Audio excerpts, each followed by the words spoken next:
wasted. It's sick, but I'm lacking the placement. Thoughts as I rap in the basement, but my come up is legend, is greatness. I don't care now, it's pedal to the metal. I can never quit now, I will never settle. Puppet to the game, I'm pulling strings like Geppetto. We in the same game, but I'm on a different level. I passed it. Gotta keep grinding till I'm laid up in the casket. No fake round, but you feeling too plastic. Yeah, y'all feeling too plastic. They say my style crazy, but then it's straight jacket. Wow. Why you still testing my patience? Trying to turn me into something I ain't trying to be. All the hate is a heavy rotation. You gon' lose yourself, quit testing me. Don't make me lose my mind. Don't make me lose my mind. Don't make me lose my mind, cause I'm looking like Wesley, test me. Don't make me lose my mind. Don't make me lose my mind. Don't make me lose my mind, cause I'm looking like Wesley, test me.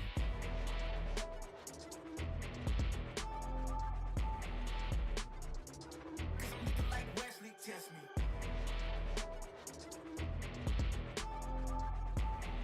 Don't make me lose my mind, cause I'm looking like Wesley, test me.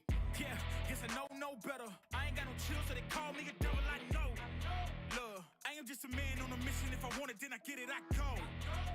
And if you're trying to test me a beast, you gon' need Liam Neeson. The chance that you taking is flagrant. You're testing your luck. If you think you'll make it out, then you're sadly mistaken. Careful what you putting your stake in, cause I ain't got no patience and no limitations. You trying to figure me out, and I know I don't make sense, but no one's there when you call like you're trapped in the Matrix. You need to take a break from it. I think you should take 6. Cause yes, I hold a throne and no one else can replace this. The pain will only go deeper the harder you chase it. I'm the greatest that you ever made. It's time that you face it. So tell me, why you still testing my patience? Trying to turn me into something I ain't trying to be. All the hate is a heavy rotation. You gon' lose yourself, quit testing me.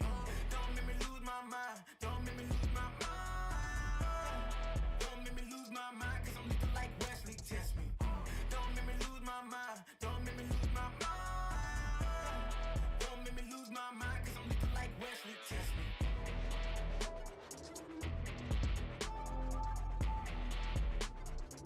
Cause I'm looking like Wesley, test me.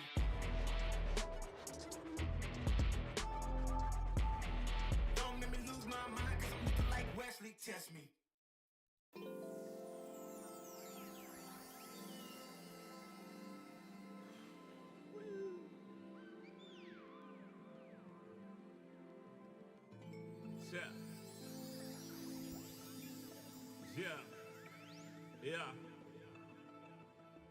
Yeah.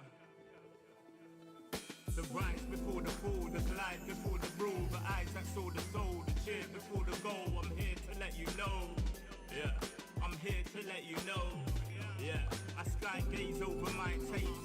Like Peter, this is my space. I'm spacey, I'm crazy over breakbeats. Space gazing in my safe haven. I make statements that embrace waking. Awaken, I'm woke. Taking the road to pull you ashore. The celestial scope. The stars explore in your inner. The starts at the core. Inner space and more. Your body's a planet for sure. Nurture it with the words I've writ. Scribe like highlights. Flying saucer. Supply the order, it's the author. Walking on air. Walking on water. Blending between borders to let you know. This is here to support you. The blend. The blend. The blend.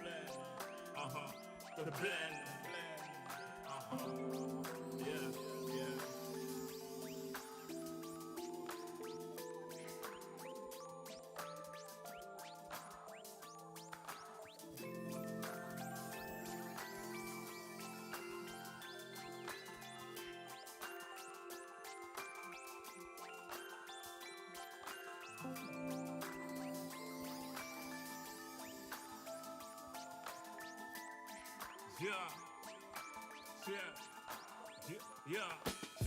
Second verse after the first.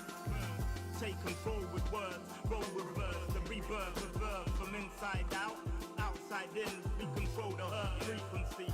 The heart of the world beats in me. It beats on beats as we breathe deep. Oxygen from trees feed. Gift in our gift. This right here, proof we exist. Mind state is gravity, the way you uplift. Across seas swift, water quench thirst. There's a shift. Set sail like shit to find other lands. The motherland, sun is planned. With the words I'm writing, I'm fertilizing. The earth's a rising, realizing. Global warming and the sea is rising. Pollution, the planet needs metabolizing. It's full of fire like a dragon fighting. Creating hot springs when the pressure rising. It's ever rising, but I'm never frightened. Cause the days will brighten. Yeah, the blend.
everywhere I go.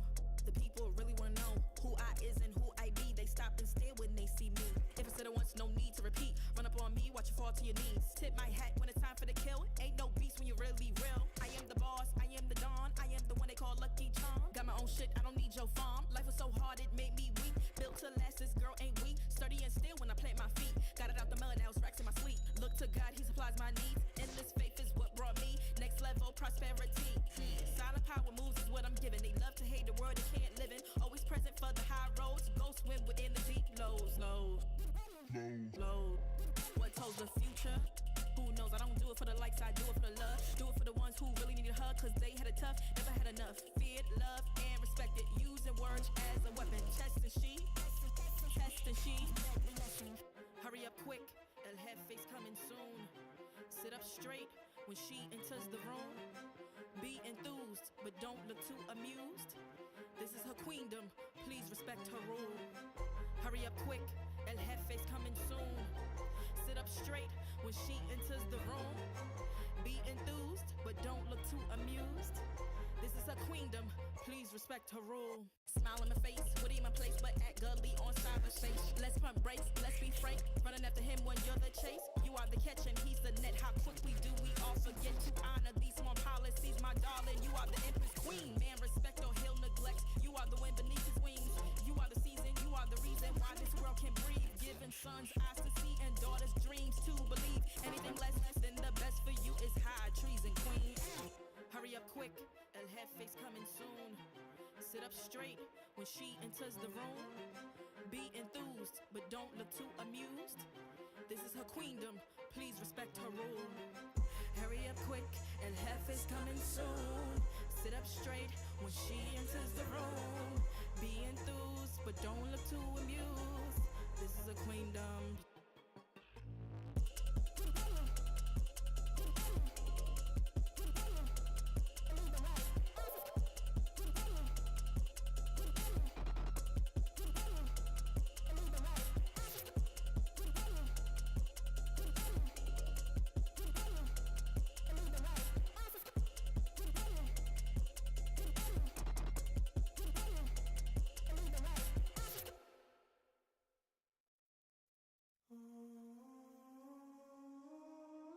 I just gotta flex on the lean. I just wanna rap to the beat. I just wanna back, cause I'm mean. I just gotta go back, I'm a freak.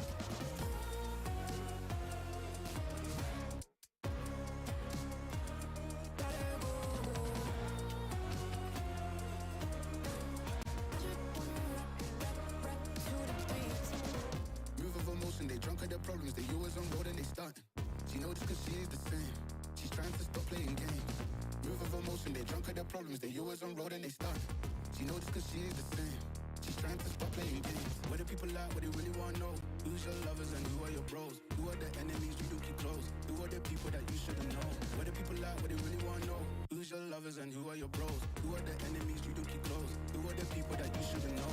I just gotta flex on the lean. I just wanna rap to the beat. I just wanna back, cause I'm mean. I just gotta go back, I'm a freak.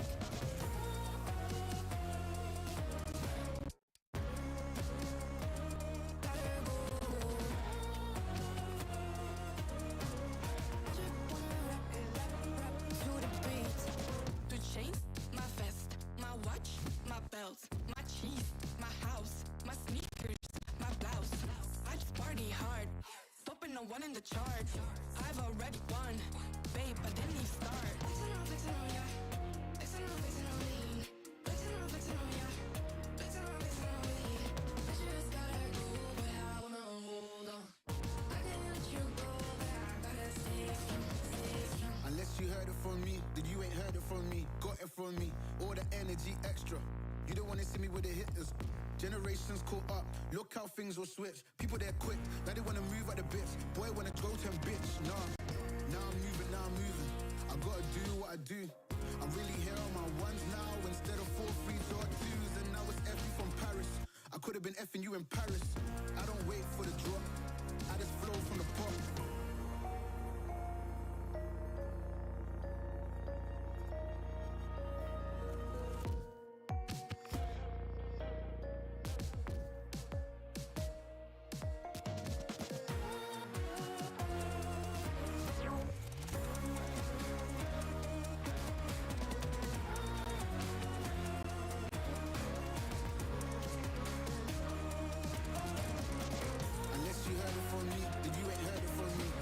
on me, all the energy extra.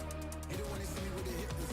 Generations caught up, look how things will switch. People they're quick, now they wanna move on the bits. Boy wanna go to a bitch, nah.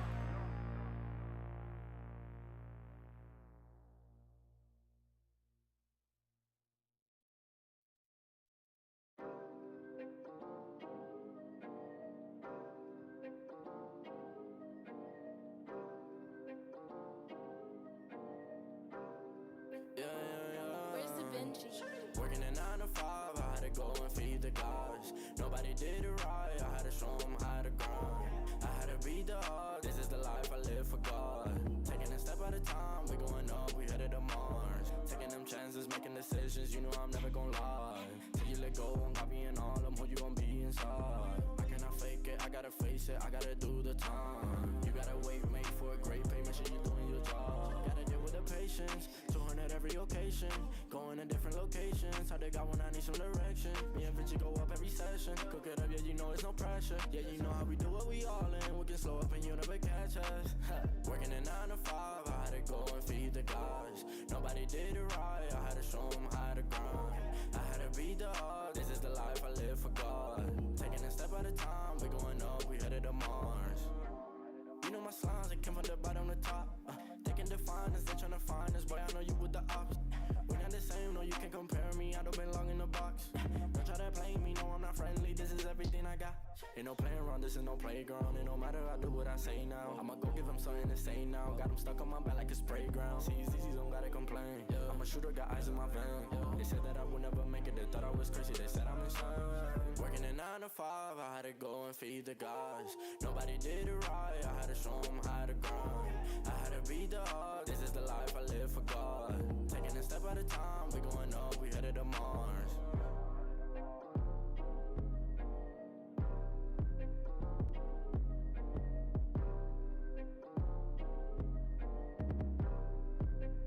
Undefined for life.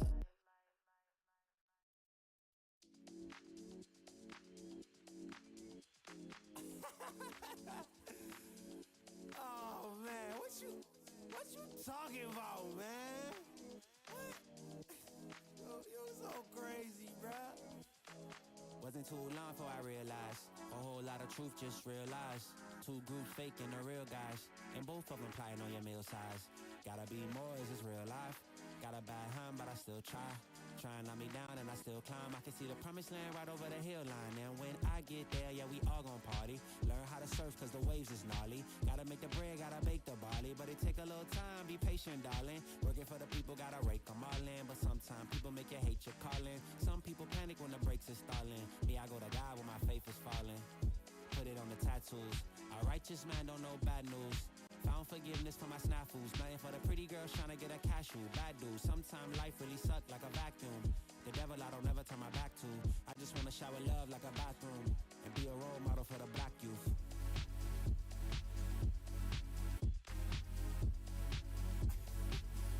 Here you go. Here you go again. Talking all that. What? What is you talking about, man? Wasn't too long before I realized a whole lot of truth just realized. Two groups faking the real guys, and both of them plotting on your meal size. Gotta be more, is this real life? Got a bad hand, but I still try. Trying on me down and I still climb. I can see the promised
I let my guard down. Certain things ain't the same now. Hard to navigate these problems. I'm by myself, you're not around. I tried to open up, it wasn't good enough. Put in my all and got nothing back. Now I'm stuck in the rain, dealing with all this pain. Why you gotta do me like that? Don't say you love me, then go and leave me. It can get ugly, trust and believe me. Say it to myself, looks so deceiving. Trying to fight back, this far from easy. I see your hands. Delilah, don't you know my eyes see your hands. Delilah, don't you know my heart turned cold, lost control. Looking at this beautiful distraction. Fell in love with a fatal attraction.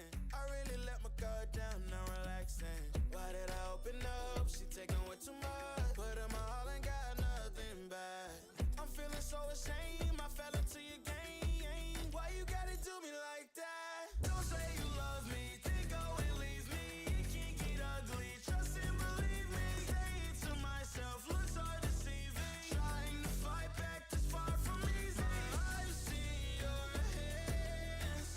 Delilah, don't you know my eyes see your hands. Delilah, don't you know my gave you all of me, had me so deceived. You chose to lead my life, so I'm on my own in the cycle.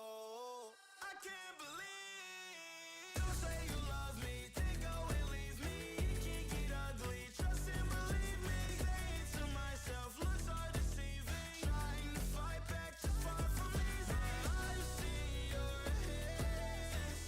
Delilah, don't you know my eyes see your hands. Delilah, don't you know my don't you know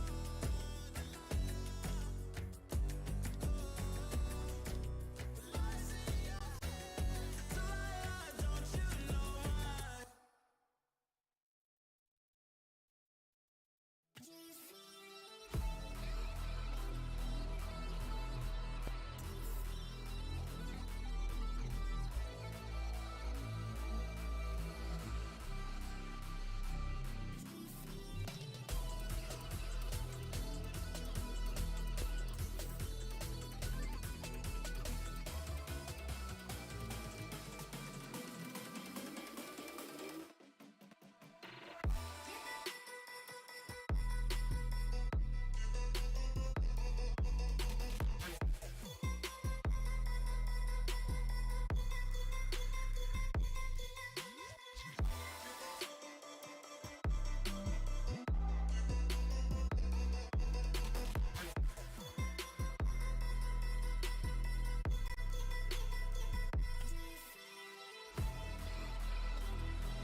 Like this though, it's all about that dual play. I told you, dude.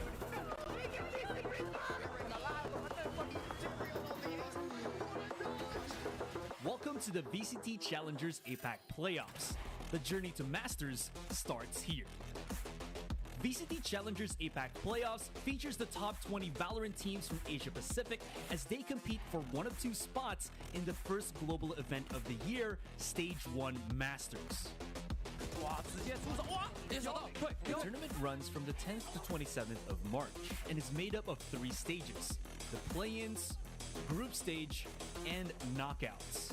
Members of Paper X now down, and Bad Guy comes in from behind and retaliates too. The 2 teams which make it all the way to the grand finals qualify for Masters, where they will meet the best teams from around the globe, plus the lion's share of the $150,000 prize pool. của mình nét đẹp của ra đi đã cũng tay bắt được cái tên Physio, một pha di chuyển hơi hở hênh. Chip siêu hồi sinh đang kill rồi, nhưng quan trọng là trong side thì đại vẫn ở đây. Double kill, triple kill từ đại. APAC Playoffs begins with teams placed into the play-ins and group stages based on their performance at domestic competitions, and the goal of distributing teams from same region into different groups. The 8 playing teams compete in 2 4-team double elimination brackets, with 2 teams from each bracket proceeding to the next stage. Things don't get any easier with the now completed 4 groups competing again in 4-team double elimination brackets, where again the top 2 from each group proceed. The surviving 8 teams will then be sorted into a final double elimination bracket, with the grand finalists qualifying for Masters and battling in a deciding match to be crowned APAC champion. There's a rising tide in the Pacific. It is the rise of the next heroes, and it continues to grow stronger. For more information, please visit ValorantEsports.com.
falling in place.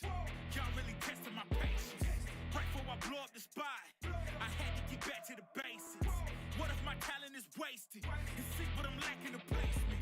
Thought since I rap in the basement, but my come up is legend, is greatness. I don't care now, it's pedal to the metal. I can never quit now, I will never settle. Puppet to the game, I'm pulling strings like Geppetto. We in the same game, but I'm on a different level. I passed it. Gotta keep grinding till I'm laid up in the casket. No fake round, but you feeling too plastic. Yeah, y'all feeling too plastic. They say my style crazy, but then it's straight jacket. Wow. Why you still testing my patience? Trying to turn me into something I ain't trying to be. All the hate is a heavy rotation. You gon' lose yourself, quit testing me. Don't make me lose my mind. Don't make me lose my mind. Don't make me lose my mind, cause I'm looking like Wesley, test me.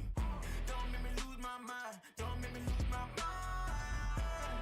Don't make me lose my mind, cause I'm looking like Wesley, test me.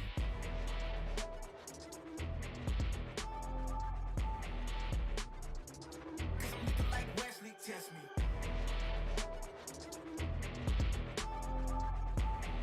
Don't make me lose my mind, cause I'm looking like Wesley, test me. Yeah, guess I know no better. I ain't got no chill, so they call me a devil, I know. Look, I am just a man on a mission. If I want it, then I get it, I go.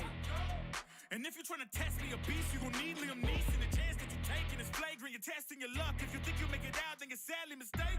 Careful what you putting your stake in, cause I ain't got no patience and no limitations. You trying to figure me out, and I know I don't make sense, but no one's there when you call like you're trapped in the Matrix. You need to take a break from it. I think you should take 6. Cause yes, I hold a throne and no one else can replace this. The pain will only go deeper the harder you chase it. I'm the greatest that you ever met. It's time that you face it. So tell me, why you still testing my patience? Trying to turn me into something I ain't trying to be. All the hate is a heavy rotation. You gon' lose yourself, quit testing me.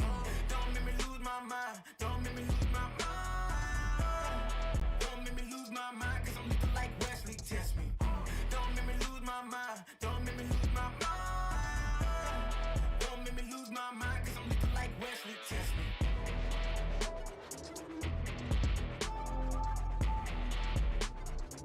Cause I'm looking like Wesley, test me.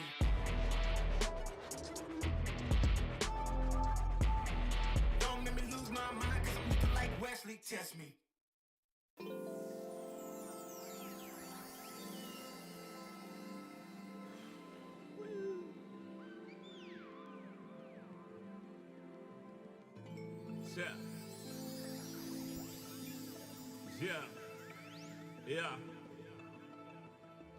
Yeah. The rise before the fall, the slide before the rule, the eyes that saw the soul, the cheer before the goal. I'm here to let you know. Yeah, I'm here to let you know. Yeah, I sky gaze over my taste. Like Peter, this is my space. I'm spacey, I'm crazy over breakbeats. Space gazing in my safe haven. I make statements that embrace waking. Awaken, I'm woke. Taking the road to pull you ashore. A celestial scope. The stars explore in your inner. The starts at the core. Inner space and more. Your body's a planet for sure. Nurture it with the words I writ. Scribe like highlights. Flying saucer. Supply the order, it's the author. Walking on air. Walking on water. Blending between borders to let you know. This is here to support you. The blend. The blend. The blend. The blend.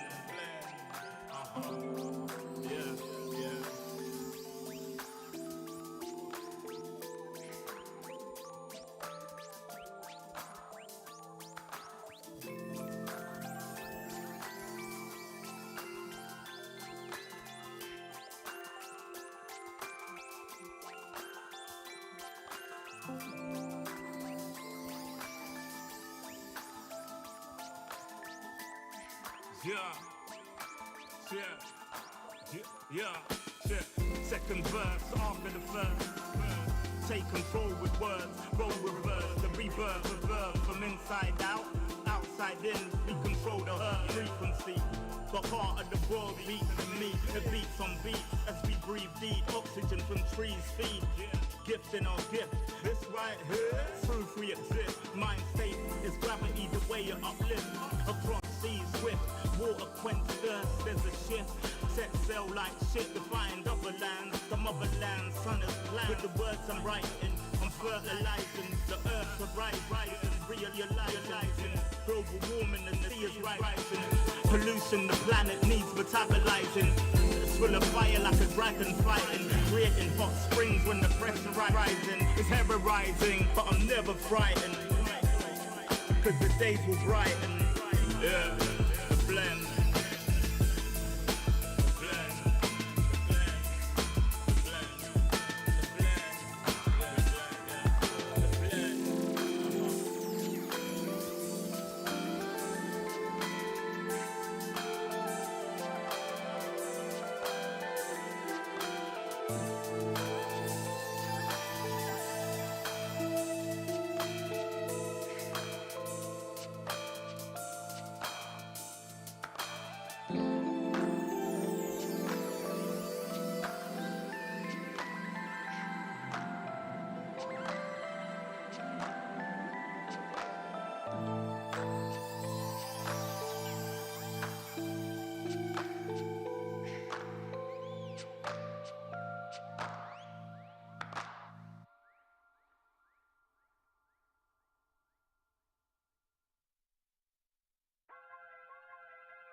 Everywhere I go, the people really wanna know who I is and who I be. They stop and stare when they see me.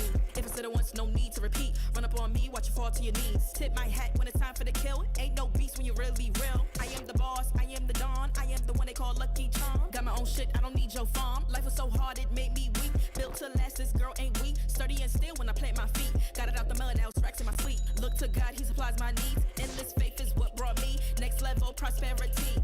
Silent power moves is what I'm giving. They love to hate the world they can't live in. Always present for the high roads. Go swim within the deep lows. What told the future? Who knows? I don't do it for the likes, I do it for the love. Do it for the ones who really need a hug, cause they had it tough, never had enough. Feared, loved, and respected. Using words as a weapon. Test and she. Hurry up quick, El Jefe's coming soon. Sit up straight when she enters the room. Be enthused, but don't look too amused. This is her queendom, please respect her rule. Hurry up quick, El Jefe's coming soon. Sit up straight when she enters the room. Be enthused, but don't look too amused. This is her queendom, please respect her rule. Smile in my face, witty in my place, but act gully on cyberspace. Let's pump brakes, let's be frank. Running after him when you're the chase. You are the catch and he's the net. How quickly do we all forget to honor these small policies, my darling? You are the empress queen. Man, respect or he'll neglect. You are the wind beneath his wings. You are the season, you are the reason why this world can breathe. Giving sons eyes to see and daughters dreams to believe. Anything less than the best for you is high treason, queen. Hurry up quick, El Jefe's coming soon. Sit up straight when she enters the room. Be enthused, but don't look too amused. This is her queendom, please respect her rule. Hurry up quick, El Jefe's coming soon. Sit up straight when she enters the room. Be enthused, but don't look too amused. This is a queendom.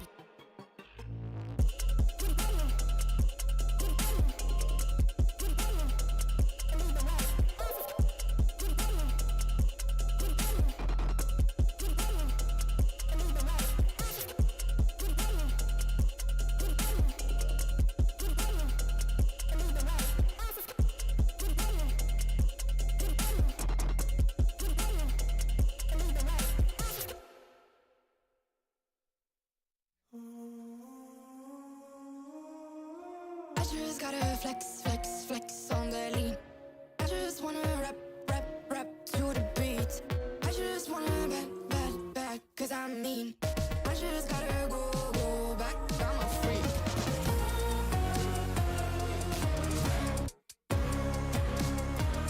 Gotta go. I just wanna rap to the beat. Move of emotion, they drunk at their problems. They always on road and they starting. She know this cause she is the same. She's trying to stop playing games. Move of emotion, they drunk at their problems. They always on road and they starting. She know this cause she is the same. She's trying to stop playing games. Where the people at, what they really wanna know. Who's your lovers and who are your bros? Who are the enemies you do keep close? Who are the people that you shouldn't know? Where the people at, what they really wanna know. Who's your lovers and who are your bros? Who are the enemies you do keep close? Who are the people that you shouldn't know? I just gotta flex, flex, flex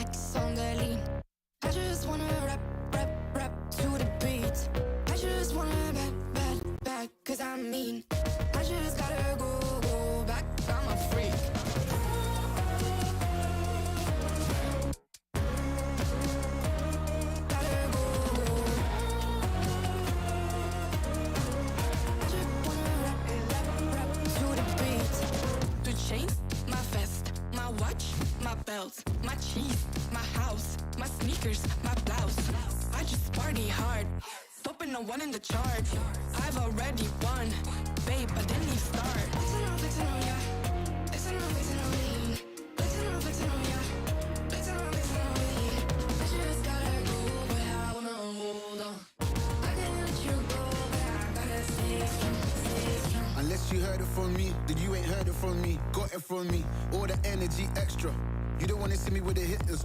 Generations caught up, look how things will switch. People they're quick, now they wanna move at the bits. Boy wanna go to bitch, nah.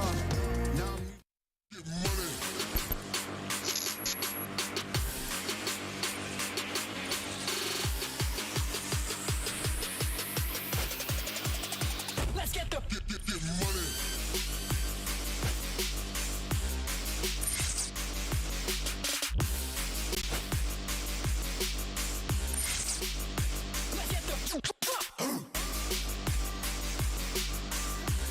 If I could describe it in one word, I would say it's a roller coaster. Because on the first week of our group stage, we managed to beat every single team in our groups. And by that second week in group stage, we managed to not win a single series. And therefore, I think that the word roller coaster fits what our journey toward the APAC Challengers Playoffs. I think the word for our run is unforgettable because this is actually the first VCT of Blurred and Delicious and for us as a team.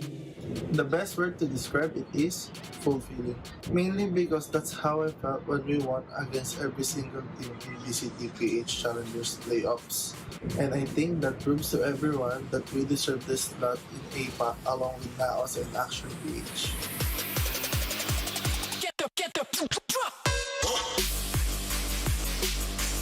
I think we have what it takes to be victorious in the upcoming APAC Challenger Playoffs because we are confident individually, and by using our chemistry, I think we can beat every single team that we're going to face and going up against. Absolutely yes, but I know the competition is going to be hard, but I'm confident with my team to make it to Masters. Yes, I think we have what it takes to win APAC Challengers because I know me and my teammates worked very hard to be able to compete against top tier teams here in Southeast Asia. I also believe that we have what it takes to compete not just in Southeast Asia, but also in Europe, North America, and other regions around the world.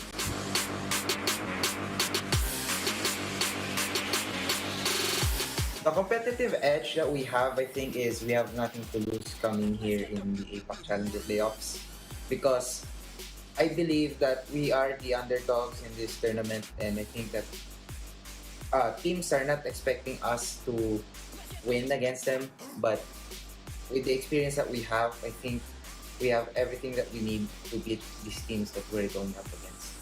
I'm gonna say it again, it's banding deep, guys. Yeah. Because we make sure that we enjoy every moment in this VCT Stage 1 run. For me, I think our competitive edge against the other team is our mentality and our willingness to win, and also accepting our mistakes, which helps us improve our game day by day.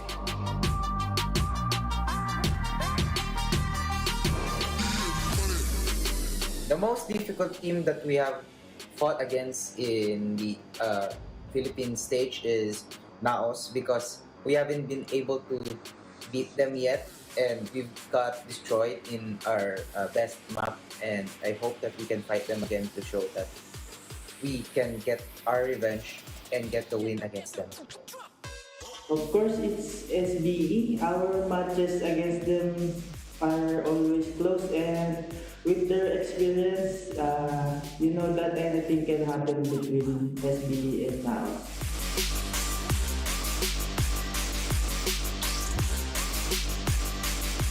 The team that we're looking up against to fight with is Malaysia or Singapore because with the new addition of Pith and Maxi, I think Blade is a strong opponent, as well as PRX that maintained their roster and their firepower. I think that we're gonna have a very hard time fighting those two teams. I'm looking forward to face with Thailand because they have unique playstyle against the but urgent to beat? I think that would be now as Esports because their roster is really formidable and their team chemistry is one of the strongest levels that we have ever seen. And also all of their strategies were connected all together. So during the group stages and playoffs, I think we fought for like 3 times and I think we lost all of the matches. So we were down by 0-6 and by the championship, I think we won. And I think that's it.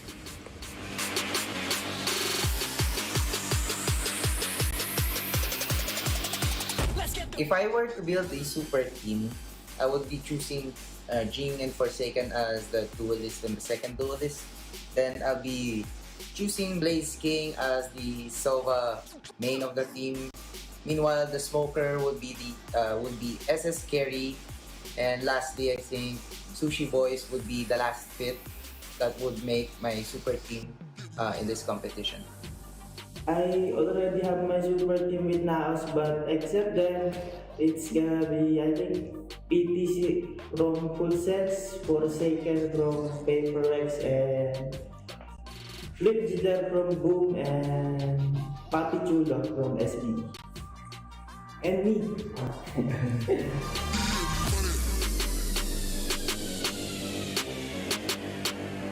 My message to our fans is I want to thank them, especially to my friends and family that have been supporting me and my team throughout our journey. And with the help of them, I think we're really motivated to go even further that people are expecting us to go. And as well as thank you everyone for helping us and getting the courage that we need to get through this, and that's it. To all Naos fans, thank you for supporting us this past VCT Challenger Stage 1. We will do our best to represent the Philippines and Labang Pilipinas.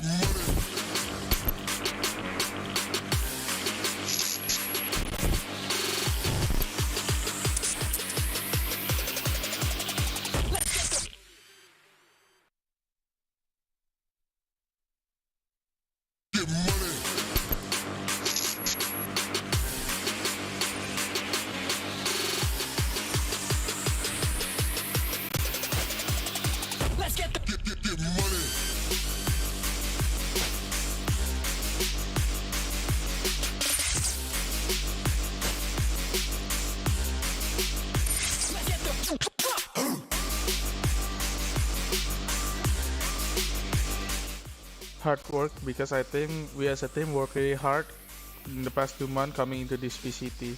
One word to describe our journey is crazy, because in 1 month of preparation for this VCT, we can beat Indonesia Tier 1 team and we managed to qualify to APAC Playoff.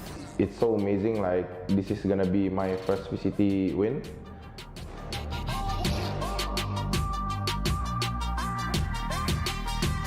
Yes, because we have our confidence to win this APAC Playoff. I think we are a very aggressive team and also we have a good individual skills.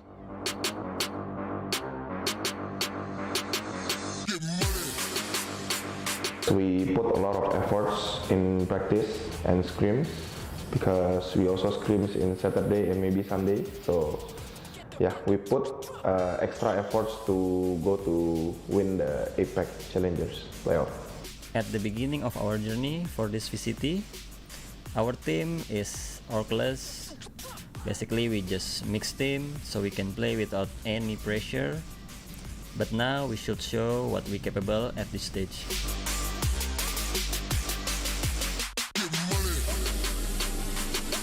I think coming into this VCT, the toughest opponent for us is Celsia because what they achieved in 2021. I think the toughest opponent was BAAM Esports.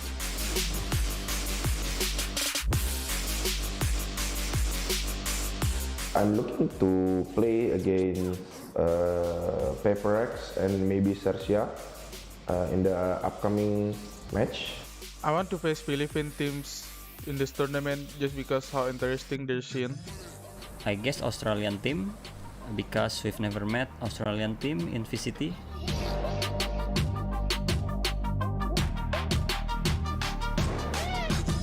I think it will be Forsaken Elmimore, Severin, Blaze King, and Famous. For the super team, I like to choose Forsaken, Mind Freak, Eeyore, and the last one is Famous. Let's go into Pride. I think the super team is my team myself right now.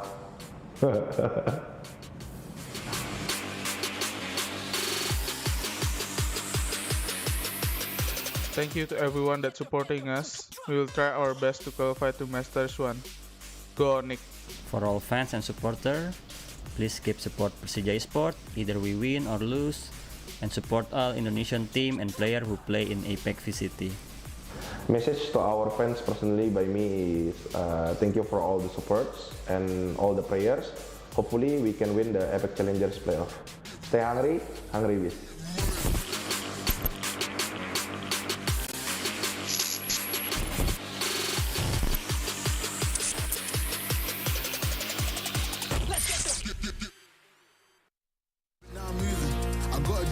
Do. I'm really here on my ones now instead of 4 3s or 2s, and now it's F from Paris. I could have been effing you in Paris. I don't wait for the drop, I just flow from the pop.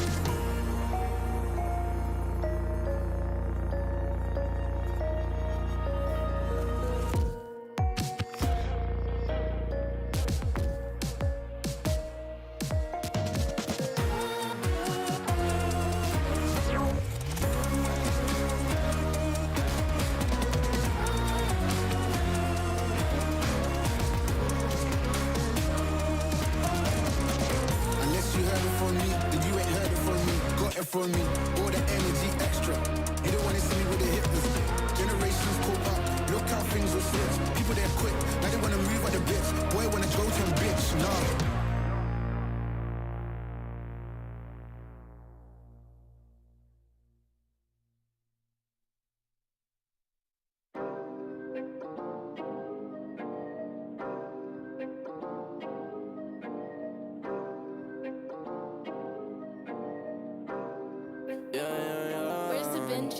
Working a 9 to 5, I had to go and feed the guys. Nobody did it right, I had to show them how to grind. I had to beat the odds, this is the life I live for God. Taking a step at a time, we going up, we headed to Mars. Taking them chances, making decisions, you know I'm never gonna lie. Till you let go, I'm copying all them, who you gon' be inside. I cannot fake it, I gotta face it, I gotta do the time. You gotta wait, mate, for a great pay, make sure you're doing your job. Gotta deal with the patience, 200 every occasion. Going to different locations, how they got when I need some direction. Me and Vinci go up every session. Cook it up, yeah, you know it's no pressure. Yeah, you know how we do it, we all in. We can slow up and you never catch us. Working a 9 to 5, I had to go and feed the guys. Nobody did it right, I had to show them how to grind. I had to beat the odds, this is the life I live for God. Taking a step at a time, we going up, we headed to Mars. You know my slimes, they came from the bottom to top. Taking the finest, they tryna find us. Boy, I know you with the ops. We not the same, no, you can't compare me. I don't belong in the box. Don't try to play me, no, I'm not friendly. This is everything I got.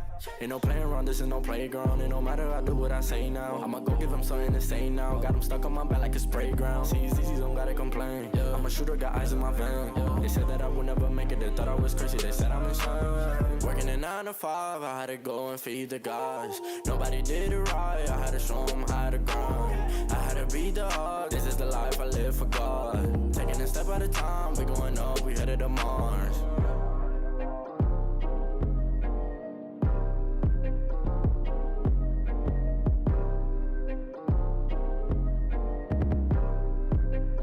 Undefined for life.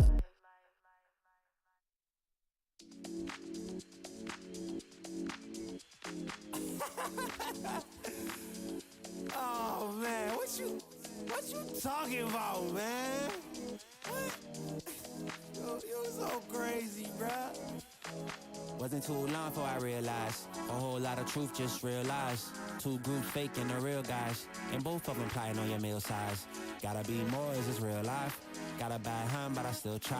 Try and knock me down and I still climb. I can see the promised land right over the hill line. And when I get there, yeah, we all gon' party. Learn how to surf cause the waves is gnarly. Gotta make the bread, gotta bake the barley. But it take a little time, be patient, darling. Working for the people, gotta rake them all in. But sometimes people make you hate your calling. Some people panic when the brakes is stalling. Me, I go to God when my faith is falling. Put it on the tattoos. A righteous man don't know bad news. Found forgiveness for my snafus. Nothing for the pretty girls trying to get a cashew. Bad dude. Sometimes life really suck like a vacuum. The devil I don't never turn my back to. I just wanna shower love like a bathroom. And be a role model for the black youth.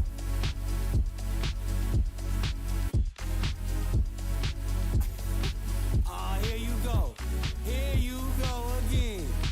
Talking all that. What? What are you talking about, man? Wasn't too long before I realized a whole lot of truth just realized. Two groups faking the real guys, and both of them plotting on your meal size. Gotta be more, is this real life? Got a bad hand, but I still try. Trying to knock me down and I still climb. I can see the promised land right over the hill line. And I broke a lot of hearts in my lifetime, thinking that their heart wasn't like mine. Finally got through a lifeline, and I stumbled upon a right mind. Love showed up at the right time. Put her in a white dress, get the white wine.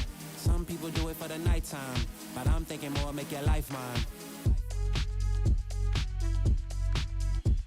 Yeah. Is it possible we could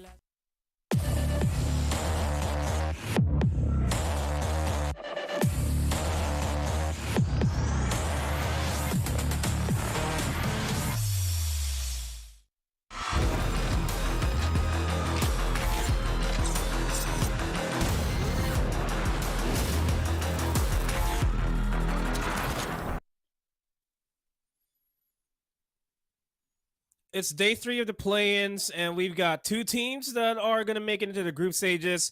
We got 2 teams that will be bidding farewell in the entirety of the play-ins. And if you do the math, 2 + 2 makes 4.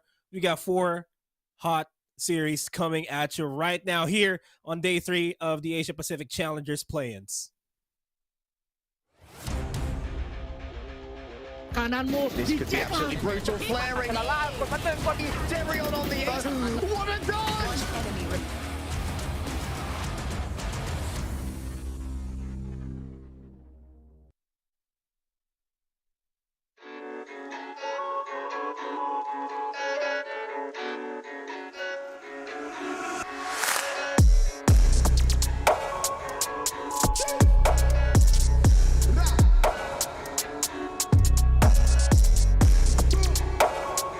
Welcome to day 3 of the play-ins. I'm Nomad. Alongside with me once again is Black and Blue and Raph. How are you guys doing? Doing real good, man. And we're like, third day into play-in, so probably the toughest day to get through for a lot of these teams. There's going to be lots of games going on and especially here at the end of the day, we're going to have 2 teams eliminated from APAC. And you hate to see that happen. You hate to hear about it because, as we mentioned, we all love competition. We all want as many representatives as we can muster. But that's just how competition is. It is honest, it is brutal, and it is unforgiving. Speaking of unforgiving, some of the matches that we've had for the first 2 days were unforgiving. They were all two-sided, one-sided affairs, all 2-0s. But for today, I feel like everything else is going to be a close fight. Might have a 3-game series. But let's have a look at the matches that happened yesterday between ONIC G and Full Sense. A group stage caliber, knockouts caliber match here for ONIC G and Full Sense, but it went all the way to ONIC G. Yeah, it really felt like all the way through that Full Sense, they just weren't in the same, I guess, leading direction as ONIC were, who are just completely taking, every single step forward that Full Sense just weren't able to keep up with. They basically were in the driver's seat for pretty much the entire series, and we were kind of wondering, why did the bans and picks, the map vetoes go that way when it seemed like so heavily favored for the ONIC side? Split, we know ONIC is a great team on that, and Full Sense, they were a great team until they lost Superbus, and now it's kind of an okay map for them. And they're going on the bind, and we went into overtime. Full Sense maybe could have brought us into a third map, but small mistakes eventually add up and brings ONIC over the hump. It was really peculiar, as you mentioned, to get a map that was incredibly proficient for ONIC. I mean, yes, numbers are numbers, and we believe in Magic, we believe in the soul of the game, but 93% is really something that you can't really sleep on because, well, that is more than most. Of course, we had another banger between Griffin and Global Esports. I feel like that was a little bit of an upset to quite a lot of our fans. But that's been the recurring thing, upset after upset, no matter which qualifier. Hey man, it is the third day once more, it's only getting more exciting. Yeah, and for the side of the South Asian representative, we have Global Esports. They have their second opportunity to show up today later on as they go up against Fancy United. I mean, yesterday their match against Griffin Esports really, you said it best, it caught everybody by surprise, an upset to say the least for Griffin Esports. And for Global Esports this time around, they really need to flip the on switch, right, Nico? Yeah, totally. I mean, it's pretty much elimination stages for them. And, you know, looking at that Group B and seeing how volatile the entire group could be, how, I guess, ferocious, because they're all pretty much underdogs, right, to win this tournament. And when you're in that type of setting, you know that your team is, the opposing side is going to bring their 100%, especially when you have the notoriety that the team like Global Esports might possess. And so for them, this is their final showing, their final opportunity to really show that they belong to be here in APAC, that not only Velocity, but they as well are the South Asia representatives. Being under the microscope and being under so much media attention definitely has its drawbacks, but of course, if they can channel all the energy that the fans are giving them, then we could potentially see a resurgence today. That's what everybody is hoping for. And we're going to be hoping for a lot of the other teams to resurface their old playstyles and hopefully bring back their glory here, as some of them will be facing elimination. But let's go ahead for the viewers at home that are just watching right now. Let's go ahead and have a look at the journey that these teams will be going through from the play-ins all the way into knockouts. Something like this, though, with all about that dual play. I told you, dude.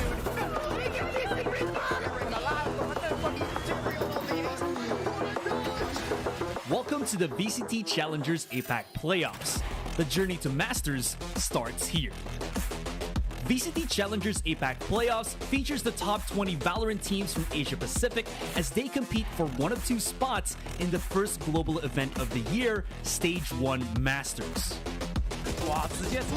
The tournament runs from the 10th to 27th of March and is made up of 3 stages: the play-ins, group stage, and knockouts. First of paper is now down, and bad guy comes in from behind and retaliates too. The 2 teams which make it all the way to the grand finals qualify for Masters, where they will meet the best teams from around the globe, plus the lion's share of the $150,000 prize pool. bắt được cái tên Physio, một pha di chuyển hơi hớ hênh. Chip siêu hồi sinh đang kill rồi, nhưng quan trọng là trong side đại vẫn ở đây. Double kill, triple kill cho đại. APAC Playoffs begins with teams placed into the play-ins and group stages based on their performance at domestic competitions, and the goal of distributing teams from same region into different groups. The 8 playing teams compete in 2 4-team double elimination brackets, with 2 teams from each bracket proceeding to the next stage. Things don't get any easier with the now completed 4 groups competing again in 4-team double elimination brackets, where again the top 2 from each group proceed. The surviving 8 teams will then be sorted into a final double elimination bracket, with the grand finalists qualifying for Masters and battling in a deciding match to be crowned APAC champion. There is a rising tide in the Pacific. It is the rise of the next heroes, and it continues to grow stronger. For more information, please visit ValorantEsports.com.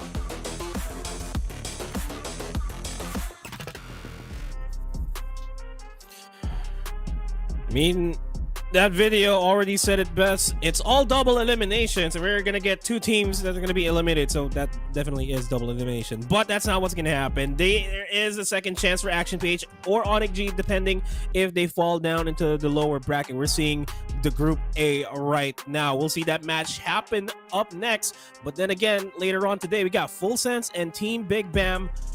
Yeah. Another group stage worthy matchup here, Black and Blue. Yeah, totally. And this isn't even a group stage matchup. This is a possible playoffs matchup that we were looking at and to see.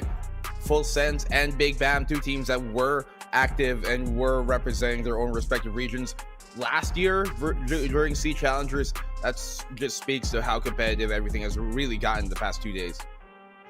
Competitive as it has been, it's been once again a bloodbath. And even moving on to Group B, the competition hasn't really disappointed so far. Still gonna be spoiled with that moving forward with the day. Fancy United Esports versus Global Esports. My goodness, they are gonna be fighting tooth and nail to stay in this thing and move forward. But again, there's just so many things we have to talk about when we finally introduce the teams later. Yeah, a lot of things to talk about. We can nitpick every single team that we have, every single series that we have, but we have to focus on the next match that we have right in front of us, and it's Action Page and ONIC. And I know, guys, for you guys watching, there was a little bit of a delay. We do apologize for that. Some of the teams had major technical issues, and everything's good. The matches will still undergo today, but the importance of this is that the two teams that go in to the group stages still have to go through the gauntlet because the groups themselves are as tough as it can get. But let's have a look at the match schedule we have for today. Just like as we mentioned, Action PH versus ONIC, the first series of the day, followed by Griffin Esports versus No Namers, and then the lower bracket matches, the elimination matches here in the play-ins. It's Full Sense going up against Team Big BAAM, and lastly, it's Fancy United Esports versus Global Esports. Yeah, this is basically, you ask somebody, you want the good news first or the bad news? Today is more about the good news. We're going to start off and find out the two teams that are going to qualify out of their, I guess, kind of group into the actual group stages here out of the play-ins. And then the last two matches, that's the bad news. That's when you're going to find out who's going to be eliminated and who just barely scrapes by with a second shot at redemption.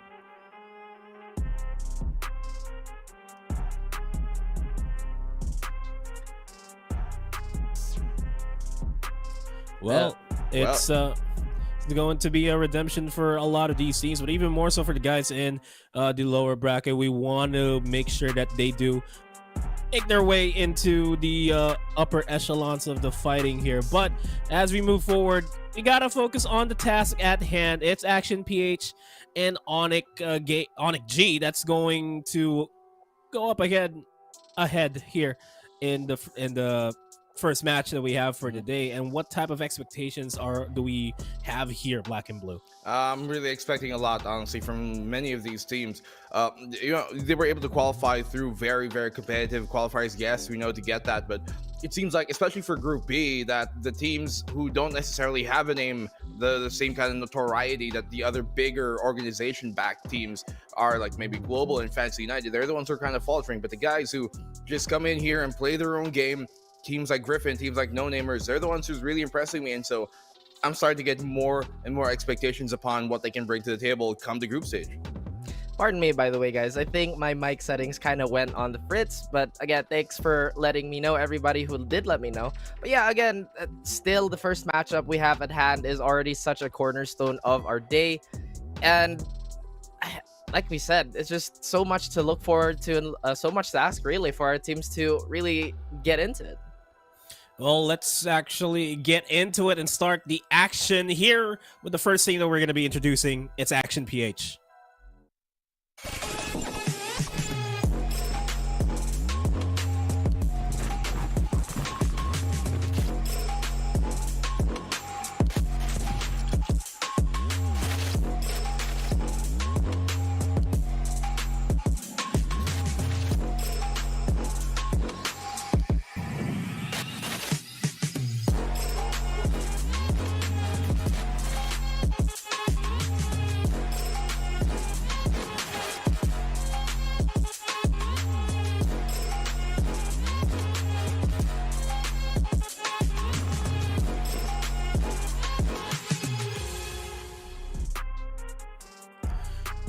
Action PH, the more action-packed team. Heat retention should be here for these guys. We got a Batman, RU, Eman, Georgie, and Zero Deathio. They played with a stand-in on a Batman, but they still played like a 100% synergistic team.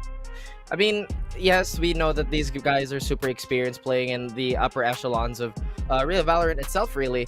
But I feel like the biggest problem they're gonna have to experience is to really face a team like ONIC, who's super strategic, who's super used to and seasoned to playing against teams like them. Again, we know how hot they can be. They've been explosive on all their players, all through facets of their game.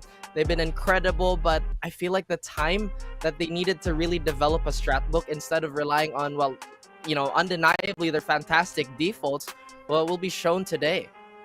You can see them all beside each other. It seems like they're maybe not in the same kind of boot camp setting that we normally saw from them, actually yesterday especially, but hopefully everything's sorted out from all the teams. Looking at this though, I mean, Action PH, you put it right on the money, Raf. You know, teams that are more used to playing against their kind of style, that's what we're going to be going up against here. A lot of people were wondering, from Philippines here into APAC, can their playstyle sustain them, and will it work in the international scene? They're able to beat Big BAAM, but ONIC's an entirely different beast. Yeah, these hedgehogs of a players from Indonesia, they came from Stack Indonesian regional, and we just have seen them go through a 2-0 victory against Full Sense, and we just have to give them the proper introduction that they're due. We got ONIC G.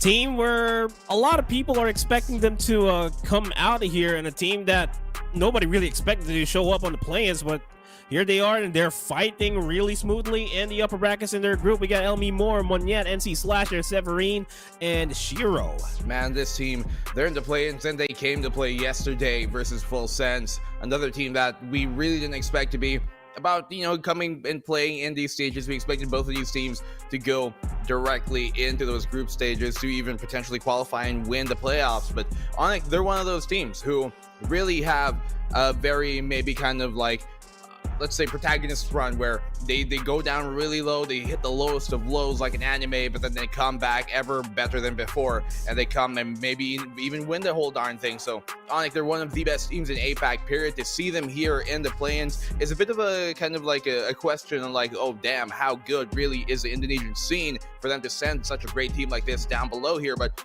it's Action's going to find that out firsthand. As Raph talked about it a while ago, they're really good here, ONIC, at being a very tactical team, and they're one of the most tactical teams you're going to be seeing, especially now that they get Monyet to be that wild card. It seemed like last year they all had to be a bit free, a bit looser, because they didn't have that kind of wild card that Monyet brings to the table. But now that he's here, the rest of the team can lock things in, play tactically, and let him pop off. I think that's spot on. Because again, I just kind of want to talk about the mechanics of the matchup here, right? We know that Action PH is a team that loves the W key. When they have the momentum, they will try and run you down. They'll try to run a stampede on you. But we saw in the previous matchup between Full Sense and ONIC that they know how to deal with that, because I feel like the biggest indicator from that matchup was John Olsen. We know how John plays. He has a lot of bravado and he has a lot of popping off power. The way that ONIC kind of set up their defense for that in a very non-committal way, anchoring on the sensational play, by the way, of Elmi Moore, is something that we have to look out for, and something that Action PH has definitely noted down. I like how you mentioned that that Action PH really likes to hold down the W when they have the momentum, but there is also a sense of just slowing down for a bit and waiting for the initiators to start the fray. And speaking of which, we have to have a look at the head-to-head that we have for the matchups, and we're gonna have to take a look at the initiators of these teams. It's Zero Deathio and Shiro. The Sovas, the breaches for these teams, everything's fairly even, and their impact even more so for their respective teams to get the 2-0 victories. One might say that if you combo these two together, they'd be Shiro Deathio. You feel me? Okay. Yeah, it's too early. But okay, so Shiro, always such a great rock for ONIC G. You know, lots of people like to put their eyes towards the duelists of the team, but don't realize that sometimes it's that backline that really helps them here. And Zero Deathyo, on the other hand, the things, formerly Tesseract, is also one of those players who is so well-rounded. You might not see either of these two on the duelists all the time or on the flex roll all the time, but they're so well-rounded that they can be flexible when that is called upon them. And that's exactly what their team needs. They support as well as anybody can, but once their fragging power is required for that W, they always pop off. They always show up. Honestly, we've seen Zero Deathyo grow into this fantastic player. Shiro has been very, very similar in that sense too. None of these players have really fallen off. And I think it makes it interesting because in our previous days, it's always been our frontline who's been kind of on the spotlight. We had our explosive Jets and Georgie and and the players of the like. Now we finally have a little bit of shine in our third ins, in our enablers, in the players that actually kind of glue the team together with their utility. Yeah, and these guys, the initiators, they really enable the duelists in their team, and we will be seeing them in action later on as we hop into the map Vito to actually find out what maps these guys are really playing on. Because aside from a couple of outliers here in terms of split, in terms of Icebox, almost everything is relatively similar in terms of win rate for these guys, and Action PH is going to be the first one to go for the ban here. Well, I quite like his format, first and foremost. And Action PH, well, they get the opening ban, and as I was about to say, Fracture will probably be that opening ban as well. We saw ONIC yesterday kind of not be so, I guess, favored to playing maps like Fracture or Breeze, so that could be the follow-up ban. That's what happened when they were playing versus Full Sense, if I recall correctly. But I mean, if they aren't going to go the Breeze route, right, there are a bunch of things that they can ban, and that's going to be Haven, which I think is really smart because that is by far the best map we've seen from Action throughout the Philippine stage, and it's been looking like their map for quite a good hot minute. And again, we've talked about how Haven has been such a stable map in our scene personally. Action Page getting a Ascent, I think still that is a very respectable map for them. ONIC, I think they might bite on the split that has been left out. We know how fantastic they can be, and we know that defensive layout has been absolutely potent for them. It's definitely something that's probably crossing their mind right now. But hey, ONIC is full of surprises despite how fundamentally sound they are. They might pick something a little crazy. Who knows, though?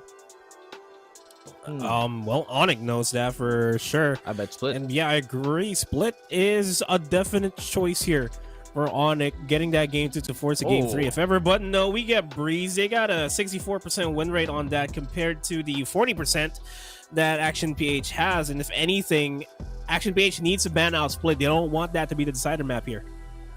They could go to Split to decide things off, and that would be very favorable for ONIC if all things are considered. Icebox is yet to be picked, which is a pretty decent map for the side of Action PH, so I don't think they're going to ban that. If anything, they could go ahead and maybe ban that Split first and foremost, so kind of a respect ban. It's not a bad map for Action by all means. Actually a 64% win rate for them, but still, I mean, you look at the opposing side and ONIC, they are so terrifying on Split, but there is one factor that they could use is that the match they played yesterday was Split, so they can use that as reference. But Action PH, the respect ban coming from them here, and ONIC probably gonna take Icebox off the board and settle it on Bind. Who knows?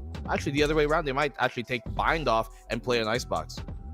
I think that would make a lot more sense since I'm pretty sure everybody knows that our region in general has been very, very strong on Bind, and Bind has been a complete toss-up no matter where we go, and they actually take Icebox away. So no, they want to duke it out in Bind. The question is, are they gonna go for a double controller on that Bind map? Because that's what we saw yesterday. They kind of want to avoid all those direct fights, but hey, who knows? You know what's kind of weird actually to me real quick before we get back to it is that ONIC have a much higher win rate on Icebox than they do Bind, but they ban Bind, and both maps, Bind and Icebox, are pretty decent maps for Action. So I'm curious how this will go. We kind of saw it yesterday versus Full Sense. It worked out for them in the end. Maybe this is just ONIC being like, okay, we're going to take you on your own home turf. And that is the stories that we have right now. we're not going to see the best maps per se of each teams, but these are, I would say, across the board, we might just have our first 3 game series here because of how close the statistics are. But you know how it is. It's not always about the statistics. It's about how the players themselves are feeling themselves in this game, because no matter how good we hype them up, sometimes they're not there at all. And with that being said, we just have to drop in our predictions here in this series. And it's going to be a tough one for sure, but I'm going to start it off with G Black and Blue. Who's going to come out on top here? Oh man, it pains me to say this, but I really do think ONIC are one of the teams to look out for as a whole. I think they're a top 5 team in APAC in general, and that's considering every single team we have here in Asia. So it's a really hard call for me, but I will say I do think ONIC have a really good chance of winning this, potentially 2-0. But if, you know, Action, we know that they really start out strong, really start out hot a lot. I'm just worried if they can sustain that into map 2 and map 3. I feel like Action are going to take map 1 here, but ONIC will come back for 2 and 3, and so 2-1 ONIC I will go. You know, I've been trying not to agree with you for the entirety of the panel. We had a chance with ONIC versus Full Sense, but you kind of turned around. I mean, and sorry, I was hoping we're in blue ref, so yeah. I get it. It's the hive mind here, despite even without technology. You know, I mean, even if we had to send a telegram like the olden days, a little sketchy. But again, talking about the mechanics of the matchup, it really is up to ONIC, or rather up to Action Page, to somewhat broaden their strat book. And against ONIC, that's so difficult. They still have a legitimate chance. I believe that Action PH, that streak that we are so familiar with, could be so potent still. But ONIC, oh man, again, what else is there to be said about ONIC? We've talked about the matchup. We've talked about how they've dealt with similar players and similar play styles. So I might just have to go with ONIC 2-1 on this one. Again, it hurts me to say that, but it is what it is. You know what? You guys mentioned it. We're all wearing blue, but I'm going to be going up against the grain here and actually go for... I'm gonna go for Action PH here. We said the same thing. We said the same thing on Action PH when they went up against Team Big BAAM, but here they are moving forward in the upper bracket, and I feel like Action PH, they have what it takes to take down ONIC Gaming, and it might just be a 2-1 victory for themselves, but a 2-1 victory for Action Page is still something that's gonna happen, definitely. And without further ado, we just have to go up into Ascent and watch and witness game 1 in this best of 3 series between ONIC G and Action PH.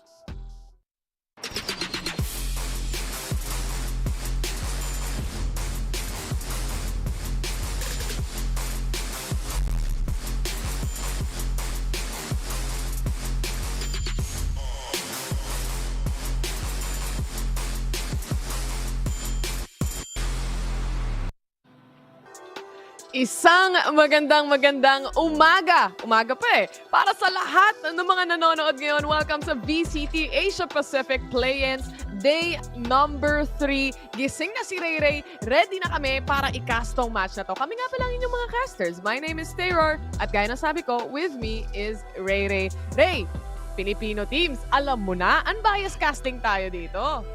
Ayan na. Sinasabi na namin sa inyo. Ngayon na din, nag-tweet na din ako na syempre, ito na pinaka-unbiased casting na makikita nyo. Natin naming dalawa na girl power, syempre. Si Vil kasi, siya yung magsa-stand in kay Georgie. Oh. Kaya ngayon, kailangan, alis muna siya dito. Oh, nanonood muna siya. Literal commentator muna si Vil, mga kaibigan. Nakikita nyo naman, lahat napapansin sa comment section. Pinapanood ko. Tapos, Terror Multiverse nga yun nangyari. Akala na naman ng mga tao ako si Raph. Pero, wag kayo maglala. Too much Terror won't kill you. But going here sa ating match muna for today, ito yung isang match natin para sa Pinoy teams, which is Action PH. We are finally gonna see them yet again. Nung day number 1, Ray, alam ko hindi mo nakas yun. Kami ni Vil yung nag-cast. Pero napaka-init na matches yung pinakita dito. At the same time, Action PH, they're just a team na kung saan pagdating sa pressure, lalo silang lumalaban. At nakita natin na last time, ang nahirapan lang talaga yung mga page teams sa mga page teams din. Pero sa tingin ko, pagdating sa mga taga-APAC, mukhang lumalaban talaga sila. And this is quite performance din coming in from Batman. Sobrang nakakatawa talaga yung performance. We all think talaga na makakasabay kaya siya, di ba? Dito sa mga teams here in APAC. And what he did last time, biruin mo, nag-rest lang si Eman. Nang bait pa Tapos hindi pa tumama yung kalaban nila. Hindi ko na lang talaga alam. Pero it's a Batman we're talking about. And maganda yung magiging impact niya most likely dito sa first map, which is going to be Ascent. A map in which sobrang ganda talaga ng performance ng APH starting in from our own region, which was last time in the stage 1. And right now Last sa week. APAC, last week lang. Tapos ngayon this week. Asia Pacific na. 2 weeks Asia ago, Pacific. naglalaban-laban sila sa Grand Finals. Ngayon, nasa Asia Pacific na sila. Nasa Pilipinas na ako. Negative na ako at lahat-lahat. Nandito pa rin tayo, di ba? So, kami pa rin makakasama nyo. And gaya ng sabi ni Ray Ray, a Batman standing in for the team. Si Modski, hindi siya naglaro last time. I was doubtful about it. Iniisip ko na parang, mag-fit ba? Parang ngayon lang natin nakita tong lineup na to. Kasi during the Grand Finals or the playoffs, pagdating doon sa region natin, hindi naglaro si Batman for the team. But this time around, Asia Pacific stage na to, international stage na yung meron tayo. But a Batman is performing really well with the team. Konting polish, kumbaga, kung sasabihin natin.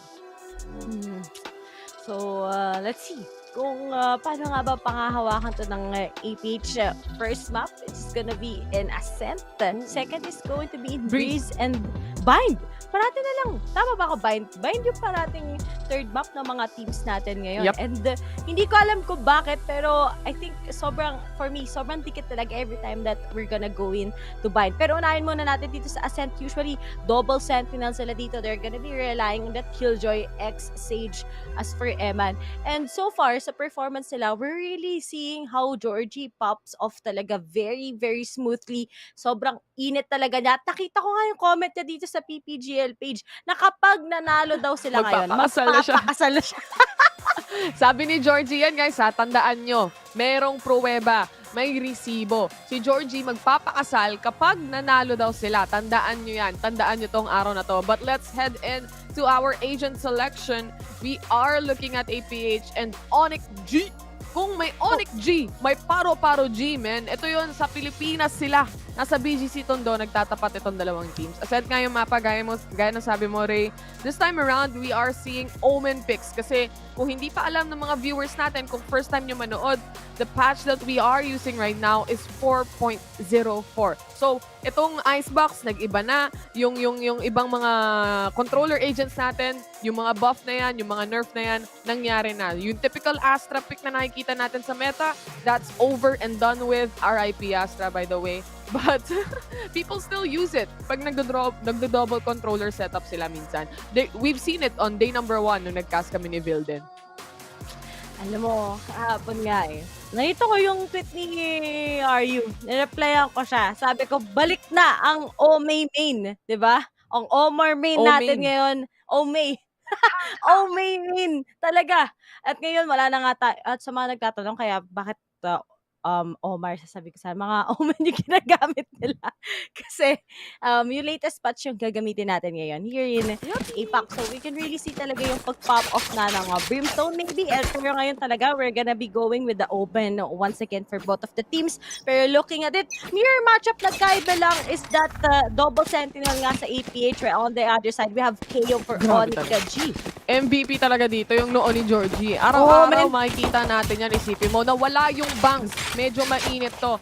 Isang mabilisang push mula dito sa tatlong players ng APH. There is that alarm bot that will detect the players. Alam din nila may mga gunshots coming in from them. So they probably know that there are more than one person that is walking towards pizza already. At the same time, kung nakikita nyo guys, baka pamilyar sa mga mata ninyo yung mga players ng ONIC.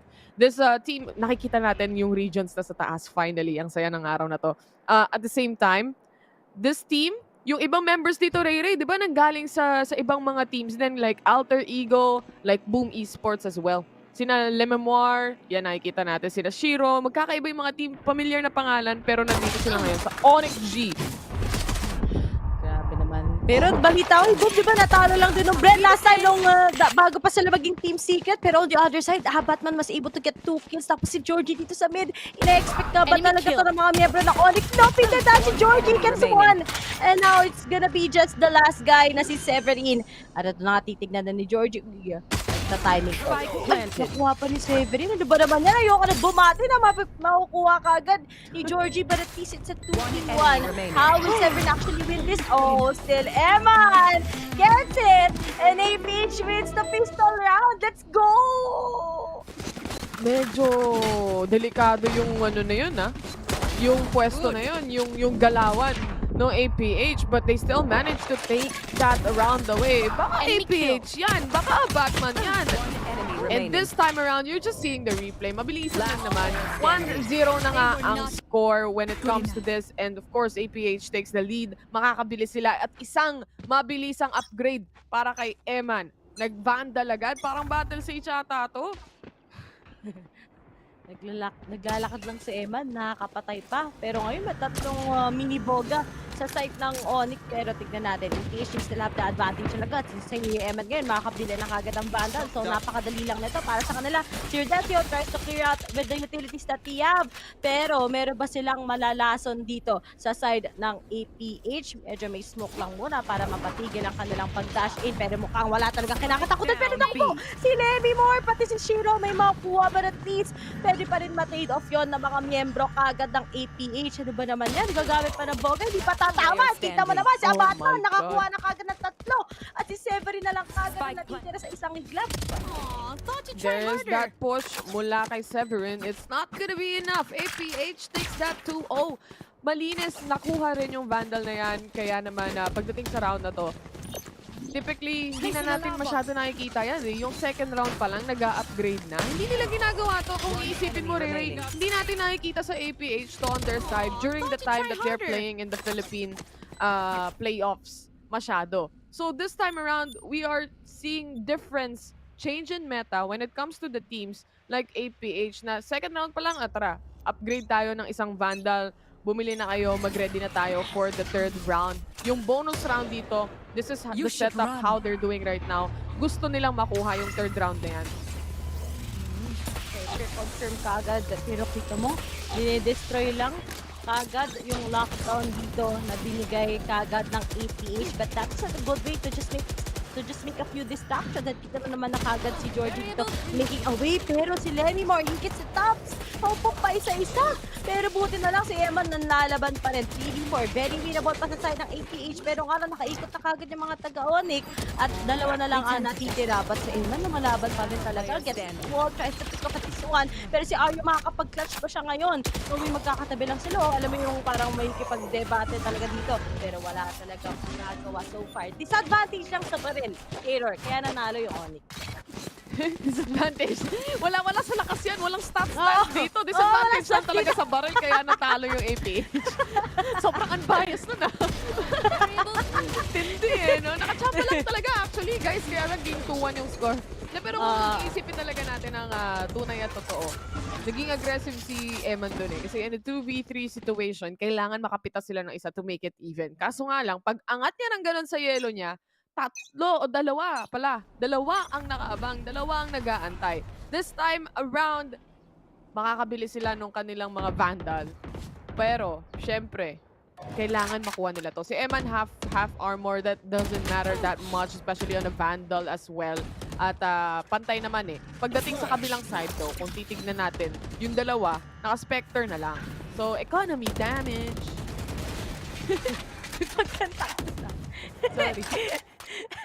Yung mga tao nag-expect na naman ng tech pass. Grabe naman. Pero kapag nalulugi na yung hinahanap nyo ako, ay talaga, niloloko nyo ako Kapag Filipino team laban sa ibang bansa, hinahanap si Ray para mag-overtime. Kapag lugi tayo. Ganon dapat. Kaya si Ray nagkakas nito. Tignan mo si Vil. Napakainit, di ba? Siya nagtuturo lang. Nag-aabang lang talaga. Ang delikado dito, once a Batman hops out like that, dry peak para sa kanya, hindi niya ina-expect yung aggressive na positioning dito ni Monyet.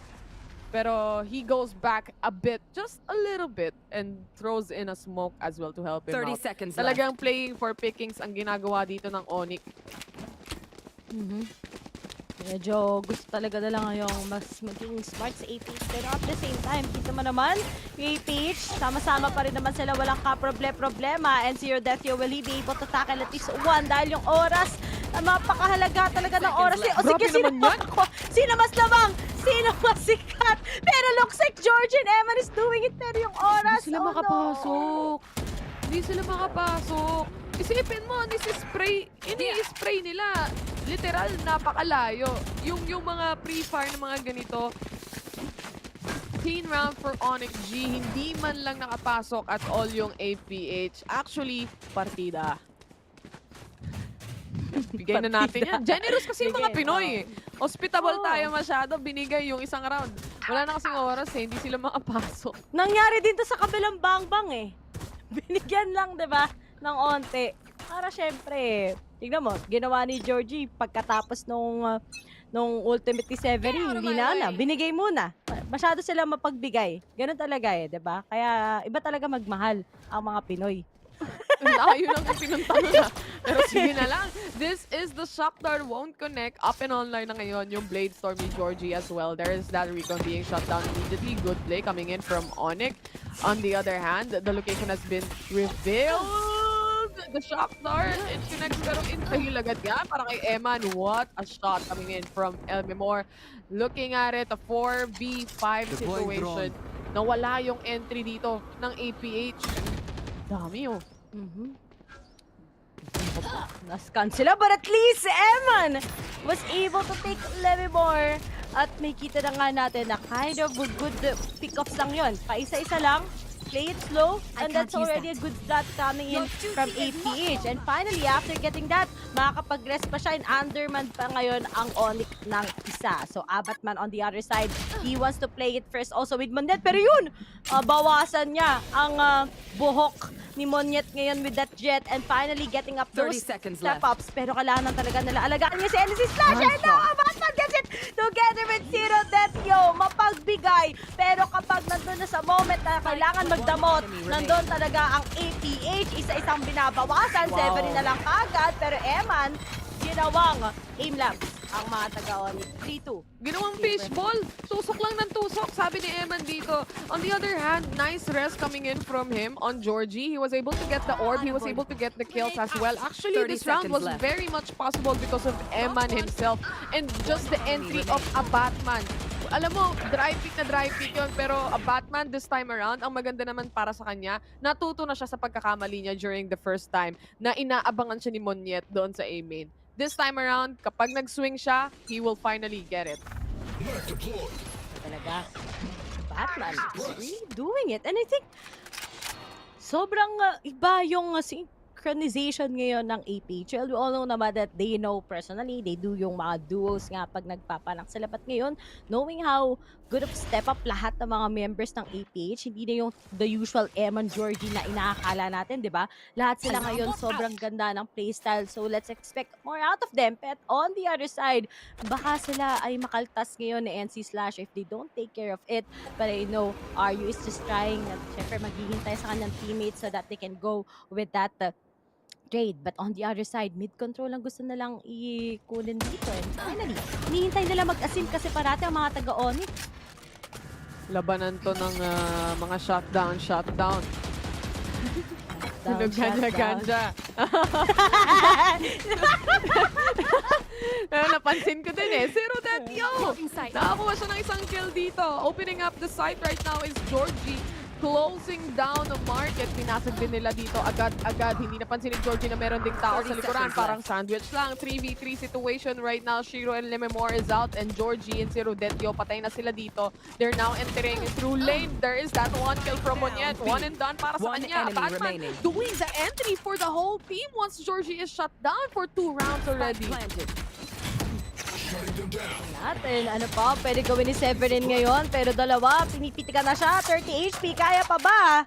At nakikita nyo naman sa mga taste namin ni Taylor sa music, ay isa talaga kaming 187 mobsta. Pero to, mobsta.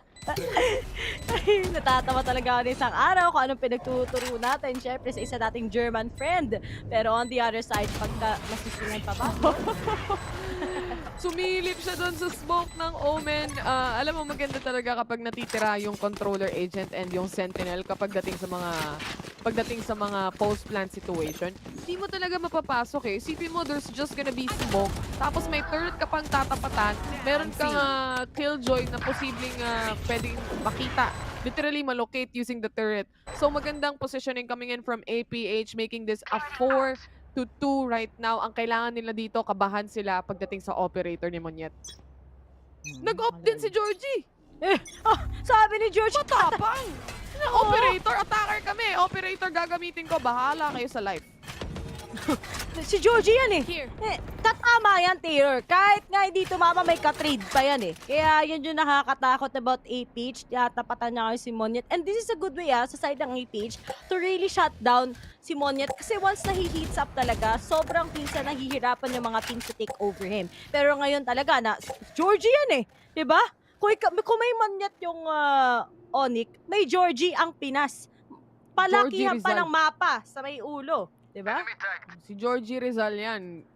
Isang tunay na bayani ng APH. Kaso wala na yung bangs niya. Yung one-side bangs niya. Tinaas niya na. Narinig niya ata si Vil. You should run. Oh, this is now the lockdown being set. Hindi na shutdown ni Monyet. Yung Sova drone agad-agad. They know that he is right in heaven. Merong, syempre may smoke for that recon not to detect him at all. But Georgie, nakaangat. Ito yung typical na ginagawa ng APH. They put in a wall with Eman. Tapos, sisilipin nila yung nasa heaven. Just making that verticality happen. The NC Slasher getting that triple kill already. And Georgie shutting him down. A 3v1 situation up to the operator of Georgie right now to actually make a play. Pero pwede siyang makapulot dito ng kanyang Vandal kung sakasakali. The people or the players of ONIC from Indonesia not deciding to peek. They know that they have hawak nila yung 10 mapa. seconds left. 10 seconds remaining. I think Georgie will save this operator for the next round. Pagkatapos ng pagka-lockdown kaagad ni Yabat, na-shutdown din yung lockdown niya. Tapos, na-smokean pa sila. So, it was pretty hard for them to entry. Tapos, we have si Monyet talaga na in-eradicate sila sa pag-entry. Pero okay lang yan. Kaya nga sinabi natin, mapagbigay ang mga katulad ng APH. Gusto talaga nila pinapakaba tayo sa mga laban nila parati Pero may mga oras talaga mag-heat up sila. Pero ngayon kasi, first game. Kaya medyo chill lang sila. Ito nyo na naman Di pa naman sila yung nag-timeout? Wow! Sipin mo yun. Usap sila. Tapang masyado ng Georgie. Nag-operator, attacker. Wait lang.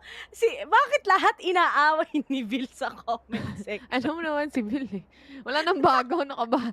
Isipin mo, giyang mag-cast ngayon hanggang sa comment section, nagka-cast pa rin. Ay na.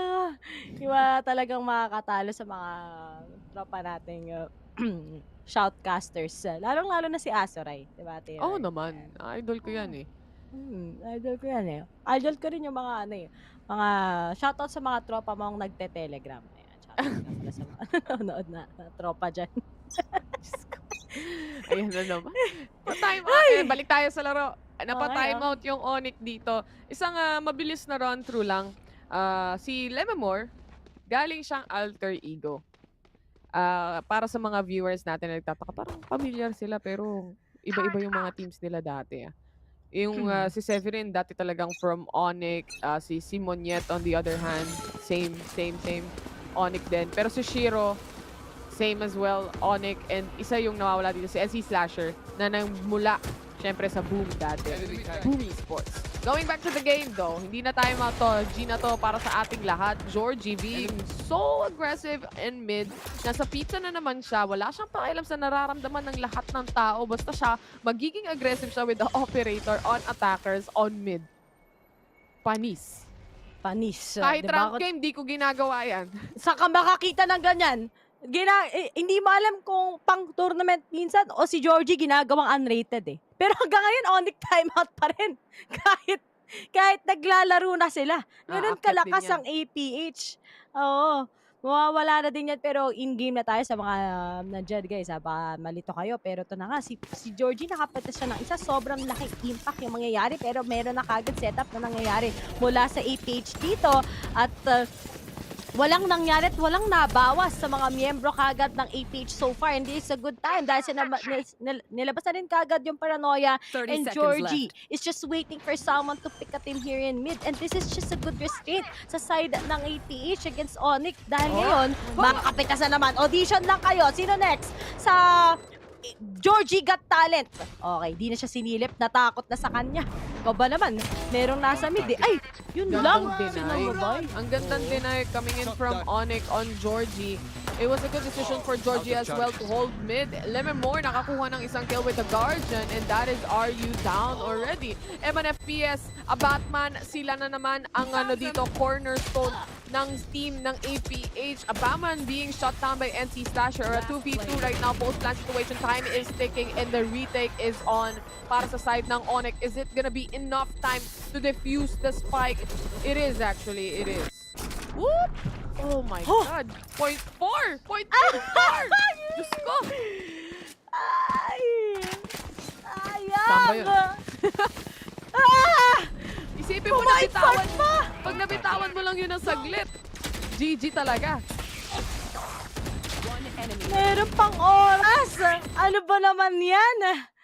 Umoras pa. Minsan, ito yung mga times na parang ayaw mo na lang talaga minsan malaman kung ilang oras. Action PH, mapapapikit na lang sila. Sana hindi ma-defuse, sana hindi magtuloy-tuloy, sana hindi magtuloy-tuloy. Pero wala. That is the 0.04 milliseconds that was left, but it still was enough for ONIC. Back to the game though. Isang reset mabilisan para sa APH. A 4-4. Tayo na yung score dito, Rere. Si Rudetyo, naka-ano na lang, naka-Spectre na lang. Tatama naman daw kasi yung Spectre niya. Tatama Lahat naman. tatama pag APH. Si Eman, magaling. Si Georgie, magaling. Si Aryu din.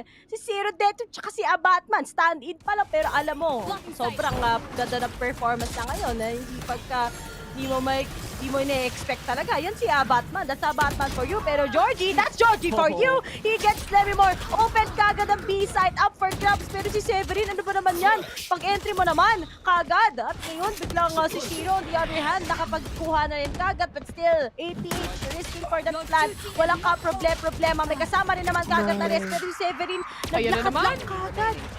Akala ko marires na naman sila doon ni Eman, pero hindi. Not this time around. The ONIC was such a good retake coming in from them. Georgie, yung positioning niya dito usually or typically 1 kill, 1 death para sa kanya. 1 and done positions yung nakikita natin so far with Georgie. He's really trying to be really aggressive. Etong rest nila coming in from Eman, it was a good plan eh. If Eman actually got the kill. Kaso hindi. So, literal, pagkapatay sa kanya, mag-aantay na lang yung ibang members dito ng ONIC. So, that was such a good play coming in from them. Aside from that, APH, I think a good reset when it comes to the economy para sabay-sabay talaga sila makabili. Pantay-pantay sila. And I feel like it would work out more if Georgie was on a firepower like a Vandal or a Phantom. But that's just my opinion. Depende pa rin naman yan sa strats ng mga teams natin. Yun na yung ONIC. Nagli-lead. Pinapakabalang tayo talaga ng APH. Parati nila itong ginagawa eh. Tapos biglang konting, konting reset lang. And finally, makakapag-reset na nga sila kagad. And seems like, oh, sayang na sayang yun. Sakto na sana yung Paranoia, nilalabas kagad ni Aryu, but looks like pagdating talaga sa barrel, may disadvantage yung mga taga-APH. And let's see how will they do it on towards the next round. Pero Emma, at least he was able to get at least 1.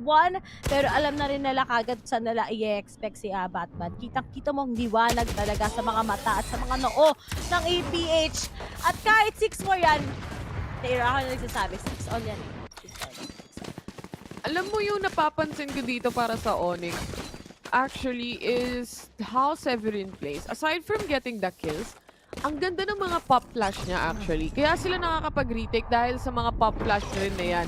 And also, looking at it as well, on point din yung tutok niya eh.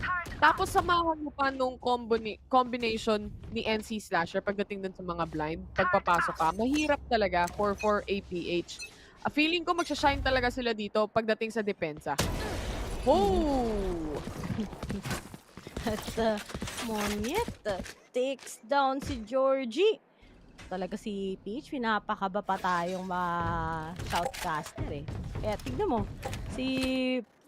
ngayon, Taylor, in fairness, mga happy yung mga nanonood sa atin ngayon. Dati, may mga analyst eh, kapag APH yung naglalaro eh. Ngayon, masaya lang sila. Happy. Oh, masaya na lang. Ganyan lang dapat. Masaya lang Malapit tayo. na kasi yung quincenas eh. Oo nga pala. Kaya sa sahod na ulit, kaya masaya na sila. Na all. Anyway, going in is, of course, APH. Pasok na sila sa site. Medyo nagkakanda-ugaga sila dito para pumasok at para makompleto yung pag-take nila. Pero isa sa mga kailangan nilang gawin is actually shut down Severin para lang mawala din yung mga utilities na yan, yung suspension na yan. Pero mukhang Odin ang nilabas dito on the side of Shiro. Si Shiro na lang ang natitira at yung kanyang Odin, and it's not gonna be enough anymore. 6-5, gaya ng sabi mo, Ray, this is a very much possible 6-6 scoreline para sa teams natin. And of course, ano naman natin yan? Nabasa na natin to eh. Siyempre yung mga bida sa una nagpapabugbog. My God! What's new? Napanood ko na to, yung nanonood ako ng Probinsyano eh. Diba? Ilang episodes na yon. Ganto parate sa unang buwan. Tapos sa next month, mananalo na ulit si Coco Martin. So alam mo na eh. So, mamamatay na naman yung ano niya, yung ka-love team niya. Papalitan ng bago. Tapos na yung kontrata. Palit! Nag-break na. Nagbe-break sila eh. Nagbe-break na. Hindi na ako nanonood nun. Ang tagal na kasi. Entry mula na naman kay Georgie. Typical lang para sa kanya. Alam niyo na yung mga setup dito. Na-memorize siya. Nakakapasok ni Georgie dito sa Switch. Memorize niya na lahat ng utilities ng Killjoy. Walang problema. At least there are the trades. Whoa. They're doing it! Batman! Ano yun? Nagiging Batman ka, nakaka-release pa lang ng Batman ngayon. Nilabangan mo na kagad si Robert Pattinson. At ngayon, si Monyet na lang at si NC Slasher ang natitira. At ano pa ba ang pwede na lang magawa dito? They have some of the utilities. They have that one operator. But will it actually be worth it? Dahil wala na ring Bladestorm at all na ilalabas si Monyet this Grabe time naman mga around. smoke yan. Hanggang bubong, guys. Hanggang bubong, abot, bawal umakyat. Yan ang sabi nila dito. That is Monyet being tagged by the alarm bot. Vulnerable na. He didn't get the shot and they know this is an operator. They know that he wouldn't push necessarily without any utilities being used. This is NC Stasher getting that 2K. Last player standing dito is actually Aryu, and nice shot. A very critical shot coming in from him. Kung naka-vandal si Monyet, mahirap na mahirap yun for APH. Basta ang importante sa kanila dito, mapatay nila yung nagde-defuse and the time will take itself. Grabe naman. Yung very Esports clutch moment of the game na pinakita kagad dito ng katulad are you? Yun o, gumaganon lang eh. Tapos, ang chill pala mukha niya. Ay, may naswingan ko na pre ah. Ay na ako. Sabi niya siguro. And sabi ko sa'yo, di ba, naisulat 6-all. 13-6 yan in favor of APH. Ako na nagsasabi dahil nag-switch na tayo ng sides. At kita mo naman, Batman together with Eman. Napakalaking anchors pagdating sa bawat side. And if they actually get just a good timing, shutdown mo ang mga miyembro ng ONIC, especially talaga si NC Slasher, si Severin, tsaka si Monyet. Alam mo na, natutugma talaga ang APH. And so far, this is super rare. Taylor, na si Monyet ay bottom frag so far sa side ng ONIC. Nahihirapan siya yung operator niya for the past 4 rounds, if I'm not mistaken, or 3 rounds with the operator. Not much impact. I would say 1 kill, on Georgie on the attacker side pagdating sa pag-entry, wala si Georgie. Pero a Batman is your man. He can just do dry peeks and swing out and then get the kills as well with the help of other team members, with the help of other team players from APH. He's really, really fitting like a glove dito, and he's really shining with the team of APH. Sabi nga nila, di ba? Pag bahala na si Batman. Ganun na yung bagong saying eh. Pinalitan na. Bot coming back. Out of Bahala charges. na si Batman. Here. Kaya na yan. Basta, Batman is the new name. Siya talaga dapat yung nagkase sa latest na Batman movie. Total, medyo hawig naman niya si Robert Pattinson. mas Pero kung gwapo yan. Asian. Mas Hindi, pogi kung yan si- Asian. Kung Asian. Kung Asian. Okay. Oo, mas Pwede. pogi si Batman. Mga Valorant players, mga pogi yan eh. Bali-balita ko. O baka lumaki ulo ni Bill, maapektuhan na naman siya. Baka feeling niya kasali siya. Oh. Hindi, sila-sila lang to. May Sova drone na pinapakita, nilalabas dito ang ONIC. There is that wall coming in from the stage. Nakakaramdam sila. Kaya naman, relax lang muna. Si Aryu ang bahala to shut down that drone and not see all the other things on the site as well. So yun lang yung view nila, field of vision nila. On the other hand, they wanna go very slow on this, but with the knife, walang na-detect. They wanna go in completely. That is the alarm bot shut down. Hindi rin napigilan with the nano swarm, pero ready to take action. It's a Batman. Look at him trying to pinpoint the enemies right now. He gets the swing. Enough, not enough to get the kill, but Shiro with 5 HP. Papasukin na ng APH. Isang mabilisang headshot para kay Georgie. A 2v2 situation. Very low on HP na yung Sova dito. The tap on the spike and the burst coming from Severin. Georgie ang bahala. Nasa kanya ang bola. This is now the push coming in from Shiro. Just walking out. Sinusubukan niya lang. Very low on HP. Georgie, kailangan niya pumush dito. Wala siyang choice. Ano lang, buy time lang sa side ni Georgie. And finally... Feeling ko pasukin mo na eh. Oy! Georgie! Ay! That was, Severin! wrong decision making. Actually, ay lang yan. hindi na natin yan i-sugarcoat. I would rather push, especially on a pistol like that. Hindi mo kasi malalabanan eh. Lalaruin at lalaruin ka lang ng ONIC dun. So, kapag pinush mo din naman sa backside, pwede ka niyang laruin. Pero there's higher chances. He just doesn't wanna get bursted down. Kasi nga, ghost din naman yung gamit dito ni Georgie. On the other hand, na-late lang siya ng kaunti sa paghabol kay Shiro. He was being too careful about the classic shots. Yung burst damage ng classic sa right click. So, ayun. First round goes to ONIC. When it comes to the second half and the reset again for APH, they have to use the shotguns. Yung kanilang mga shorty, pare. Ano lang yan eh. Pinapakaba lang tayo na APH. Chumamba lang kanina yung sa 1v1 with the Great One. Pero on the other side, alam na din nila sa magagaling si Zero Death Yo. Pero syempre, mapipigilan ba nila ngayon si Monyet? Nakapag-enter niya, sinarat. Ginaya ni Monyet. Siyempre, yung ginagawa ni Georgie, parehas sila eh. Pero on the other side, advantage lang sa baril. Tatandaan niyo yan parati, advantage lang. At medyo itong APH, wait lang daw. At ngayon, on point na sila, 8-6. Ano kayang plano ngayon ng APH, knowing na naka-full vandal na sila. Isa lang naman na naka-phantom sa kanila. It's going to be Zero Death Yo, but still, good so far performance ng APH. Hindi natin kung makakabawi sila sa full buy nila. They had the guns capability, pero ang maganda naman para sa APH, naka-shutdown sila ng 2 player. So at least minimizing yung gap na mabibigay ng ONIC dito. At the same time, syempre, hindi makakabili lahat. At half armor nga lang nakikita natin kay Severin. And Lememore is just sticking with the Sheriff right now. Zero Death Yo, a good kill, but he needs to go back with 32 HP remaining. Kay Batman, siya ang hawak dito. He gets one. And Zero Death Yo gets another. But that's that kill. Parang 2 trade lang ang nangyari. And this is now Georgie. Lememore coming in on the side. Nababa yung, or nabagsak yung spike. They have to hold the fort, and that is exactly what APH will do. This time around, 3 sa kanila ang buhay pa. 2 ang nawala para sa Vandal. And still a good round for APH to take. Mga PH teams talaga, di sila nanalo lang pistol. Saka na second round. Yun na yun. Nanalo That's all sila they take. Walang nag-check. Hindi man lang sinilip siya, Batman. Grabe naman yun. Corners, check your 6.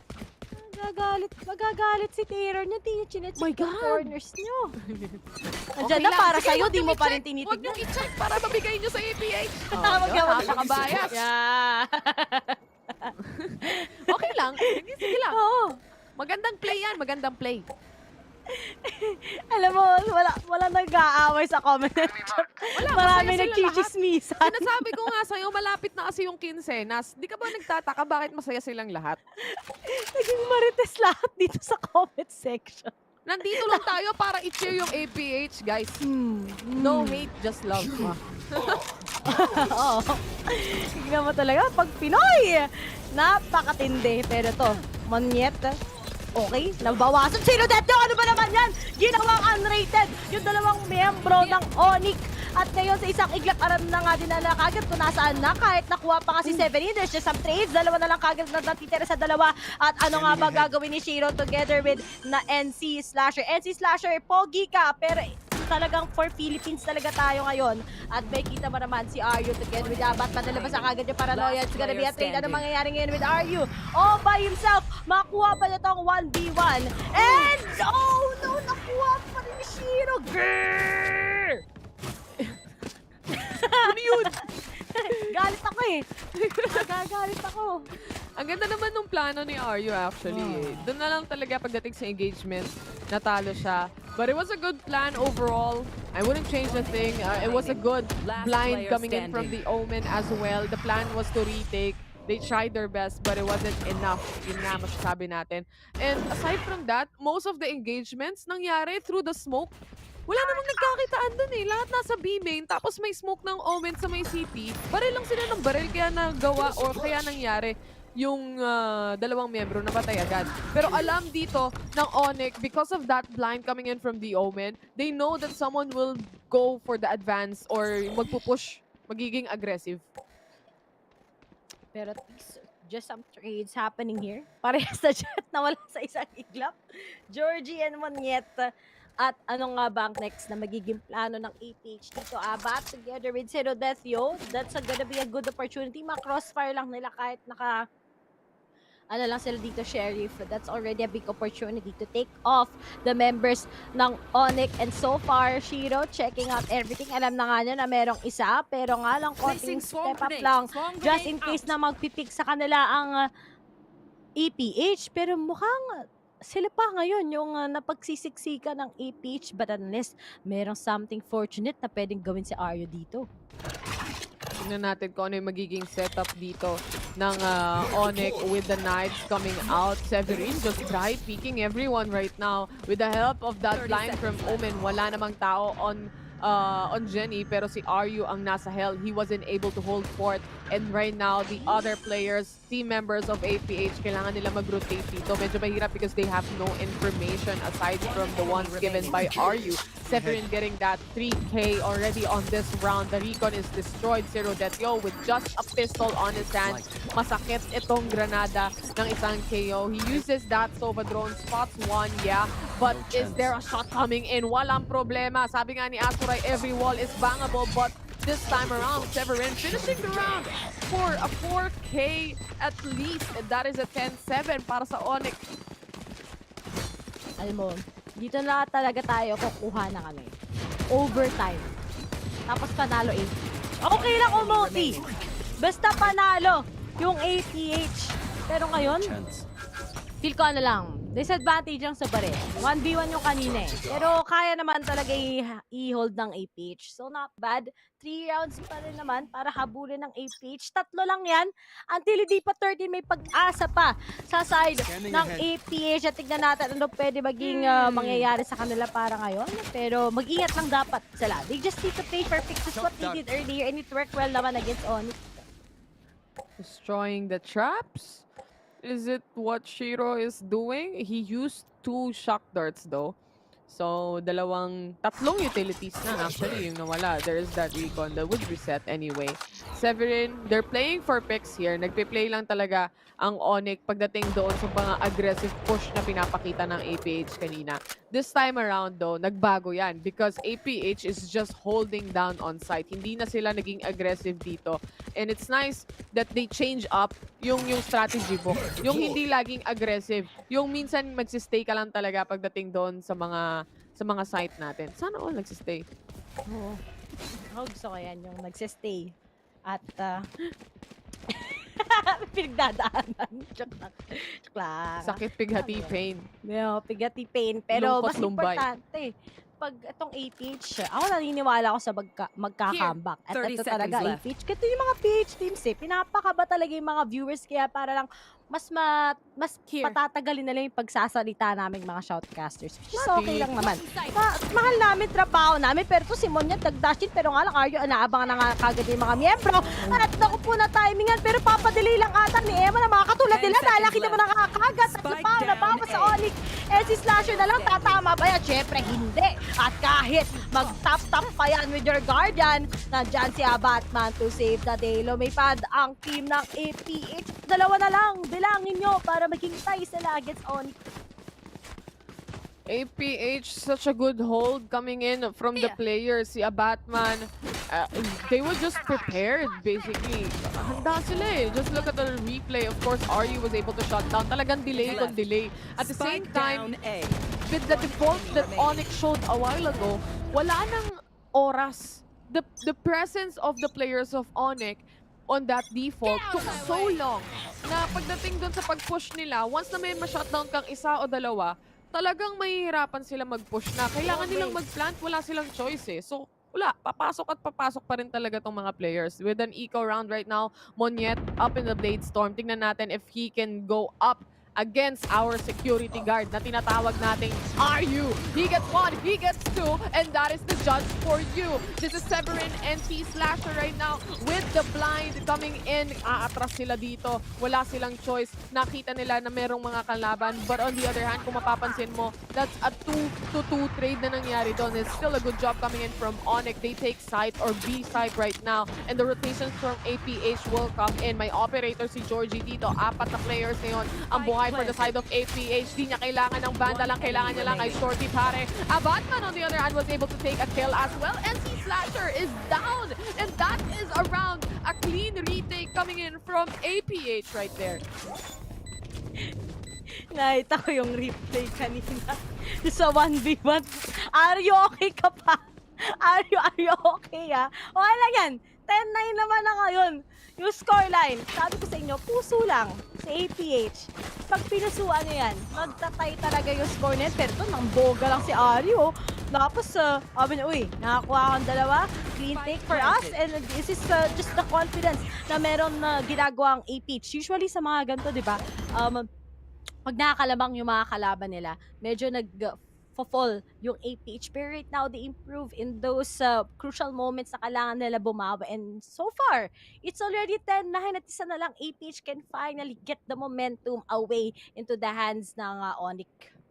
Yung sinasabi ko sa'yo, Ray, pagdating sa mga team na kagaya ng ONIC at APH, specifically APH, they strive especially in a position kung saan grabe yung pressure. We've seen that during game or rather day 1 kung saan ang haba ng mga overtime. Probably the longest overtime ever aside from Philippines pagdating sa Asia Pacific and also Southeast Asia region. I don't know. Pero napakatagal ng overtime na yon. 6 na overtime ata yung napanood namin or kinas namin ni Vil during that time. So, APH, they do great on that kind of pressure. But would you rather have not that pressure, di ba? Parang kung papapiliin ako, gusto ko na lang lumamang ng mas mataas kesa naghahabol. Time out. Placing swarm grenade. Ayoko din yung naghahabol eh. Gusto ko okay nahabol. Okay na yung sobra, wag lang kulang. Mismo! Diba? Kaya tignan mo APH. Ganyan yung mga yan. At naghihintay talaga ako kung magpapakasal na si Georgie or hindi. Excited na yan. Pero anong next na gagawin ng ONIC on the other side? Ready yung 4 out of 5 ultimate sila right now. And let's see if how will APH be able to come back right this dahil meron namang panira para sa lockdown na yan yung kay Zero Death Yo. At kailangan na nila to get the perfect timing. Buti na lang. Nabawasan nila si Monet kahit papano. And he does the entry. Hihintayin lang siguro sila ng mga taga-APH knowing na alam na nga rin ko nasaan sila. RU gets one made stage now pero si Eman check your corner at buti na lang agad kaliwat kanan ang ginagawa ngayon ng mga miyembro ng APH at it's gonna be a 2v2 on the other side. Eman gets the perfect timing and it's gonna be 1v1. Georgie, sa'yo nakasalalay kung magpapakasal ka talaga o hindi. And ngayon, nagpapakasal. Pati siya na-stress, napakamot siya ng noo, men. Hindi ulo eh.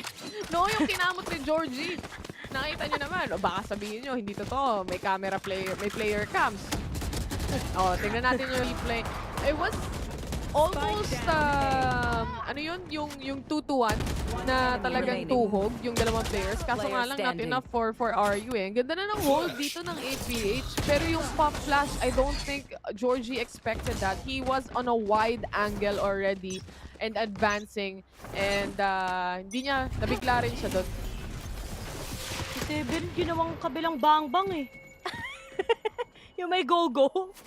Diba? Pinap-flash, pinik. Nagulat si nagulat si Georgie. Pero still, 11-9. Dalawa lang. Puso. 13-11 talaga to eh. In favor of APH. So alam na natin. Nagito talaga Formality lang tong match na to. Ang galing ng, hindi, real talk lang, pero ang galing ng KO nila. Si Severin, ano siya eh, matalino siya maglaro when it comes to the flashes, hindi sayang. When it comes to the knives as well. Tsaka nakikita mo, siya yung isa sa mga communicative players. Pag tinignan mo yung player cam, makikita mo lagi siyang nagsasalita. Pati si Monyet, lalo na si Monyet kasi siya yung nag-e-entry. Ano yan? Siya yung reporter. Consistent kasi si Shiro tsaka si Severin eh. More than Monyet tsaka kay Lemimore. Alam mo naman eh. Pero ito talaga mas consistent. Syempre APH. Mag-retake na nga sila at sinasayawan na nga nila yung mga miyembro kagad ng ONIC and looks like it's na lang agad na titira. T-slash ano mangyayari ngayon? Dahil apat ang haharap sa'yo ngayon at APH. Woo! Woo! Woo! Sayo ni Abat. Kaya pa. Sabi niya, esports is for everyone daw. Sabi niya. Kita mo naman. 11-10 is the score. APH takes this away. I just wanna say, sa mga factors din dito, Ray, if hindi mo napapansin, lalo na kapag nag-entry sila sa A-side. Kaya sila nag-BB ngayon eh, kasi hindi sila mapasok sa A-side. May wall si Eman. Nilalagay niya yun, nilalatag niya yun sa A-short. So, hawak niya A-short completely. Ang nagiging nangyayari, nagiging crossfire talaga siya for the side of APH. Kasi naka-walled off eh, madedelay at madedelay yung kalaban. Malalaman lang nila may tatawid doon kapag nabasag na yung wall. So, hindi nila kailangan isipin. At may kita mo eh, kung bakit ganito kalaking halaga na merong double sentinel yung APH. At kita mo si Batman, di ko alam kung bakit parang sentinel na nga, dual ispe. Lahat na nasa kanya eh. Pero lahat na din nasa mga miyembro ng APH at tignan natin anong gagawin. And this is a perfect time talaga where APH can actually just capitalize on their advantage. Kailangan nila mag-ingat. Siyempre, but on the other side, they already know yung mga capabilities nila. At ngayon, Batman, alam na nga niya kung saan magagaling yung mga miyembro na ONIC agad! Sabi ni Georgie, Phantom is the key! And he gets Monyes. At ano na ang magiging pangyayari ngayon sa mga miyembro ng ONIC knowing na pwede na sila ngayong makurot ng mga taga-APH. Oh, Obama was able to take a kill again, and Eman FPS, despite all the challenges, he was still able to take that 2K, a clean headshot coming in from this guy. 11-11, make a wish, lagay nyo na sa cart nyo lahat at i-check out nyo na yan. Check out Ito na yung sign. Kung naghahanap kayo ng sign na i-check out nyo na at bayaran nyo na, yung nilagay nyo sa cart nyo, ito na yun. Sign na din talaga ngayon ng APH para manalo. Sabi sa inyo eh, 13-11 yan. By APH, pinapakabalang talaga tayo pagdating dito sa Ascent. Kaya ganyan ang mga pangyayari. Pero to, sobrang laking impact nito. Pag may pera APH to make this into an overtime, pero as for ONIC, they lose this, alam mo na! Diba? Hindi lang make a wish. It's gonna be the reality. Yan ngayon ang nangyayari.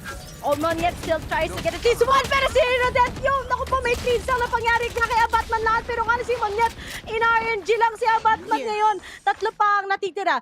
Georgie is actually capable of unleashing that Blade Storm. Pero ano pa kaya pwede na magawa ngayon with that retake? 3v4. Kailangan nila makakuha ng isang kill dito, Ray. There is the setup. Ang importante dito yung mga smoke off din as well. When it comes to NC Slasher, I don't think he has a blind any longer. And on the other hand, meron na bang res si Eman? Parang every other round nabubuhay yung mga patay. Eman yan. Eman the Nagtago yan. sa smoke, man. Nagtago lang sila sa smoke, nabulag, pati kakampi. Totoong O-main ka ba kapag di mo nabubulag yung mga kakampi mo? There is that kill again, yet again from Eman. What a retake from this guy, man! This is such a phenomenal player. As a person, as a player, he really shines through this round. Ay, alam mo kung may oras yun? Panalo na, 8PH. Pero ang kinagandahan naman dito, player, may pera pa rin yung 8PH para maging overtime. Kailangan na maging careful. Ready naman kagad si Georgie with that trade storm. But on the other side, wala na rin kagad pang lockdown ng isang side kung mga taga-ONIC. Sayang lang eh, kung may oras lang talaga. Eman has been popping off. It's just not a lot of time. But no problem, dahil magko-overtime tayo. Syempre nandito ako eh. Oo, malamang. Ray-Rakers. Hindi na kayo nasanay, guys. PH broadcast, 3 lang kami dito. Ibig sabihin, 3 lang kaming may curse dito. Kaya wala kayong choice. Si Ray halos lahat yung magkakas. So, mababang mga games to yet. He has the Blade Storm up and online. There is, of course, the switch and the push. That is a Batman taking the kill. 1-to-1 trade lang. Magandang shutdown mula dito sa kanila para lang hindi talaga makakuha pa ng mas maraming kills. On the other hand, ONIC is just getting kills left and right up to the players now, which is Aryu. Aryu na lang ang natitira dito for the side of APH. He needs to make a play happen to actually have that overtime. Sana. Kaya yun na eh. Isa yung clutch na to eh. Marami pang oras. Although suppressed na nga siya, meron pa siyang paranoia, meron pa siyang smoke, expected na din kagad siya magagaling. And all of the corners, he needs to provide at least something. Yung mga ONIC, kinihintay lang siya, daily work at the top. At that yung sinasabi ko sa inyong map pickers. Next map, panalo APH. Very, very, very close map we looked at here. A close game para sa ONIC G at para sa APH. But ONIC was able to take it away. Let's just talk about how they play as a team. Kahit, syempre, alam natin, we are supporting APH here in the Filipino broadcast. But let us just say how ONIC played it out. This is, of course, the game that ONIC was preparing for. Nakita natin mga star-studded players din to kung tutuusin. May ibang galing BAAM, may ibang galing Alter Ego. Lahat itong dalawang teams na to nakarating din ng Southeast Asia Challengers natin. So, alam natin na malalakas sila. On the other hand, pagdating sa playstyle, I just wanna say that Severin with the pop flashes from the KO, perfectly executed. Ang galing mag-execute dito ni Severin. At aside from that, as a team, as a whole unit, Monyet, nakikita mo yung shot calls niya. He really clears out the site despite not getting most of the kills, Ray. Nakukuha niya yung impormasyon, na-disseminate niya yung information for the whole team. Let's just really just say it. Na si Monyet, every time na he does that jet sa attacking side, he gives the impact kills, di ba? At least isa, nababawas siya sa side mismo. Pero I think knowing that this is just a close map na, let's be real, ONIC is also good sa ascent. Just how APH does it. With that double initiator na meron sila based on their performance sa mismong region nila. So pretty close talaga. 13-11 is not bad after all. Pero may mga rounds lang na importante sana nakuha ng APH yon. But it is what it is. ONIC got nga yung upper hand. And let's just really say, ang ganda no execution ni Severin every time together with Shiro. Sobrang formidable talaga ng performance nila. But on the other side, I'm so happy to see na lahat ng miyembro ng APH walang naiwan sa kanila muli dito sa performance nila sa mismong impact. Tingnan mo, headshot percentage, damage, sobrang tie. Alam mo kagad na sobrang galing ng team na to pagdating dito sa Ascent. And I think sa APH lang, mahirapan lang sila i-close to eh. Pero I think sa next map, sana makapag-reset sila to actually make it at Game 3. Siyempre, nandito ako. So, dapat lahat kayo magtitiwala na magkakaroon ng Map 3 para manalo ang APH. Tsaka kung iisipin mo rin, yung round na kung saan naging match point for the side of ONIC, na-retake naman talaga ni Eman eh. Kaso nga lang, hindi lang niya talaga enough time mag-defuse. I feel like, doon sa round na yun, if hindi siya nabulag, makakapag-push siya ng sakto kasama nung blind. Kaso nabulag din siya eh. Ito yung time na yun. Of course, he can't push. He's blinded by Aryu. at na-delay ng kaunti. Ng slight lang, sobrang slight lang. He was still able to take the kill, but there's not 10 enough seconds time. left. So I was just thinking of that down little A. of a time na try to Emma na mawala yung line. Ang makikita mo yung mga timings lang na dapat ginawa ng APAC. And hopefully sa next map, makakapag-reset sila, get that perfect timing once again. Yun naman ang inaabangan natin galing sa team na to. One And enemy remaining. let's see, what will this One enemy team do? remaining. Dahil alam naman natin that ONIC is actually one of the strong teams din pagdating sa region nila. Actually, no, nag-uusap nga kami last time. Sabi nga natin, I think ONIC talagang kailangan din natin katakutan. But no problem, it's just the first map, guys. Don't lose hope dahil meron pang last 2 maps na may kita natin. At dito ako magsasabi na sana may map 3 kahit 3 series ang kakas namin ni Tirp. Each tatlo sa akin, tatlo ay Taylor. Ilabas mo na yung Ray Rakers. Ito na Kaya yung panahon na yun. Oh, ito na yung panahon. Ilalabas na natin dapat yung Ray Rakers. So, pero guys, alam ko, marami pa pwede mangyari. Papakita sa atin to ng APH. Once again, this being the APAC Challengers kaming yung shotcasters nyo. Kasi nakasama ko si Taylor, guys. And see you after the short break.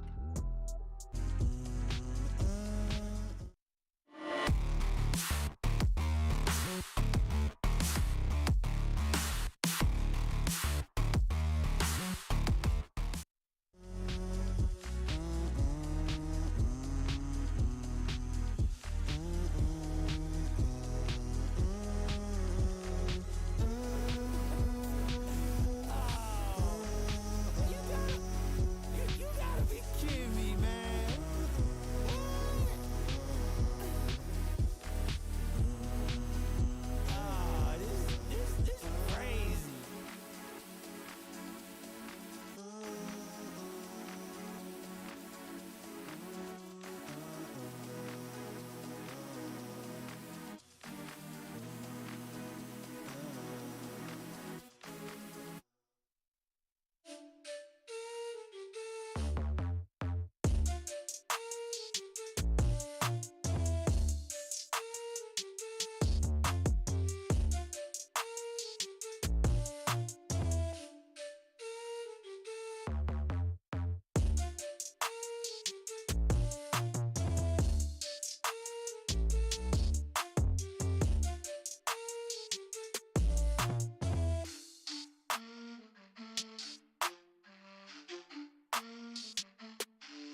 first series pa lang, yet mainit talaga ang unang mapa between APH together with ONIC G. At tignan natin ano ang next performance nila here in Breeze. We are your shotcasters. Ako si Ray Curse at kasama ko dito si Taylor. At may kita nga natin kung ano nga ba ang mangyayari dito sa Breeze. Quite di talaga natin nakita ang APH dito, but I'm sure they have a chance against ONIC talaga to make this into a 2-1. Binigay lang yung first map eh. ONIC G, di ba nila alam? Naglalaro sila sa Paro-Paro G League. My God, Pinoy na Pinoy para sa ating lahat. But heading towards this, of course, like we said, pagdating sa matchup na to, 1-0 na. Lamang na obviously yung ONIC G. But it's such a close match that we are looking at. And first pick or first map natin was Ascent. It was actually a map selection by APH. Kanina na pag-usapan ng panel natin na if they are not able to take game number 1, mahihirapan talaga yung APH on game number 2. Pero baka Pinoy yan. Oo, di ba? Sabi nga dito, di ba, yung mga katulad ng mga action stars natin, Divin, yung nakaplanga, syempre, nagpapatalo lang sa una mga Pinoy. Kasi dahil nga tayo very hospitable, di ba, gaya ng mga nakikita nga natin. Pero tignan natin, here in Breeze, I'm sure, may map pickers to eh. Kapag map pick talaga ng APH usually, natatalo sila. At di ba, naman natin lahat ng series nila, Taylor, ay first map, nananaling kalaban nila, babawi sila ng second and third map. Dahil kahit nagiging Japanese pa rin ako dito, supportive ako sa mga PH teams, syempre. Okay lang yan. Pero ito silipin natin when it comes to statistics. ONIC G, they played Breeze 11 times with a win rate of 64%. So 7 wins yan and 4 losses for the team. At when it comes to the success rate on the attackers and defensive, mas malakas sila on the defense with 62%.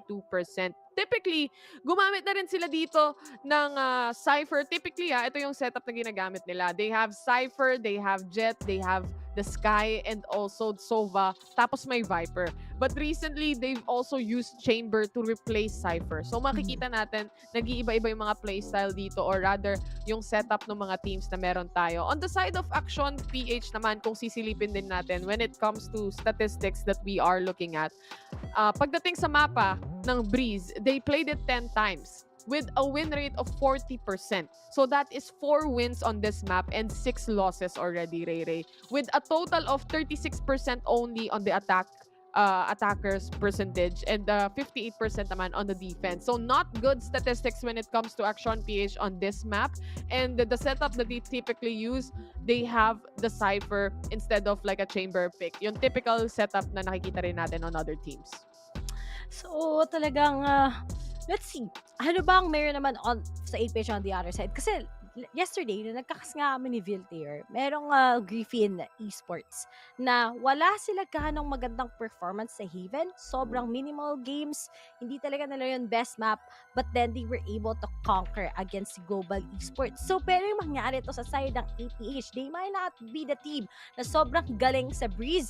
Pero ngayon, na kahit may 1 week lang silang in-adjust syempre para dito sa APAC, I'm sure they have what it takes here in Breeze. Konting reset lang is what they need to do here. And let's see, ano bang magiging composition ng agent nila para lang magkaroon ng upper hand against ONIC. At makita nga natin with what they're gonna be choosing. Okay, it's gonna be the default one. But Eman with the KO. Very interesting to see this. At clear matchup.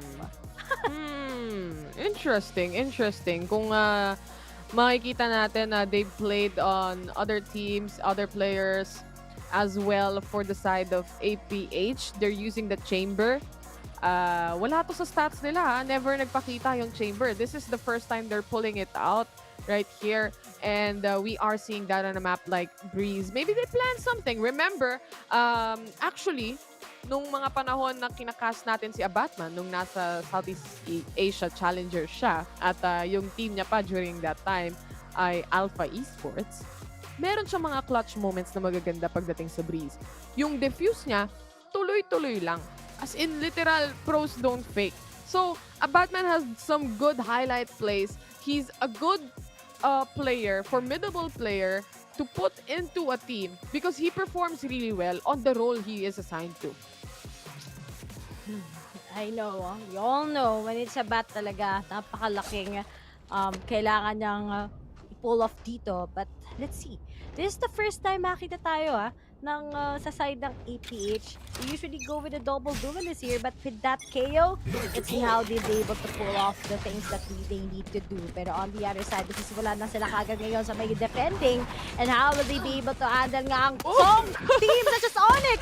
At pinakitaan nga kagad ng puro top gamit ang ghost ng iba't ibang mga teams. At ngayon, on the other side, naging mid-control ang ginawa nila ngayon, at si Georgie na lang kagad ang nag-iisa. Finally, si Lemmy Moore nakuha yung tap ni Georgie. Grabe ang kakati maglaro ng dalawang team na to. Lahat ng makita nila, headshot talaga. On the other hand, ONIC on the second round, they're upgrading. Two of them upgrading already on the Bulldog. Ayaw nila ditong kumuha ng Phantom o kaya ng Vandal this time.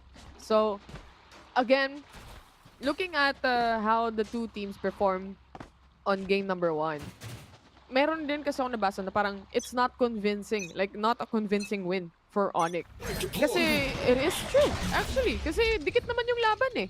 So, you don't know actually kung sino talaga yung mas malakas. Wala kang masasabi na, ang lakas talaga ng ONIC. May parang unstoppable sila. Kaya pagdating dito sa second map, stats don't matter, I think.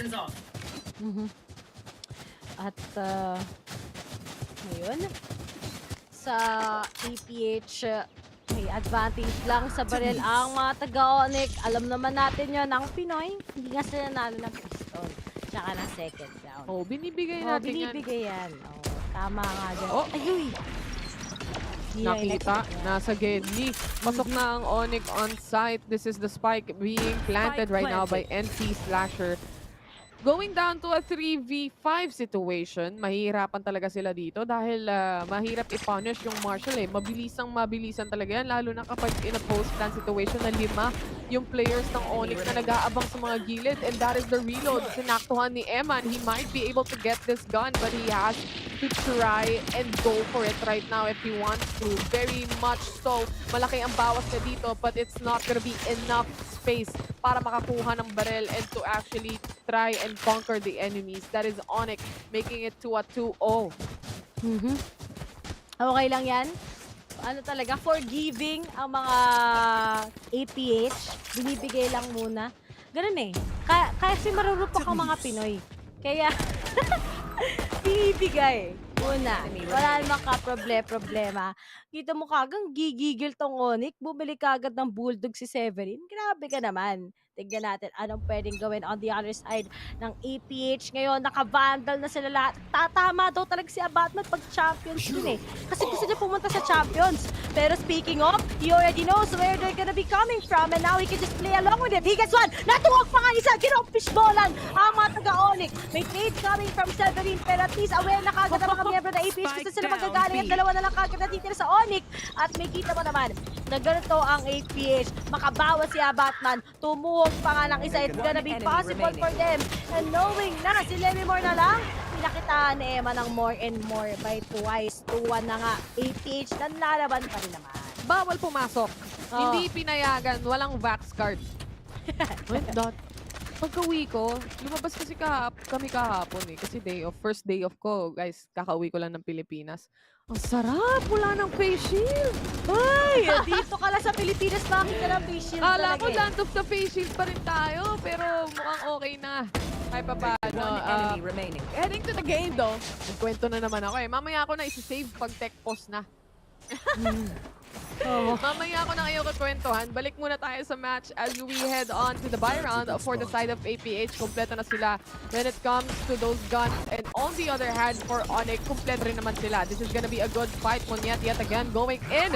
And that is Eman spotting him out. Si Aryu naghahanap din dito, helping out Eman. He has to go back right now with this wall. He's just playing around it. 11 HP. Walang utilities to actually heal up players ang side dito ng APH. And that is Lemmy Moore seeing one. And that is one down, going for another. He gets the second. On the third though, Eman gets him instead. 1v1. Abatman is the only man remaining. He's now planting the spike or just tapping it para kay Severin. Just faking it out. Meron siyang ultimate ditong pwedeng gamitin, and the swing comes in as Severin pulls down that toxic screen. Plant din na may kasama pang pera para sa kanila. Okay, sabihin na natin sa APH, NT. Okay lang yun. Babawi Next ka rin. round. Nice try. Pero, di ba, yung mga 1v1s naman talaga ng APH, yun lang din agad yung kailangan nila gawa ng step up. Pero kasi, di mo rin makuha yung enough hit kasi pwede ka talaga paglaruan ni Severin with the walls na meron siya, di ba? And something like that. Just once he's gonna be pulling it off. May kita na nakakagad ko nasaan siya, Batman. And let's see, Pagandahan ng ano to, Ray. Pagandahan ng strap. Kasi mirror naman to eh. Ano lang yan? Kailangan lang talaga nila mag-ingat on the other side ng APH dahil nga map pick to ng ONIC pero naniniwala ako sa map pickers at sa Rayrakers pero nga lang nakpo Lemmy Moore, nilabas ka agad yung 2 defense kahit naka-eco lang yung APH, ano ba naman yan? Dapat next round mo pa gagamitin yan eh, sabi ni Coach Ray. Ayaw talaga nila magbigay ng kahit isang round dito. Lahat ng utilities kung ano man. Sa lisigang ang nangyari.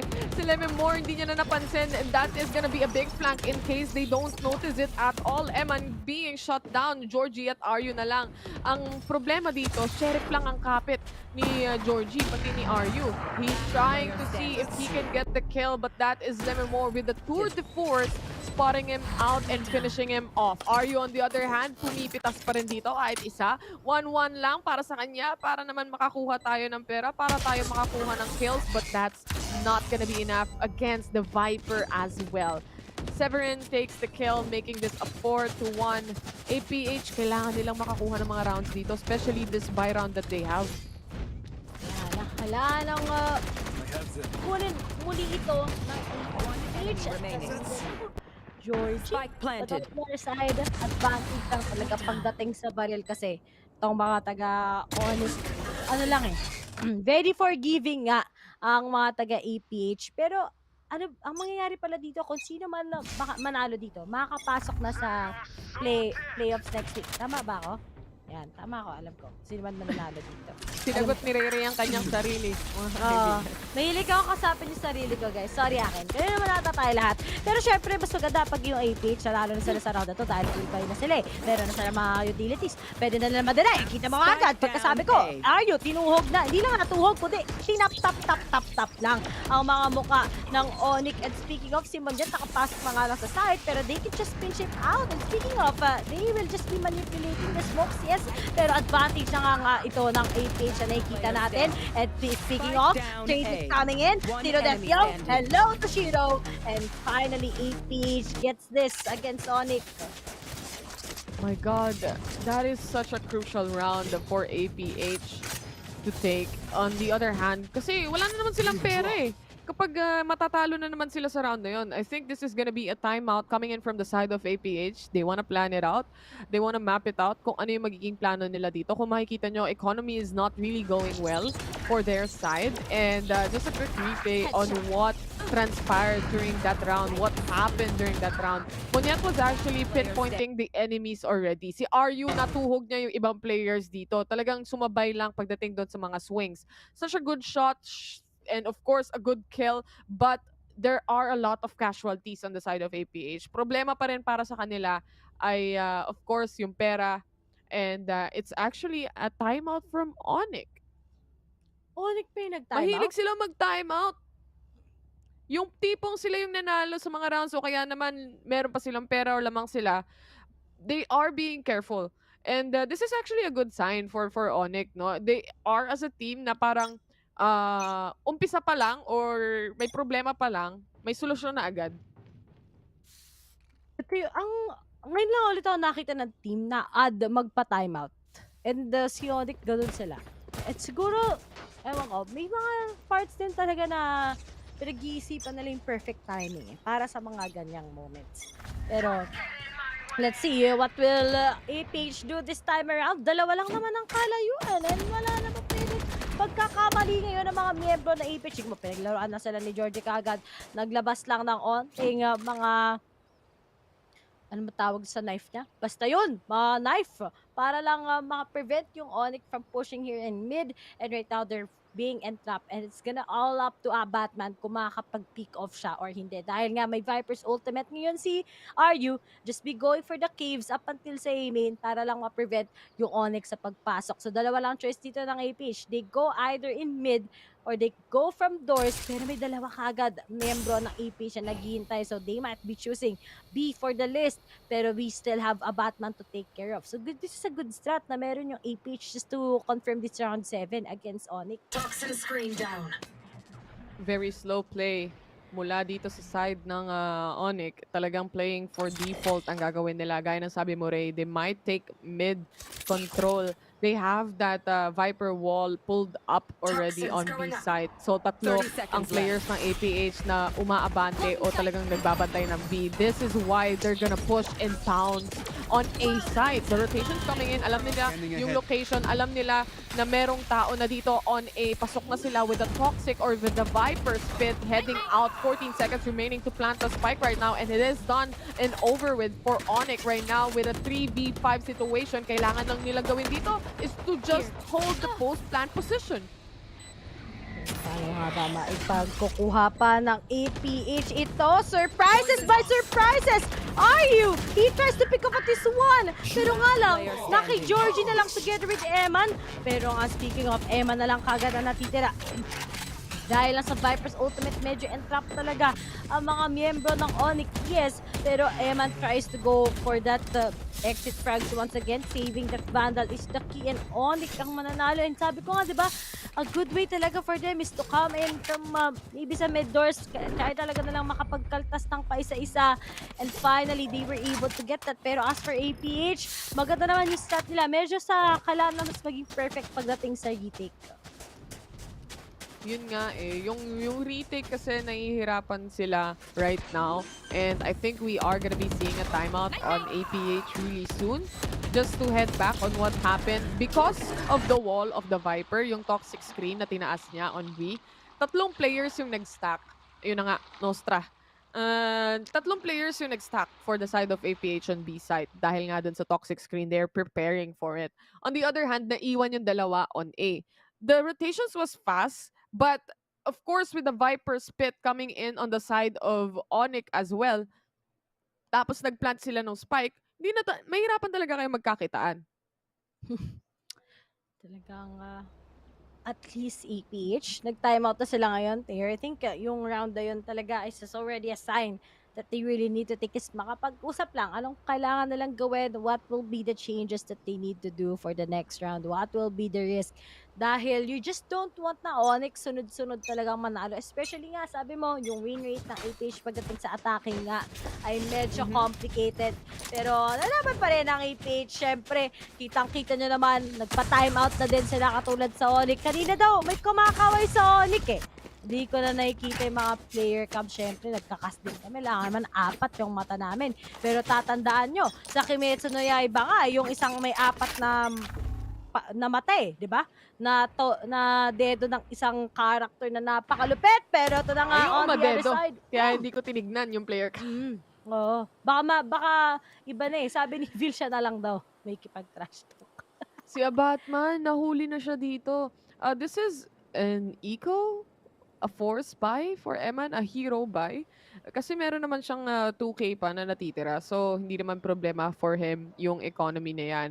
On the other hand, for the side of APH, they are positioning aggressively.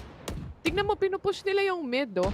Kasi they wanna take control over it. They have that Vandal, they wanna protect it. And aside from that, gusto nilang supportahan dito si Eman. Tignan mo naman, the support is working out. The 2-to-1 trade happened right there. Eman just using his flash to peek out yet again. May ultimate siyang pwedeng gamitin dito and made it turn around completely. 3v2 situation on an eco round for APH. This is quite complicated once again. Pero I think APH kuha na ng baril. Okay, ready si Eman. Ready si Zero Death Yo. And this is pretty big for them. Mati-thrifty nila ang kalaban. And yun talaga hinihintay natin sa kanila, di ba? Take the timeout. Mag-pop off talaga sila ng sobra. And speaking of, alad na nga kagad ni Shiro saan ba magagaling yung isang miyembro kagad ng APH. Naku po, nasayang ginamit nila kagad. Although they were denies. But Eman is just gonna go down. And sayang yun, Taylors. Ginamitan sila kagad ng ult. Grabe tong ONIC. Thrifty na nga lang. Gagawin na pa ng ult. Good effort. Natakot sila, syempre. Naramdaman nila si Eman sa mid eh. Isipin mo, lumabas ka lang, dalawa yan, matik agad. So, alam nila na merong capability si Eman to do clutch moments or to actually make punish for the side of ONIC. And they didn't want that. You know, gagamitin namin lahat ng utilities if kailangan namin gamitin because a round is a round. Yan ang nasa mindset ngayon ng ONIC. Nakausap ko na eh. Kaya alam ko eh. Close kayo. Nag-text sa akin. Sabi niya, mindset namin. Basta, yun. Deploying drone. Sabi-sabi na naman. Ayun, salamat. Kunay yung tawag. Tama. Thank you. Sorry, hindi kasi talaga ako Japanese. Minsan na nagkakataon pag minsan dito sa camera, pero ito na nga. Let's see anong mangyayari about the APH and the ONIC. Sir Dathio, discipline lang. I think yun din yung meron sa APH. If naging mas disiplinado sila, kayang-kaya naman to. And knowing na sa mga crucial situations nga, sobrang nagpa-pop off sila. So that's what we need to wait from them. Pero speaking of, alam na nga nila kung saan ba manggagaling ang babang mga miyembro kagad ng ONIC. And speaking of, they want to go with a mid-take, pero seems like right now that they already predicted it. What will be the next thing happening? Yung si Levi Moro, nagbabanda sa ni Giorgio, para patintero. Sino taya? Sinong next natin magiging lang sila dito. Amba-ambahan. Mahirap dito kapag may gumawa ng aksyon at yun na nga si Georgie ang lumabas. He didn't expect that at all. Ang tagal nilang nagantayan doon na 4v3 right now with of course si Rodetio using that ultimate. Si Eman ang pumapatay dito. May kasama pang collateral damage from si Rodetio. That is making things worse for the side of ONIC. 11 seconds to plant the spike. They don't have it in their hands, and that is si Rodetio finishing things off. 3-6, kailangan ng mas maraming rounds na ganito ng APH. Georgie wasn't able to check the corner, but it still wasn't that big of an impact when it comes to that round, of course. Ang ganda ng ginawa ni RU1, he delayed it, tapos sinamahan na din kaagad ngayon ng ginawa ni Sir Deathyo. And because of that, na-entrap yung mga member ng ONIC Lahat sila nagsama-sama dun Ganun lang gawin ng APH, play it in a passive way. Tapos knowing na sobrang laki talaga ng remarks nila pagdating sa defending side, they can just utilize it to go up against ONIC. But on the other side, ang next performance ngayon coming in from APH? 6-all nga din ba ulit ang makikita natin ngayon? Or talagang ONIC, meron pa bang upper hand to mga to? Wala na to 6-all to. Alam ko na to, naisusulat na naman to sa... ano na yan? Sa Bilblia, syempre. Bilblia. Ang daming alam yun Alam nila. Speaking of alam, nakuha yung information with regards to the two players of APH. They need to come back a little bit, and this is NC Slasher planting the spike right now. Nasa loob lang ng smoke dito si Georgie. May chance pa siyang makakuha ng mga kills dito at mga importanteng klaseng kills pa. But that is the flash coming in, I think, from a Batman na nahuli din siya. Tour de Force up and online. This is Lemon Moore finding RU.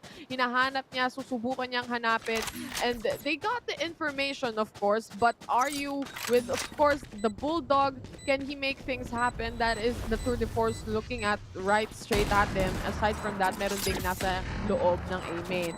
With, of course, Snake Bite, it's not going to be enough to actually delay Lemon Moore. He's just pushing. He's going to get this Vandal as well. Closing things off into a 7-3 scoreline based doon sa ating prediction saka sa ating mga win rate. Mahirap talaga pagdating sa kanila. Yun na yung malakas nila defense, 58% for APH. Kaya yun yung kailangan nalang pahalagaan ngayon. Make this ito a 5-7, that's still a good sign.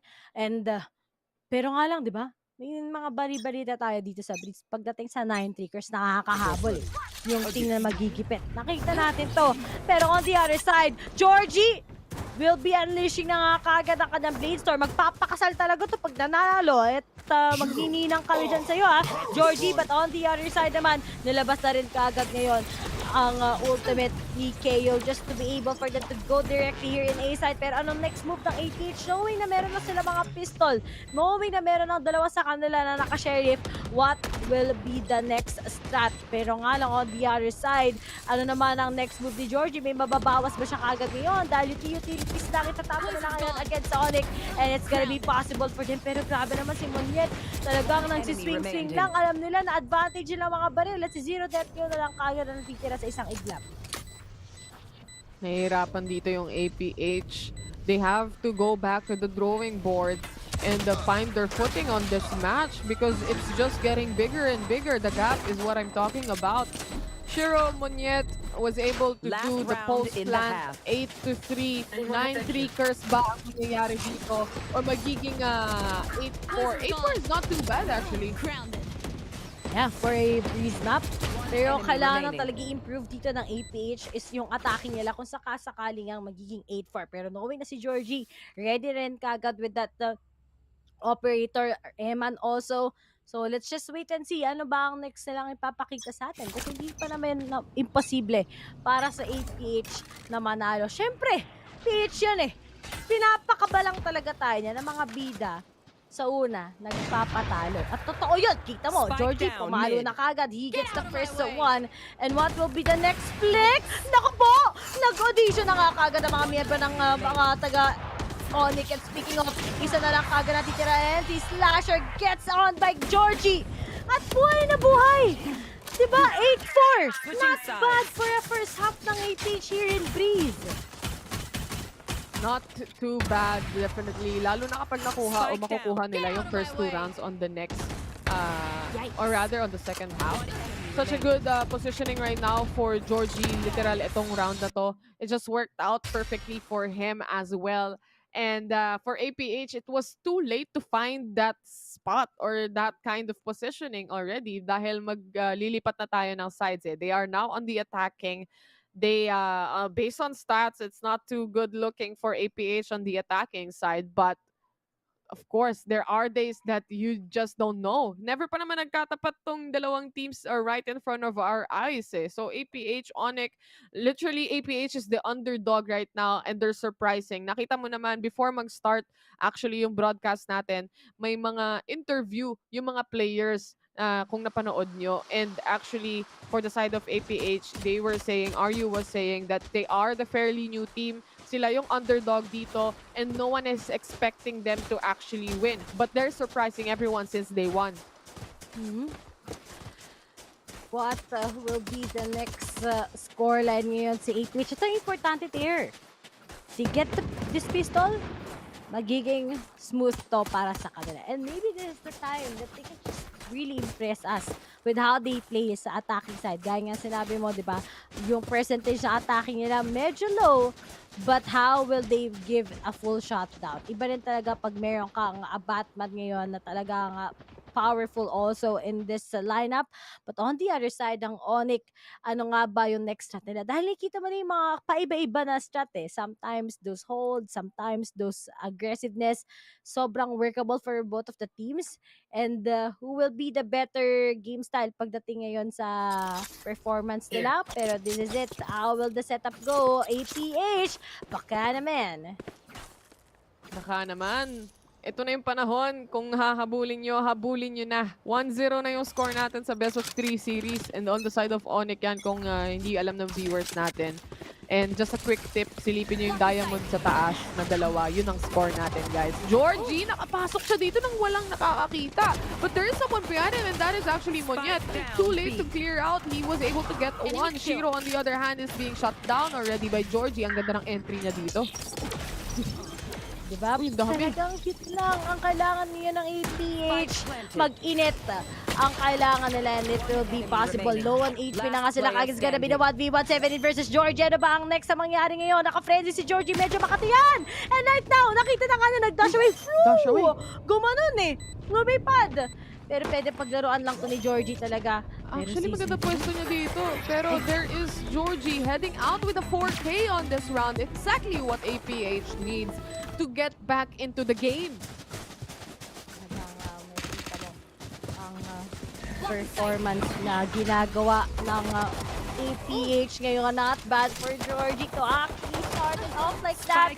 And with a 4K, he was actually saving it once again. Diba sabi ko nga, improvement lang kanina sa pistol nung ascent natalo siya eh. Pero ngayon, he's just gonna be getting it and not bad. 5-8. Count it guys na naman. Pag nanalo pa APH sa round 15, around 14, around the 14 pala, magiging malaki tong step up para talagang ma-pick off nilang on. Oh, aggressive push mula dito sa side. ng ONIC, but it doesn't work out for them. This is marshals upon marshals that we are seeing right now. Bulag, puting buong pamilya. NC Slasher, he gets one. Will he be able to punish another? That is Aryu securing the kill instead. Medyo masakit itong mga lineups, itong mga utilities na ginagamit ng mga players natin. They are now planting the spike with 16 HP remaining for Lememore. There is the pop flash and Eman popping out as well with an 8-6. Ito yung sinasabi ko, Ray. Hindi ganun kahirap habulin, lalo na kapag hindi ganun kalaki yung gap in the 8-4 score if makukuha mo yung pistol. Yun na nga eh. APAC, especially sa kanilang attacking, yun yung kailangan nila improve. But with this amount of Eman together with Georgie, na double initiator sila, this is a good way to start. And RU somehow talaga setup, sinutulungan na sobra yung APH. So they just need to keep up with this momentum. Kita ko naman, napaka-relax lang nila. Wala sila dapat katakutan. And if they take things slow, they can be able to win this against ONIC and actually impress us sa Breeze map once again. Nag-upgrade na dito si Kuya mo Georgie ng kanyang baril at si Zero Detyo lang ang medyo tagilid ang Vapor, but we all know that he can actually take on, of course, those shots with the Sheriff. At yung mga pop flash minsan nahuhuli din yung ibang mga teammates dito ni Eman, but that is a Batman waiting on the corner, holding this position, just relaxing for a bit at playing default, just trying to check each and every corner that they can actually check and take a look at.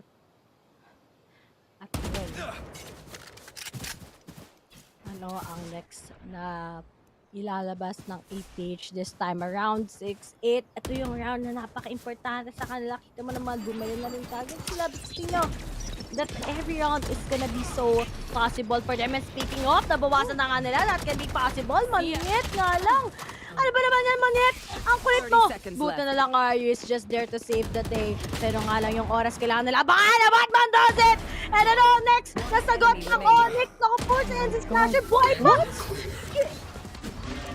What a shot coming in from ONIC, from NC Slasher right there. Ang linis maglaro ng taong to.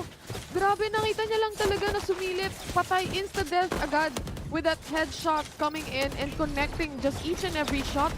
Let's take a look at the replay right here. Good hold coming in from Monyet. Ang ganda rin ng kills na nakuha ni Batman doon. But look at this. Ang linis, Ray. Alam niya lahat ng impormasyon.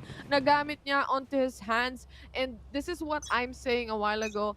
How KO can definitely change up the game. Nakikita natin dalawang KO on both teams are actually stepping up. Tour de Force is up and online for a Batman. Nahihirapan siya dito ng kaunti. But of course, he has to just hold completely. Kita mo naman, ang lakas ng Pinoy. Walang barel pero bumabansi pa din. May bug. Dumadansig pa yung mga Pinoy pag Pero, ito yung importante na round. They win this. Sobrang laking advantage na. Dalawa na lang kailangan nila habulin. Mapapa-eco pa ang ONIC dahil nga sa pera na meron sila. The setup goes in. Dashes through na nga kagad ang mga miyembro ng APH. Georgie, anong next step nila ngayon? Kaso nga na si Shiro, in-expect na niya si Batman coming in here sa holds. Pero no problemo. The spike has been planted. Post-plant ang balak gawin ngayon ng APH. Medyo delikado yung moves dito ni Eman. Ulo lang nakikita sa kanya. Alam naman natin crack tong mga players natin. Hindi ito basta-bastang rank game lang. And this is toxic screen being played out. Of course, para maka-atras kahit papano yung ibang members dito. Ang kailangan nilang tignan is actually the Jet, which is Monyet right now flanking. It's such a good flank and a good retake mula sa ONIC. Hindi na nila nabantayan yung flank dito at talagang they swarmed in all throughout the site. A 10-9 score. Hindi natin nasabi yung nice kanina. Oh, sayang.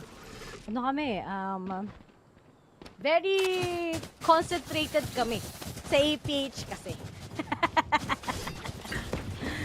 Pero, nice. Pero dito nga lang, naipit sila eh. Kasi si Monet nasa flank na rin kagad siya. So it's something that hindi in-expect ng APH after all. This is a good time to actually call for a timeout. Ano bang balak gawin ng APH this time around? Na-outsmart lang sila. The aim is there, Taylor. Pero ONIC, they just know how to manipulate kasi ang APH here in Breeze. And we've seen naman talaga na APH don't usually pick this map talaga. kailangan nila dito yung likot ni Georgie. Kasi si Georgie, malikot talaga itong maglaro eh. Pero mas malikot dyan is si Monyet. This is the Monyet-Shiro combination. Aside from that, there is Lemmermore on the backside as well. The triple man stack coming in from ONIC is working out pretty great. Si Rudetio mapo-force out siyang umatras dito. He has the spike though. At least he can rotate if ever he wants to. He has more than enough time. He can get a pick-off. Pwede siyang mag-rotate agad-agad. Positioning coming in from the players of ONIC. Isa sa mid, dalawa sa B, and A side is completely open. And of course, with the mid control like this coming in from Severin, kailangan niya ring ingatan yung A main. It's all up to him as well. They have to mismatch this combination if they wanna actually succeed. Kasi baka masilisihan talaga sila dito ni si Rudetio. That is very much quite possible. And that is what APH needs to take care of. Pero going up against the Wild will si Rudetio get this? Dahil nga, tatlo pa ang mga miyembro ng ONIC. But if he can just manipulate it, use that shock dart for his advantage, that's gonna be very possible. Pero alam na rin kaagad nila saan nila ilolocate si Rudetio. But really, play it out. Isa-isang miyembro ng ONIC pwedeng mag-audition sa harapan ngayon ni Rudetio. And when you need him the most, he gets the clutch. At yun na nga, he gets one. 1v2 pero nga lang, ang sakit nun. And he gets the one! Oh, sayang. Dalawang miyembro kung nagpa-isa-isa yun. Mag-audition lang talaga sila. It could have been different. But as Shiro goes for a diffuser. Ano ang next step ngayon ng APH? 5 lang to. Napakaliit lang para magkabol ang APH. Maliit lang yan. Puso. Delikado round yun for ONIC. You see, si Rudetio, he was able to take 2 players or 1 player out of B side and all the way rotation papuntang A. 8 HP remaining and he was still able to take that kill. It was just a little moment na kung sakali man na may mas mataas siyang HP doon, hindi siya na-dink, it's gonna be really possible for him to actually do the post plant. Hindi imposible yung round na yun, but of course, with that little of an HP, nagulat ka na lang na talagang nakakuha pa nga siya ng isang kill eh. Ano ang next step up ng APH ngayon? They're medyo quite uncomfortable sila but under pressure. Alam naman natin na dapat lahat sila ngayon, they'll be able to just tangle it all together. Pag dikit-dikit lang sila, that's gonna be possible. Kita mo naman, nakapasok sila kagad sa isang exam dito sa may B-side. And as they unleash this Viper Spit, what will be the next step coming in from ONIC? They just need to have that full amount ng wall. And kita mo naman na Batman gets one. Pero nga lang, on the other hand, Shiro together with Monyet gets the 2 members. Tapos sasabayan kagad si Georgie with that down to his fury. Eman at Aryu, nasa iyo ang kamay. Delay a lot of time. Nakita na nga siya ng isang miyembro. Always check your corners. He sees already mga miyembro. Matitili-likuran niya mga miyembro kagad. He gets the tag. At isa na lang kagad. 4 na bala. Pero may oras pa ba ngayon si NC Slasher? And Aryu, it is time! With that Vera Esports clutch moment of the game, Aryu makes it once again. Na Viper Spit ang mga miyembro ng ONIC. Are you for real? What a play mula dito kay Aryu. He was left all alone on the site already with other members being gunned down. And talagang trigger discipline lang para sa kanya. Alam niya na hindi siya makikita on that spot because it's too far away for the players inside the Viper's pit. And he was able to capitalize on it completely. Shutting down 2 players na walang kaalam-alam. Yung isa nagde-defuse, yung isa nakatalikod. Making space for the team. Making it possible to actually take on the round. Another kill para kay Lemmermore with a 2K. He TP's out as well. 3v5 situation. Si NT Slasher only on a pistol. This is a broken buy coming in from ONIC right now. APH, this is a very crucial round for them. They have to take this. If not, if they want to destroy economy, basically, kailangan nila makuha tong round na to, Ray. This is the biggest question. 3 na lang silang natitira. And everything will be really big sa kanila. And speaking of, nilis nila dito. Naku po, si Severin nakaabang, nakayuko. And ngayon, 2 na lang natitira. Oh no. Nilaro sila with that Viper Spit pero si Emma na lang natitira. Will he be able to get and connect those shots all together? Unleashes the knife. and goes for a plant. 63 HP and a dream, no armor already. Alam na rin kagad ko nasan siya. Goes for a reload na lang muna. And as he plays with them, Hero still gets him, and yung risk pa rin ng pagbili ngayon ng ONIC, na entrap pa siya kagad when SC Slasher was able to pull off yung kanyang utility. And ONIC is on a match point. Match point, ONIC G. Isa na lang yung round na kailangan nila dito to actually take and make it a 2-0. Kaya naman napaka-importante to para sa APAC if they still wanna continue para sa tournament. On the other hand, makikita natin, ang ganda ng hold ni Severin dito. Of course, using the Viper Spin, it's gonna be quite difficult for APAC. They tried, but they didn't conquer. That's the problem. And Evan, he's definitely on point on this. Kaso nga lang, there's just too much to deal with. There's left and right, merong mga tao, merong mga players na nag-aabang na for ONIC G. This time, they have to force it out. Lahat ng pera nila dito, this down the drain. They are just using basically sheriffs, bulldogs, and one vandal as well. Napakadelikado tong round na to for APAC. It's a make or break. Make or break indeed. Isa na lang. Ang ONIC APAC, meron pa kayong 5 rounds na kailangan habulin. Just do. Kahit imposible, magiging posible kapag kayo.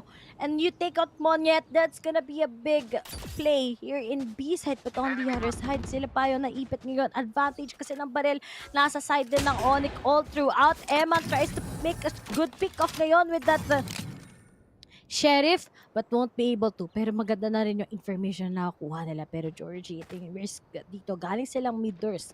And if they get a good step up ngayon, if they clear out against at least one, that's going to be Shiro himself. That's gonna be big! And speaking of, yan na hinihintay natin. Sinabayan na rin kasi kagad ni Zero Death yun ng kanyang Hunter's Fury. Papasok na kagad sa A-set. Nakapag-set up na rin sa wall kagad ngayon. Ang katulad ni RU. Here is the retake coming in from ONIC. Pero syempre, APAC yan. Pag kumpleto, dekado sila, wala ka problema. Mananalo sila. Pero nga lang sa baril, naku po si Lemimore, pumalo na rin. Georgie at Aryu na lang kagad ang natitira. Oh, Georgie, nakakuha siya ng triple kill dito before he goes down. Ni Aryu na naman ang nasa kanya na naman, nasa kamay na naman ni Aryu. Paano lalaroin itong round na to? He gets the first kill. He needs the other. He needs the second one. Is it gonna be a clutch? Is it gonna be a round? Is it gonna be over? It's up to him. And si Slasher naghahanapan lang sila. Time is ticking right now as the spike is ready to set off in a few. Line up lang. Set up lang. And that is the clutch. That is the kill. Right here, the Vera Esports clutch moment of the game. Aryu! Buhay pa! Puso! Alam mo yun, ang daming rounds na nakasalalay sa kamay ni Aryu, and he's making it worth it. Bulldog is lucky talaga. Alam mo kapag mga Viper main, kapag mga controller main, alam mo kapag nakahawak ng Bulldog yan, mga agat yan. At kita mo naman si Aryu makes the impact talaga for his team. And hindi pa tapos, Taylor. OT to Nakita ko na to Mag-OT to. Panood ko na to. May replay na nito. Kumbaga, this is the preparation right now of APAC. They take the orb, no contest for the side of ONIC G, and they just holding down. Meron sila, broken by sila dito, force talaga. And a Batman was able to take one away. That is Monyet. Isama mo pa sa hukay is Lemimore. He's going for the third. If this hops out, Shiro takes the kill instead. This is a 2-1 trade. Still a good round para kay a Batman to take 2 players out of the equation and to open up side. This is now Georgie flanking, using that momentum, using that movement. Baka sakali, may nahuli na nga isa, and he goes for the second, and for the third, si Emma nang bahala. Georgie Eman connection is there. 12-9, APAC taking rounds back. Sabi sa'yo, that's because of one round. Lalo na pag 8-12, alam mo it's gonna be different. And speaking of, they just manipulated once again. Nahanap na nila yung medyo weaknesses ngayon ng mga taga-ONIC. And finally, makita talaga tayo ng overtime comeback maybe. But ito na nga, yung ONIC, mga nagpa-timeout na sila ngayon dahil medyo nagulat sila sa mga moments na yung APAC kapag kailangan mo talaga pag sobrang crucial ng sitwasyon, nangyayari talaga yung heroic moments Ito yung sinasabi ko kanina na APH, they're really great under pressure. But one player to actually note that is great under pressure is RU. Kasi siya yung controller dito. Siya yung controller on other maps as well. This role that RU has is very essential, very important for the team. This is where the setup goes. This is where the setup plays. And if RU is alive in post-plant situations and even on retakes, it is very much a higher chance of winning. Parang raffle lang yan. More chances or more entries, more chances of winning, man. Oo. Kapag nagpa-audition ka, more chances of winning. My Ay! God. Di ko rin ma-mention. Isa Basta, pa! Isa pa! Puso! APH! Let's go! Mabuhay kayo! You want to Oh, play? Let's play. magpapakasal pa si Georgie! Tignan mo! Diba? Yan ang buff na tinatawag ko sa inyo. Pero looks like, alam na nga, dinala na ako sa information. Nasabay mga miyembro kagad ng ONIC. And speaking of, mukhang magandang entry nila sa B-cut na lang kagad si Ari. Wala ka problema dito pa sa kanyang teammates. But on the other side, ready na kagad si Abbotman. Well, it's to the 4. And speaking of, ay naku, nag-timing. Scope na sana siya eh. Pero si Monyet, alam na nga din nila that he's there for the flank. Aryu tries to contest this still. Nag-hold lang sila and si Slasher mapapa-put off na nga din kagad ni Zero Death Yo. Pero all those flanks, may dalawang nandito kagad. Pero nga lang, ano gagawin ngayon ng mga taga-APH? Nakasalalay sa isang miyembro. Eman can just delay a lot of time. He gets one, he gets two, he goes for a knife. He will be able to pull it off. Pero nga lang yung oras. ONIC gets this. And looks like APH may lalaro pa sila bukas. Well, ONIC G takes this game away, making it a 2-0 pagdating sa best of 3 series natin. Ang daming moments, ang daming times when it looks like APH was gonna get it. It's a very close match since game number 1, and they tried their best. They really tried to make it work, but this map, Breeze, hindi nila map-pick to eh. This is probably one of their weakest maps as well. So, when you think about it, talagang hindi pabor for the side of APH yung mga ganap. Mm-hmm. And I gotta agree talaga, yung amount na experience na meron talaga ang APH pagdating dito sa Breeze, diba? Especially sa kanilang attacking, it's really not that okay for them.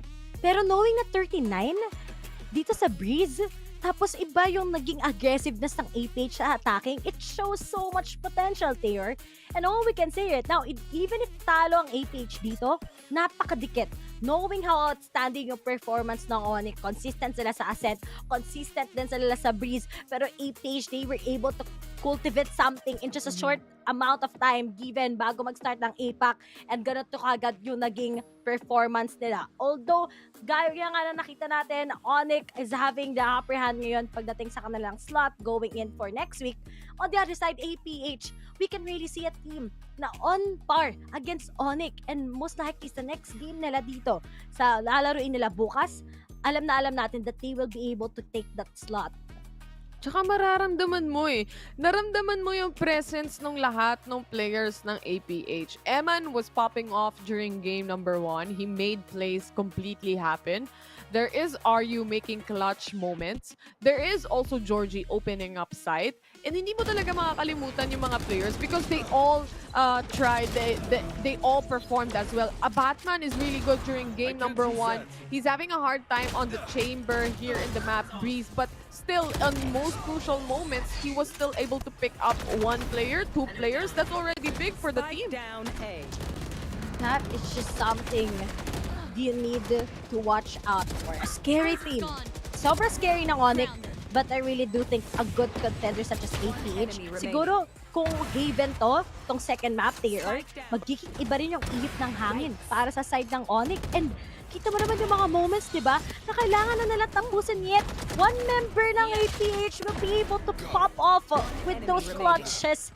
At nakita mo kagad na tumutumba ang ONIC. So marami talagang pwede pang mangyari as of now. And APH, even if natalo sila ngayon, I'm sure tomorrow will be different sa kanila. Reset is what they need to do, but all those clutches, grabe, wala akong masabi. Ang ganda ng laban na to here between these two teams. At marami pa tayong ikakas na games. Madami pa talaga. And this is just a game highlight for you. Nakikita mo, yung hold ni Severin on A main, ang ganda. It's quite difficult to actually do entries pagdating sa mapa like Breeze on the attackers. But because you have to take mid-control kung sakasakali, there's more options as well, and the map is quite big para sa long-range battles. And the team like APH, I feel like they are more kind of a team na mas malakas sila when it comes to engagements na close battle, close corners. Kasi si Georgie malikot yan eh. Malikot maglaro si Georgie, and if you actually see him around like in a very tight spot, tight map, he works out into trying to pinch you down. So, itong mga teams natin like ONIC G of course and APH, they've proven that they are both capable teams. Kaso nga lang ONIC G this time around, sila ang mas lamang dito in a 2-0 score. Talagang nasa ONIC ngayon ang hiyip ng hangin, pero marami pa tayong makikita out of APH hands kasi bukas may kita pa naman natin sila, pero marami pa tayong games na ikakas ngayon as we're gonna be heading on to the next series. But we'll just take a break and mag-move na nga sa panel. Once again, we are your shoutcasters. Ako si Raylet, kasama ko si Taylor, guys, and see you for the next series.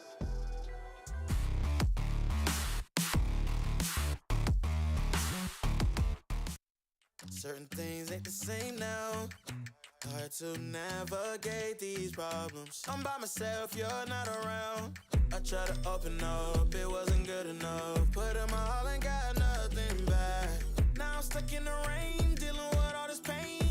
Why you gotta do me like that? Don't say you love me, then go and leave me. It can't get ugly, trust and believe me. Say it to myself, looks so deceiving. Trying to fight back this far from easy. I've seen your hands. Delilah, don't you know I've seen your hands. Delilah, don't you know heart turned cold, lost control. Looking at this beautiful distraction. Fell in love with a fatal attraction. I really let my guard down, now relaxing. Why did I open up? She taking way too much. Put in my all and got nothing back. I'm feeling so ashamed, I fell into your game. Why you gotta do me like that? Don't say you love me, then go and leave me. It can't get ugly, trust and believe me. Say it to myself, looks so deceiving. Trying to fight back this far from easy. I've seen your hands. Delilah, don't you know I've seen your hands. Delilah, don't you know gave you all of me, had me so deceived. You chose to leave my life, so I'm on my own in the cycle. I can't believe. Don't say you love me, then go and leave me. It can't get ugly, trust and believe me. Say it to myself, looks so deceiving. Trying to fight back just far from easy. I've seen your hands.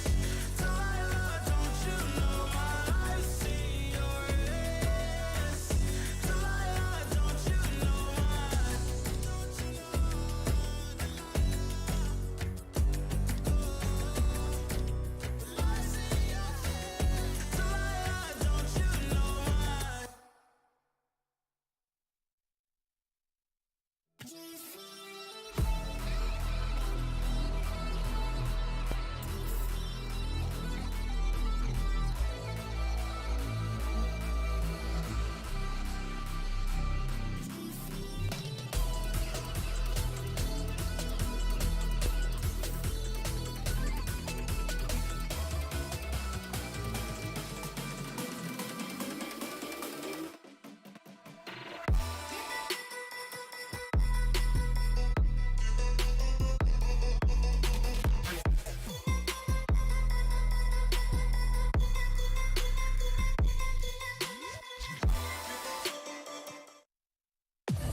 I almost believed it was going to happen, but Action PH sadly will be dropping down to the lower bracket. ONIC G will come out victors with another 2-0 victory there in that series, and they have secured their slot in the group stages. Welcome back to the panel. I'm Nomad. Alongside with me is Black and Blue and Raph.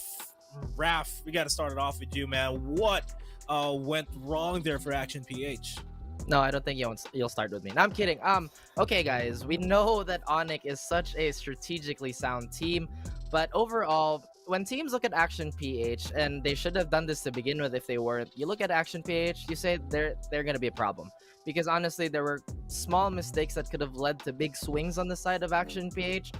APH understands that ONIC's defense can be very non-committal, so they were forcing a 5vx situation, clogging the rotations in the first map, of course allowing their players to heat up. But you can tell that ONIC were constantly looking or putting their heads on a swivel to adjust to this steamrolly style, but sometimes the trample is just a little too strong. But like, once again, it really comes down to, was this a sustainable strategy for Action PH?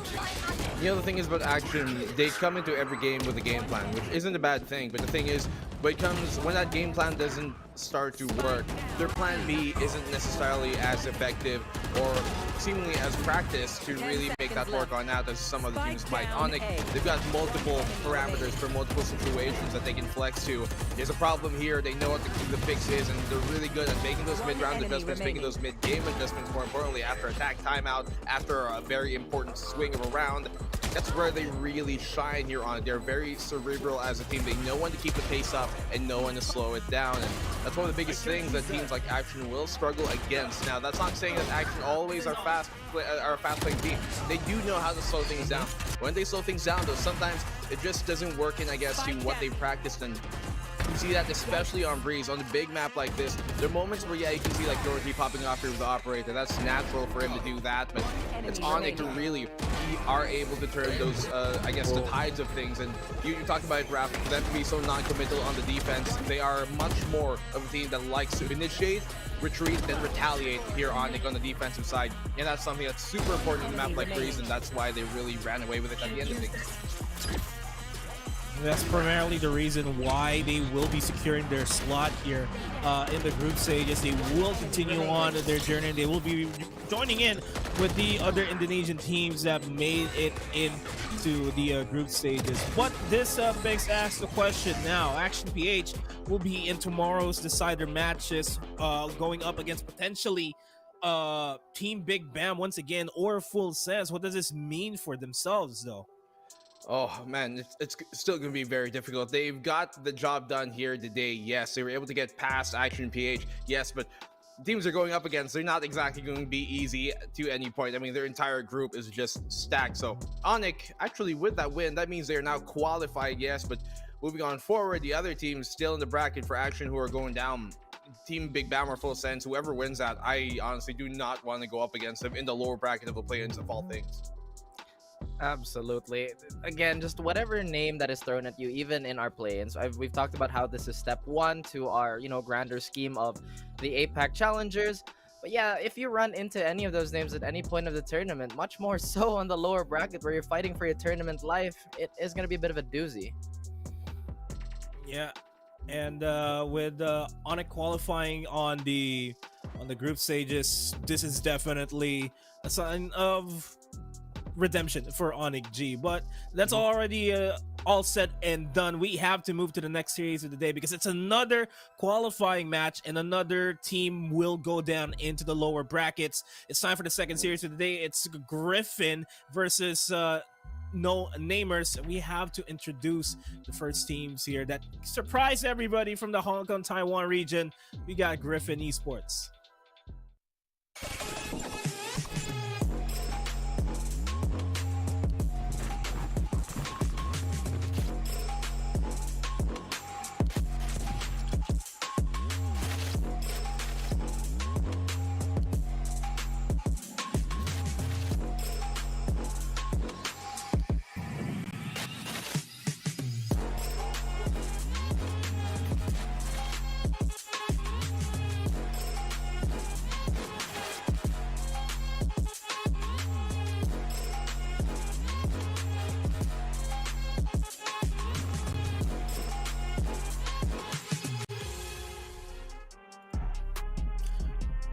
Guys from Hong Kong and Taiwan region, 1-2-0 against Global Esports, looking to get a 2-0 themselves against No Namers. We got A's, Attention, Feng, Fat BB, and YR Select. Man, this team, they are really surprising everybody. I mean, coming in from that Hong Kong, Taiwan region, the region that a lot of times here, like in Southeast Asia, you know, people kind of tout as maybe the weaker or the weakest region even from the sea area. I mean, compared to, you know, Vietnam, Thailand, Indonesia, Philippines, all of that.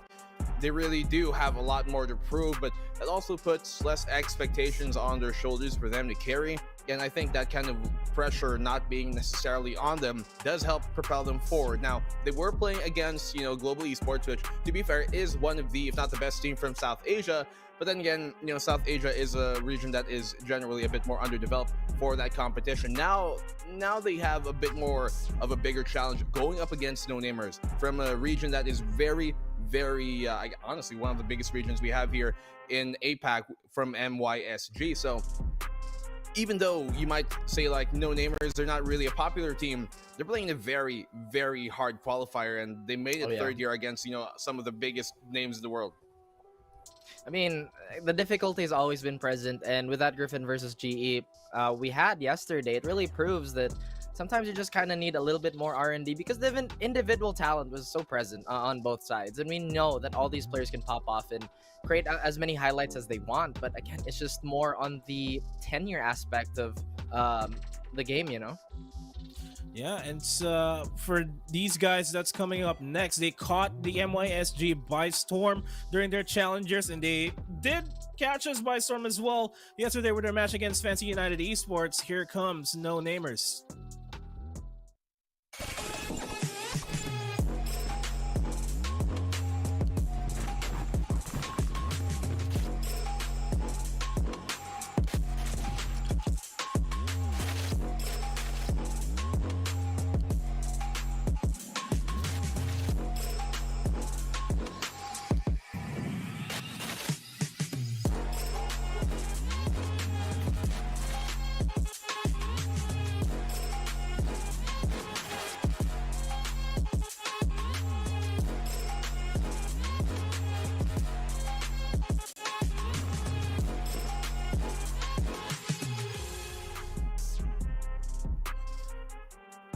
They're continuing on their pursuit to make a name for themselves in the Asia Pacific region. And No Namers, fresh from MYSG, we got DXN, Shun, Sky SG, Temps, and Vera.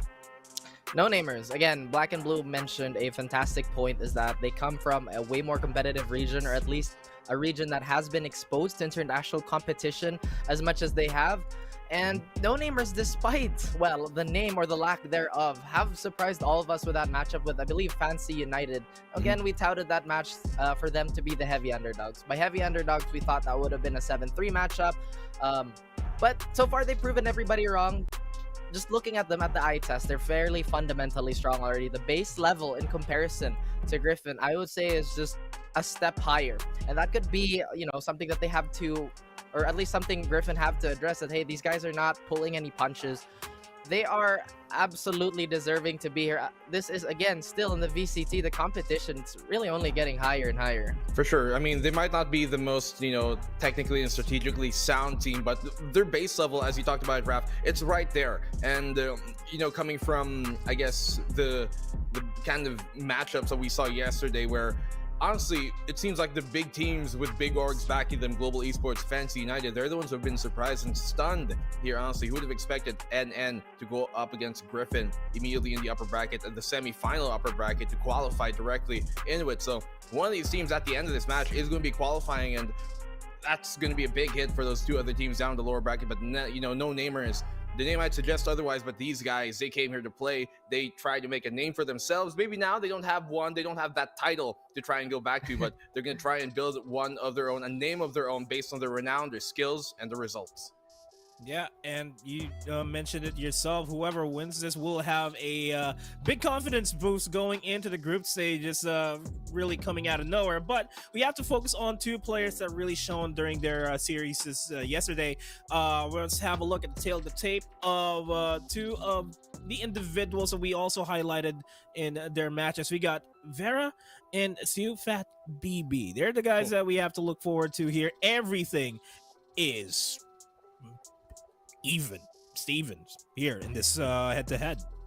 For sure. I mean, you're looking at, Vera on one side, who is such a great player here for no-namers. He was the top fragger yesterday versus Fantasy United, plus 14 for that series, basically just on Jett. So you know that the firepower he brings is something that is super important to that no-namer squad, especially with how young they are tenure-wise. But then you look on the Griffin Esports' side, you see CU Fat Baby, and he might not be the immediate name that pops up to you based on what we saw yesterday. There's other players like Y Select, but he's so flexible. He played a Sky and the Sage yesterday, I guess 2 healers, but he definitely takes a battle to them because he was still the top fragger even with all that. He's a harm assist, do all the harm was his oath that he took. Harm but yeah, assist, Sifat I like BB, yeah, the numbers, if you look at the numbers, guys, sure, he wasn't on top of the scoreboard all the time, but his impact, I believe he had something ridiculous like 93% kill participation or something like that. His plus minus was off the charts, and just the value he provides for the team being, something, or rather somewhat of a very versatile player, really provides so many problems to their opposition. Now, we know no-namers, they're pretty explosive aimers as well, but this time this is a little bit of a matchup jumble, so to speak. A little bit of a jumble, and it's, like we toted the entirety of Group B as a little bit of a toss-up in terms of who can really come out on top, and it doesn't get any more clear than this. No Namers and Griffin Esports going head-to-head in a best of 3. We kind of not expected them to come out on top. We predicted Fantasy United Esports or Global Esports to come out on top of their series, but here they are in the upper bracket fighting for that sure slot in the group stages of Asia Pacific Challengers. And with that being said, we have to move into the map veto to find out exactly where they're going to be playing on, what maps they're going to be banning, because every single percentage that they have that's barely there in terms of stats is needed for them to get the edge for their opponent, and no namers will come out first as the first team to go for and get the bans. Yeah, this is going to be a very difficult, I think, map veto, but not just that, a matchup in general. So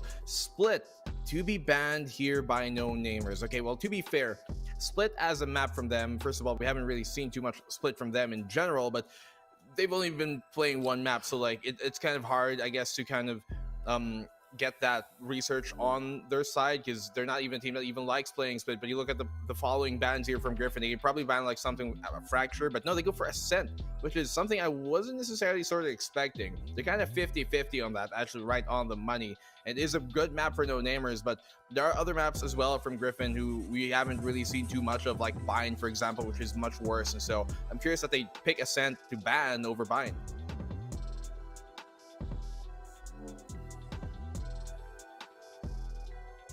Yes, I've been lost in my thoughts once again, pondering a little too hard, talking a little too fast to unmute myself, but I was just about to say that it's really peculiar how, once again, this map veto is going to go, because if we're being completely honest here, No Name selecting Icebox, which I believe Griffin won yesterday, just adds to it. They did remove, or at least Griffin removed Ascent, which was fairly impressive for No Namer, so they're going for the most recent data that they can find, and that makes a lot of sense. This is a region that doesn't square up as often as they should, nor as often as they can. So this might be the play here. We're getting Haven for Griffin. It's a 75% winner, but they only for no namers, but they only really played 4 times as a team there compared to the 53% win rate that Haven has, and we have a thinner and thinner map pool, and Fracture is still wide up in the open there. No namers have not played a single map on that. Might be capitalized on by Griffin Esports, or may just be straight up banned here by no namers. Could be the case. I mean, from the few remaining maps that we did see, Fracture does get banned right on the money as advertised here by Mr. Nomad. Seems like he came from the future. Yeah, no namers banning that. Griffin, I mean, if I was Griffin right now, I'm looking at the maps left. We haven't really seen too much of the rest of the maps. I mean, they did were going to end up on Bind for the side of no namers yesterday, if it ever got to that, if it didn't end in 2-0. But maybe for Griffin right now, considering what is left on the board. I'd probably ban Oh, Bind okay. here, but no, they still go and ban Breeze. It's curious to me because Breeze, it's an 80% win rate map here coming in from Griffin. There is only one map for you to look at on the side of no namers to try and reference. So one map isn't a big sample size if you're trying to do that homework. They go with Bind instead. That is a very curious pick for me from Griffin. I'll be candid, guys. To all our viewers, to my peers, to my co-analysts, and to my co-panel, the map vetoes have been the most difficult part of the panel and then the last 3 days because of things like this. Looking at Bind, as you mentioned, they've only played like, what, 2 maps, and they won 50-50. And on the other side of Griffin Esports, it's a 31% map for them. So maybe I wouldn't necessarily say they're relegating this to a coin toss because, truth be told, if we're gonna go into that Bind map, we're absolutely kind of flying in there blind as as statsmen ourselves. Man, the question here remains though is we've seen them complete the upsets yesterday, and now at this point it's no longer an upset for these guys. It's all just down to who's the better team. And of course, I'm going to have to ask you guys a question. Who is the better team that's going to be qualifying in the group stages? Let's start with G, Black and Blue. Oh, well, we talked about it's going to be a jumble, but when you enter the jungle, I think one of these teams are going to be humbled. And at the end of it, it's going to be Griffin finally shot down here by No Namers. What I saw from No Namers was really impressive for me yesterday. It was impressive as well coming from Griffin. Granted, they were going up against Global. It didn't really seem like they were super on fire or they super showed up for that day, but man, the play from No Namers versus that Fancy United squad really impressed me, and I do think that No Namers, they could even potentially do this 2-0. I won't do that maybe necessarily. I'm going to give some respect to Griffin and say this will go 3 maps, so 2-1, No Namers. If you guys saw me be very animated, it's like, oh my goodness, thank God me and Black and Blue disagree. Oh, okay, so he picks No Namers too. Okay, guys, yeah, so you basically know my pick. I would honestly put this on No Namers to win because I just think they're the more fundamentally sound team. There really isn't too much to it. Again, we did see Griffin win, but on some pretty unorthodox strats, I have to say. So if they can somewhat make that work against a team that's already building towards a structure, towards something tried and tested, then they could have something good going on. But for now, in this very match, I would have to say, and then 2-1. All right, well, for that, guys, once again, I will be staying with you guys here. No Namers is definitely going to come out on top of here in this fight. They look a lot better in their matches yesterday compared to Griffin, and I feel like it's still going to be a 2-1 victory. We're on unison. We're all wearing black and blue, and it's all down to the teams to deliver the bruises to their opponents because it's time for Game 1 in this best-of-3 series between Griffin Esports and the No Namers.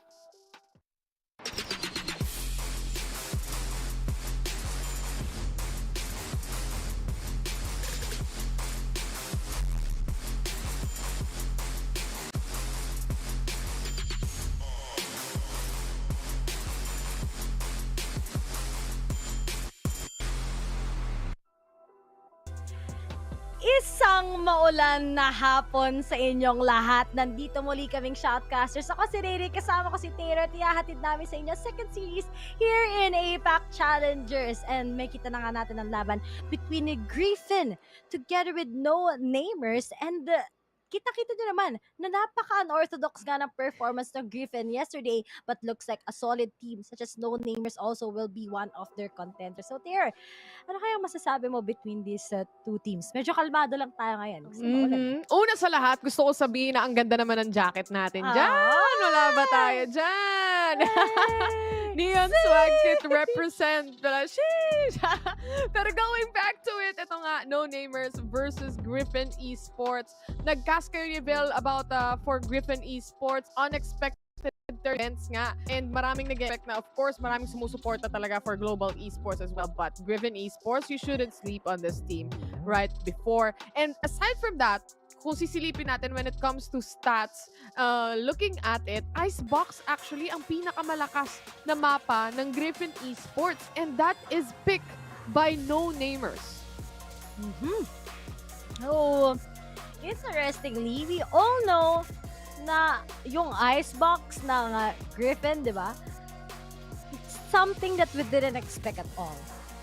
Pop off talaga sila. They have that double Sentinel, super crazy talaga si Siupat together with Ace. But on the other side, No Namers just has the same amount of agents na meron sila. Tignan mo, pare-pares. Mirror matchup! Mirror Ganito match. din ang pagtapat ng No Namers. So interesting. It's gonna be the better team. Nakikita mo naman mga agila. Yun yung logo nila eh, no? Yung isa na iwan, hindi nakasakay sa jeep. Papuntang BGC Punuan. Tondo. O, punuan na kasi, kaya 4 na lang yung nakasakay. Sipin nyo, yung ano, 4 pa, pero 2 lang naman talaga yung kasha. Etong No Namers, walang nakasakay. Kulang ang pamasahe. Hindi nakarating. Ayun. Ayan na. Alam mo, sahod kasi. Kaya maraming maraming trap ngayon. Kasi maraming umuwi. No, di nakapag-book ng kanilang sasakyan. Pero as we start right now here in Icebox, so excited. Sino ba team na magpa-pop off lalo? Sino ba ang karapat-dapat para makakuha nito? But as we're seeing right now, chill lang kami ni Taylor, syempre. Wala namang Pinoy team. Wala Pinoy. Kaya relax lang kayo dyan. Para sa mga viewers natin, syempre, salamat sa pagsuporta. Huwag kayong umalis. Sana mabuhay kayo hanggang gusto nyo. Yan lang ang masasabi namin. But heading to this game, nakikita nyo naman sa taas, from Hong Kong, Taiwan, yung region ng Griffin Esports. On the other hand, SGMY naman for No Namers. Nakita na rin natin sila maglaro on the previous days as well. No Namers, binibigla tayo nito. So silipin natin kung anong gagawin nila for this round, especially on a pistol. You want to take that. Ace was able to get 1 kill. Sky SG to trade it off. Very low on HP though. Kaya kailangan niyang umatras din. This little gap on the wall, Vera would be able to see. Parang pangalan lang ng sponsor natin. Naglaro yung boss namin. Oh! What a shot from Tens! Hindi na tens ngayon. Temps. Temps na. Kung may tens ang NA, meron kaming temps. Tandaan nyo yan. Grabe yun, napaka... Grabe si attention. Muntik na siya maging ceiling, men. You just want attention. Here. Kumanta pa nga. Kumakata na tayo, kaya umuulan eh. Sino makakatama? Boom! Na-frenzy. Pero si Shun, Oguri. Nakuha pa nga si Ace kagad. Ang mga pangalan nila, creative. Sky, SG, Vera, BXN. Alam mo ba, Ray, si Sky SG, pangalan niya talaga, Sky. Ay! First name niya Felipe, second name niya Sky. Real talk yun na, baka sabihin mong inaano na naman kita, gina-joke time kita. Totoo yun, pag sinerch nyo guys, pag sinilip nyo sa VLR, makikita niyo pangalan niya Sky talaga. In fairness pag mga Sky talaga na pangalan, good looking. Nakita yung face cam ni Sky eh. Papapalitan ko na yung pangalan ko, Ray. Pupunta ako NS, so papalitan natin ng Sky yan. Sana Sky na lang pangalan ko. Nakaka-remember lang din ako ng Sky na pangalan. So, hidden siya. Uy! Fast take mula dito sa side ng No Namers. But on the other hand, sila yung lamang dito. Kaso nga lang, nasa-shutdown sila ng mga players ng Griffin Esports. They didn't expect this at all. And of course, they heal. Instead of putting it to Pog, nilipat sa sarili. Healing capability niya sa sarili lang for the Sage. And looking at it, the 4v1 situation, it's all up to Shun. Remember, this was actually supposed to be the buy round of No Namers. Ano nangyari? Side ng No Namers. Na-pistol lang sila. Oh. Ganda. Pero nakita na natin. Naging ginagawa ng Griffin kahapon. Napakasaya kasi ni Taylor. Talagang yung damdamin niya nasa parehas na teams na to. Pero, big siya, alam mo na, habang mangyari nga to, nitik nila hindi nag-work hindi nila in-expect there's actually 3 guys ng Griffin na naghihintay sa kanila sa may mid. At sila pa nga ngayon yung may ipit. Tatandaan natin pagdating sa Griffin, they're really quite good pagdating sa Icebox and we can never deny that. Going up against kahapon sa lineup ng Global Esports, di ba? Binigla nila Binigla nila yung players dito ng No Namers. Dapat yung No Namers yung magiging aggressive. Pero naging baliktad. And it worked out completely on the side of Griffin Esports. They were able to pick up the guns that they drop. Aside from that, si Attention nakabili rin siya dito ng Phantom na kailangan niya. But going at it and looking at the Sova drone, may isang naspatan and they quite know that there are people still on the base and nagpe-play sila on the default positions. Now, this can be capitalized for the side of Griffin Esports. They could just wait completely or maybe try to get on an aggressive peak. Gaya ng ginagawa dito ni YR Select. Ginagawa niya to, Ray, to actually do a flank, if ever. But nag-realize dito or inisip ng no-namers na mag-rotate tayo papuntang B site. Hindi nila in-expect. Ayun, dalawa. Tatlo pa. I have the spike. Diba? Sabi naman to. Pinag-audition na naman yung mga miyembro ng no-namers. Pero ayan. Shit! Na kaya mga real name na mga ibang pero bakit ganun, Taylor? Magkakamukha sila. Mga magkakapatid tong mga to, ah. Pero magkakapatid si Yufa at saka si Shun. Pero...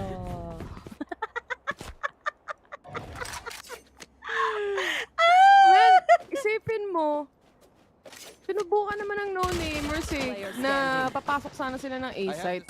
Nagkasalisihan sila dito. But actually, a good rotation coming in from the Sage to put in the slow kasi ine-expect nila na magagaling sa mid or sa orange. But it's not. It actually was a complete rotation and magandang positioning coming in from Griffin Esports. There. Nagpapa-shoutout yung kambal mo. Sino? Si Raf. Good luck, have fun, Twin and Ray. Salamat. Isipin mo, nasa panel na ako, tapos nasa caster pa ako. Kaya pala mas mataas yung TF mo kaysa sa akin. Hoy, hindi totoo yun! Baka maniwala yung iba. Ayan na nga! Sinimulan mo eh. Ray Rakers. O, diba? Nag-tech pause? Ano yan? Ready ka na. naman. Alam mo na ibig sabihin pag tech pause. This is it. Ibig sabihin pag tech pause, may German word of the day na naman. Ready ka na. Ready na si Direk. Ikaw, Ray. Nakita. Ano? Nakita ko yung chinat mo. Sana na-gets ng viewers no? Pero bawal nating sabihin yan. Hindi na natin sasabihin. Ready ka na ba ulitin yung German word of the day? Ready. Ready Estutmelide. Ano yun? Estutmelide. Estudmelide. Ibig sabihin niyan, I'm sorry. Sabihin ko na ngayon, Estudmelide. Yan. May natutunan na naman kayo. Estudmelide. Ito lang ako. Yeah. Sad girl, pero ibang edition, hindi Pilipino na sad girl. Deploying drone. Estudmelide, ito lang ako. Naka-share Gemon 3. Ito. Ay, tsaka 2. Going back to the game, natapos na yung Tech Post. Ang galing na. Ang daming natututunan tong viewers sa atin itong mga Tech Post podcast. Ito, si Ace, he goes down with YR Select getting the trade off and Phone getting another kill. A 4v3 situation right now happening for no-namers. It's a problem for them. Lalo na this is yet again another buy round. Vera, on the other hand, was able to take another kill. The spike is on their hands. Talagang hanap kung hanap. The triple kill on this round already on Vera. At walang makapasok. Ang problema dito for the side of Griffin Esports, pinipilit nilang labanan. Yung dalawang players, pinilit nilang labanan. That's why they got shut down. Dapat may mga bagay na hindi mo pinipilit eh. Pag kanyari, di talaga magiging kayo. Hindi ko napilit. Pero uy, pwede pang maging timing to. Pero wala. Sumakto rin kagad yung sense ng no-namers and Shun. Oh, Guri gets one. Si Vera, sumunod din kagad with this score. Ninakaw yung ace. Ninakaw yung ace. Oo nga. Napasabi na lang siya ng Estudmelide. Sorry akin. Estudmelide. Yun ang ibig sabihin ako. I-share na lang daw tayo ng mga viewers. Salamat guys. Thank you. Salamat. Kami yung Filipino representative dito sa match na to. Kaya kami yung i-share nyo dapat. But such a good round coming in from Vera. He was able to completely stop any rotations coming in from Griffin. Ang problema dito sa Griffin, nilabanan nga kasi nila yung dalawang players, pinush nila while other players were still rotating. So obviously, kulang or sa impormasyon, hindi sabay-sabay yung pag-push or pag-retake nila dito. 2-2. Pantay ang laban. At si YR Select, kitang-kita nyo naman. Lahat, dilat yung mata, lahat na. Hindi ko na ulitin yung mga sinabi ko kahapon. Alam na ni Direk yun. Kaya favorite ko yan si YR Select. Di ba, Direk? Paborito natin yan. Ako din, paborito ko yan. At the other si Ace pala nag-stream pala to eh. Streamers pala to eh, oh. Ito may setup, Taylor. Ang ganda. So, ganda pa sa setup ko dito sa bahay. Kaya nga eh. There is that first shot from the Tour de Force and Vera was able to answer back. Going back to it, pantay pa rin ang laban dito. The rest comes up, making this a 5v4 instead of a 4v4. Wow. This is the play. This is the entry right now. But the rotations, look at the mini-map. Lahat sila pupuntang A-site. Ka-cut off lang nila dito si Vera. Ka-cut offin niya lang yung rotation. Cut off. Uy, nagsisirinigan. Parang nag-outing lang Zipline tayo, pre. Nagano lang eh. Parang ang maganda dito rin, may nag-aabang sa labas ng Viper's Pit. Akala, syempre ang dami niyang narinig, nag-zipline lahat. So baka yung report, nag-zipline lahat. Pero ang problema nila, nandyan si Vera on B site na pwedeng mag-flank. But he's just gonna choose to completely rotate all the way to T-spawn papuntang A site. Tapos, si Shun, hindi rin alam. Or rather, yung isang nasa second floor, hindi rin nila alam na may tao pa. So, dahan-dahanin to ni YR Select and he gets the shot in. That is Shun going down. DXN, naghahanap pa ng isa and baka makapatay pa. This is Temps looking to find another kill and he gets it in with a heal coming in from him. Wala pa, hindi pa nagagamit yan at all. Hindi ka kailanganin because this is a round already for no-namers. Completely getting that spike planted. Doing the rotations really good. Okay na din. No namers. Dahan-dahan lang para sa team na to ngayon. At yeah. Si Vera on the other side, agad lang flank dito. Just really went with the trades. But on the other side, ano lang kalmado lang siya. Hindi umuuga-uga yung ulo dito ni duelist kagad ng no namers. So yan talaga yung pwede nating abangan sa kanila ngayon. Pero si Griffin, mapapa-time out talaga sila. Ngayon ako nakita ng Griffin E-Dash Sports na talagang dedicated.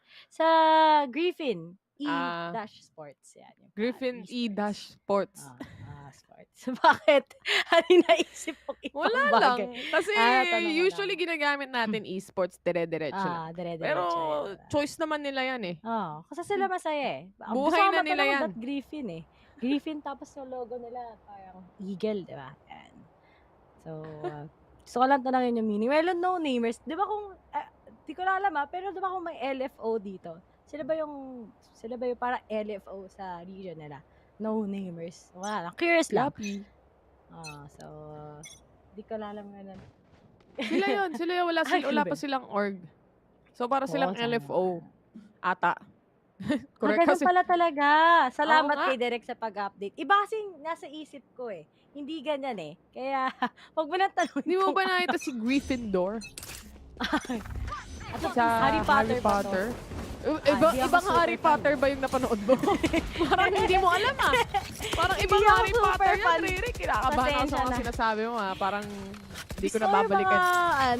Mga parang Hunger Games yun dyan. Hindi talaga ako big fan ng Harry Potter. Pasensya na sa mga Potterheads dyan. Okay lang, tanggap ka namin. Pero ang hindi ko matanggap right now is of course entrying onto the site is the players of no namers. Ang hindi matanggap dito is for the players of Griffin Esports. Paano nga ba sila magre-retake? The wall is being pounced on already. Talagang pre-fire kung pre-fire ang ganap on the icebox. Kita mo naman nag-iba na yung factor ng icebox dito. Ang dami ng bago, ang dami ng nilagay. And this is the Viper wall. Still, Temps was able to take 2 kills. I don't know how, but he managed to do so. And left and right, getting all the kills right now is the players of No Namers. Isa na lang ang kailangan nilang patayin. And that is SG finishing things off for the team. 4-2 score yung ano nila, yung timeout nila hindi gumana. Ano pa rin? Kailangan lang nila reheat siguro this time around. But as for Temps, they're really quite confident ngayon. And di ba, isa din talaga si Temps sa mga particular players ng No Namers na kailangan natin abangan. And looking at this, di ba, this is something that the No Namers has in store for us, especially na sobrang lakas din talaga ng region nila as of now. Sobrang nag-step up. But on the other side, Griffin nga, di ba, they have those unorthodox gameplays na napansin nga natin, and it looks like it won't work already on such a big form team ng meron ng No Namers. But let's see, kasi itong Griffin, sometimes si attention, bigla siya magpa-pop off and it's gonna be over. Pero nga lang, No Namers, they also know how to take their advantages in, and si Ace na yung unang babagsak sa team na to. 4-2. And gaya nga ng sabi mo, Ray, is already out of the equation. 4 na lang ang kailangan problemahin dito ng No Namers. A good opening kill coming in for them, of course. Ang malaking factor dito, of course, attention has the operator. At the same time, paano papasok yung No Namers? Anong rotation yung gagawin nila? They play default, they try to make noises, and then complete rotation yung ginagawa typically. And that is Vera taking the damage from that shock dart. Another one bites the dust. Another one bites the dust. Another one bites the dust. Pero nag-rest lang. Di pa, may second life pa siya. Sana all. Labas pa yung Viper Spin. O, di ba? Saan ka pa? Para sa side ng No Namers. Gusto talaga i-confirm tong round na to. But I think for attention kay si Pat tsaka kay Pong, ano na lang nila to? I-save na lang nila kasi sobrang hirap na mag-retake. In-unleash na nga rin yung Viper's ultimate. May wall pa agad just to deny them. And I think that's just it. No Namers will be leading already by 3 rounds. At nakikita nga natin talaga ang sulyap sa mga mata nitong No Namers. Quite confident na ito yung this is their map pick, di ba? So, that's just it. Leading na naman sila by 3. And even if mirror matchup, nagkakaiba na lang talaga sila sa execution. Well, if you think about it, gaya nga nasabi mo, Ray, this is a map selection by No Namers, but this is also the best map of Griffin Esports based on statistics.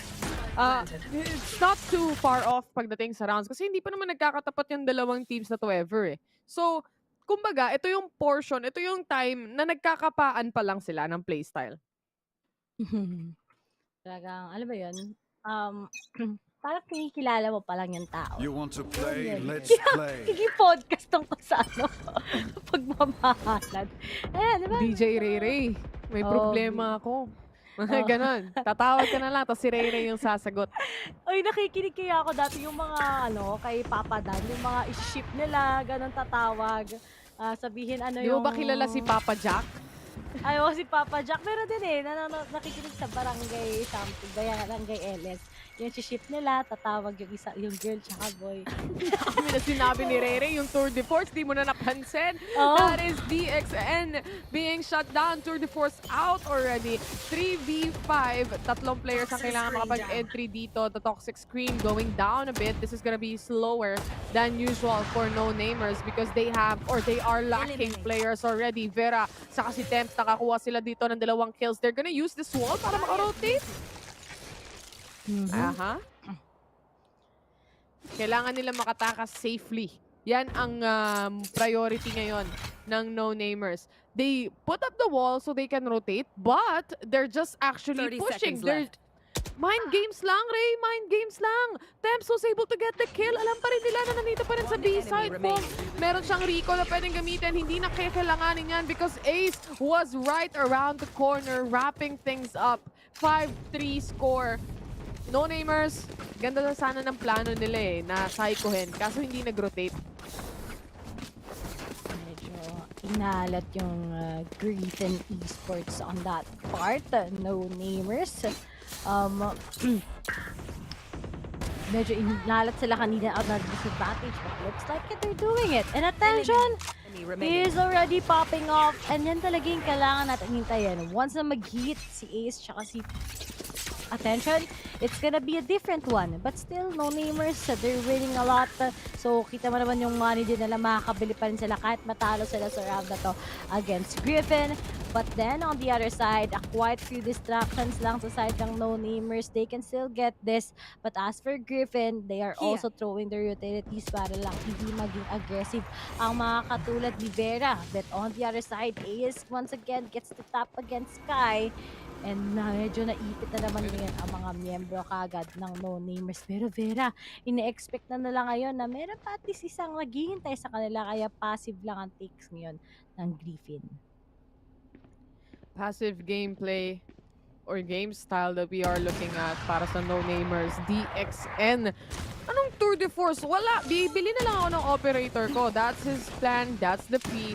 And this is the push coming in from no namers. They try to see and find if meron pang nag-aabang on backside. Nakita nila actually dito yung Sage, no? But he was able to take a kill before that wall went up. Vera shuts him down. 3v2 Ace and YR Select slowly wrapping on A side together. Sabay dapat silang pumasok dito, Ray.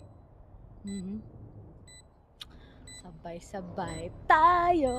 Sabay. Itaas ang kamay. Sabay. Oh, Sabay. Ace was able to take the shot and 2v2. Time is ticking. This is still in the hands of the Pulse plant. And Ace was able to take another. This is now Shun. May ultimate pang pwedeng gamitin. Shock Dart is in. Tuloy-tuloy lang na pag-defuse. Made-defuse ba? But the kill is there already. The perfect Hunter's Fury coming in from Shun. Securing that round yet again. Delay lang. Delay. You have those ultimates for Pulse plant. So why not use it to your advantage? Although very scary din knowing the skill path. We already know when it comes to the retake.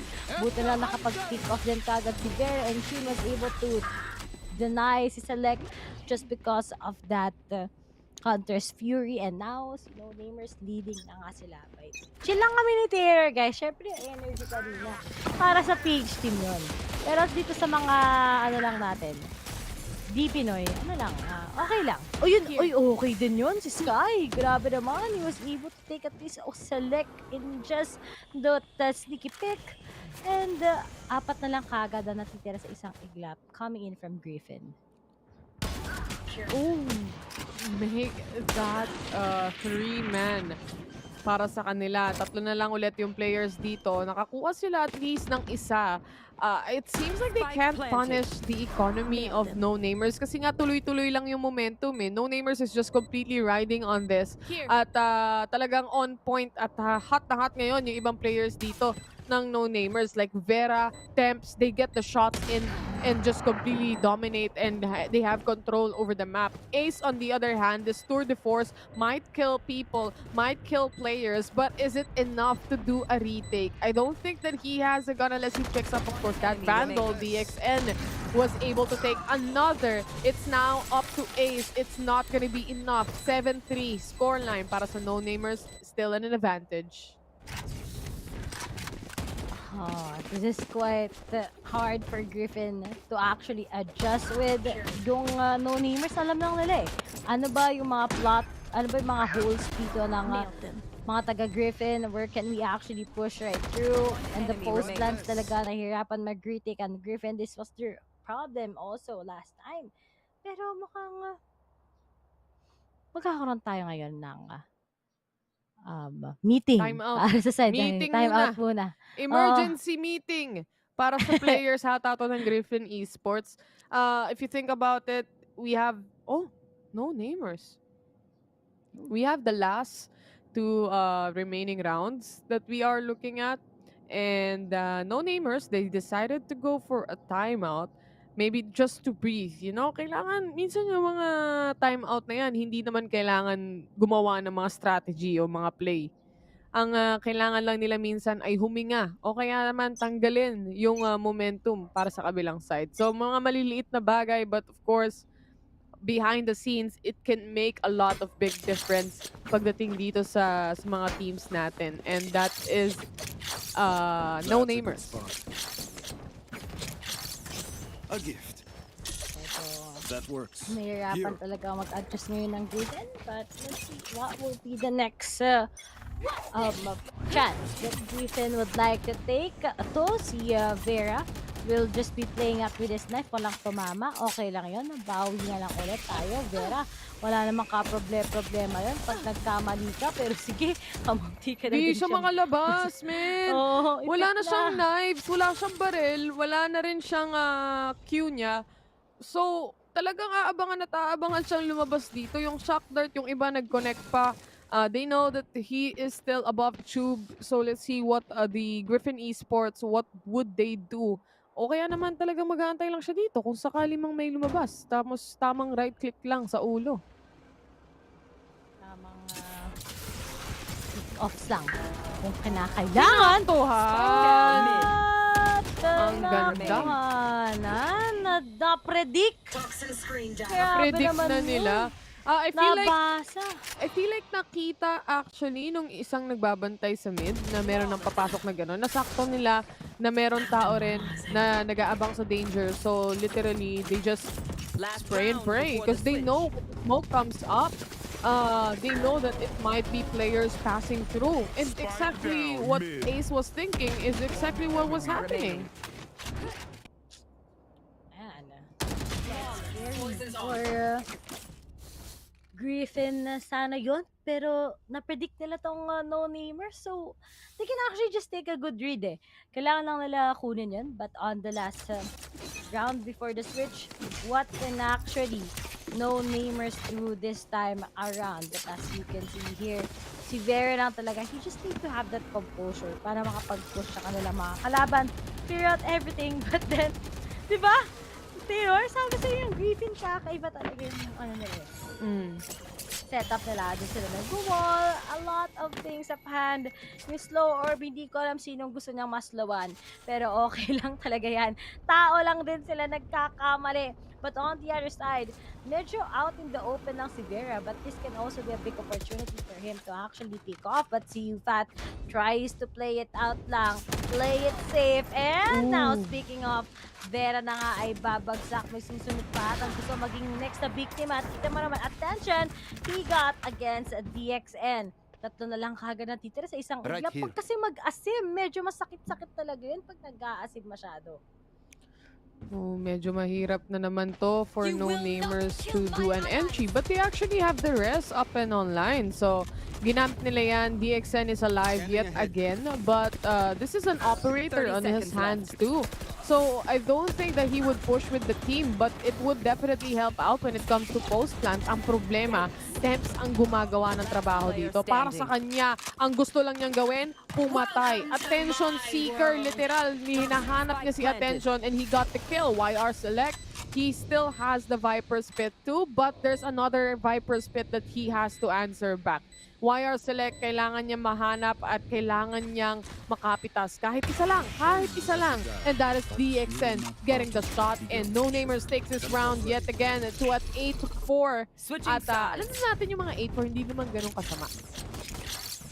Just win the pistol, then alam mo na makakabawi kayo kahit pa paano. But on the other side, even if nakapag-pick off sila ng dalawa, kapag masyado lang binibigyan ng spaces yung no-namers, nagiging different talaga. Especially with Temps, di ba?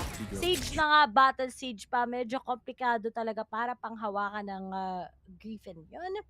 But then, no-namers is just having that big of an inspiration na magkaroon lang naman naming rounds na advantage nila. But here it goes. This pistol round, pag hindi pa nanalo yung Griffin dito, I think medyo talagang nasa momentum na rin yung no-namers to get a big advantage against them. May nagtanong, sino nanalo kanina? APH or ano? Nakalimutan mo na agad yung kabilang team. Hindi APH or Bren daw. Ba't Bren?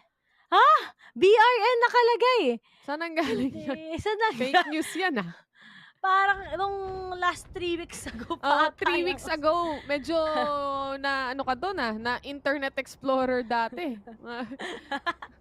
Na time machine ata. Na time machine. Pero kung nagtatanong kayo kung ano bang team ang nanalo kanina, hindi APH yun. We are on a technical pause? Are we? I think we are on a technical pause. Anyway, looking at Griffin Esports, they are on a 4 and 8 naman para sa no-namers. If we check a little bit of stat sheet kapag sinilip natin yan, when it looked like we look at Griffin Esports map, Icebox, they are the same. 50-50 para sa kanila on the attack win rate and defense win rate. And it's not too far off, kumbaga, pagdating sa mga pagdating sa mga side na meron sila. Kaso nga lang, mukhang nahirapan talaga sila when it comes to the defense a while ago. It seems like no-namers, they are here to win. And also, they are here to shock everybody. Kasi isa rin to sa mga underdogs. At ngayon, Griffin, wala imposible. TXN, sobrang sneaky nun. Sobrang playful maglaro ng no-namers so far. Ace has been shot down. And I think, Teora, nung laban ng Griffin against Global Esports, they've been really doing better sa kanilang defending. And I don't know why, pero nga lang dito sa attacking nila, okay naman din kagad. But then, itong no-namers, they just know how to pick off these guys, and seems like talagang nag-iinit din sila. But let's see, 4 pa rin naman sila. They just need to just be at their composure and actually make those plays workable for them. But as the Recon Bolt goes in, naghahanap lang ng information, mangbubulaga ba ngayon ng mga miyembro ng Griffin papuntang B-side? Guys, sa mga nagtatanong, ang nakalaban kanina ng APH ay ONIC G. Nanalo ang ONIC G with a 2-0. But going back to the game, we are seeing YR Select. Nagpa-plant na sila ng spike dito. Griffin Esports, they were able to plant the spike, preparing for the post-plant, of course. And Temps, babasagin niya na agad yung wall. Kasi problema talaga tong mga wall na to once that it is an eco or rather like pistol like this. It takes a while before you break that wall. So as much as you can, you will do it immediately. 4v2 situation. Fong at si Siu na lang ang natitira dito. DXN tuloy-tuloy lang ang kanyang pag-defuse dito. He doesn't see anyone else. And sabi dito, ping, ping, ping! Paping mo! Tapos walang nag-ping. So that is a 9-4, clean 9-4 coming in from no-namers. Clean pa rin sila ngayon na Terror just because of that good first frag. Alam mo na Griffin will suddenly crumble down. Talagang medyo mahirap na to sa Griffin if magpapatuloy itong momentum ng no-namers, and shows to us that this team na may experience pa rin naman sila. At meron din talaga silang ginagawa para sa team nila ngayon. But then, as it goes on, Griffin, kailangan talaga nila mag-wake up. At mukhang sinabayanan nila kagad ngayon ang buy ng no-namers. Sinabayan nga nila with the specters of their own. So, let's see what they can do. Can they punish? Because I don't think that they know that they're wearing, or rather using specters yet. Ito na nga, they are pushing in. That is CU getting the first kill. But there are 5 more people to finish. And that is Vera. Mainit si Vera ngayon. Multiple kills for his side. Making and trying to make a third, but it's not gonna happen. 3v1 si DXN na lang ang naiiwan. They are gonna be able to plant the spike. But, of course, the DXN, he still has a Spectre. Pantay pa rin. Very low on HP si Ace. Ace together with CU Fat. Make it worth it. Oy!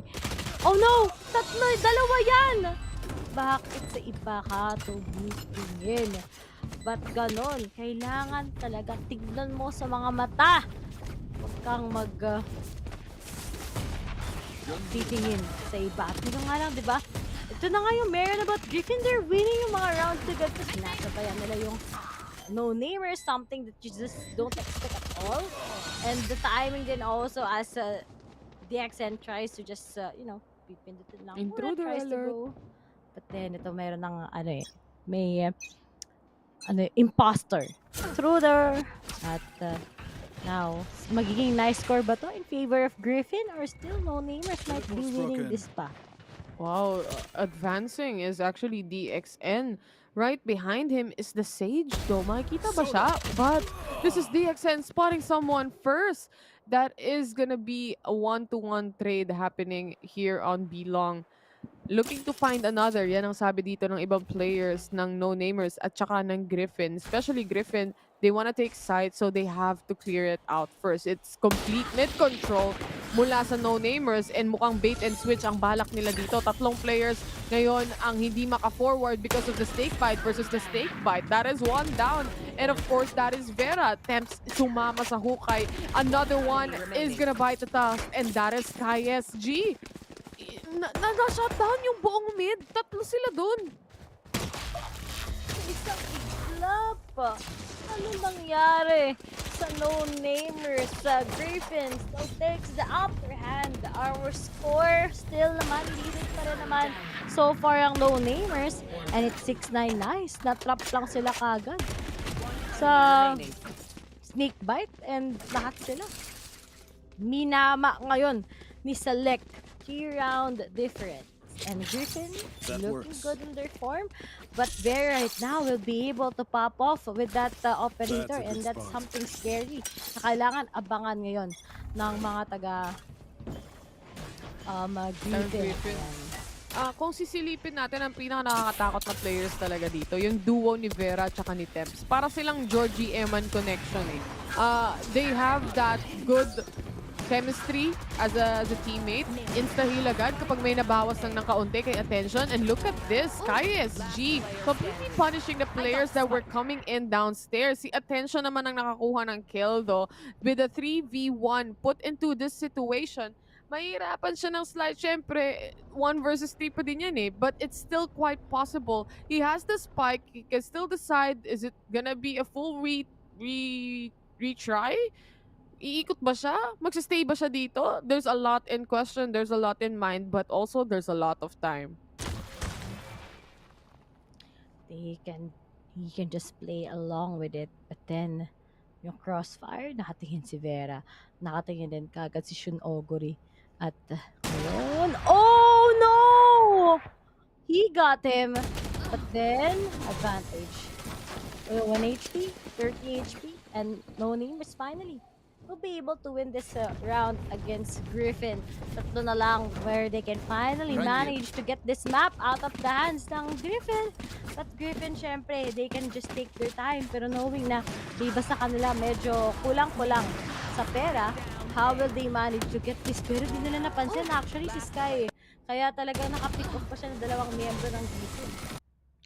Pitas-pitas lang para sa dalawang team na meron tayo. Kung sisilipin natin, hindi ganun kalayo yung score ha.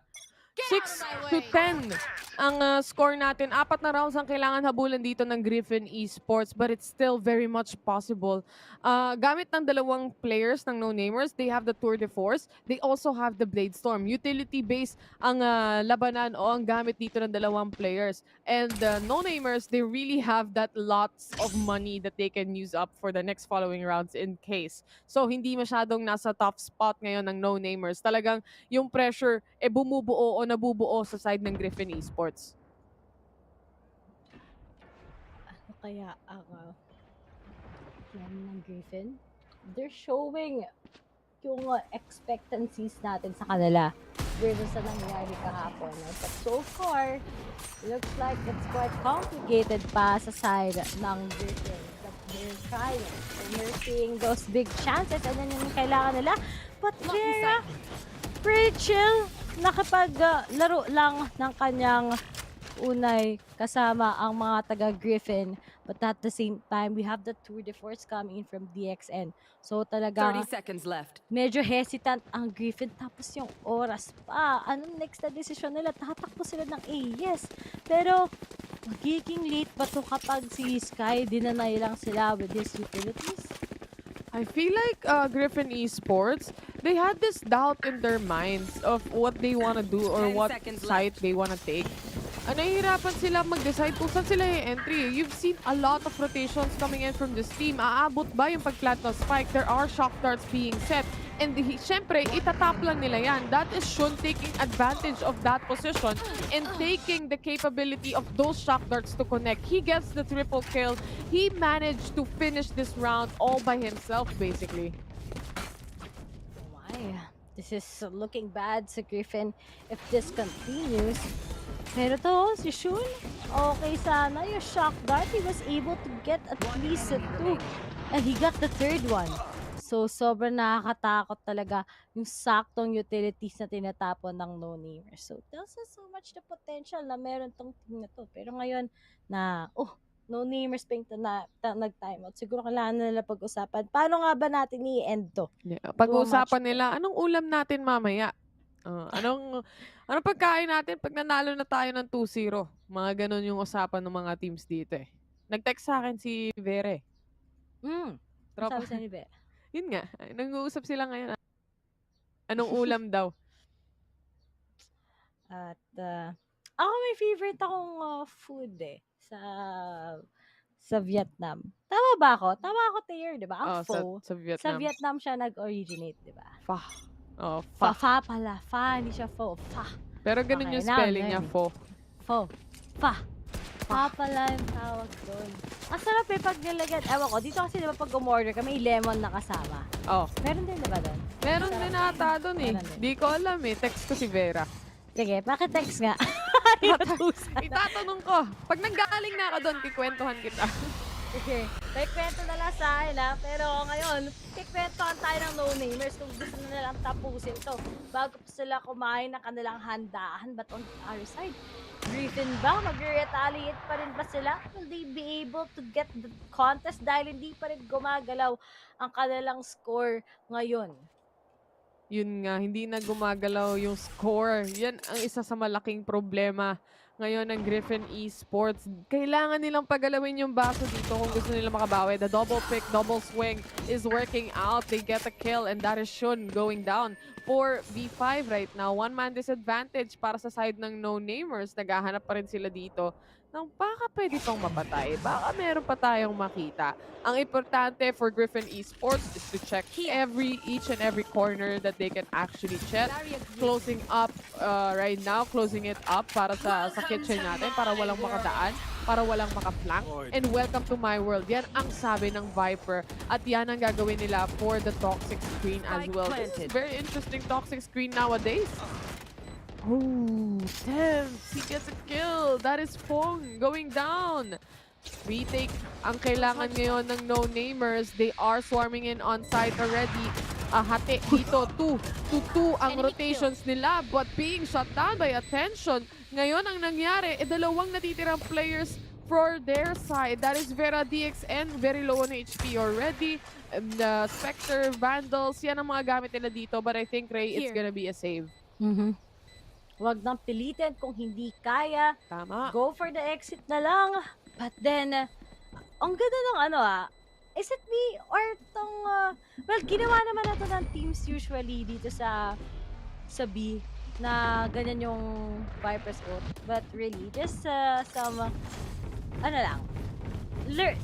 key takeaways para sa mga individual players dyan na nagba-Viper. Okay din yun. Pero, although kailangan walang i-clear muna yun, at least sa 1, tapos especially nagbabantay sa kitchen or sa may orange, okay yun pag na-clear mo. Ganun ginawa ng Griffin, that's why they were able to pop off that Viper's ult, tapos they planted it sa may top tube. But now that we're down with 7-11, okay, big fan of 7-11 ice cream here. Ano ba ang next scoreline ng no-namers? Dahil ang Griffin, they know how to stand up pa rin kahit mahirap yung sitwasyon na pinapakita ng no-namers sa kanila. Ooh, the swing, drive peek. Ang ginawa ni Vera doon, I don't know why he drive peeked that, but he was trying to get into an aggressive push, tapos dash away kung sakaling may makukuha siya. But it didn't work out completely. Attention, nakuha niya rin si Shun dito. Dalawang players na ang bumagsak for no-namers. They have an answer though, and that is Temps. Sagot nila dito si Temps lagi. Oh no. Ano? nga. Next, gagawin ni Ace. I have Oh the no, spike. 1 HP. Isang bala ka lang. And speaking of, DXN gets him and match point na nga agad ang no-namers. Match point. We are into a match point.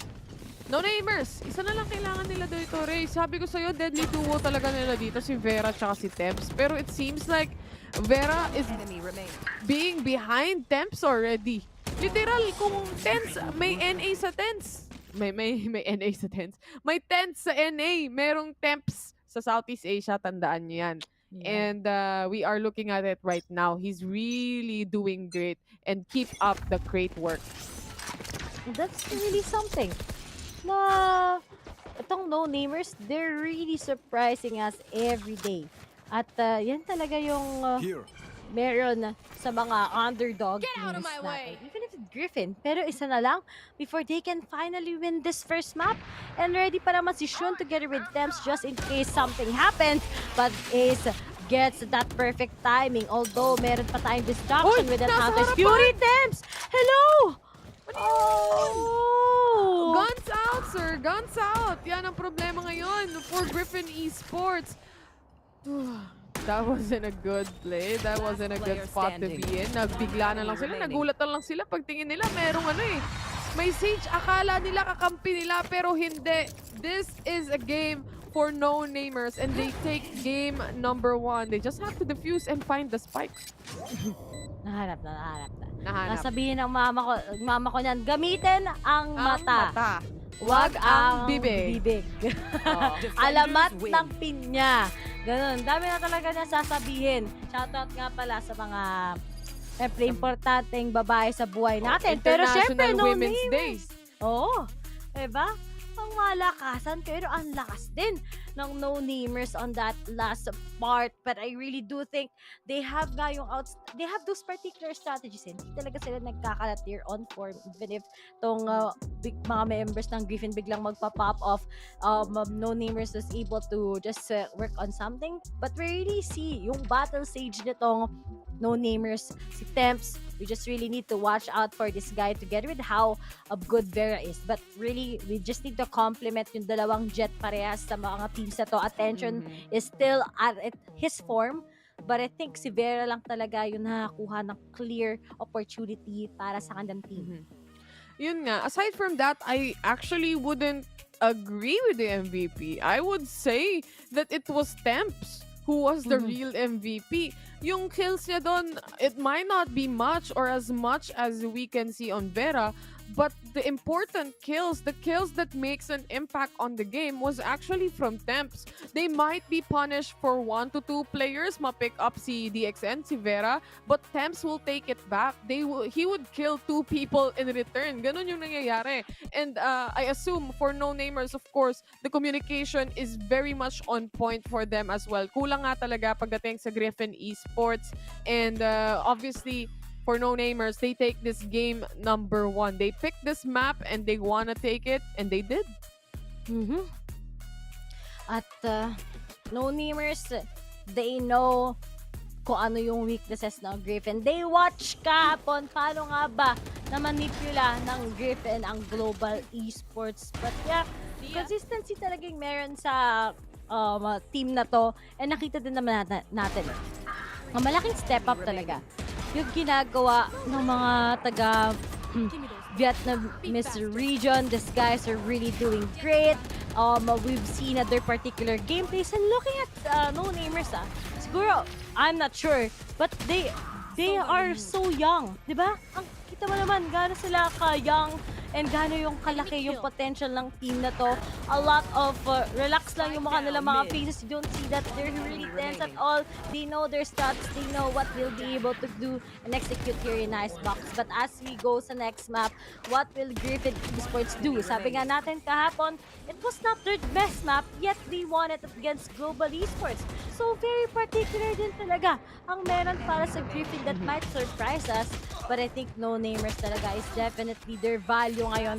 Sobrang ganda ng unexpected gameplays nila parate. Sanay na sila, kumbaga. I actually check their past matches and everything is 2-0s.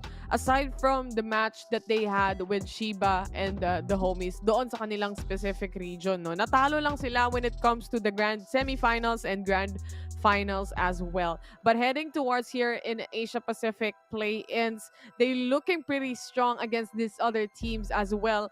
And it seems like they're really doing great. So, for game number 2, yun din ba yung magiging sitwasyon? Yun yung malalaman natin when we go later on. But right now, we are just gonna go in a very short break. When we come back, it is gonna be game number 2. Still, no-namers versus, of course, this matchup that we are looking at, Griffin Esports. Huwag kayong aalis, muling magbabalik ang VCT APAC.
No-namers versus Griffin Esports. Hong Kong, of course, versus sa ating region na Singapore and Malaysia, of course. Hong Kong, Taiwan region, Singapore, Malaysia, basically. At syempre, muling nagbabalik kaming mga casters ninyo. Kami nga pala, si Terror at Ray Ray. Nakikita nyo naman, rocking the neon swag kit para sa araw na ito, yung aming mga jacket. At game number 2 na, mga kaibigan. So, game number 2, Ray Ray, ang magiging mapa natin is, if I'm not mistaken, ano ba yung susunod nating mapa? It's gonna be Haven. Haven ang mapa natin. itong Haven, map pick nga ito ng Griffin, if I'm not mistaken. And we've seen kanina nga no-namers, they also impress us here in Icebox. We already know even if it's a mirror matchup, may mga particular players talaga nagsistand up sa kanila. But on towards the next one, it's gonna be in Haven. We've seen Griffin Esports do their magic here, but then no-namers, they're also big contenders sa kanilang scene sa MYSG. And alam naman natin na pagdating sa MYSG scene ng Valorant, sobrang daming malalaking teams din. Sobrang ganda ng performance nila. And knowing na itong mga to, napakalaki pa ng potential na pwede nilang pakita sa atin. I'm so excited on how they'll be able to win this one against Griffin. But Griffin, let's see if si Attention ba makakapag-long hold na naman siya ng kanyang mga angles or talaga makakapag-pick off siya. Kasi yun din nakita natin shot down against Rossi kahapon. Yun nga, no? And also, it seems like Temps is definitely on fire. So that is a player to definitely look out for para sa kabilang team.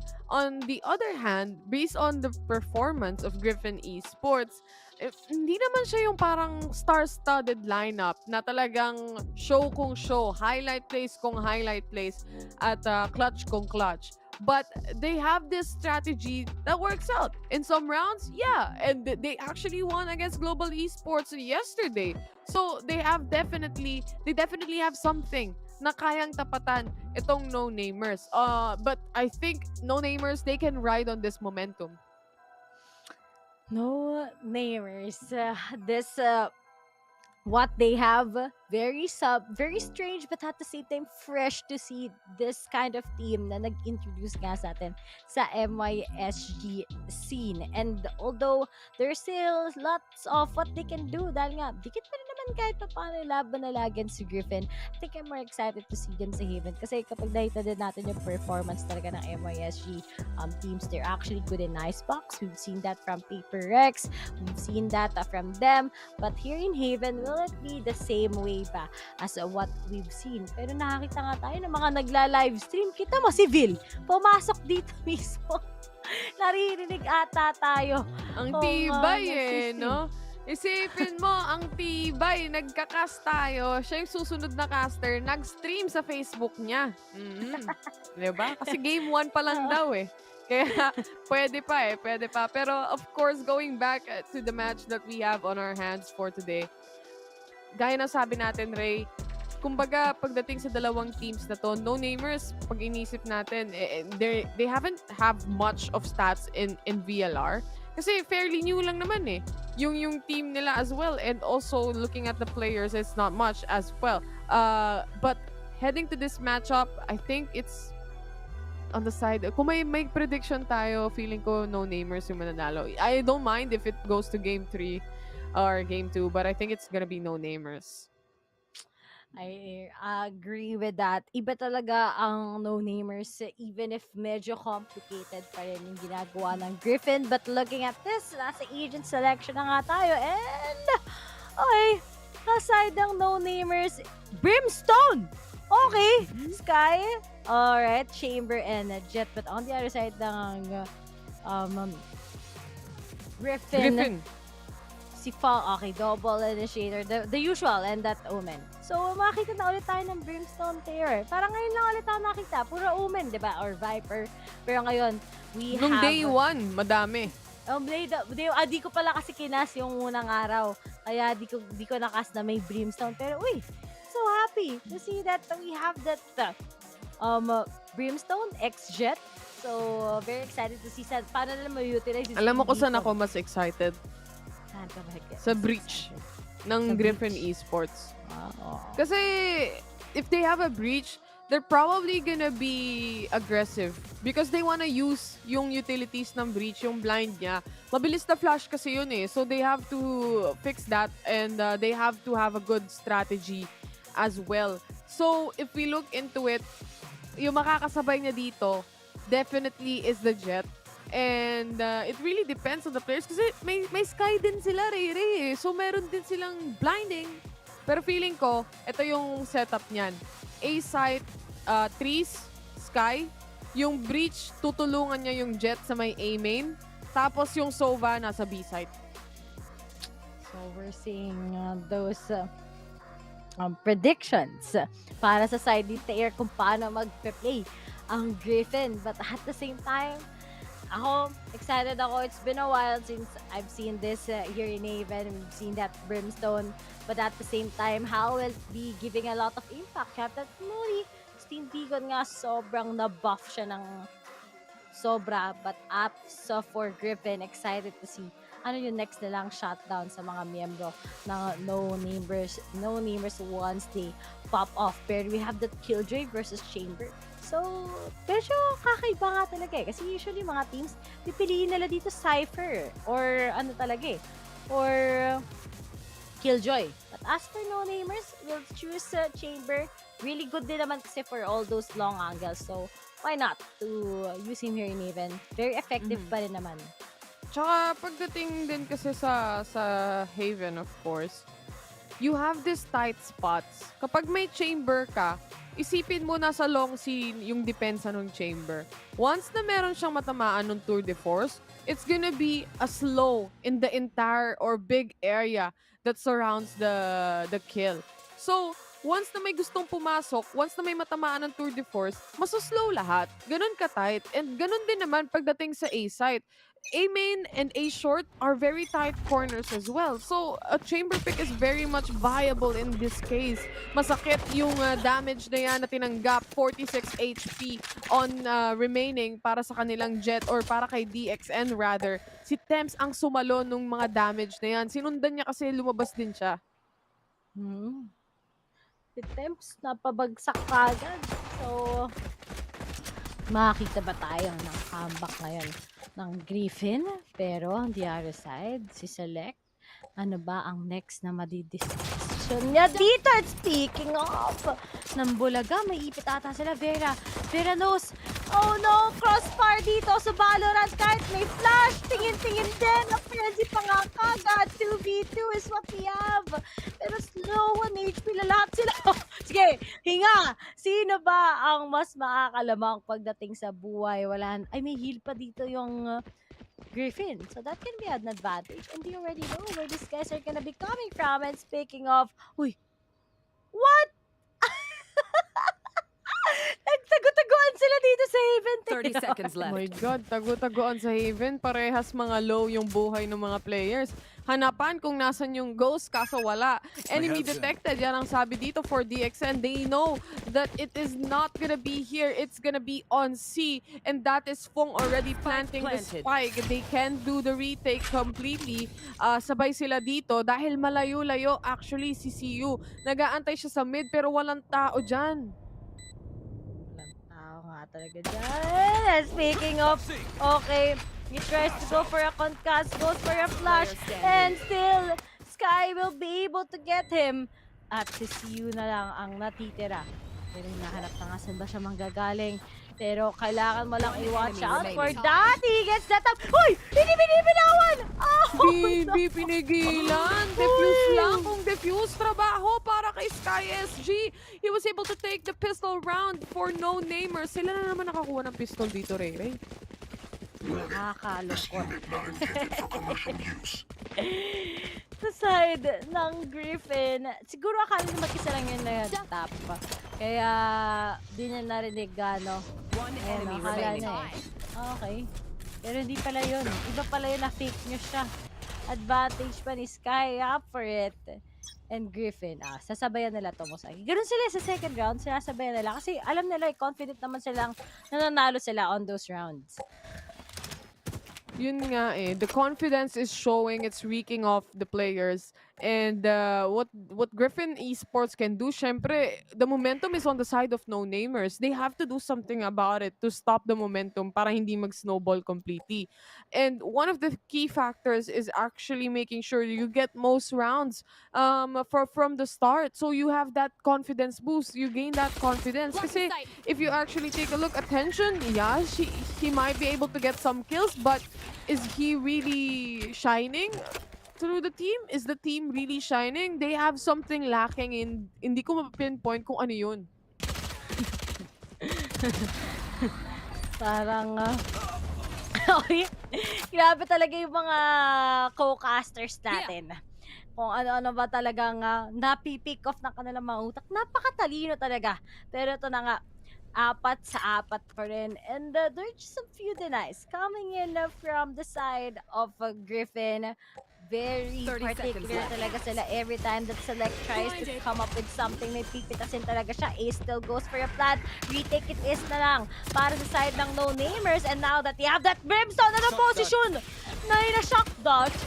At biglang nawala sa iglap na kagad ang katulad ni Supat. And now there are just some denies. Sky goes for a flank. He gets one, he gets two. At isa na lang kagad natitira sa isang iglap si Select. Pero nandito rin pala sa likod nila. Naghabol! He gets one! Pero buti na lang tumalikod kagad si Temps. And still no namers wins this round. So mapapasave pa ang Griffin dahil nga sumabay sila sa second round. Come on, sir. 2-0.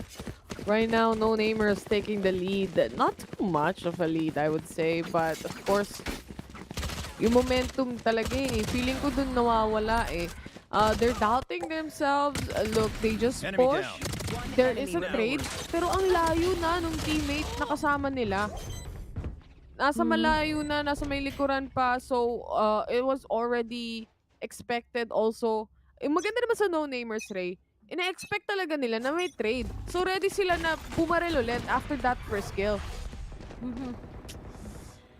Ano naman sila, they're quite good naman din pagdating sa flank. Sadyang hindi lang nila in-expect yung isa. Usually, si Select kasi medyo nagpa-focus siya sa may garage. So, medyo may konting loopholes lang. But I think, knowing Griffin, they're able to just execute on what they need to do. Napakalaking trust ang meron sila. And speaking of Pat, he's one, dash straight in, naghahabol na nga sila ngayon ni Vera, naghahabolan sila ngayon ng favorite game nila ngayon, the game of tag, pero Vera gets the 2, and now Temps finishes out si Ace at Select na lang kaagad going up against nakakuha pa dito si Temps. Meron pang Dog at paglalaroan ni Select ngayon. Kayang-kaya ni Select yan.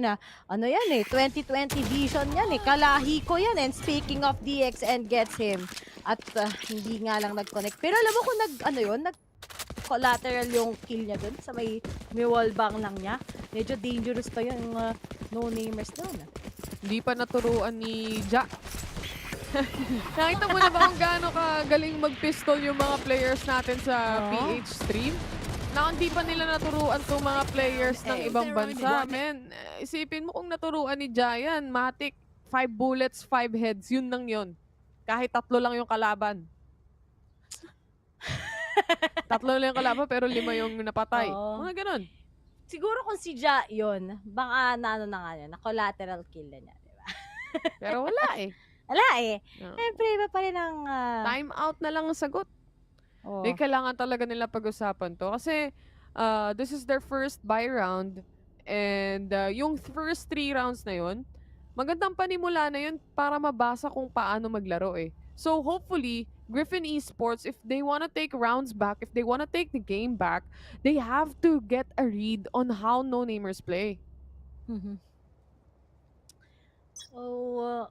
Kailangan na rin nilang magising. Kasi last time when we've seen them kahapon, yung Griffin, nakakapag-flank sila ng maayos eh. At we're seeing how Select was able to tackle down at least 2 members. Malilikuran nga parati yung Global Esports. Pero ngayon, it seems like it won't work at all. And DXN, together with Temps, they're quite sure. Sino ba yung kailangan nilang abangan? So much for the for this MYSG team. But there on the other side, madedenay lang sana yung kanilang pag-push ni Temps dito, diba? Usual, you have that Jet, you have that Sky, pop off that flash, pick off kagad kung may naghihintay man sa may skilong, but unfortunately, wala. Fortunately, no one right there. 5 pa rin sila dito. I hope that, what do you call this? That timeout helps them out. Pero ang hindi makakatulong dito, yung ultimate ng Brimstone. They will be forced to go back yet again. And this is 1 minute in already on the clock. At slowly but surely, they're trying to get and take control of A main and A short. Kokonti-kontiin nila to. They have the utilities anyway, and they're gonna move really quietly para lang maiwasan yung multiple rotations coming in from the other team members of No Namers. Dito na magkakasubukan kung sino yung mas mabilis mag-rotate, kung ano ang playstyle na gagawin nila because the smokes are in. Attention goes in as well. That is Shun shutting him down. YR Select, naghahanap pa ng pwede mapatay sa loob ng smoke, but there is no one right there. They have to plant the spike right now and go back on a post-plant position. These smokes are helping them out. The Sova drone, though, walang pumapatay. Walang suma-shotdown ng Sova drone na yan. This is the entry coming in from Vera to do the retake, and Shun takes one. This is now the defuse hopping in. YR Select ang bahala para tapusin ang match na to, but that's gonna be the wide swing, the wide angle, not enough to kill the diffuser of the spike. It's still around for No Namers, Ray. Ay, sure. Ginawa lang nila doon. Dahil lang sa isa, gaya ng sinabi mo. Dahil lang sa drone. Nawala ang focus ng Griffin sa isang iklap. Tapos yung post ka rin nag-work. Yung mo, sinabayan na kagad si Vera's quite confident about it, to be honest. Tapos nakadalawa pa siya. One left click, one right click. Do the work, you know. Pero nga lang, as for Select, he gets at least 2. But then numbers came, you all know. Napabor talaga sa No Namers yon. And because of that, Vera has been popping off. He was able to buy his own operator. But on the other side, save na naman ang Griffin. Pipilitan, they are forced into a position yet again that they have to save. At kailangan nilang isipin na mabuti kung paano tong gagawin nila. Some teams usually or typically pag eco sila, parang yung feeling nila is nothing to lose. Doon sila lumalakas. But I still feel the doubt when it comes to the movements of the players of Griffin Esports. Tignan mo, nakapasok yung Sky, atras ulit sila pabalik. So, what are they deciding on really? Do they want to go mid-control? Or do they want to go default? Yes, they're doing default right now, but they're getting picked one by one. At Vera. Here. Just sitting them out. No worries about it. No problemo. But as for the side ng Griffin, magiging worth it ba to? Nagtapon ng muli ngayon si Sky. Ayun, natapakan ni CEO Pat. Okay, that's pretty good. Nag-timing yung pagtapon ng muli. But as for DXN, may kailangan siyang paglaruan dito. And now, speaking of, CEO Pat still gets a tap. But then, there's just some members ng Griffin, hello? Don't tell me! Ayun na, shock dart! And now, attempts with a follow-up. Buti na lang. Akala ko matatalo pang No Namers and finally still winning 5 consecutive rounds na against Griffin. Tuloy-tuloy lang, snowball lang yung momentum on the side of No Namers. Griffin Esports, their next round is gonna be a crucial one. If they wanna make it halfway there, at least, kailangan nilang makakuha ng rounds dito hanggang mag-defense sila. When you get rounds from the offense, of course, if you think about it, unti na lang yung kailangan mo. Kumbaga nag-iipon ka, tapos babawiin mo na lang. Yung investments mo magiging stonks, mga ganun. Kaso wala eh, itlog. Walang ROI. Walang ROI. Yung Down binigay mo ngayon. lahat. Oh, binigay mo lahat ng 5 Pero taon. kulang pa. Oh. Sa iba pa rin. Tumingin. Dito daw ikaw sapat. Tapos sasabihan ka lang, sorry, eto lang ako. Istut milad. Ako lang. Ay, nako. 5-0 na rin. Griffin Esports, ito na yung isa sa mga pinaka-importanteng rounds nila. By round nila to, wala na naman silang pera kung sakaling matalo sila. So they really have to take this one away from No Namers because it's just, the momentum is crazy. At if you think about it, No Namers, sila ba ang pumili nitong mapa na to? I think it's the other way around. Griffin Esports picked this map. Yeah, exactly. Griffin Esports picked this map. It's Griffin na pumili na to. Like, kanina nga, diba, sabi ko, mas okay talaga kung nanalo yung Griffin ng first map kasi that's gonna be a big advantage nila para lang magkaroon ng third map. Pero seems like pagdating talaga sa MYSG teams, they're also good in Haven eh. Just like here in the PHC, di ba? Lahat ng teams sobrang galing sa Haven. Pero eto din eh, Griffin, sobrang nahihirapan sila ngayon. Kahit nga sa pag-push niya attention, hindi siya makapagbawas. And right now, he'll be denied. Oh, okay! Mukhang hindi pa pala. Tapos para sa side ng Griffin, but DXN still gets a kill. Attention, quite popping off, gets the tap. Pwede pang may pag-asa ang mga katulad ng Griffin ngayon to actually get this. But seems like right now, the post plant is there. Shun, will you be able to get that clutch? Alam na rin kagad kung nasaan ka. Time is ticking. So you fought together with Select. Nasa post plant lang sila right now. Post-plant situation going up against no-namers. 1v2. Mukhang hindi napapasukin ni Shunto. Pupulot na lang siya ng operator. He's just gonna go for a save. You know what? We did enough damage already on their buy round. Tatlo sa kanila namatay na dito. So, that is already a big collateral for the team because that is destroying the economy already. So, para sa no-namers, ang importante lang sa kanila dito, get the up. Let's just try to save it. And it works out anyway. We have rounds to lose. We have a 4-round advantage. It's not too bad. At least, we're seeing yung hopes sa side ng Griffin, di ba? Yun naman yung kailangan nila eh. Get that momentum, get that upper hand. It's pretty quick for you to come up with those possibilities. But on the other side, syempre tong no-namers, they've been doing yung strat nila all over again. Nothing to be afraid of, but this time around, they'll be able to come up with something na naman, syempre, to go up against Griffin with how their performance is so far. Performance-wise, no-namers, they have this advantage. Or, yeah, they have the advantage on it. But, of course, you should not put out Griffin Esports. It's still a team that has a good foundation. Execution-wise lang talaga nagkakaroon ng talo-talo, kumbaga, di ba? So, when we look into it, if Vera works out with this operator, malaking bagay yun for the team. Teamy, ni Brimy, nilabas na, but he doesn't get the kill. Hindi pumuputok yung baril. Wala akong nakitang pre-fire shots doon man lang.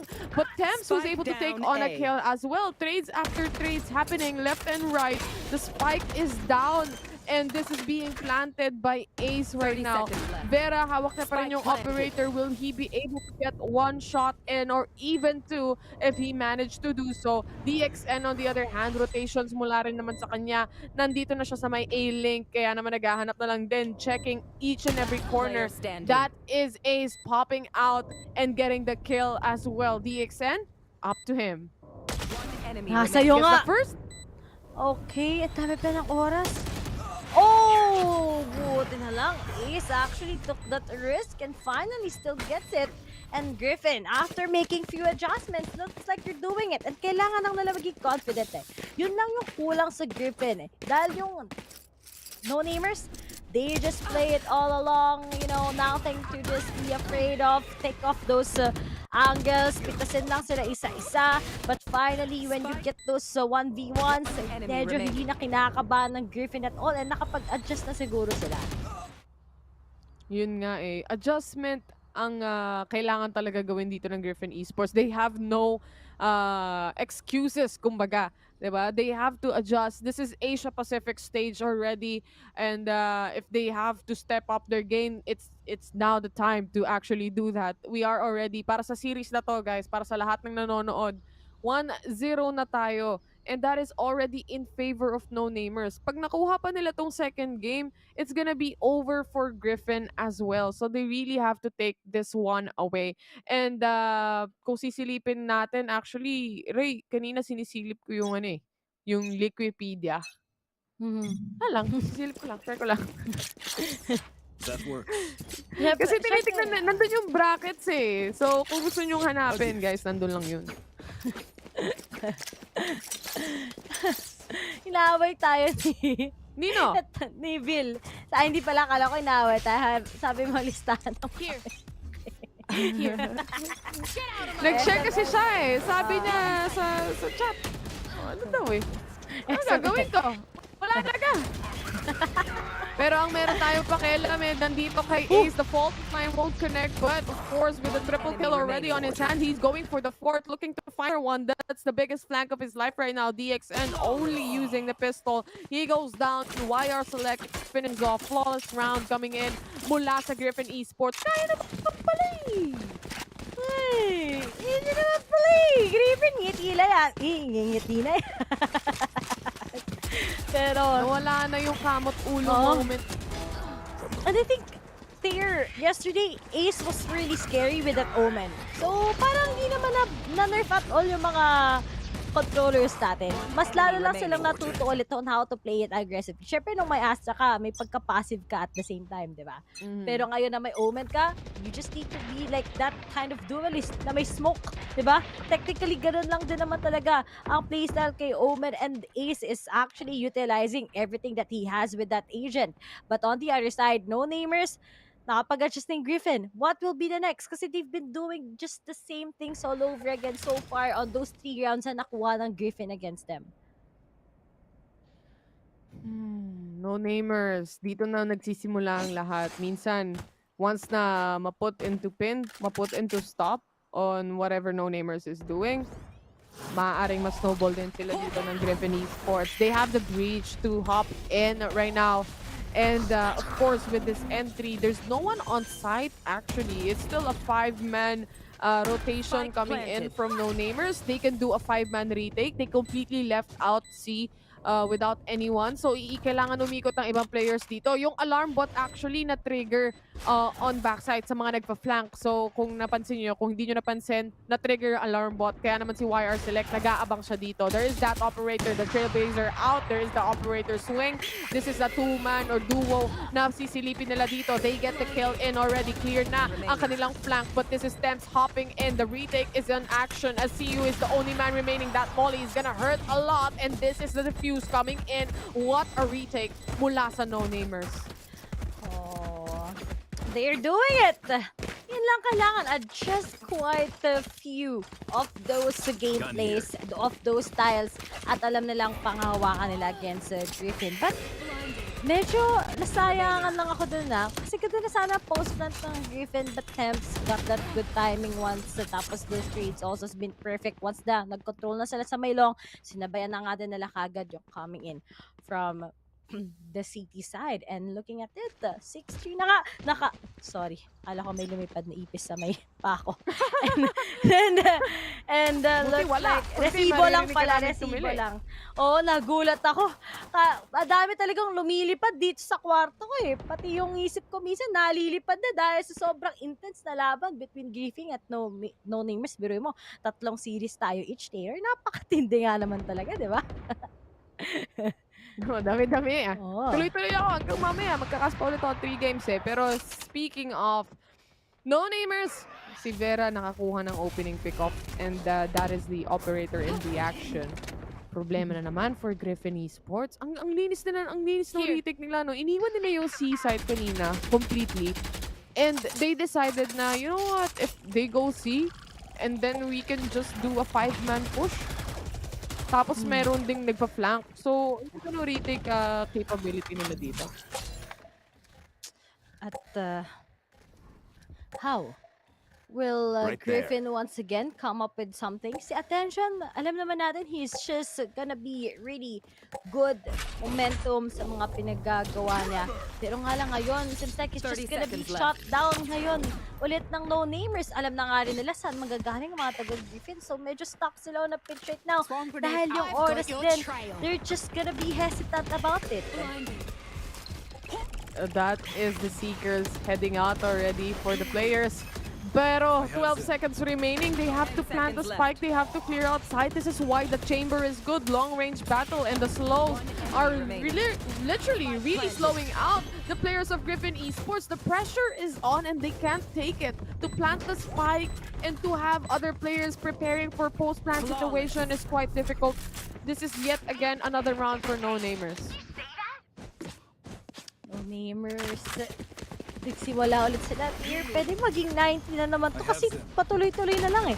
They're able to manifest those retakes. Medyo nawala lang sila off the ground after si Ace. Hindi nila in-expect na nakakapag-pop off. But finally, after taking off si attention together with Ace, the usual na nagiging problema ngayon ng mga taga no-namers, it's gonna be workable sa kanila. At ngayon nga, si attention talaga hindi siya nagpa-pop off. Si Ace at saka si Sifat talaga yung nakikita natin, which has been the most consistent players for Griffin Esports.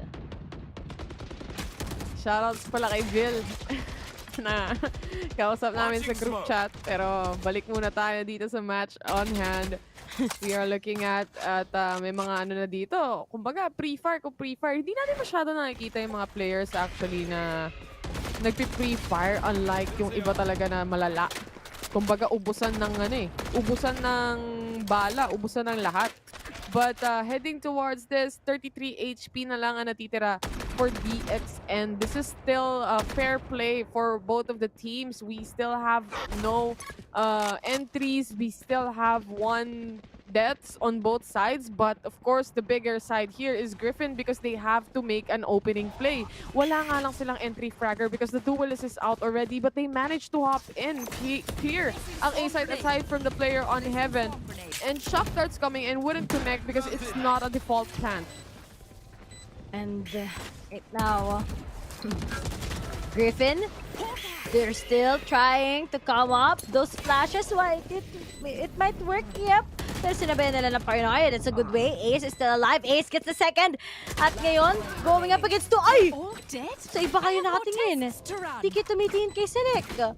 Ay, naku po. At ngayon, Griffin bumabawi kahit pa paano. 7-4. Might be a big possibility of this being 8-4. But at least Griffin, they're taking off those particular angles na minsan quite big mistake yan, di ba? Medyo confident ka na isa na lang kagad or dalawa pa sila nandun sa may long pero hindi man lang kayo tumingin na merong tao sa short. Pasensya ka na, ha? Stood me light. Ako lang to. Sorry, ito lang ako. Para sa mga nagtataka, ang ibig sabihin nun, sorry. Baka meron kakanood na, ano pinagsasabi nito ni Tero? Hindi nyo nalaman yung German word of the day. Pero back to the game. One more round to finish the first half that we are looking at. So far for no-namers, they're actually really doing a great job in heading for retakes and even delaying the players. The only time Griffin, or rather, yung mga times na nakakapasok yung Griffin on site was when they actually leave the site completely. But that is planned eh. Planado yun on the side of no-namers that they would just do a 4-man or a 5-man retake. Ito na yung kalampag sa papag na tinatawag natin and there is no one right around the corner. This is also the attacker Killjoy lockdown. Nakato utilities yung mga ultimate na yan. Walang tinamaan na kahit isa. But it would definitely delay the players of no-namers into actually doing a retake agad-agad. And attention, that is such a good placement for him. Ang ganda ng angle na nakuha niya doon sa taas. And this is Ace just preparing kung meron mang tao na papasok to go for that blind. Meron pang isang blind na kasama dyan. Kaya naman mahirap para sa retake to. Temps, on the other hand, is right around the corner. And what a swing! And what a transfer of spray! Hello, YR Select. We see you. Nakakuha na naman si YR Select ng kakulitan kanina sa pinaka-last few rounds. At least last 3 rounds, he was able to get that. And plus, they just delayed a lot of time with the amount of ultimates na meron sila. 7-5 is what we have. Good half, exactly, para sa side ng Griffin. Knowing nga na ito yung map pick nila and they're quite really taking out those advantages nila. This is pretty good. But as for no-namers, ano naman yung magiging reaction nila? Now that they're gonna go on the attacking, and knowing naman that Vera together with Temps, they've been really popping off. So let's expect na kapag natalo sila sa pistol, marami pang chances ang Griffin na magkaroon ng leverage against them in this map. Hindi ganun kalayo if you think about it from the first few minutes of the game kung saan 5-0 yung score already, bumawi or 6-0 na. di ko matandaan. But at one point, there were already 4 to 5 rounds na 0 pa din yung Griffin Esports. This time around, this is actually a good halfway score. Nabasa nila kung ano yung ginagawa ng no-namers dito. And on the other hand, 7 to 5, they only need basically the pistol and the finish off the buy round that they gonna have the Spectres para lang matay yung score. Ganun lang kabilis. Kung makukuha nila yung pistol, makukuha nila yung advantage na yan. Ano kaya ang maging advantage ng parehas sa teams? Pero guys, sa mga nagtatanong, ba't sobrang haba ng after ng first half? Ganda nga pala eh. Kasi nung nasa PH tayo, di ba? Hindi super haba. Mga 20 to 30 seconds lang dito. At least, a minute yung dito eh. Pero yan, wala na po ba page team na maglalaro ngayon? Wala na ngayon. Tomorrow pa ulit yung APH. Sino panalo first game? ONIC. Silang nanalo clean 2-0 against APH. Pero alam nyo, sa APH kasi, gusto talaga nila tayong pakabahin. Kaya bukas ulit, maglalaro Kaya bumaba sa lower bracket. Oo. Kailangan Sige nila lang manalo bukas kung sakali kasi hindi sila makakapasok for the knockouts. Sino man matatalo sa next, Big BAAM versus anong team to? Nag-check habang nagkakasige. Oh, yan, basta yun. I-check mo muna. Pero ito yung guiding light. It wouldn't connect. They don't get that information. They're using Trailblazers but hopping left and right. Ang dami na. Umikot pa sila dito. Naging aggressive yung players ng Griffin Esports into trying to get those kills. They have to go back. It's not paying off for them. And this is a tension. 22 HP remaining on him. The Sova drone just to annoy the hell out of him. And DXN will take the kill while he's busy with trying to shut down the Sova drone. YR Select na lang ang naiiwan dito with the Frenzy. He bursts down 1, but he needs to kill 2 more players. Ang maganda dito, hindi pa sila nakakapag-plant. He has the time to do so. Get a ghost, get a headshot, and goods. Kaya pala, ito na. So, kapag nakuha ni Selecto, i-explain ko na lang sa inyo. Pero kahit hindi niya makuha, i-explain ko nga pala yung mga set of matches natin. Dahil may mga curious. Pero yung next 2 matches, guys, ano na yun? Knockout na yun. Kung natalo sila, then it's bye-bye for them already here in the play-ins. Here in APAC. But here it is. Si Select, smart move to. Will be using the turret. Okay. Oh, no! But it was a good plan. Pero ang wala. ganda ng shield niya dun eh. Oh! Gumamit ng 6-man. Pero ito na nga, guys. The next match nito will be Team Big BAAM from Vietnam versus Cosense from Thailand. Tapos kung sino man mananalo sa kanila, kalaban ng PH bukas.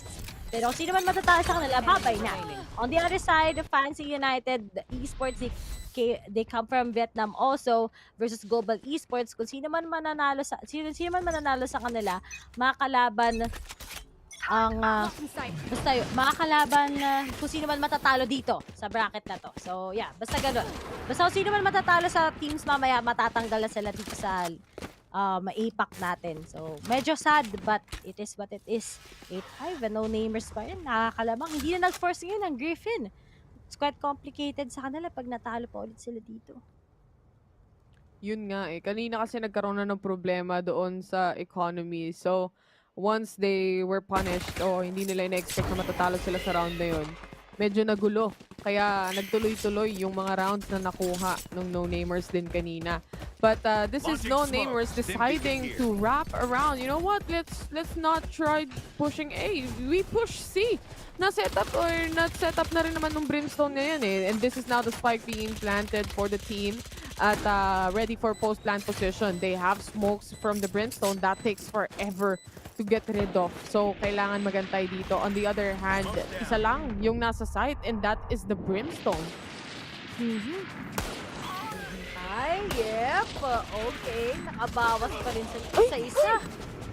Hindi niya nakita yun. Tumalun na. But this is Attention getting kills without actually seeing anyone. No scope. Hello. Attention gets the 2K. 2v2. They have to defuse the spike. They can't see anyone. That's halfway done already. That is the shock. That good decision mukala dito kay Ace and he's gonna be dead because of that. And this is no-namers dominating that round, getting those kills in, getting the post plants in as well. Pero, muntikan pa yun, player. Si Attention. Attention! Talaga. Ang nangyari doon, no scope for that Marshall. Not bad. Pero nga lang kasi, yung oras din nasa pressure, may post lineups din kagad ngayon ang mga taga no-namers. And as for Vera, quite confident. I have my Spectre. I can still manage to get this. But on the other side, what will be the next confirmation na ang no-namers? Gusto na nga ba nilang double digit ang kanila scoreline just to shut down the members of Griffin on their full buy? Or talagang may hirapan syempre sila? Pero si Vera is just playing this one really quick. He will be able to get pa yung Recon Phantom.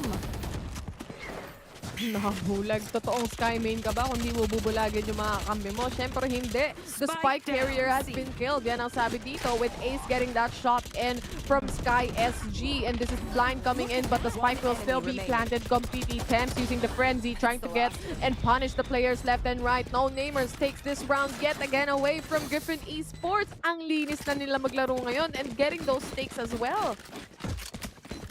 Okay. Nilinis ang no-namers this time. I think sobrang laki ng ginawa ni Vera doon. Once he got that, he was able to clear it out. And kahit si Temp, syempre, na-flush yung teammates niya, walang problema. Okay lang yun. Easy. Oh. Relax lang. 10-5 na score natin lamang dito, no-namers. When you look at the stats, pagdating sa mga players, dikit lang yung stats, no? Wala talagang sobrang nagsashine. Aside from Temps, I would say. Yeah, Tsaka si Vera pa din. Iba talaga eh, no? Yung partner ng dalawa. Kasi Temps, sobrang flexible nga niya maglaro. You give him the Sky, you give him the Sage, everything ata nakahawakan ng agent, he will be able to frag as much as possible. And he's just playing it out. He's pretty good coming in from them. Nakapag-set up na din kagad si Brimstone going in. It's gonna be Sky himself. Here in C, konting kickoffs lang. It's gonna be possible. But as for Griffin, what's the next move na meron sila ngayon? Itong si Vera, para siyang Forsaken, pero ibang region. Parang ganun yung nangyayari. Kasi kung mapapansin mo, matindi ring galawan pinapakita nito tsaka si Temps. But anyway, this is the molly and the hop out from the players. They have to force it out. And they can't stop the players of no-namers. Isa sa mga rason dito, Ray. With the Brimstone, ang tagal nung kanyang mga smoke, matagal din yung kanyang mga molly.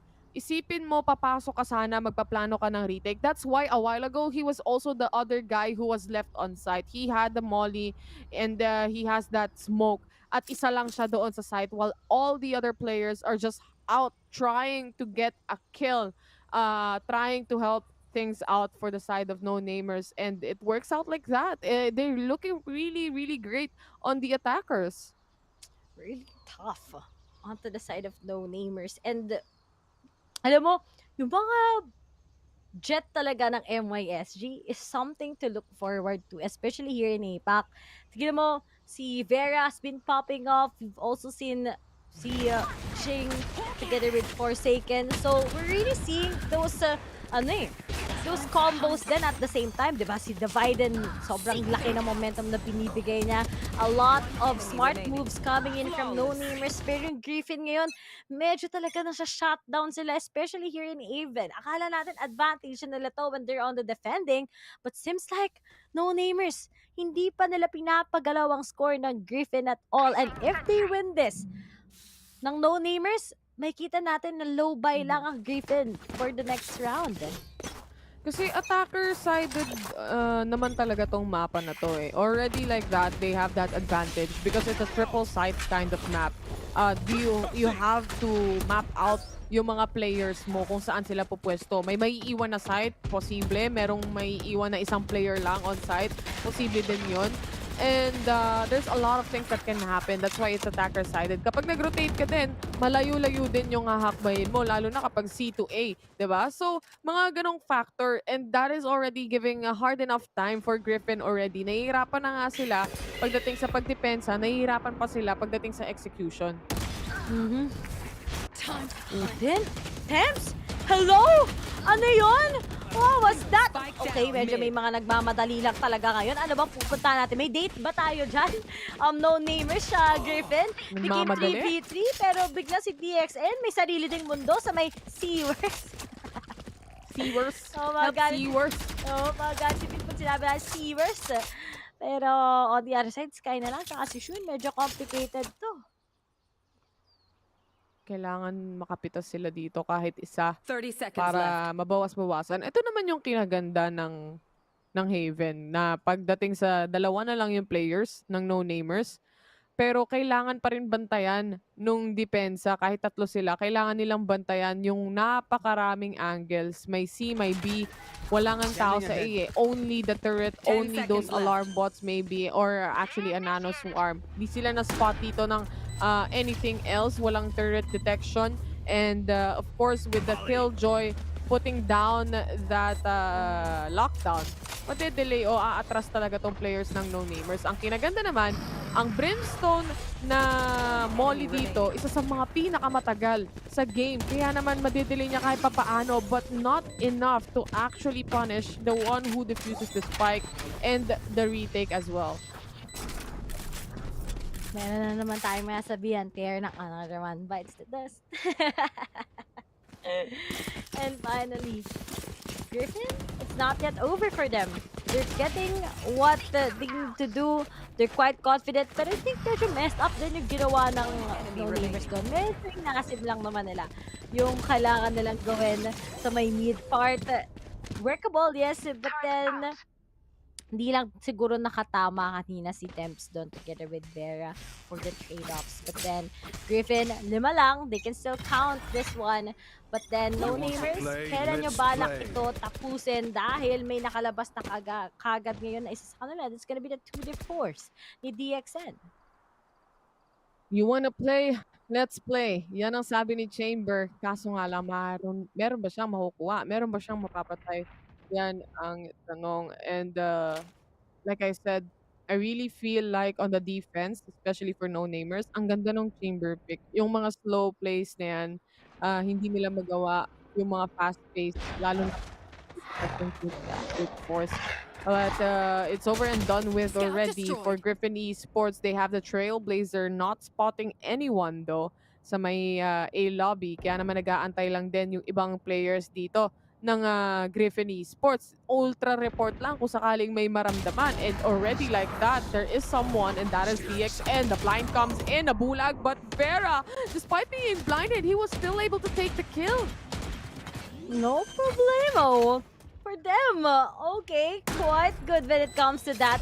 They're just planted here out safe. But on the other side, walang ready. Meron si Fang, makakapagkuha siya kung meron siyang unang pick-offs. Pero on the other side, idadali lang sila ngayon and Vera gets 2! Attention together with Fang! Pero meron pang isa, they still got it. And we only have Select, pero we have Sky finishing him out. And so 2v1 on what we have still. Be able to get that.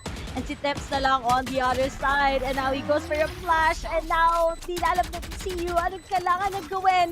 And no-namers gets the match point na. Match point for the side of no-namers. Gaya nga nasabi mo, Ray. Si Vera, ultimate pop-off na ngayon. 22 kills, 15 deaths on his pocket already. And he's really making a play out of this. With the help of Temps and the guiding lights. Look at that. Akala niya ipa-flash pero fake lang. Alam ng mga Sky main kung paano, of course, yung mga ganyang flashes. Ultimate play yan eh, yung fake flash na yan eh. But I think this is gonna be quite a fast round. Vera yet again blinded, but this time around, hindi niya makukuha yung kill like usual. The Seekers are out. This is now CU Fat trying to not get killed. This shock dart doesn't connect. CU Fat was able to take one, but should on the shock darts, it connect the second time around para naman sa 3v3, dalawa, tapos sabay disengage. Talagang... Okay, dalawa na yung namatay. Atras tayo. O sige na, tama rin. Basta nakakuha na tayo ng baril. Parang napag-usapan yung ceasefire eh. Biglang tumigil lang eh.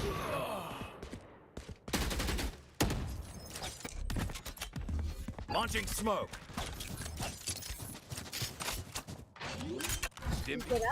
So let's kung pwede nila ito makuha.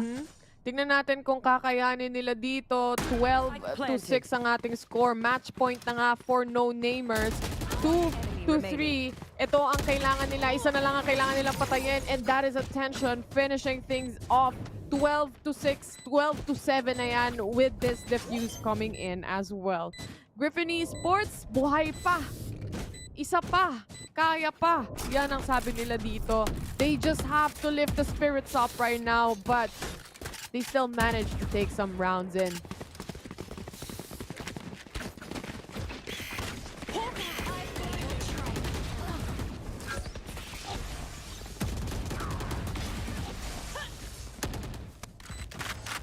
Kapit sa patalim nga talaga yung ginagawa nila dito. YR Select. Nakita nyo naman on that replay how Griffin Esports just simulated or like actually decapitated the team of no namers right there, and they forced them into a position na mapapa-time out ka kasi this is already the last round. This is already the match point. Pero Kaya kailangan naman dito. eye contact tayo sa breach. Tinginan lang. Ayun mo, si Manong breach. But as for no namers, feel ko wala na nila tatapusin eh. They just really need to finish this off as you can see. That no namers, medyo nagmamadali lang sila on those rounds. Wala naman tayong hinahabol dito. Pero mukhang they're really into this already. After this, bigay niyo muna sa Griffin. Save tayo nga. Ay, bibili lang sila ngayon. And yep, if they really want to finish this, eto na oras nila after this timeout. Well, if they want this to end, kaya nasabi mo rin, kailangan nga nila tong tapusin ngayon na. If you think about it, pagdating sa pera, not too bad aside from Shun and the other remaining player. So, hindi naman ganun kasama. Here. Guiding light, no one to spot. There is also the alarm bot, the turrets are left and right. Tinitigan ng Trailblazer yung turret na yan. YR Select, napatay niya na si Vera, one of the deadly executioner here on the side of no namers. Maybe that is a good opportunity right now for Griffin Esports to take control of the situation and to take control of the whole entire map. Speaking of, what will be the next thing that we have? No namers, titigil pa kaya? I think yung mythic talaga sa kanila hindi posible. Depende na lang talaga sa mga players natin kung paano nila lalaruin to, but it seems like Griffin ang umaabante dito. Sila yung nakakakuha ng lead kahit papaano. DXN, umaabante, bumabanse, sinusubukan makapatay, sayang yun, isang hit na lang, literal. But they don't have the heal anyway for the Sky dahil Temps is already out, or rather, si Sky mismo yung nabawasan dito ng malala. Shun was able to take a kill, and that is Shun killing YR Select as well. A 2v2 situation, parehas ng HP, one hit delete ang mangyayari sa dalawang players dito kung sakaling man may makakita sa kanila. Sky SG, attention na lang, kumbaga yung full HP, and this is a retake coming in for attention. He goes down already very low on HP. Si Ufapi, 3 HP na lang. Guiding light ang puhunan. Molly out. Oh, pag ano pa si Pat dito, what can possibly happen? 3 HP is trying to keep himself alive. You don't want it to be click upon you, pero the time is ticking and he still gets it. Oh, posible pa kaya, pero yung oras kailangan na niya talaga kunin to. No, it's just gonna be a GG onto the side ng Griffin, and still no namers wins this one. What a game between these two, and what a performance coming from one of the representatives ng MYSG region. That was a long battle, of course, for the two teams that we have. No namers Sila ang nagwagi para sa map na to, para sa round na to, at para sa series na to as well. You can see how they were capable of doing it. They have good position, good foundation, good execution, good retakes as well. They got a lot of rounds already pagdating doon nung nasa attackers pa sila. Kaya naman hindi ganun kahirap din pagdating sa depensa as well for them. And no namers taking this away. Top fraggers, we have Vera with 22 kills, 306 combat score, and 1.6 KDA. Man, I think Vera talaga together with Temps, Vera Temps connection ang meron ng no-namers. But you also gotta give credit kay Fat with all of his aggressiveness, with how he plays yung kanyang Sky. And at the same time, si Select, kita naman natin yung kanyang performance attacking all those lurks. Nakakapitas talaga siya ng mga miyembro ng no-namers. And it was pretty quite exemptional para sa Griffin. But still, a GG's sa mapang to. Clean 2-0 once again sa series na to. We're gonna be seeing one coming in ONIC, nakapasok na sila. Kompleto sila ngayon sa kanilang region.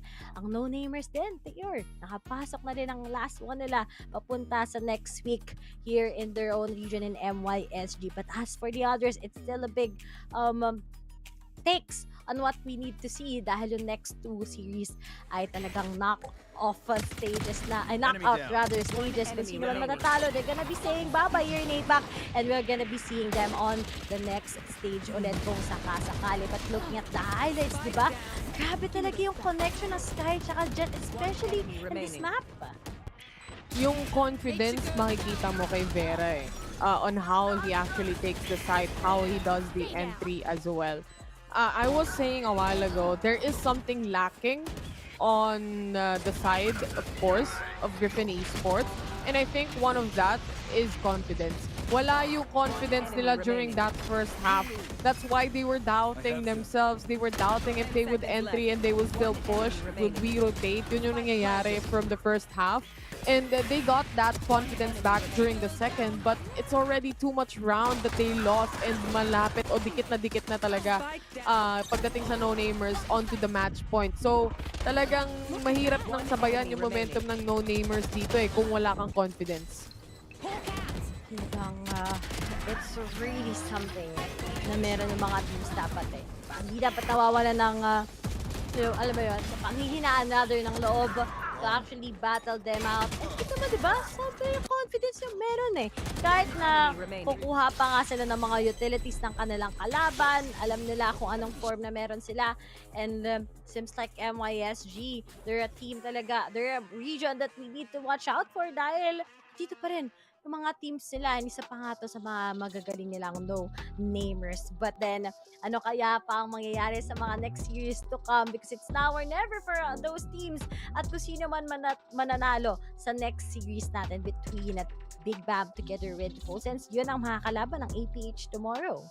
Yun nga, no? So, ito talaga yung kailangan din natin abangan. Kumbaga, scouting the enemies ang mangyayari dito. But right now, we are just gonna go in a very short break. When we come back, it's the third series of the day. But of course, there's gonna be panel first. Kaya wag kayong aalis because VCT Asia Pacific Play-ins Day number 3 will be right back.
in place. Y'all really testing my patience. Right before I blow up the spot, I had to get back to the basics. What if my talent is wasted? And see what I'm lacking the placement. Thought since I rap in the basement, but my come up is legend, is greatness. I don't care now, it's pedal to the metal. I can never quit now, I will never settle. Puppet to the game, I'm pulling strings like Geppetto. We in the same game, but I'm on a different level. I passed it. Gotta keep grinding till I'm laid up in the casket. No fake round, but you feeling too plastic. Yeah, y'all feeling too plastic. They say my style crazy, but then it's straight jacket. Wow. Why you still testing my patience? Trying to turn me into something I ain't trying to be. All the hate is a heavy rotation. You gon' lose yourself, quit testing me. Don't make me lose my mind. Don't make me lose my mind. Don't make me lose my mind, cause I'm looking like Wesley, test me. Don't make me lose my mind. Don't make me lose my mind. Don't make me lose my mind, cause I'm looking like Wesley, test me.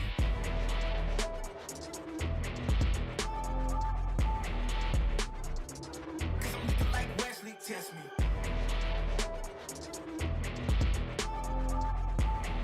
Don't make me lose my mind, cause I'm looking like Wesley.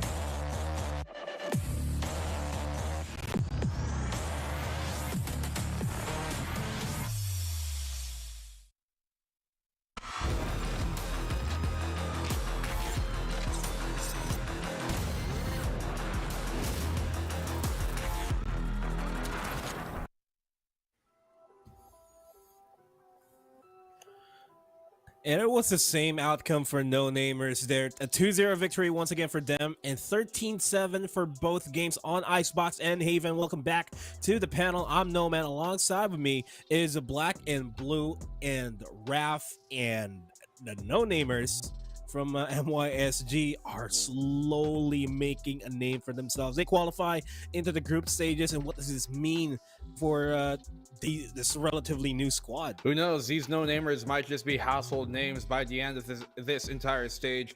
Looking at how they're playing, they're looking pretty well so far. And I mean, yeah, there might not be the favorites, but they are looking like a pretty good dark horse to come out of these play-ins and really make some noise once we go into the group stages in the playoffs. And man, 0 and Temps, that pronged spear for the side of No Namers, they're looking so ferocious as a duo, as you know, that kind of wingman point man partnership that they got going on. They are such a driving force for this team. Oh yeah, you hit it right on the money. And all things considered, they're fairly young, and you know, I don't think we could say the same when we were still back in the saddle. Again, if I'm not mistaken, they're probably one of the youngest teams we have, and now they've made it to our APAC Challengers group stage. Still, that's gonna be yet an even bigger Shark Tank. Not the Ocean yet.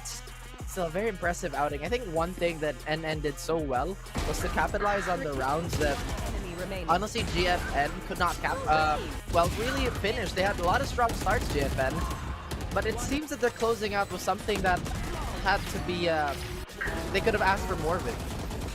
Yeah, and for the most part, like if you're looking at Vera and Temps, for the majority of Icebox and Haven for that matter, they get high impact kills. Like they fall down, but they fall down without they don't fall down without taking down 2 members at the very least from the side of Griffin. And I feel like this is one of the reasons why Vera and Temps are one of the deadly duos, I would say, we have to look out for here. But over at Haven, things started to look a little bit better for Griffin Esports, but in the second half, their attacking side was really, their defense side was really not there. The defense from No Namers on the first half was rock solid. They could not find an answer those first 5 rounds. Totally, and it just really seemed like No Namers, for the most part, were a lot more proficient at what they were trying to do over the game plan here presented by Griffin Esports. Obviously not even a few. There were some major mistakes that did ultimately lead to their demise, and unfortunately they're going to be sent to the lower bracket. They still have another opportunity here though, Griffin, so any HK Taiwan fans, still guys, there's still some hope for you. But I mean, it's No Namers who are really looking like a great team, and that confirms 3 representatives for MYSG into the great group stages rather. And man, No Namers, as I said, and as you pointed out, the stats wise, everything backs them up, and even the litmus test in the server, it all stands up. The Temps and Vera both +10, and these guys, I'm sure, are going to be adding more to those as we progress on these days. Yeah, I mean, there were times where Griffin's tricky play did convert some rounds in their favor, but I would have to say it's just the stability that, despite being so young and really displayed, that led to the consistency of them taking and stealing rounds away. That last round, me and Black and Blue were watching together, and honestly, for the lack of articulation and better words, no shot, bro.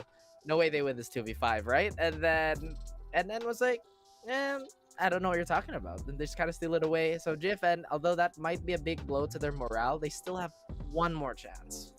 Yeah, one last chance for Griffin, but one more Malaysian Singaporean representative going into the group stages, and that is no namers. But we have to move forward from this. We have to focus on the next match that we have on hand. It's Team Big BAAM versus Full Sense, another knockouts worthy fight, and this isn't the first rodeo of these guys. The last time these guys have met, it was during Southeast Asia Challengers, and it went to the side of Big BAAM, but it was a completely different roster. Moving into this, just judging by the performance here, it's still a toss-up. It's saying it's still a toss-up on who will still come out on top of this.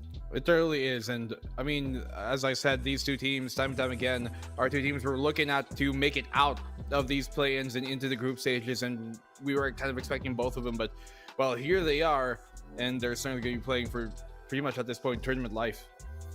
Yeah, and we have to introduce one of the teams that are going to be fighting for their tournament lives here. That is Full Sense.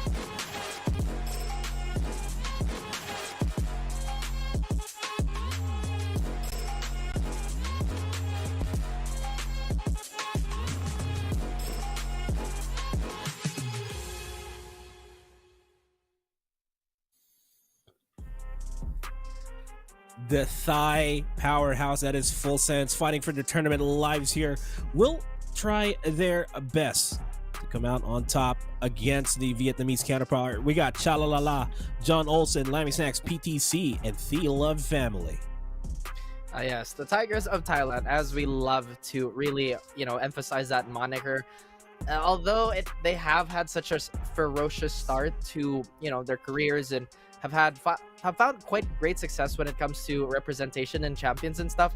Early on, when they fought against ONIC, it seemed that they were falling a step behind. Although we know that they do have the capacity to be as disciplined as they have been, it seems that expansion on the playbook is something that they really have to conquer. I think one of the biggest symptoms that we had to look at from their previous match is that they had all the map control, but they couldn't really clog all those avenues of rotation. Hopefully, it is a new day. It is something that they have found in their R&D, and they may have something else cooked up for us. They got some great players on this team, like The, even though they lost Super Bus. Everybody else, like Chalala, has been doing a great job of filling in that role, but they might be the Tigers of Thailand, but we know who the true king of the jungle is. It's the Lion. And the Lions of former X10, now Saoirse, have always been that top dog in Thailand. And really, it's been, Full Sense kind of playing second fiddle to Saoirse nowadays. So they're really trying to rectify that in this tournament, and this has to be the first step towards that goal. Now, the next team we have to introduce here is Team Big BAAM. The question is, will history repeat themselves from the last time that they met? Let's go ahead and figure out who's going to be playing on the field here for the Vietnamese powerhouse.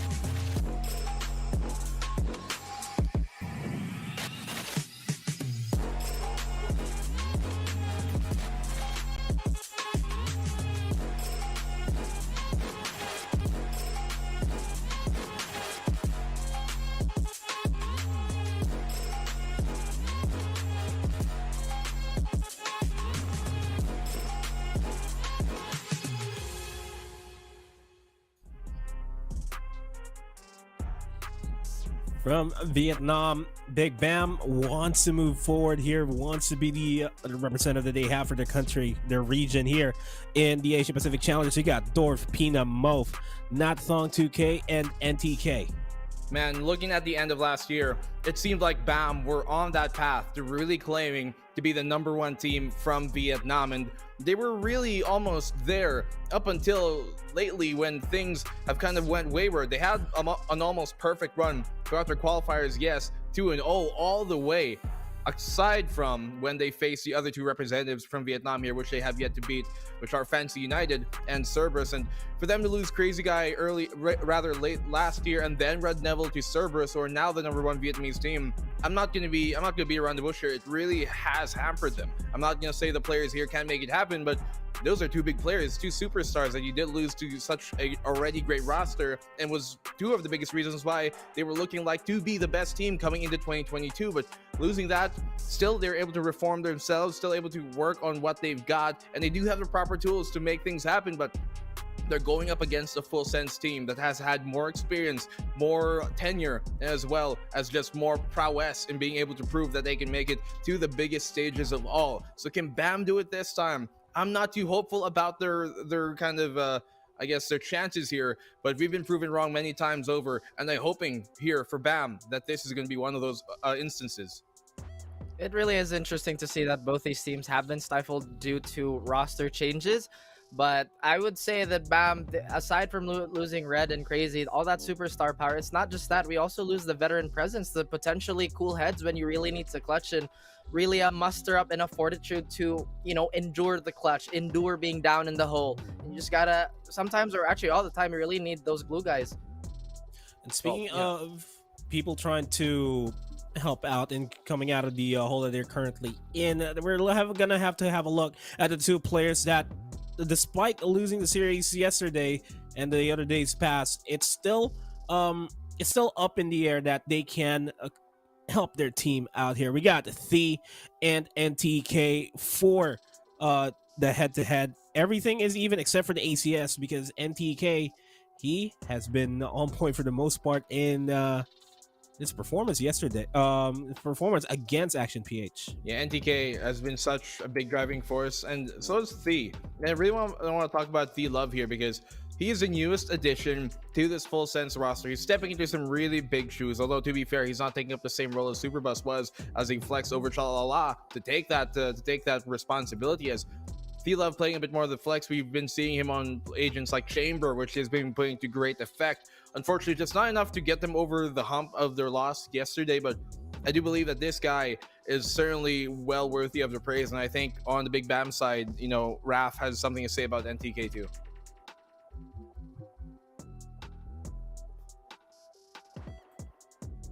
Once again, the wonders of technology hampering my thoughts. Pardon me, ladies and gents, but yeah, NTK is honestly pretty flexible of a player himself, but he does have a preference for agents that do allow him to be aggressive in one way or another. So again, it is up to NTK's aggression. I would say kind of like fire versus The's ice, right?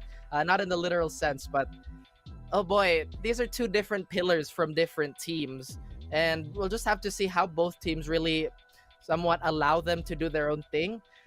My goodness, Big BAAM, I'm still thinking about all those roster shuffles that they had to endure, so it's still mind-boggling, really.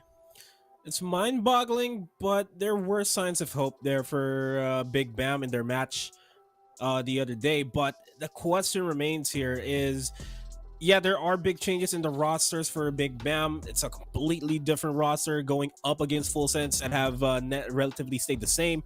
Will history repeat themselves? That's what we have to find out here as we go into the map veto and find out what maps they are going to be playing in. Now, if we're just going to be judging it off of the matches they've already had, everything should be, like, in terms of win percentages for both of these teams, it should be like even, like in terms of the maps that they can play on.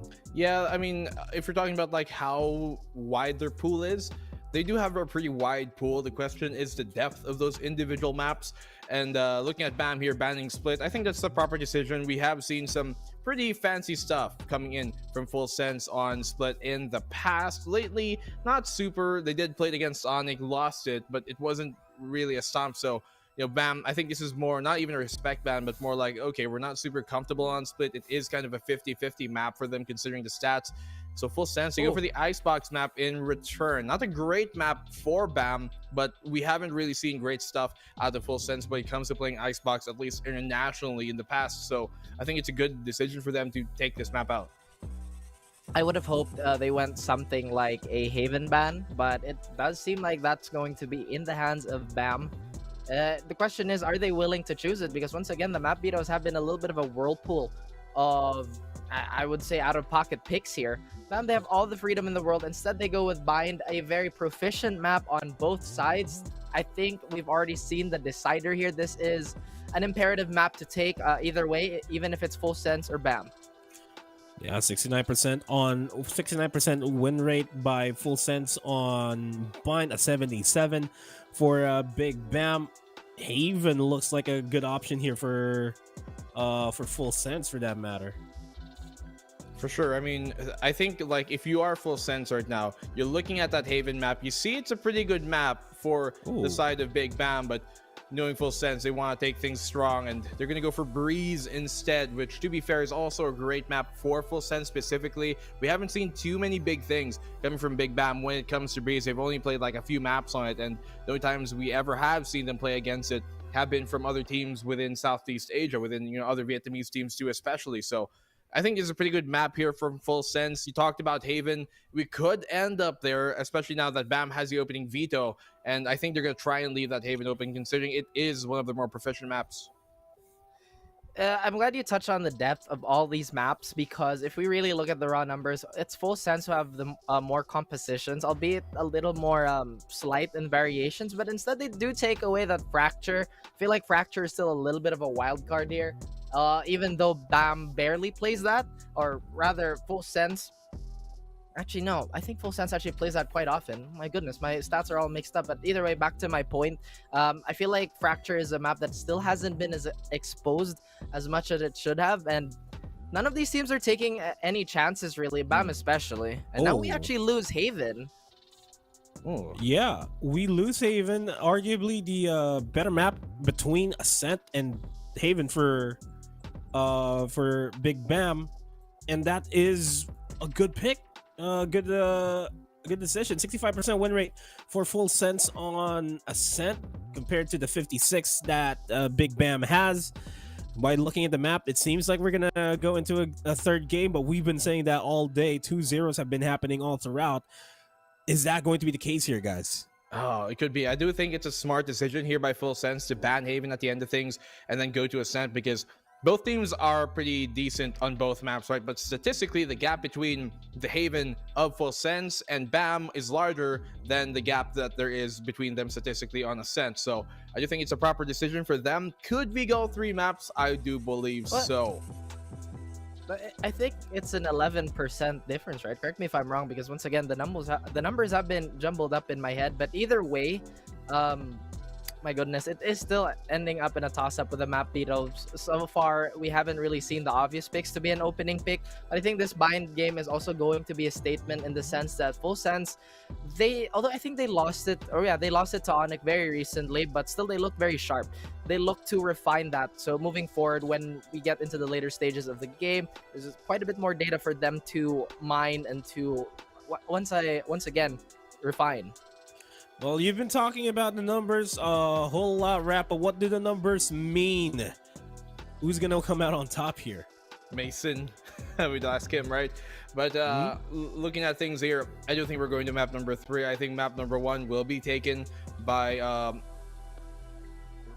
map number 2 rather would be taken by Full Sense as a give up map number 1, because when you look at things here, I mean, Big BAM are a pretty good team when we go into, you know, opening maps, and in Full Sense they come back map number 2. I think we're gonna go full the way to map number 3. And I have to say, Full Sense, they have proven more in the past, and they've been looking a bit sharper than BAAM have so far. So I think we're going all the way down. We haven't seen too many map 3s this entire weekend, but I think this is going to be one of them. So Full Sense 2-1.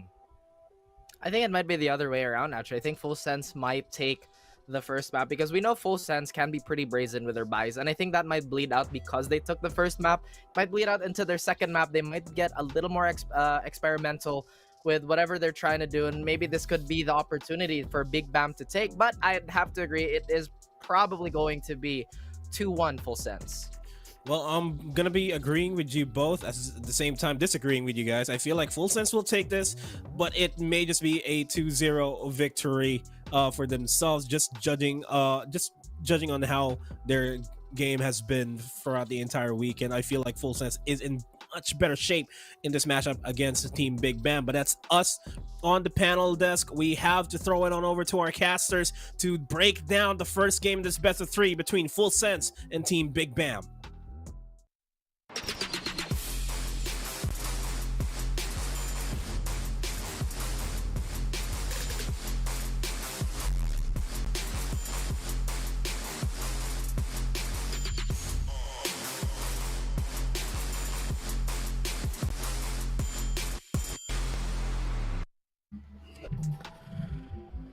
What is up, mga kumare at kumpadre? Nasa bind ka, men? Ay, nasa bind. So, sorry. Hindi kasi yung first month na pero uuwi na ako sa bahay. Yun. Ayan. Napakabilis na nangyayari. Sumama ka lang. Ladies and gentlemen, kamusta? Kasi, yun nga, sumama lang ako eh. Yun nga, kamusta kayo dyan? And we are now back. This is VCT APAC. It's gonna be our friends from Full Sense at saka Big BAAM ang maglalaban ngayon. Partner, pangatlong series mo na to. Bago tayo magsimula, kamusta ka? Okay pa. Kaya pa. Basic lang para sa ating lahat, no? Pero ito na nga yung game number 3 or series 3, gaya ng sabi mo, Vil. Para sa araw na ito, may isa pa. Kung hindi ako nagkakamali, may isa pa mamaya, kaya hindi pa tapos ang Valorant action. Sadly. But we are diving straight to our agent select right here as we look into it. Familiar na tong dalawang teams natin, Vil. Matagal na nating nakikita sa SEA Challengers to. Oo. Si Pino. Naku po, kahapon. Nung isang araw, medyo nag-enjoy ako dyan. Lalo na sa NTK, man. NTK, one of the most explosive players din talaga na nakita natin dito sa Big BAAM, and apparently naglalaban ngayon ng Full Sense at Big BAAM nga kasi ito yung mga tinalo ng mga teams na nakalaban nila, which is Big BAAM ang nakalaban nila doon, Action PH, tapos ang Full Sense ang nakalaban nila doon, partner, syempre, isang team din dito sa VCT APAC, which is ang ONIC G, which is yun yung kalaban ng Action PH kanina. Pasensya na kayo guys kung natalo kasi hindi ako yung nagcast. Hindi kasi nagka-civil kaya natalo yung APH kanina Inaantay ni Georgie yung tiris buff mo. Bukas magkakatirisan kayo. Hanggang mapudpod. Hanggang mapudpod, promise. Hanggang mapudpod, Georgie. Gigil ako At saka, actually, partner. Kailan ba yun? March 12 yun, di ba? March 12 kailan ba sila maglalaban ulit? Ay, March 13. Kami ni Ray Magkakasal. Mainit. Pero sinasabi ko na sa inyo yung yung schedule no? Sinabi na talent. Gusto mo i-link mo na yung Google Docs sa chat kung gusto mo na yung tuloy-tuloy Bakit ito guys para malaman niyo yung schedule namin guys para malaman niyo yung casters. Isi-send namin yung link. Di bawal yan. Pero ito, dalawang teams na matagal na nating nakikita sa Southeast Asia Challengers. Ngayon, nasa Asia Pacific Stage. May mga same members pa rin. Meron din namang mga bago. And isa na doon is D-Love family. Isa siya sa mga bagong members dito ng Full Sense. And si John Olsen, yung tropa natin si John Olsen na top 1 Radiant dati. Dito pa din. Dati. Actually, si Josh nga nag-top 1 talaga? ng Bren Esports. Pero si Nato, nakikita naman natin, medyo lights off ata no? Nakasarado muna yung kanyang mga ilaw dito mga kaibigan. Pero napakadami nangyayari dito. Pina! Super low in HP right now. PDC with a kill onto the side of BAAM. Pero partner, parang ang gulo na nangyayari. Hindi ko na maintindihan. Lahat sila nandito lang. Pinupush talaga ng Full Sense ang BAAM. Yung nasa depensa, bumaliktad. Nandun sila ngayon sa offense. Sila yung sumusubok pumasok dito. And Lami Snacks. Lami, kayo. Ang sabi niya dito. Wag mo nang sabihin Masarap. yung gusto mong sabihin. Alam ko na yan. Kilala na kita. Matagal na tayo magkasama at partner eh. Alam mo na yung mga banat trip ko mo eh. eh. Oo. Tagal na hindi Papagalitan na nagkasta. naman tayo. Isipin mo, first cast of the day mo, papagalitan ka na agad. First round pa lang Ganun ka Iniingatan lang kita, partner. Ay, maraming salamat sa pag-iingat. Sana all kinikare. Sana all kinikare. Yung Big BAAM. Ano yung mga bago dito? Napanood na natin maglaro to. Kalaban nga yung, sabi mo kanina, di ba? APH. Si Natong 2K, si Dorf, si Mope, si NTK, saka si Pina. Si NTK, crack of a shot to. Literal, tumatama yung mga shots nito. Headshot lahat, kumbaga. Pero mas matindi si John yung kabila. Olsen naman. Oo, si John Olsen din naman, ganoon din naman. Pero kasi si PTC nakukuha talaga with a Colombian NDK. Pero yun nga, si Dorf, tamang sidestep with a click ng kanya Spectre. Pati na si kaibigang Fraud. Pero, Natong, tsaka si Pina. Chalala. Makikita si Natong dito. Pero yun nga, lang sino pa magkakamatay. Which is Chalala. We're gonna take down Natong right now. Pina! Mag-isa na lang. Wala pa, hindi pa pinapatumba dito si Pina. Isa na lang siya with the classic. He can't do anything more. And that is the PTC getting triple kill on this round. 2-0. Malinis na malinis. Walang bawas. Eto, just a quick replay. You know how the team of Full Sense plays right now, especially alam nilang nasa advantageous point sila. They push actually. Nakita rin natin yan during the pistol round, the first round. They pushed and pushed. This is Team Big Ma'am na talagang inaano lang nila. Sinisindak, binibigla lang nila dito yung Team Big Ma'am.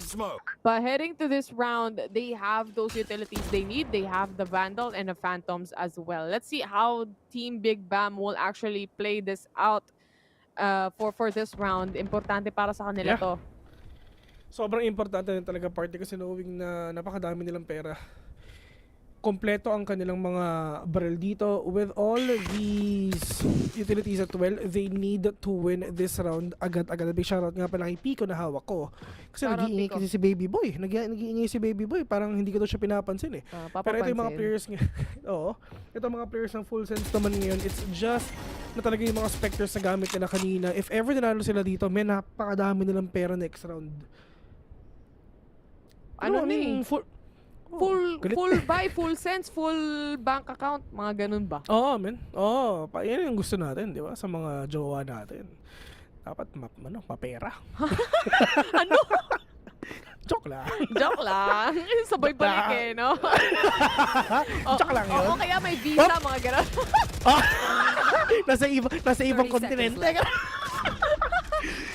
Pero joke lang. Pero ito na si John Olsen, mga kaibigan. Naghahanap siya na pwede mo patay with that verticality na ginawa na talaga niya. Baka makita niyo yung mga players ngayon ng Big Bam right now. John Olsen with a kill onto this game. Pero nga lang, it's just puro Spectre lang din talaga yung gamit ng Full Sense. If ever na dito ang Full Sense, talagang kabahan ang Big Bam dito. If ever kasi wala talaga silang pera, pinangalan namin snacks. Nakakita pa ng isa with that spray guns. You're not gonna be able to take them down. PTC with that T galing sa likod. John Olsen and friends. Full Sense. Sila pa rin nanalo kahit puro Spectre lang ang gamit nila. Ang ginagawa nila mga kaibigan sa naghahanap lang sila ng free upgrades. Ganun lang din, men. Okay, maraming salamat. Salamat sa mga baril na binigay nyo, di ba? Grabe, Express, parang ganun yung nangyari eh. Mga binigay na lang eh. Pulutin nyo na, sige, ang bahala. Partida, mga ganun. Pero the Seekers, ang tagal ng Seekers bago makapush. Actually, namatay na, natapos na yung round. Di pa rin nakakapush yung Seekers eh. Hindi ko alam kung sadya yun o parang ayaw eh. No? Ayaw ata pumunta sa mga kalaban. Pero yun nga, medyo kabahan dapat ang mga players ng Big Bam kasi it's just Sheriff na gamit nila dito.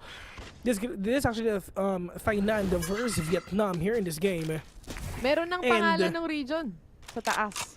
Nakikita nila. Para hindi na kayo magtanong kung ano bang saan ba galing tong mga bansa? To? Mga ganun. Cavite, ganun, Caloocan. Mga bansa no? Kakaiba eh. Sa New York, Cubao, mga ganun. Cavite, dapat may sariling flag, laki. Tsaka Las Piñas, mga ganyan. Mga hindi na napupuntahan pag taga-North ka eh. Oo, man. Pag taga-North ka, tapos pag may jowa ka sa Alabang, Cavite, considered din as LDR. LDR, para ka nang pumunta. Mas mabilis pang makarating ng Thailand. Bago ka same makarating. Oo, Bago ka totoo makarating yun. ng MOA man lang, di ba? Hindi ka makarating. 2, Kasi isang oras 3, 1, yung- walang trade-off. Si Chalala ang nag-aabang dito. Okay lang yan. Pero andito siya for the triple kill and he gets it as well. Natong 2K, he's the only man remaining right now. Sheriff lang, puhunan.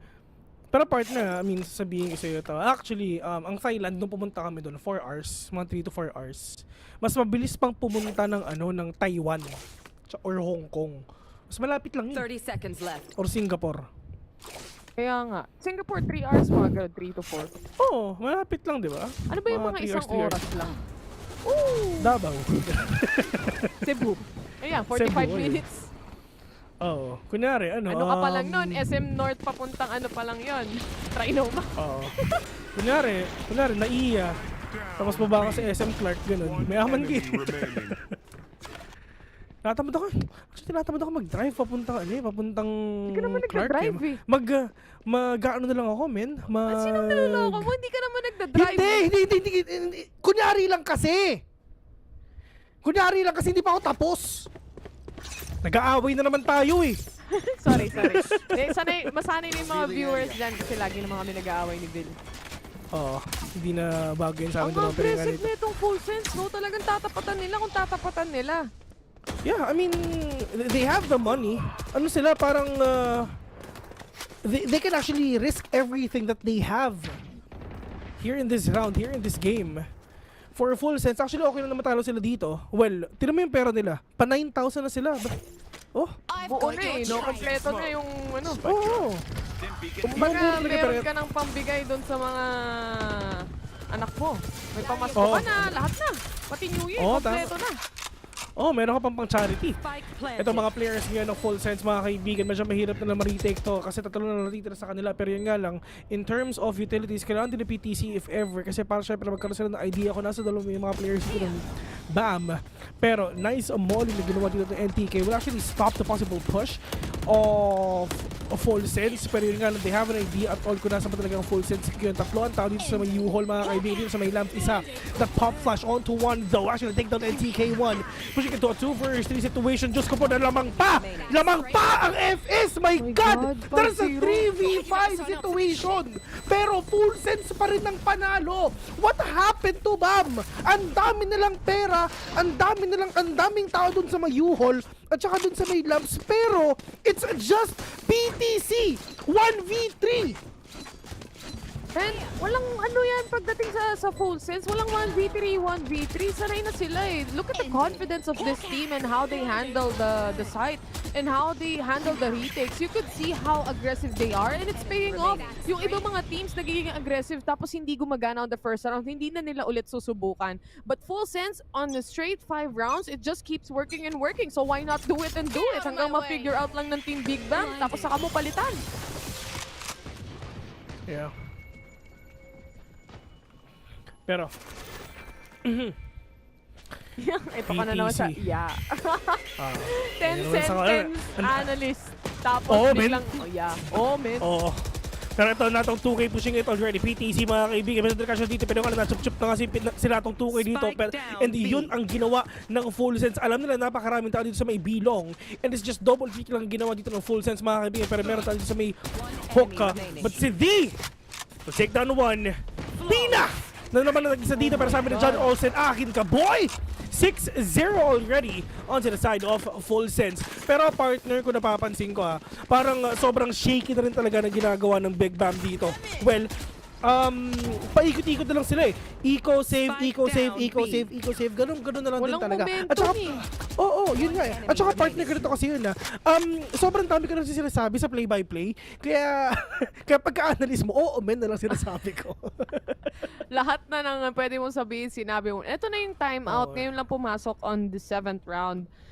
I think Big BAAM talagang na-overwhelm sila dito sa full sense right now. Especially the aggression that they're showing off. Isipin mo si PTC, isang beses pa lang namamatay. He gets 11 kills already. He's on top of the leaderboards. He has enough money until the next game. Kung iisipin natin, hanggang next round, hanggang next game, pati finals, maaabot pa ata yung pera dito ng full sense. Kung hindi mapapunish ng Team Big BAAM simula ngayon, simula sa round na to, crucial na to para sa kanila. Kasi gaya nga na sabi mo, Vil, papalit-palit lang eh. Eco, papalit na naman ulit, bibili ulit sila, but it doesn't work out. Ano ba yung plano dito? Ano yung game plan?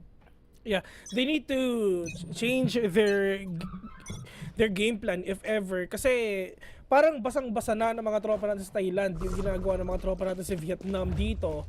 And yun nga, kung nakita natin kanina, 3v5, actually 1v3 ngayon nangyari dito. Si PTC lang talagang gumalaw dito lang sa mga, dito sa lamps at saka sa U-Hall.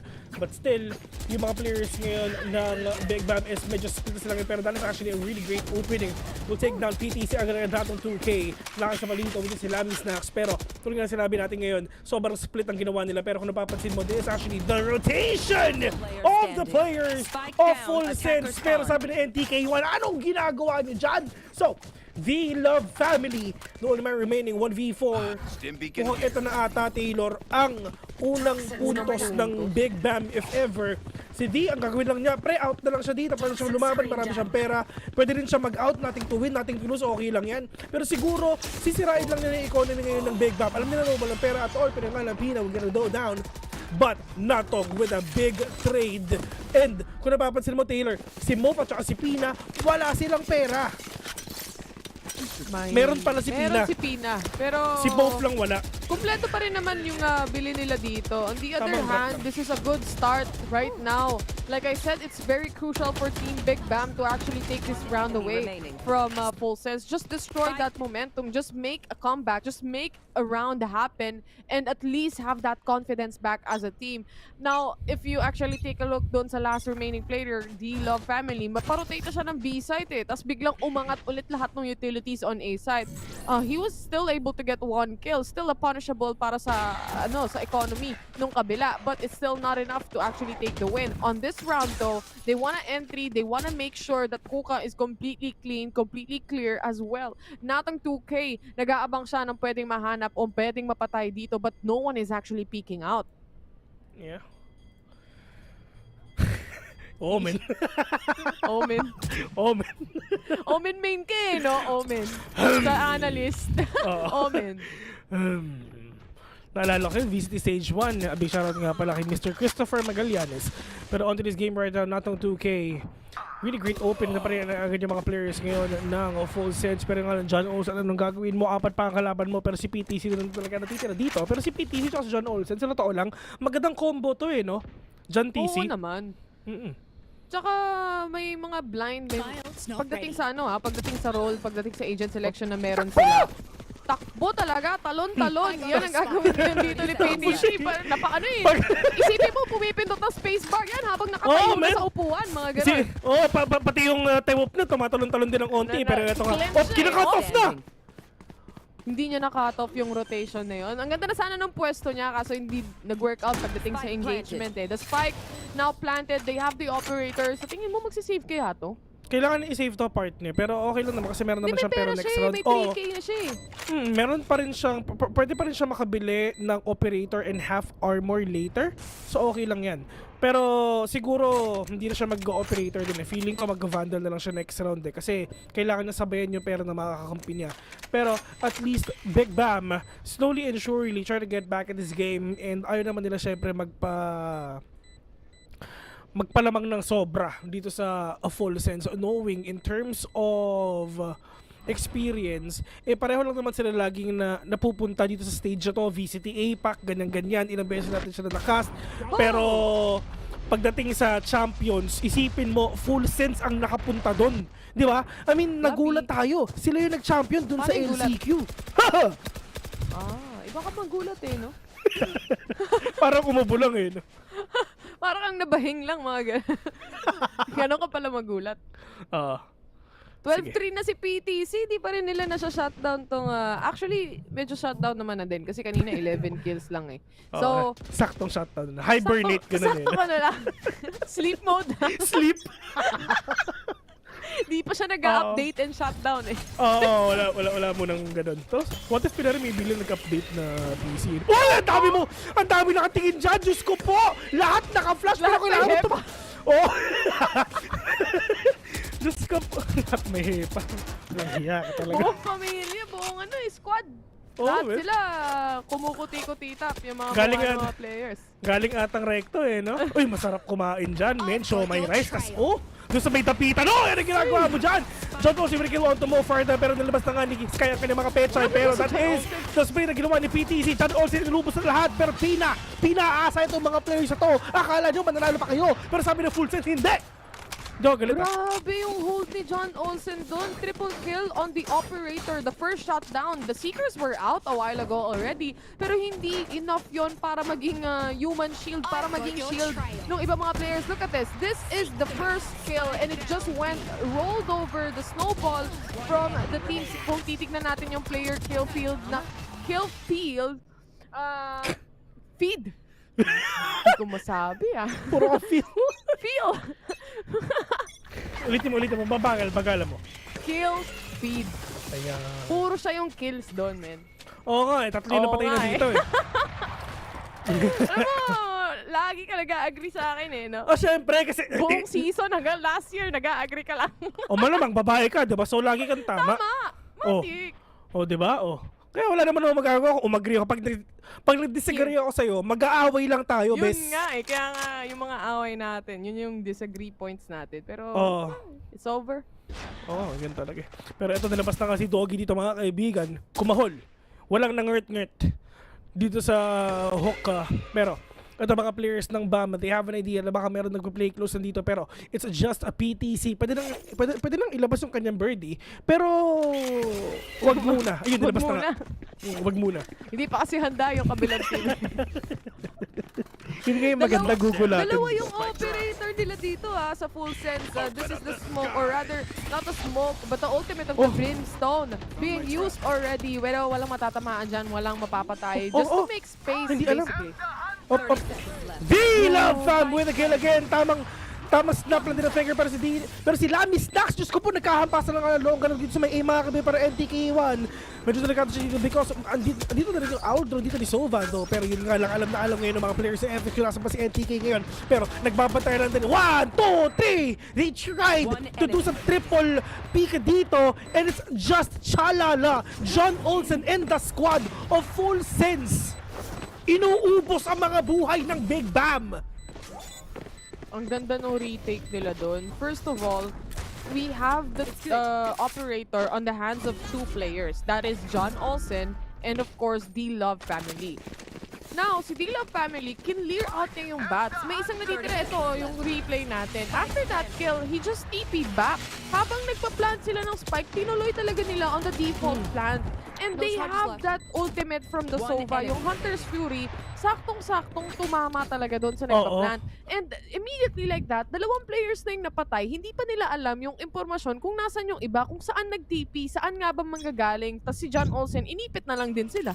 Mali ka dyan, partner. Yan. Disagree. Di ba? Sarap sa feeling, di ba? Mali ka dyan, partner. Mali ka dyan. Papabayaan na nga kita. Wala ka namang ginawang tama. Pero, first game pala, pagod na ako. Pero tama. Ginusto mo yan wala. Nilabas na nga yung board dito, pero sabi ni Pina, hindi mo na siya tumingin dito. Ayaw niya makita.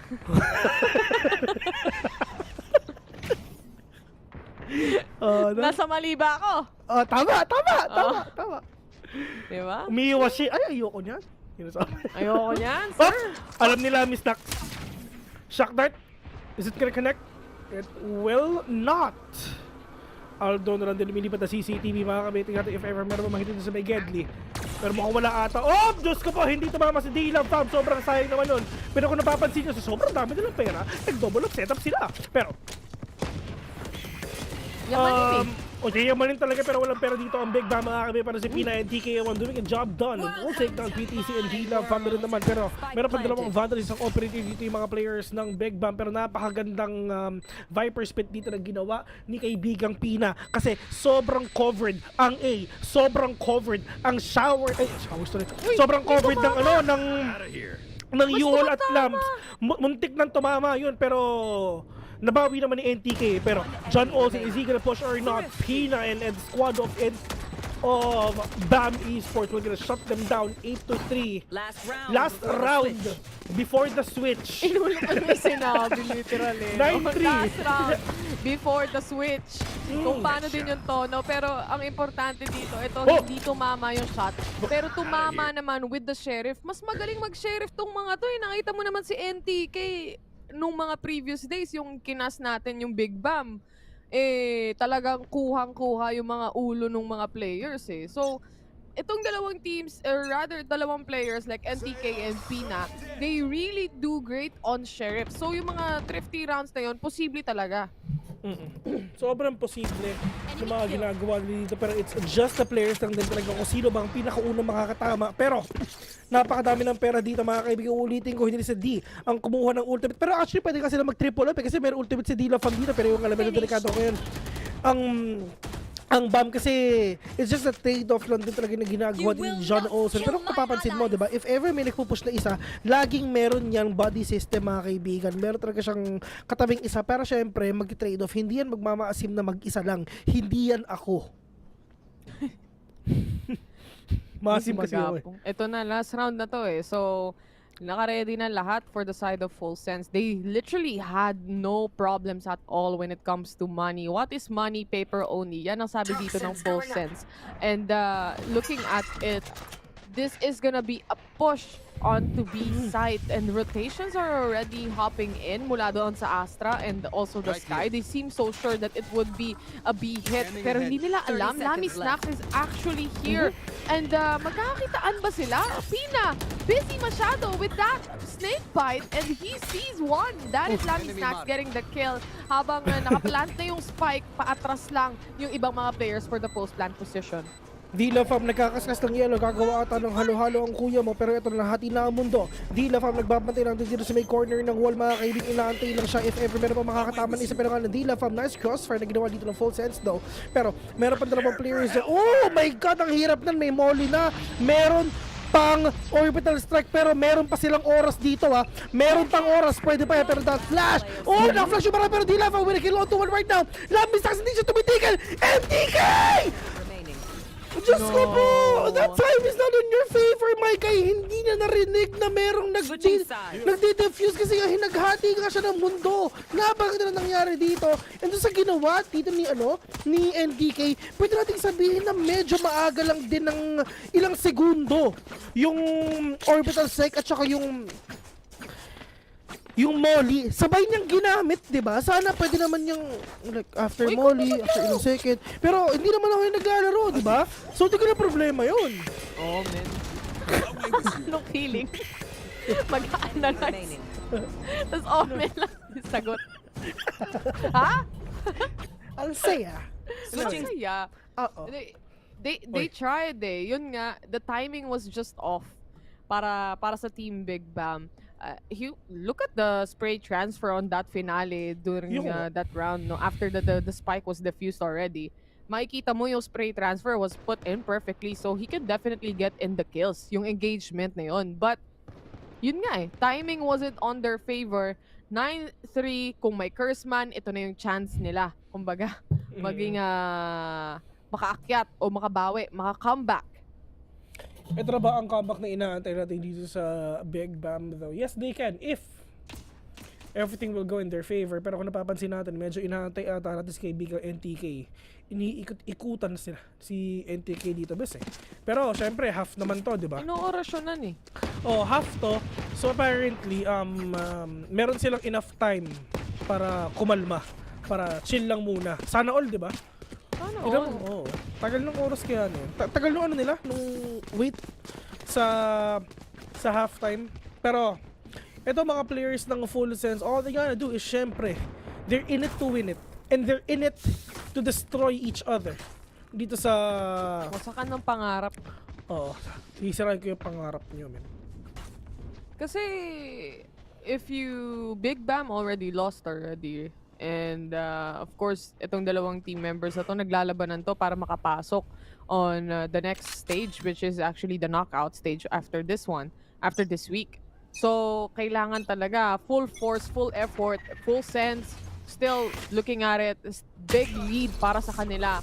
D-Love fam, He goes back. He doesn't get a shot in. A good try though.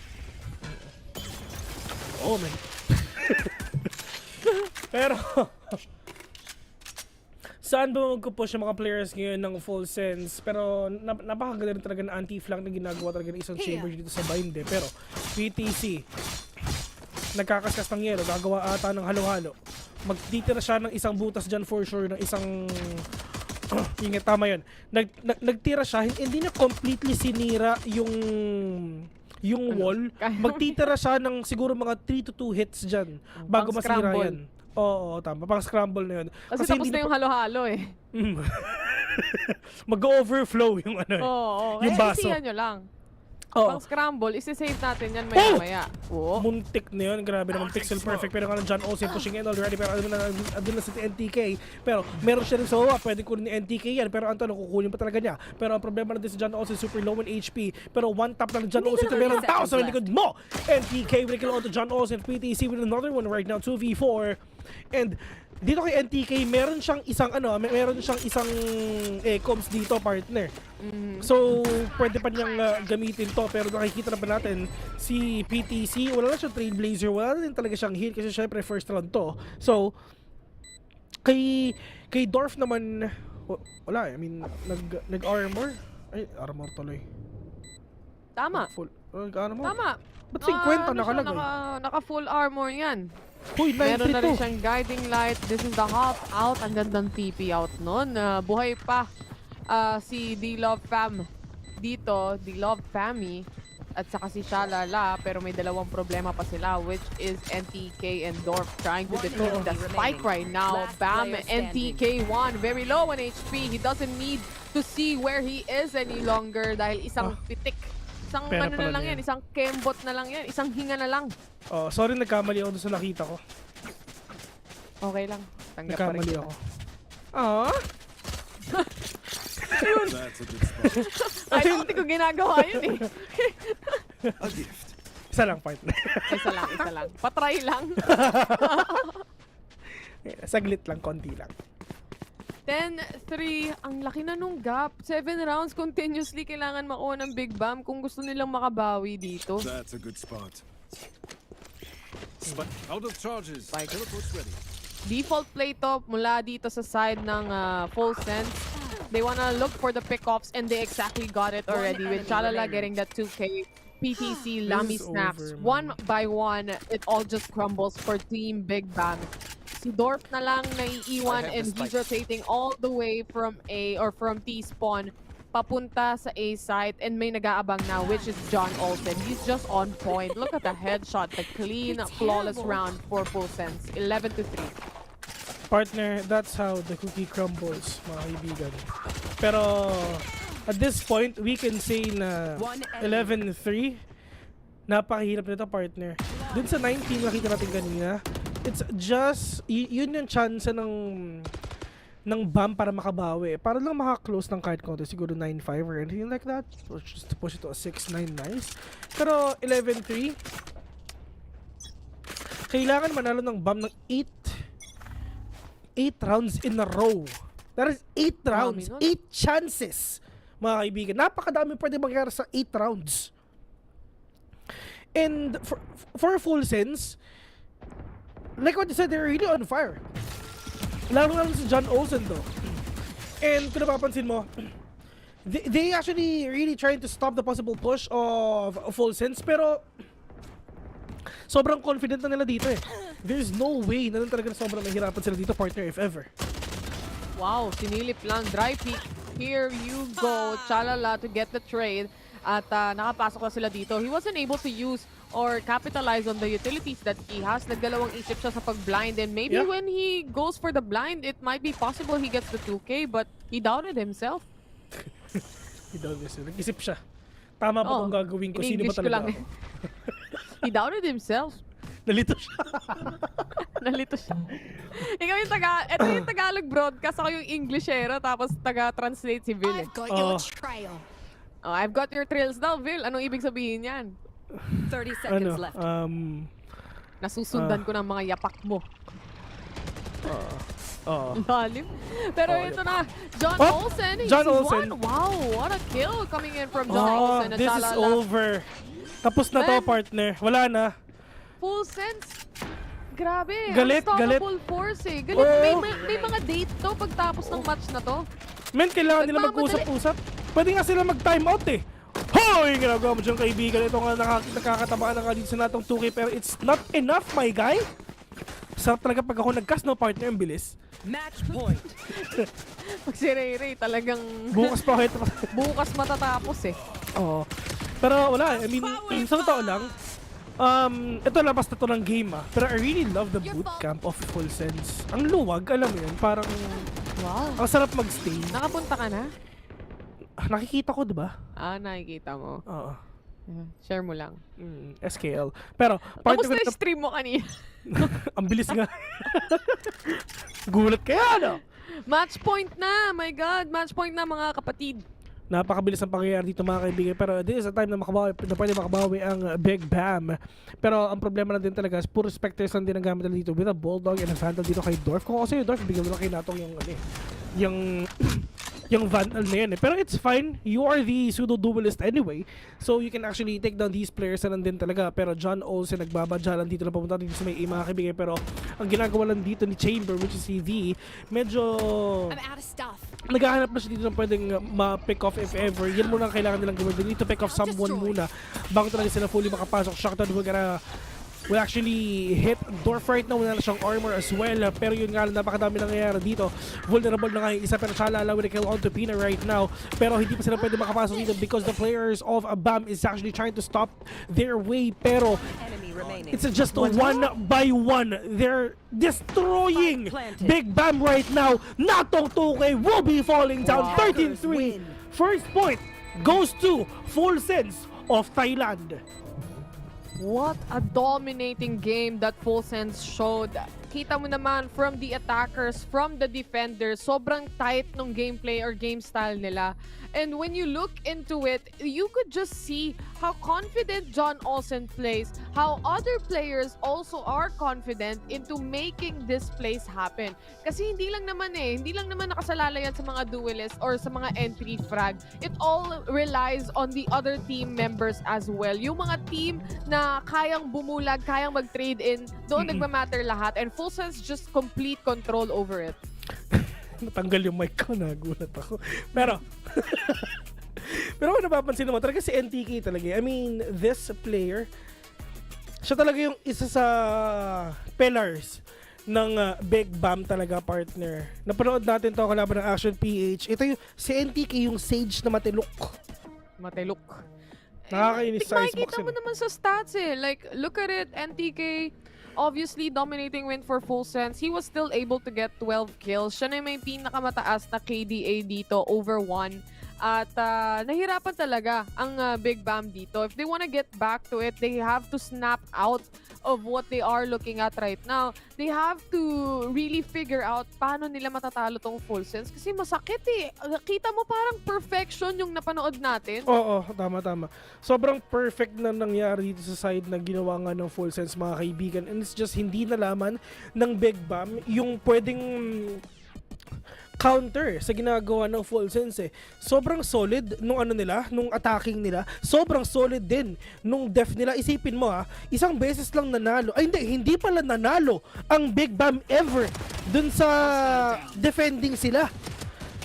And very crucial to eh. Very crucial na tong matchup na to because Full Sense and Team Big BAAM, kapag sinilip nyo yung standings nila actually in the entirety of the tournament, they are the least or the last two teams, yung nasa baba.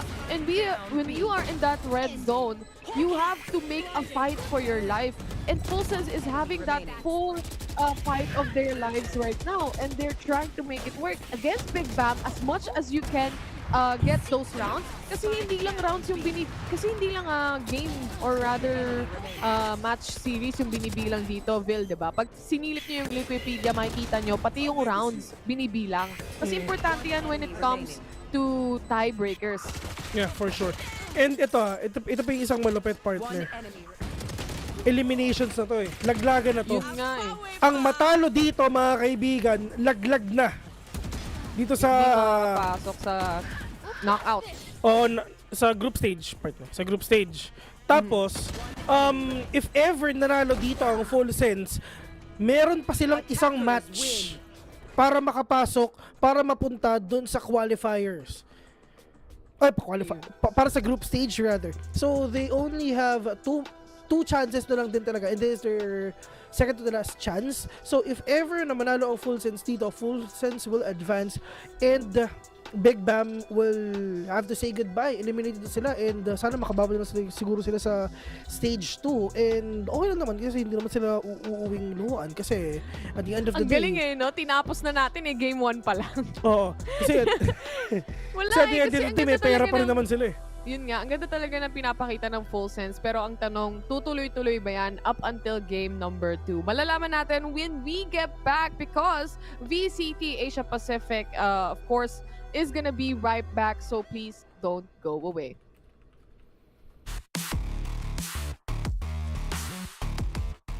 It's sadly mistaken.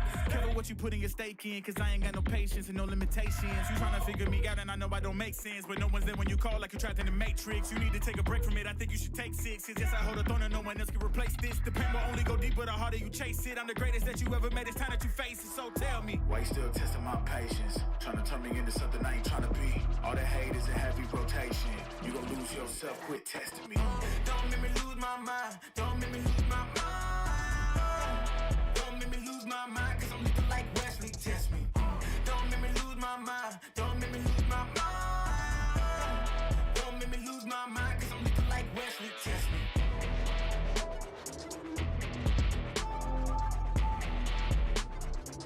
Cause I'm looking like Wesley, test me.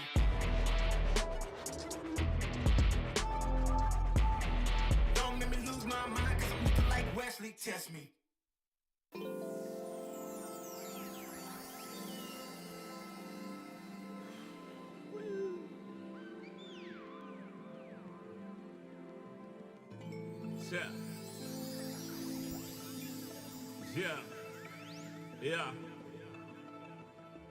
Yeah. The rise before the fall, the glide before the rule, the eyes that saw the soul, the cheer before the goal. I'm here to let you know. Yeah, I'm here to let you know. Yeah, I sky gaze over my taste. Like Peter, this is my space. I'm spacey, I'm crazy over breakbeats. Space gazing in my safe haven. I make statements that embrace waking. Awaken, I'm woke.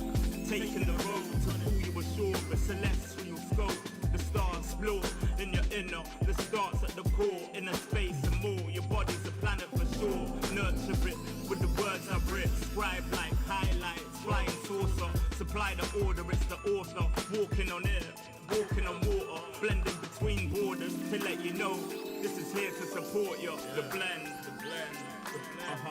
The blend. The blend. The blend.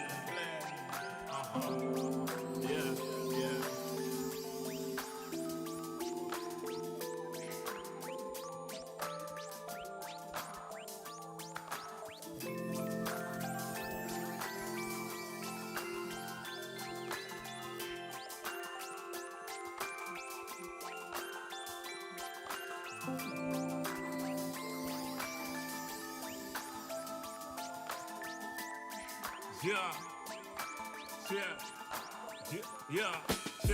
Second verse after the first.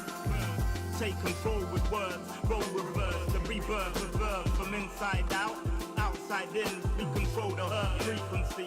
The heart of the world beats in me, it beats on beat.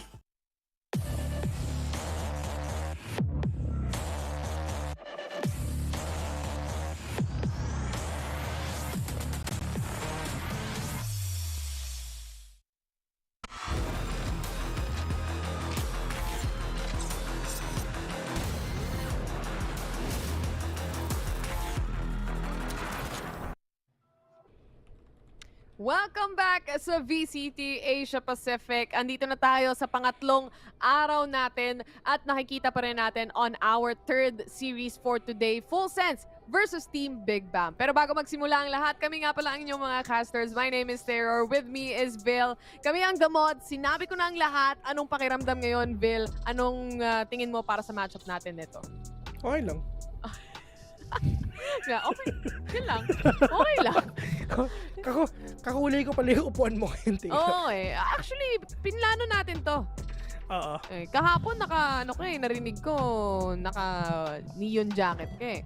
Oo, pero ngayon, sino ba sa Valorant ang naka-yellow? Si Killjoy, man. Ayun. Si Killjoy. May sumasagot sa mga tenga natin. Yellow ngayon, men, para may hepa. Pero, ayun, nakakamiss pumunta sa hepa lane. Totoo, wala nang hepa lane. Yun nga, kaya nga nakakamiss eh. Matagal-tagal din nandiyan. Kung magkakapit sa patalim. Actually, ito, masarap pumunta, hindi magkaroon. Kasi if ever magkaroon, kailangan kong magpaka-stay strong. Pero yun nga, partner, nakita naman na talaga natin, it's just a full sense. They're actually really that strong as a team. And paano ang gagawing comeback ng if ever, ng Big BAAM? It's just, parang ONIC yung nangyari, no? They completely destroyed Big BAAM dun sa bind. Pero, partner ito, if I may ask, sino bang pumili ng bind ulit? Sorry. Don't be sorry as we head and check on it anyway. Ang pumili nung bind map natin is Team Big BAAM actually. Yeah, yun nga. Next BAAM. map, Breeze. Diyos ko po, full sense ang pumili nito. So, partner, ito na ata, ito ba yung unang Icebox? Ito, no? Hindi.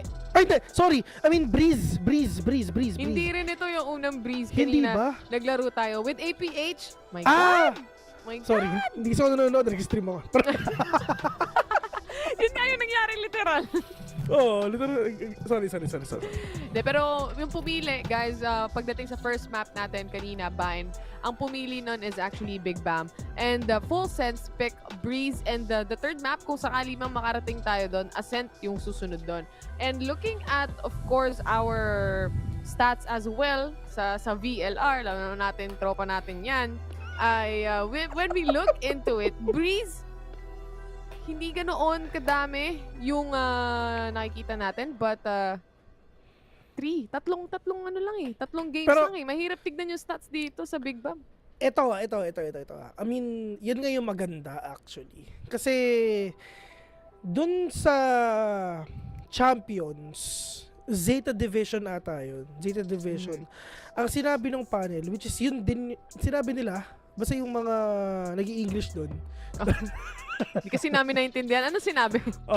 Nasabi nila ganito, baka daw delikado ang Zeta Division sa split kasi nga super konti nila ng matches nila, walang makita or anything like that. Which is yun din na nakita namin. Parang yun din na nag-usapan namin ni Ilu back then, nung napanood namin, nung kinas namin. Then, nagulat na lang kami, sobrang lakas ng Zeta Division doon. Naging pocket yun yung map maganda. nila.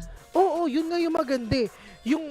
Yung pinakamalakas mong mapa, syempre, huwag mong ipapakita. Diba? Yun nga, may alas. They have an ace upon their sleeves. Yeah. And they're using it. No? Depende na lang sa Big BAAM kung anong mangyari dito. Because as we look into it, the performance during game number 1, it was a very, very slump scoreboard that we looked at. And full sense, it seems like they really don't want to get out or get kicked out dito sa tournament na to. Looking at agent selection right now, John Olsen still sticking to that Jet. Chalala sa Chamber, the Love family is on sticking with the Viper. Lamy Snacks, alam na naman natin na Sova main yan, and si PTC still with that Sky. Parehas ba sila ng setup maliban ang ata sa Cypher? Pero actually, yun nga lang talaga. Pero parang naman silang Sentinel, so it's fine. Pero kung napapansin mo, if ever full sense, so talaga ito yung pinili nilang mapa. This is the first time na mapapanood natin ng full sense with this kind of kaya mo yan. Composition? Hindi na kita tutulungan, kaya mo na eh. dito sa mapa na to, well, it's actually interesting to see kung paano yung gagawin nilang strat dito if ever. Pero partner, I mean, itong full sense kasi, ano na to eh, parang subok na tong team na to eh. Alam mo sa totoo lang, yun nga, ang gusto, kung hindi, ito, yung tatlong PH team, pasok na yan matik na yan Ang fourth ko, Full Sense. Hindi ko alam pero Good choice. Sobrang fan ako ng Full Sense Kahit nandito sila sa play-in. Alam ko, feeling ko, naintindihan ko kung bakit. Kasi, nung time na lumalaban sila para makapasok sa Masters, saka sa C Challengers, hanggang Masters, hanggang Champions, makikita mo, hirap na hirap sila kasi marami talaga malalakas. Yeah. Pero nagsa-stand up sila. Lagi sila nasa finals, losers finals, ganun. Tapos natalo nga sila ng X10. Yun nga I mean, I'm a big fan of Full Sense. Never ko sila sinukuan. Wow. Except kalaban nila ang Pinoy. Matik. Yun lang, oo. Susuko talaga tayo. Pag kalaban nila Pinoy, matik yan kabila. Sa Pinoy tayo. Wala magagawa ang Full Sense yan. Ano ka ba? Ginawa ang Valorant para sa Pinoy. Ginawa ang Valorant para. Ano, ginawa si Neon. Baka sabihin yung mali. Sa tama naman yun, di ba? Pero, dito sa Breeze, mga kaibigan, we're gonna get to see Full Sense kung paano ba ang playstyle na pwede nilang gawin dito. This is actually new. So, ito yung mga kailangan talaga natin tignan Siyempre, pwede rin natin sabihin na pinili ng Full Sense ang Breeze kasi konti lang din yung mga matches ng Big BAAM dito, partner, di ba? Siyempre, tinitignan din nila yung VLR. Oo, di ba? Meron na akong kilala, doon lang nakatingin Pero, ano mo, Taylor? Pero, dito ngayon sa mga matches oh my God, NTK with that big fish and go with the third one, pero it's just Lammy Stacks with a big trade-off. Pwede siya kumuha ng ghost dito, pero kung napapansin mo, meron pang tao sa likod. Andun pa si kaibigang Mof, nagpapantay lang din, peeking slowly, catching one. Always check your corners, kapatid. Yun lang talaga pinakakailangan dito, pero mukhang makakabawi na ata dito ang mga players ng BAAM. Pero D sees the players of BAAM right now, and BAAM, really good retake dito, lalong-lalo na dun sa kay Dorfa na dalawa pa napatay dito plus si Mof na walang idea ang Full Sense. Meron pa palang Sova dun. Ba't kasi hindi mo sila-check yung corners? Ba't kasi hindi mo muna sinasabi kung clear yung site? Yun nga yung isa sa mga naging problema nila. They didn't clear out completely the site. Kaya may naiiwan na Sova, no? But I think Full Sense was a little bit expecting that. Ang hindi nila ina-expect is not winning the engagement. Kasi isa lang naman yung nandoon. And other than that, may ibang mga players then for the side of Big BAAM that was on Makto. They were already pushing. They were already getting the kills. Kaya talaga naipit na ang Full Sense doon. At least nakakuha sila ng pera on that plant. But Big BAAM, they need this momentum. Yeah, they need this big momentum talaga mga kaibigan para syempre makabawi naman sila kahit papano dito sa side ng kalaban. Pero here dito sa may tunnel mga kaibigan, mawala ata silang makikita dito because of the smokes na ginagamit lang nila. Pero Aldro, just to complete the information that they need here in mid, nagkasilipan na nga dito pero yung alam natong versus John Olsen. That Sheriff, the hawak ni John Olsen is really that important para natin to with a kill again. Pero tamang quick scopes na ginagawa natin dito, pero ang problema kailangan na tumingin sa taas kasi maraming tao dyan. Pero it's fine, meron naman si Sheriff dito para lang at least hindi puro Marshall yung gamit niya. Pero saan talaga pupunta dito yung mga players ng Full Sense right now? Medyo nahihirapan sila kasi tatlo lang natitira sa kanila, yung dalawa kasama nila low on HP. Si PTC na kuha siya ng Spectre dito pero the life is not really that enough para makakuha ka ng isang malaking clutch na pwede mong gawin to. Pero maganda yung position dito ni PTC. Pwede na makuha si NTK if ever. Ang importante lang din talaga is 3v3 ang labanan. Pero PTC, narinig din tao sa taas mga kami. Pero let's see if ever kung talagang pupuntahan ba niya.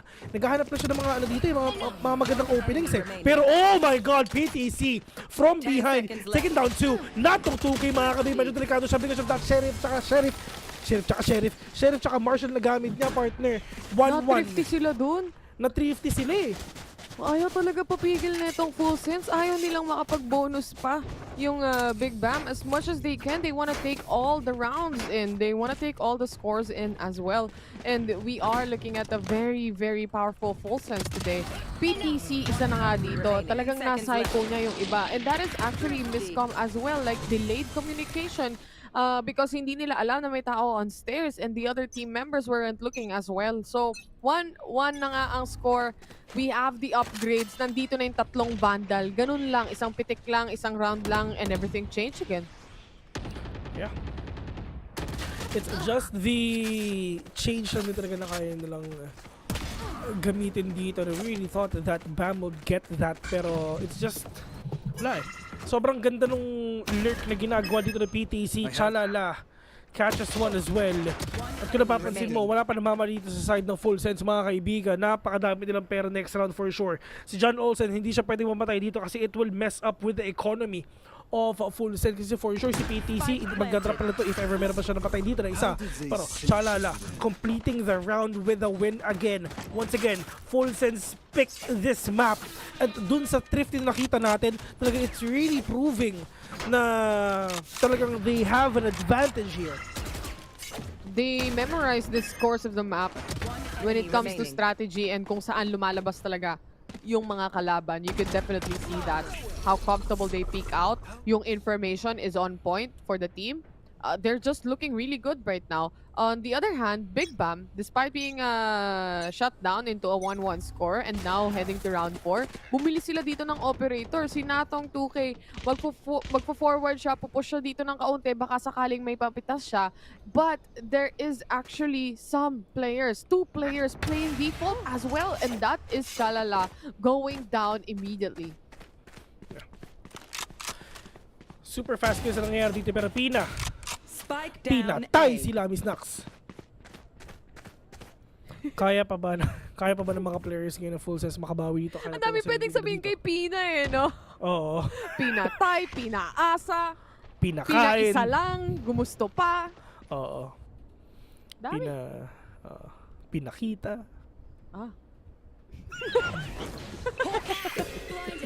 Wala yun, reaction lang naman, pero nakakatawa pa rin. Pag ako kasi nagsasabi, parang iba eh.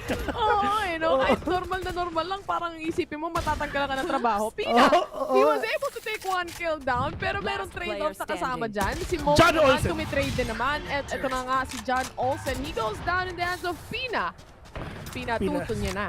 Oo, pinasilip lang, pinutok pa. Gusto pa? Oo. Diyos ko. Ay, nako, Vil. Oo nga, hi nako, Robby. Matayo mong gamitin eh. Partner. Matayo mo sumagot. Wala na akong kausap, mga kaibigan. Iniwan na ako ni Tiyor. Hindi ko alam kung bakit. Pero itong mga matches natin ngayon, magkakakita lang dito if ever John also kill on to Pina right now. 4v5 per NTK. The information is just there already. All I gotta do is go in and kill these players. And then talaga, Shock Dart just trying to give more damage onto the players of Big BAAM and Natong 2K na titira dito sa side ng Big BAAM, mga kaibigan. It's actually really hard for them to get that clutch. But for V1, Natong 2K with that operator, alam niya na meron tumatalon-talon dito pero hindi alam ng mga players ngayon ng Full Sense kung nasan ba talaga yung mga players ngayon ng Big BAAM. Natong saktong silip lang, mga kaibigan. Lami Snacks.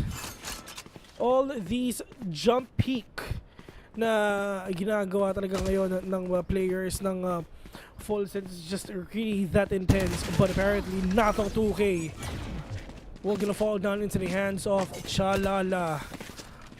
Ladies and gentlemen, iniwan ako ni Terror. Kaya ako lang ang maririnig nyo ngayon. Ako lang ang maririnig nyo ngayon. Hindi ko alam kung bakit ginawa ni Terror yon. Ang sad.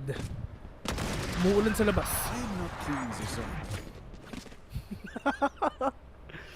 3-2. And it's just for the players of Full Sense. Talagang tuloy-tuloy na talaga nilang pinapanalo to, mga kaibigan. Pero dito ngayon sa side ng Big BAAM, pero talo sila dito. Wala silang pera next round. I mean, hindi ganun kalaki yung pera nila though, pero at least si Mof mayroon naman, so pwede siya mag-save if ever. Lamis Stacks mga kaibigan, meron tayo sa may likod ng PTC with that Trailblazer. We're not gonna spot these players kasi talaga yung mga information kung nasan sila, pero nga John Olsen all the way here. Dito sa may hall. Probably not gonna contest these players. I don't think talaga they really need to play safe. Sobrang play safe lang din kasi kahit marami silang pera, if ever na talaga mamatay yung isa, it will take a toll pa rin talaga. Huge toll para sa kanilang mga score. Pero yun nga lang kung napapansin natin, oh my god, Pina. We're gonna be down. Pero that is a Hunter's Fury though. Mukhang makakisa ata dito sila Misax, pero at isa damage pa naman yung isa. Pero that is the updraft plus that dash of the players ngayon ng full sense. Pero at least si Boff nakakita ng isa with that shock dart though. Boff will gonna fall down into the hands of Chalala with that 2K42 full sense is doing it.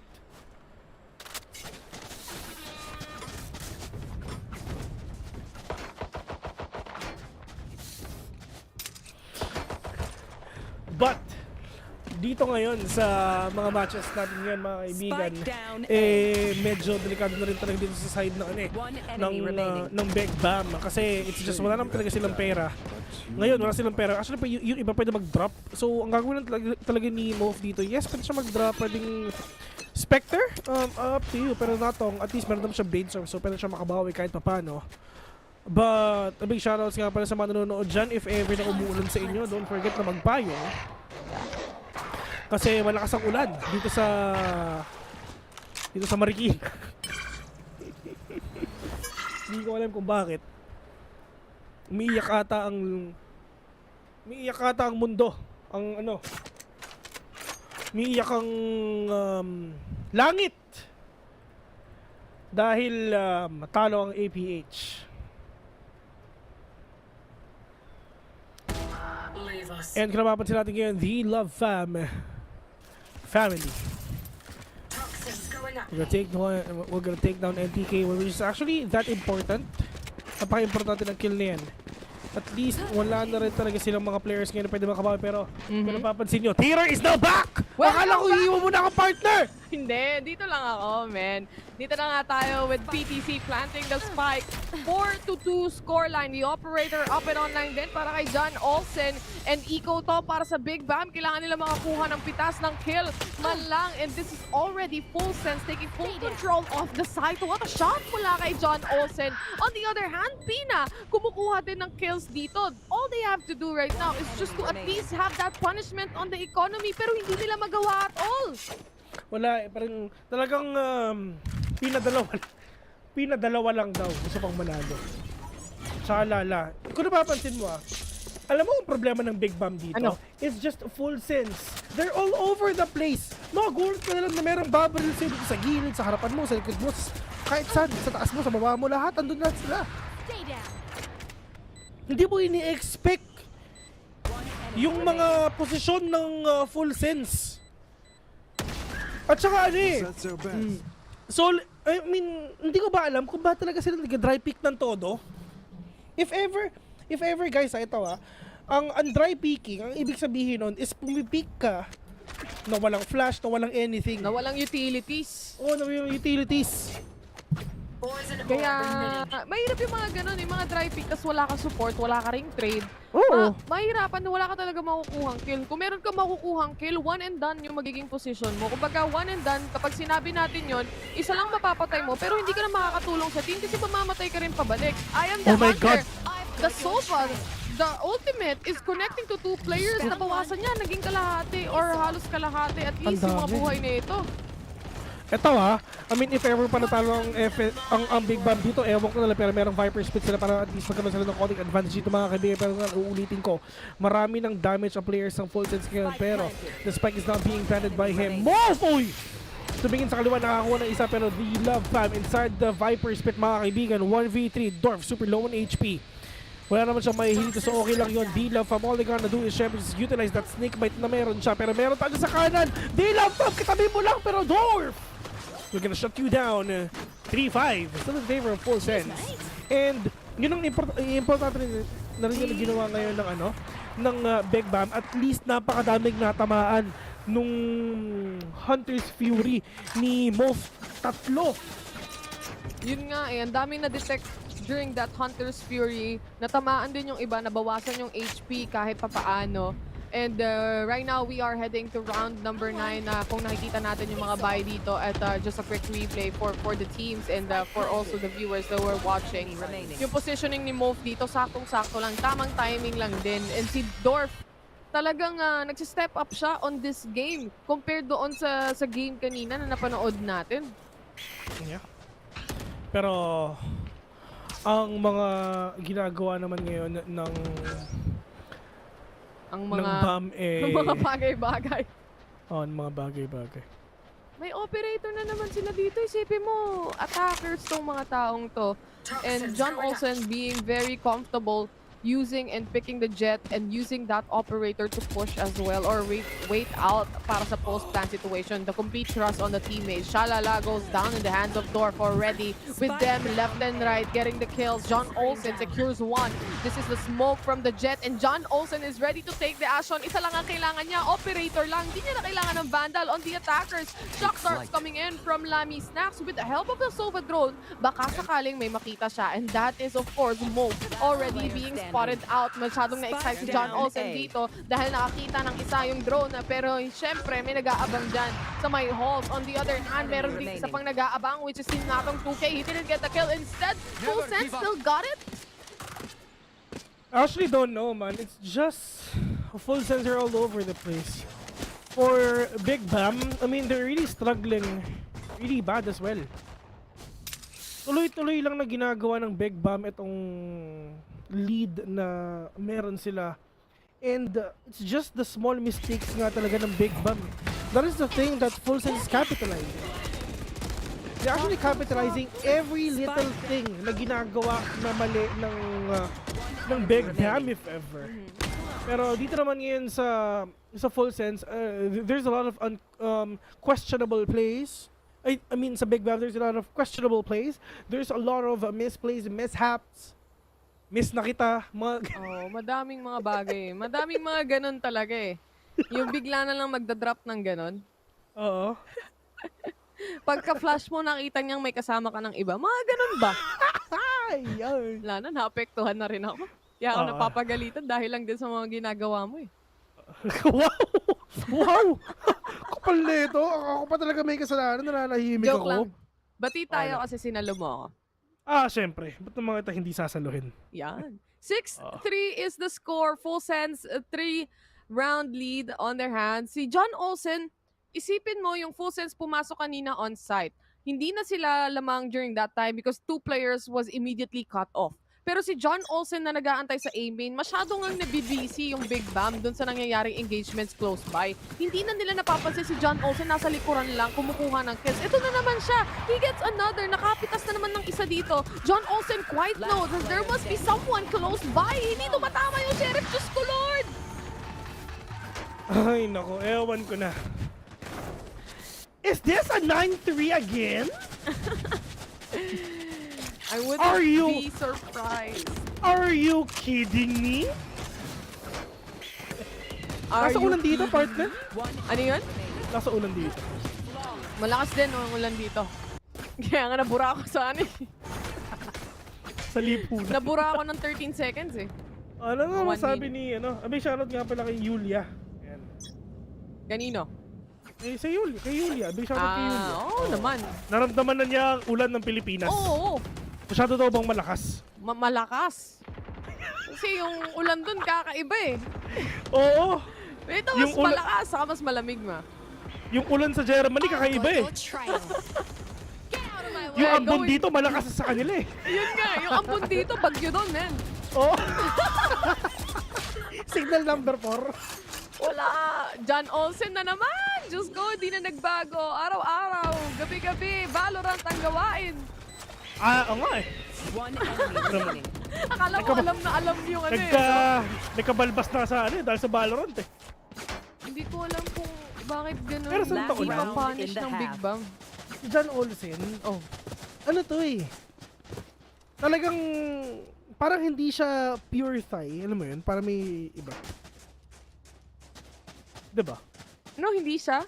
Parang hindi siya 100% pure Thai. Parang meron siyang Western blood or something like that. Sino? Si John Olsen. Talaga ba? Di ko alam eh. Oo. Text mo.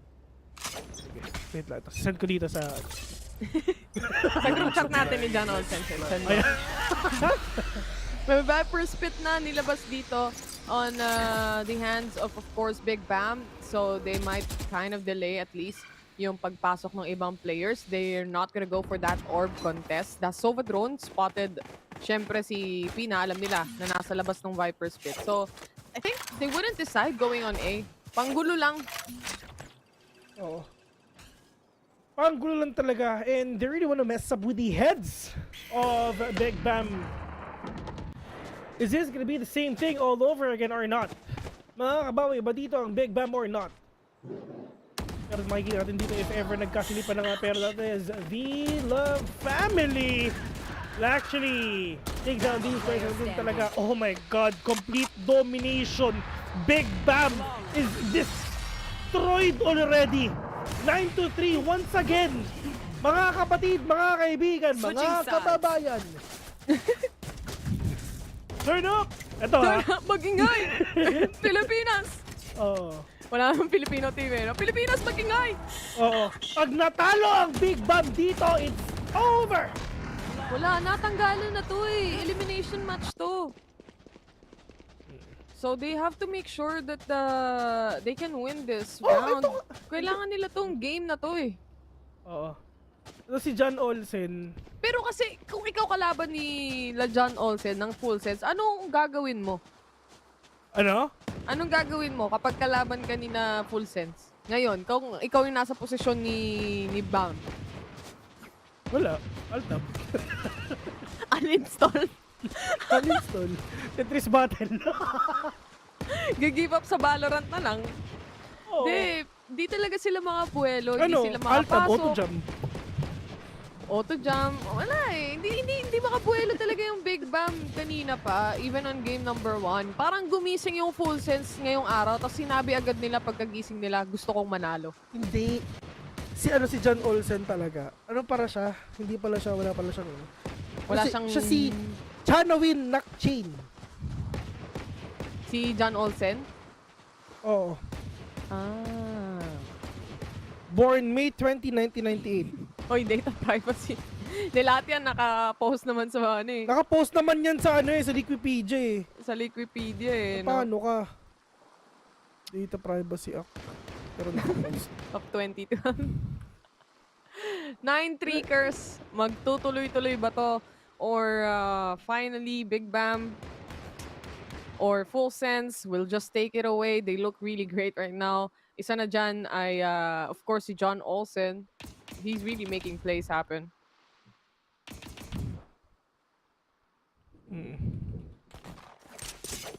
Tagal tong ano, no? Dati, G agad pag second half eh. Ngayon, medyo may break ng kaunti eh, no? Oo. May relax mode.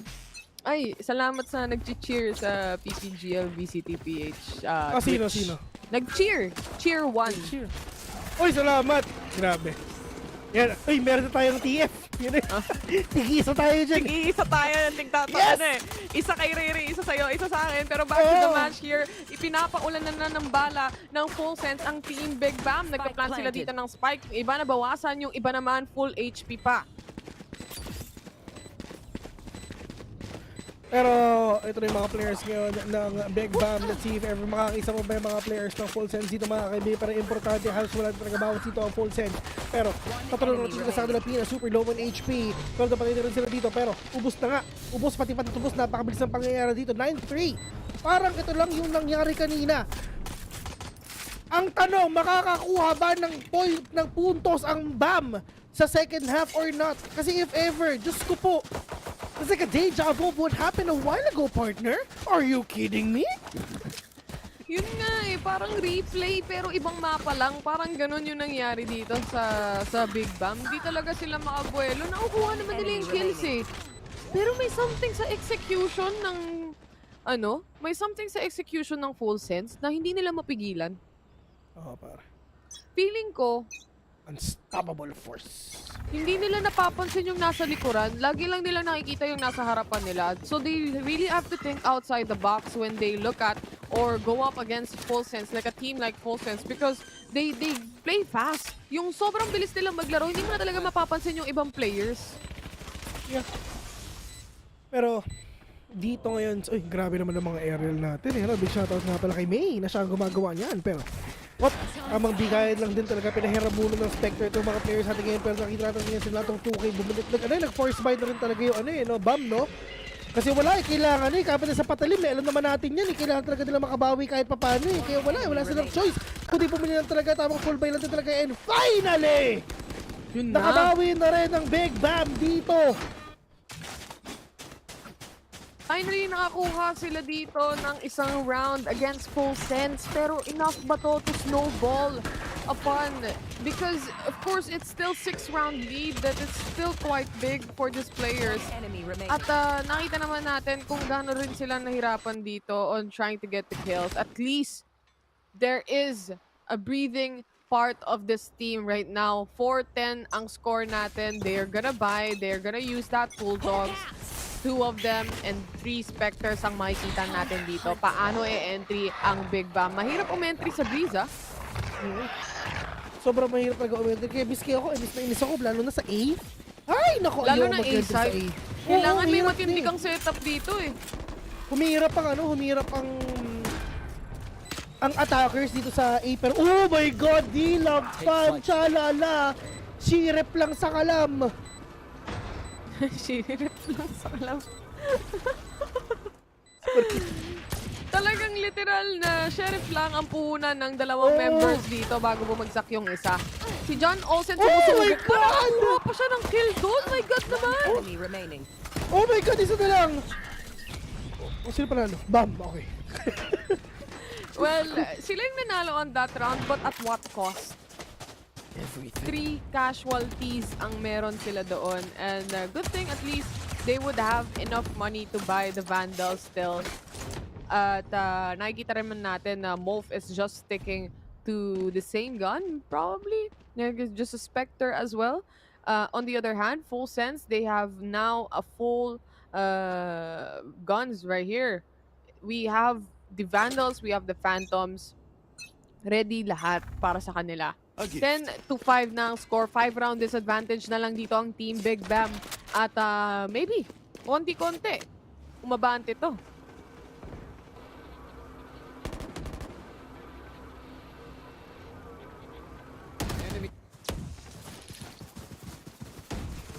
Oh, this is the push coming in from Big BAAM. Kung mabilisan ang ginagawa ng Full Sense dito, mabilis din kaming gumalaw. Yan ang sabi ng Big BAAM as they head in onto the site as they pinched John Olsen out of the equation as well. Natong 2K was able to get that 2K, and this is the plant of the spike.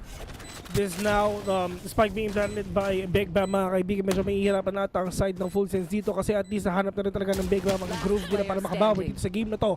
Natong 2K with a 3K already. V, is he gonna push or not? Pwede siya mag-push dito, pwedeng hindi. Pero nakadepende naman sa kanya if ever, kung gusto, if ever na talagang kukuha na lang siya ng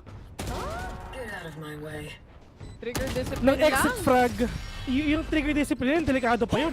What? Kaya nga nasa harapan niya na nakaharap na halos Oo. But the trigger discipline is there. Nakuha niya pa rin yung kill at least. He was just gauging if meron pang susunod na baka nakatalikod, he might be able to get 2 instead of 1. He knew that it was very low on HP. He was very low on HP as well. Ang magandang opening ang ginawa dito ni Natong 2K actually. He was able to open up sites for the team. Full Sense, they are on a timeout right now. Gaya na sabi ko, mabilis mag-snowball yung mga teams natin. And Big BAAM, they might be able to take this rounds that they took. Tapos, talagang maging comfortable sila, maging confident sila into taking more rounds. Kasi pag overwhelming na masyado, kagaya na itong posisyon ng Full Sense, the double-digit score. Tapos, yung economy mo, medyo pababa. Mahirap talaga. Oo. Pero dito naman sa side talaga ng Full Sense, wala sila talagang nagawa napa-time out sila, men. Pa-time out na lang Paisip sila Man. Ginugulo ako ni Direk. Sorry. 6, 10, 4 more rounds. That's the living and breathing dream of Team Big BAAM right now. May mga sheriff sila dito for full sense. They plan out. What are they gonna do? Are they gonna push? Are they gonna try to pinch an enemy? I think it's gonna be a push mula dito kay John Olsen yet again on B main. But there are people. Kukuha lang ng orb. Nagpatulong lang. Tamang orb lang na talaga ang pwede nilang kunin dito. Pero yung alam sa talaga pupunta lang ngayon ang full sense. It's just alam naman natin, John Olsen with that blade. So alam naman natin, paghipit sa patalim kakapit. True, sa true lang. Hunter's Fury, not gonna connect onto these players kasi masyado mataas. Hindi naman si John Olsen dito mga kaibigan. Yun talaga yun, no? Isipin mo talaga, mag-Hunter's Fury ka lang, kailangan may geometry din, di ba? Nakadepende na lang talaga if mas mataas yung yung land. nung mapa, pero ito na. Tama, ganun na lang din. Pero yung D-Lab fam with all these spotshots na ginawa niya would actually take down nothing 2K. Pero ito na yung pagpasok ngayon ng Big BAAM mga kaibigan. Pero saan talaga sila pupunta dito?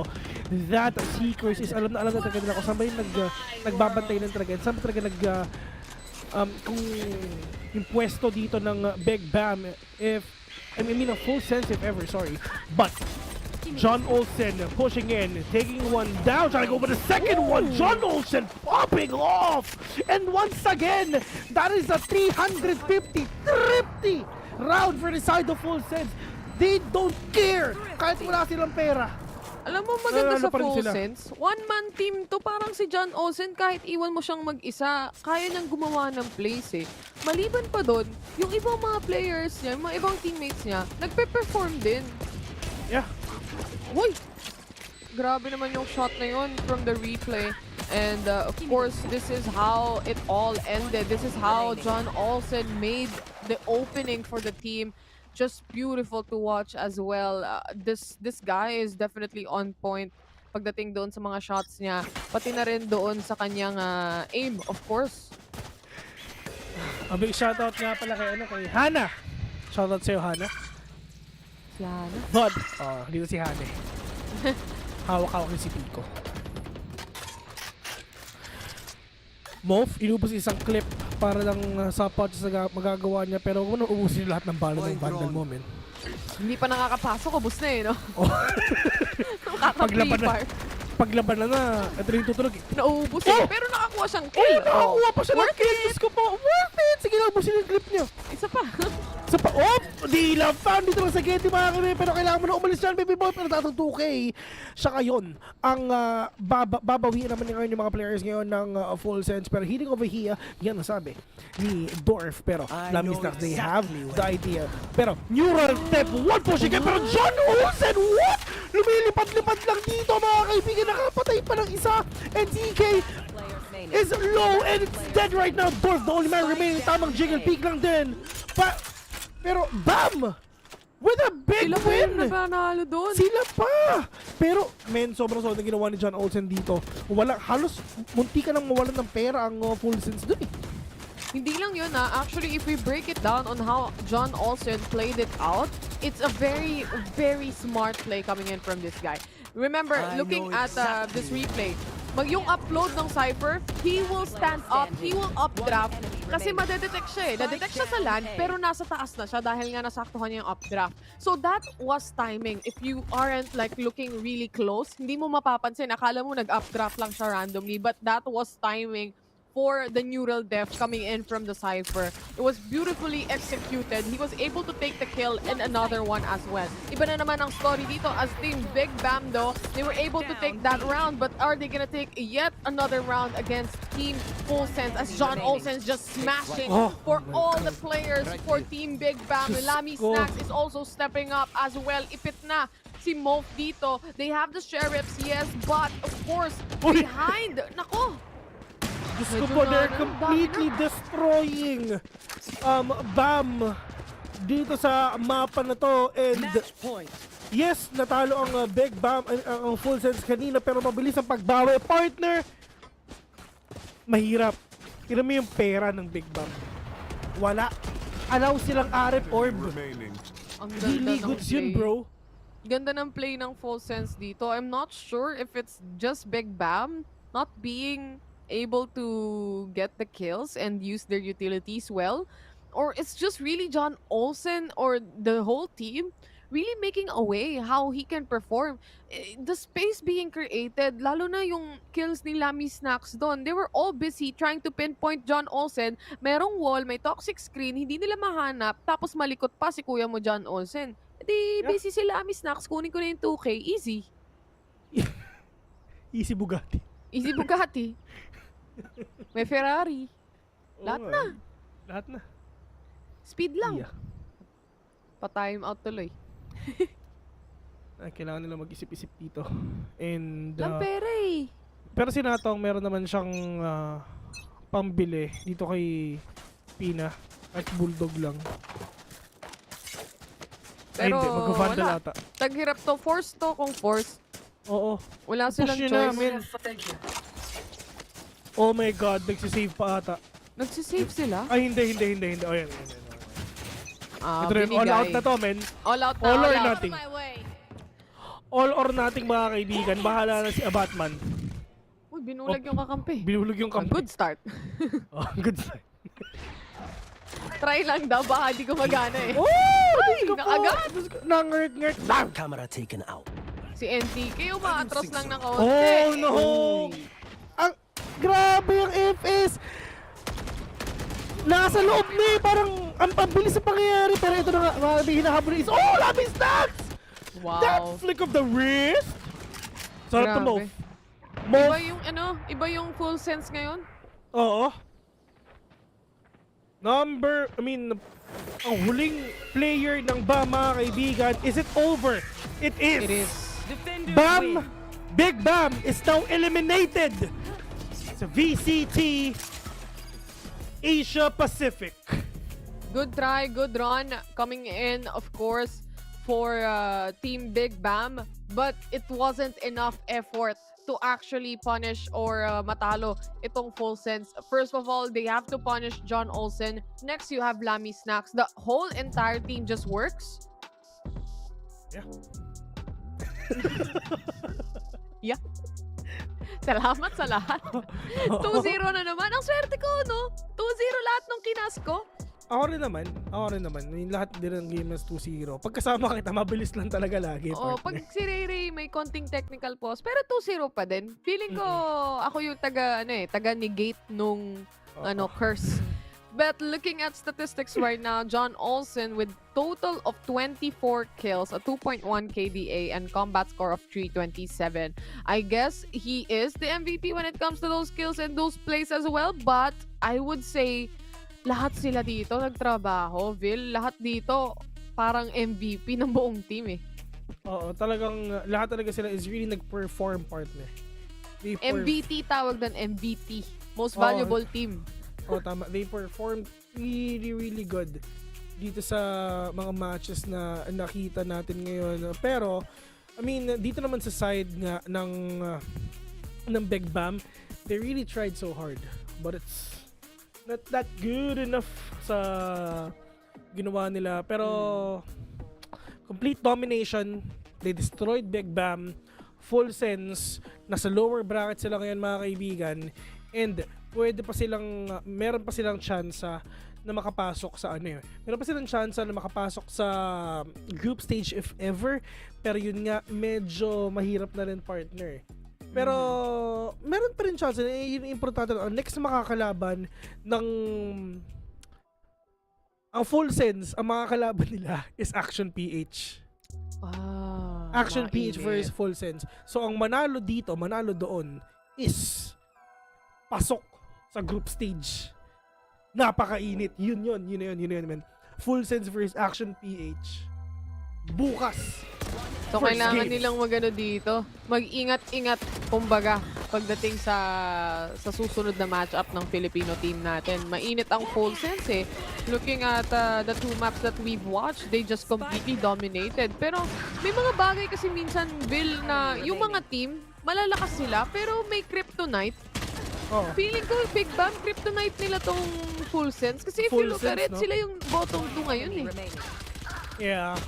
we can say na baka ganun na rin talaga yung nakita natin. Pero, I mean, meron dapat nangyari. I mean, Big BAAM will go home na may $2,000 para sa kanila.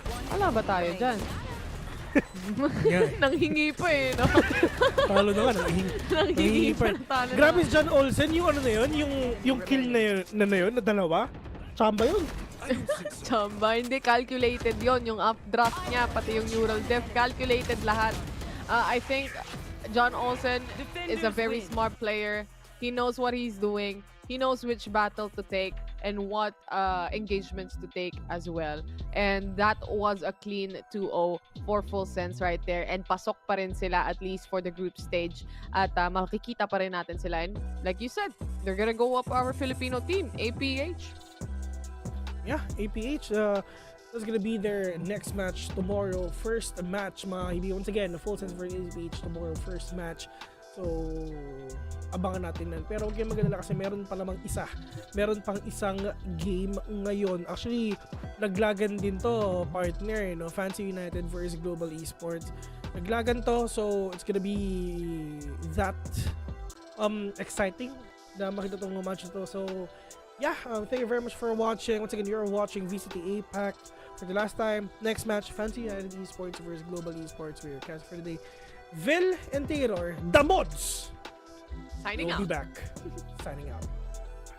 I'm fertilizing the earth to rise, realizing global warming and the sea is rising. Pollution, the planet needs metabolizing. It's full of fire like a dragon fighting, creating hot springs when the pressure rising. It's terrorizing, but I'm never frightened, cause the days will brighten. Yeah, the blend.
Everywhere I go, the people really wanna know who I is and who I be. They stop and stare when they see me. If I said it once, no need to repeat. Run up on me, watch you fall to your knees. Tip my hat when it's time for the kill. Ain't no beast when you're really real. I am the boss, I am the dawn. I am the one they call Lucky Charm. Got my own shit, I don't need your farm. Life was so hard, it made me weak. Built to last, this girl ain't weak. Sturdy and still when I plant my feet. Got it out the mud, now it's racks in my sleep. Look to God, he supplies my needs. Endless faith is what brought me next level prosperity. Silent power moves is what I'm giving. They love to hate the world they can't live in. Always present for the high roads. Go swim within the deep lows. Load. What told the future? Who knows? I don't do it for the likes, I do it for the love. Do it for the ones who really needed a hug, cause they had it tough, never had enough. Feared, loved, and respected. Using words as a weapon. Test and she. Hurry up quick, El Jefe's coming soon. Sit up straight when she enters the room. Be enthused, but don't look too amused. This is her queendom, please respect her rule. Hurry up quick, El Jefe's coming soon. Sit up straight when she enters the room. Be enthused, but don't look too amused. This is her queendom, please respect her rule. Smile in my face, would in my place, but act gully on cyberspace. Let's pump brakes, let's be frank. Running after him when you're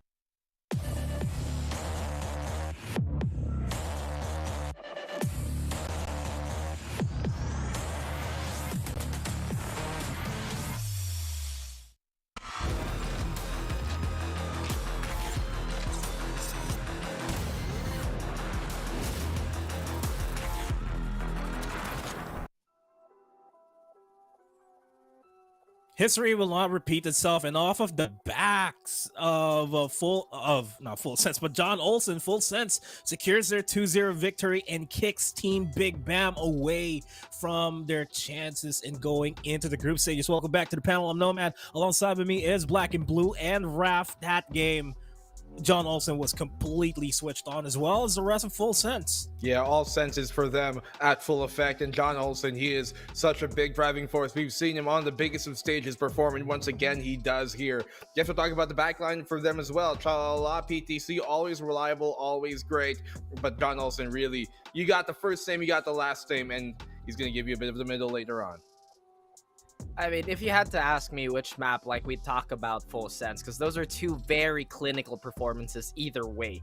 But let's just start with the first map, right? John Olsen and PTC were, of course, the embers that really set the fire of Full Sense. And while BAAM was trying to establish some sort of lurk presence, they kind of did it in a rhythm that was giving them an unwanted layer of predictability. And obviously, those double offs were no joke. They were using it to full effect Full Sense was, but that also begs the question. They had the Viper, they had the double controller. What was really stopping them from closing the distance, especially with, once again, the utility that they had? Well, that's a valid question to have in mind, because for the most part, on Bind specifically, it wasn't really the best performance of Big BAAM would ever want on Bind. It was a 13-3 first half, 13-3 game and a 9-3 first half. Not really the best halves that they can ever go for. Their setups, it makes sense. Their composition, I mean, but moving in to Breeze, it was 13-7. A little closer. The first half story was still the same. Full Sense still wrapped it up 13-7, but it's still there was still a chance there for Big BAAM. Yeah, I mean, both maps ended the first half with 9-3, but it seems like the curse was fully on that squad that was on the 3 here. BAAM just could not find a way to shoot their way out of these bad situations or even put them in any favorable ones. So many clutches, so many small moments that really just continue to propel Full Sense. Like, how does John Olsen get away with that, right? He finds double, gets back off, and it just seems like, you know, BAAM, I'm not too sure if this was maybe just a wayward performance from them. If this is kind of what they're basically capable of, but they were punching up here. They were the underdogs. Unfortunately, they could not hit the chin and hit the right proper tempo that Full Sense brought. Again, we talked about BAAM being one of the best, if not the best, at the point, right? When it comes to the region of Vietnam, if I'm not mistaken. And again, Full Sense being our representatives and champions, that means that they're no joke as well. But let's again dissect a little bit on map 2. One thing that Full Sense has been doing is that they've been making the mid presence a guessing game, and they were staggering that pressure flawlessly. It kind of forced BAAM to react in one way that they normally wouldn't. There were some ill-advised pushes too. I think this was round 6 when they had a bit of a force buy, really. They had 3, if not 4 players with half armor, but they didn't have the utility to create those contingencies, to create those, I would say, opportunities to really try and open up Full Sense, because as we've seen, Full Sense, they just really had John Olsen running around absolutely destroying people. With that, John Olsen, we've seen his movements in Bind. You can clearly tell that he was really in the zone, and with that, they were able to eliminate Team Big BAAM in the play-ins, and they will move forward. They have one more chance to make it into the group stages tomorrow, in which they will be we will be focusing on other things at hand here, because for as much as we're concerned, it's Action PH and Full Sense tomorrow. Now, to move forward, it's Fancy United Esports versus Global Esports, both of which are very, you know, they got upset. That's basically what happened there. But Fancy United Esports, they look like the better team that's better informed here in this matchup. And with that being said, let's introduce our contingency from Hong Kong, Taiwan.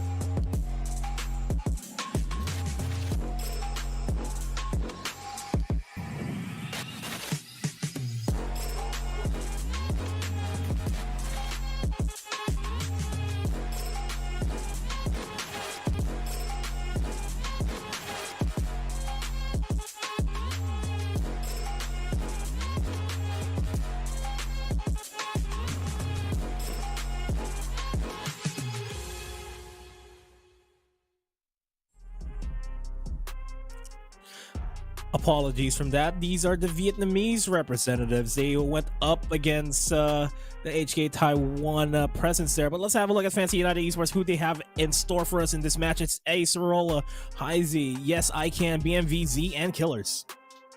Yeah, absolutely. Beautiful introduction. Honestly, I was about to read this as yes, it can, like super literal. But again, let's talk about Fancy United here real quick. Again, Fancy, what they really have to look forward to going into this matchup, despite having a different opponent, they kind of don't want to fall into the same traps as BAAM, especially when their strengths are very similar. These guys, they come out of the gate swinging. Their pistol proficiency is honestly through the roof. We rarely get to see action PH fall when it comes to pistols, and Fancy was one of the few exceptions to that. They were the one to decisively get those 4 opening rounds, establish that they had the early momentum. But again, it's really that heat retention that Fancy had to, well, hold on. Moving Definitely in so. again. Yeah, go ahead. Oh, I thought you were going to continue. Yeah, definitely. So I will agree with that. You know, Fancy United, they're a team that does kind of struggle to continue what they've built upon. And I mean, at least fortunately for them, when they go up against Global Esports, that's kind of a similar situation where Global, to be fair, also are in that case. They do at least kind of reset a bit better, but Global have yet to been able to successfully actually take down a Southeast Asia team for the past like half a year already. So that, I think the matchup here does work out in Fancy's favor. But speaking of, I think we're gonna look at Global. Yeah, we're gonna have a look at Global and see if they finally got that wake-up call from that match yesterday. And without further ado, here are the representatives from South Asia.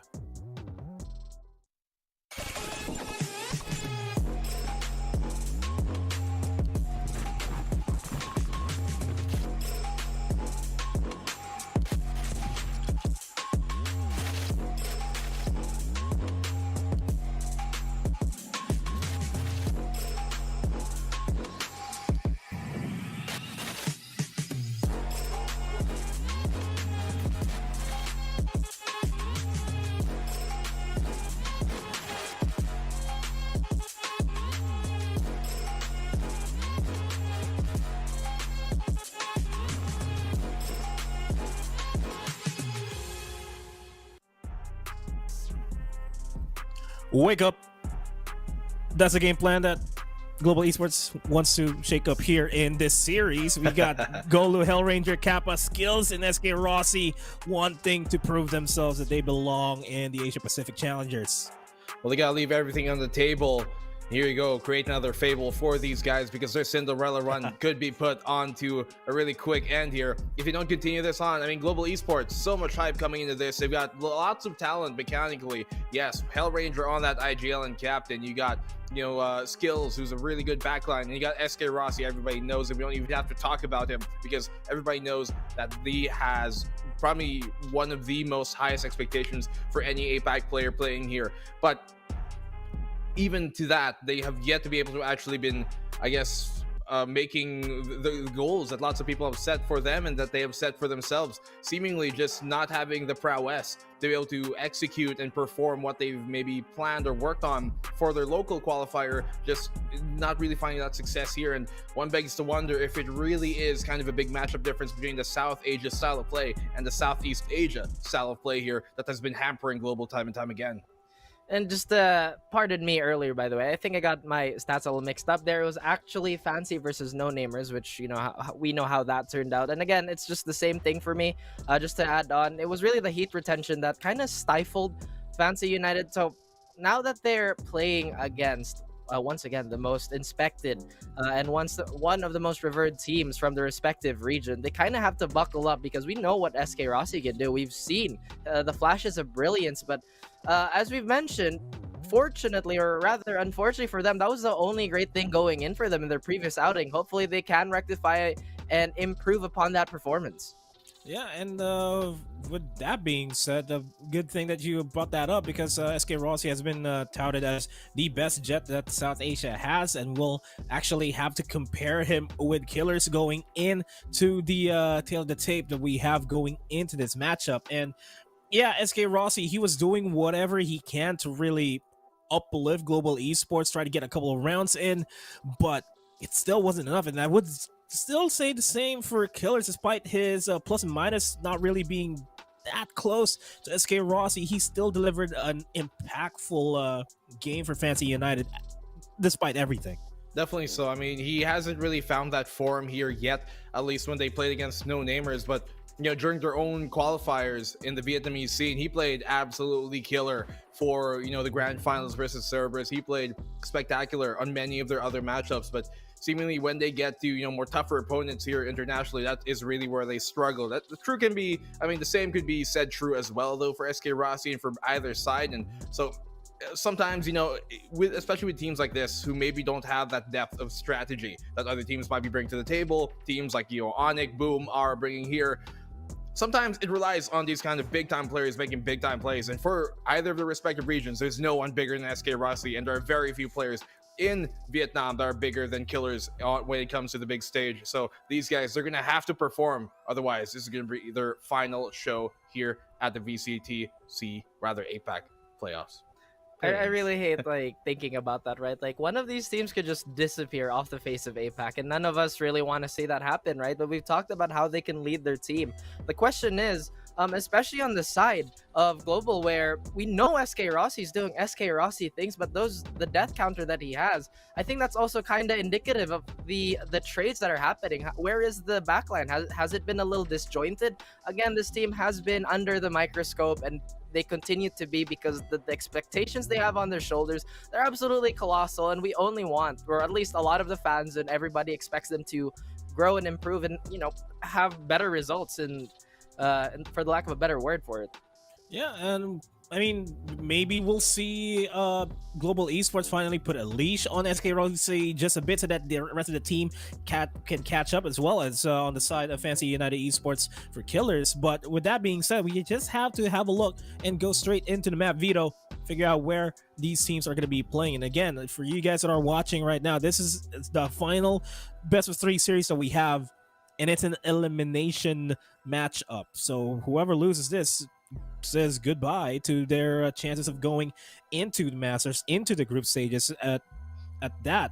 Now, Fancy United is going to be starting it off with the first ban of the series. What are we expecting to come out here? Ascent, straight up. Like, there's no other map that makes more sense for me to ban versus Global than Ascent if you're Fancy United. Fancy, they banned Breeze. Curious, it is a good map for Global, I will say. But I do think, dude, they have a 29% win rate on Ascent. With Global, that's one of their highest win rates. They got 53 and 11 on that thing in their local qualifier for the most part. So I'm not sure if this is the right ban. To be fair, it is one of the better maps of Global as well. But I think Ascent would have been more properly put in place. For Global, I do think they have kind of a wider pool, so anything could come up here. It does kind of beg the question why, right? I feel like in the minds of, I guess, the map drafters or whoever is in charge of the veto, I'm pretty sure it's a collective effort. But at the same time, who's ever getting that last word, I feel like Breeze is one of those maps that allows the Jet player to really go insane, which also kind of begs the question, right? Why ban Breeze first when Ascent was right on the table? But that could also be a confidence thing. Now, it makes a lot of sense for Fancy to take Icebox again. Pretty impressive outing. Now, another thing is that both these teams actually have quite a number of agent compositions. No matter what the map we're gonna go on to, it's a fairly deep pool of agents that they use. It is, and I'm actually wondering why Icebox wasn't banned out. Fancy United has an 81% win rate on that compared to 66% for Global Esports, which begs to ask. Ascent may just be picked up, and it is going to be picked up by Global Esports. Now we're just going to be teeter-tottering ourselves here between Split, Haven, and Bind, and I feel like the better call here for Fancy United is to get rid of Split altogether. Yeah. I wholeheartedly agree. Split is one of the best maps aside from Ascent for Global Esports, and it's one of the worst maps from Fantasy when it does go down to it. So I think Split would be properly placed here. That's going to leave Bind and Haven left. They banned Bind, actually. Very, very curious how these vetoes are going. From what we've seen, Bind is one of their better maps. They did play quite amicably on it. The last time we did see them during, when they played Cerberus during their own grand finals, it was a pretty close game. And so for them to be removing Bind here is quite curious for me. I'm honestly once again, I'll stand by my point that these I'm just gonna say it now. All the vetoes we've had, there has been no exception. They've all been confusing to an extent. And because, all right, here's the thing, right? You ban Breeze, oh, maybe we don't want the opposite Jet, no matter what team you're on. Maybe we don't want them to pop off. But then you let go of Haven, which is kind of the same thing. That's also yet another map where Jet can really pop off. I'm guessing one of these teams, or either of these teams, really, they're hoping for a 2-0, because this is what the map scheme looks like. We're gonna have a shutout. That's the mindset. But once again, the confusion on the veto, it's continuing. What is going on? It's not a good thing that you ended that with what is going on, because I personally don't know what's going on. The stats are saying otherwise. Split should have been a straight up pickup there, but it is not. And we have our 3 maps, and with all the maps that we've seen, the numbers, I don't think that they're gonna matter this time around, because it's do or die for Global Esports. It's do or die as well for Fancy United Esports. What's the score here? Who's gonna move forward and who's gonna say goodbye? Man, I mean, it's making me wonder if Global Esports are having some confidence problems when it comes to Split, because even during LCQ last year, it seemed like one of their better maps, right? That we did see from them. They're taking on Korean teams on Split, for God's sake, but just doesn't seem like that confidence is within them today, and I think that's a big reason that Fancy United are going to win this series 2-1. They did have a better performance, I think, versus no-namers than Griffin, or than rather Global did versus Griffin. I'm still thinking of the veto. Was this a target ban on a controller player or any of the controller plays? Because if you look at both Fracture and Breeze, they're both pretty strong Viper. I was like, oh, this could be a target, but then you see an icebox. So once again, I would have to say this will kind of go down to hangs on to their mental fortitude as much as they can. And honestly, we don't want to see any of these teams implode.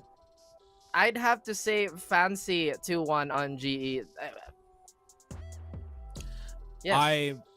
I agree with you, Raf. Yeah, I just don't know what to say anymore. It's Fancy United for me, 2-1. We will go to that game 3 definitely, and it's Fancy United Esports all across the board for us here. But of course, it's all down to Global Esports to prove us wrong, see if they've woken up from their sleep and unleash the dragon that they have hidden inside, because we're going to be hopping on to game 1 of this best of 3 series between Global Esports and Fancy United Esports.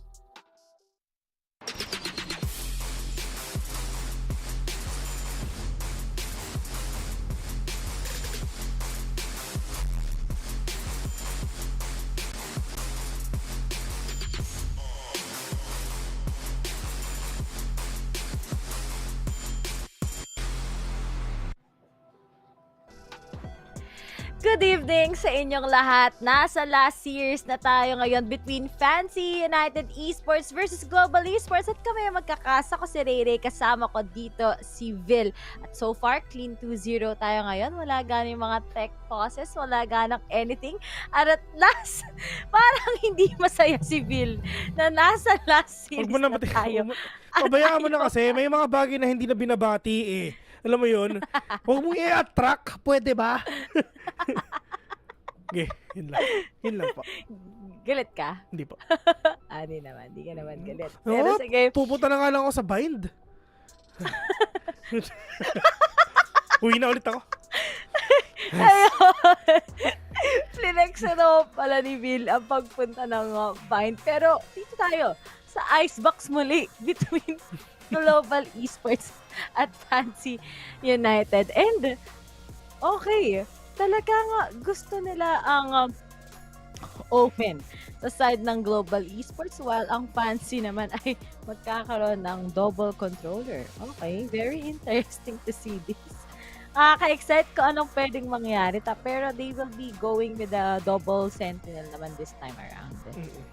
Pero dito ngayon sa mga game natin ngayon, ladies and gentlemen, this is gonna be a 2-0 or magkakaroon na ba tayo ng isang 2-1 dito sa game na to. Yung mga panelists natin na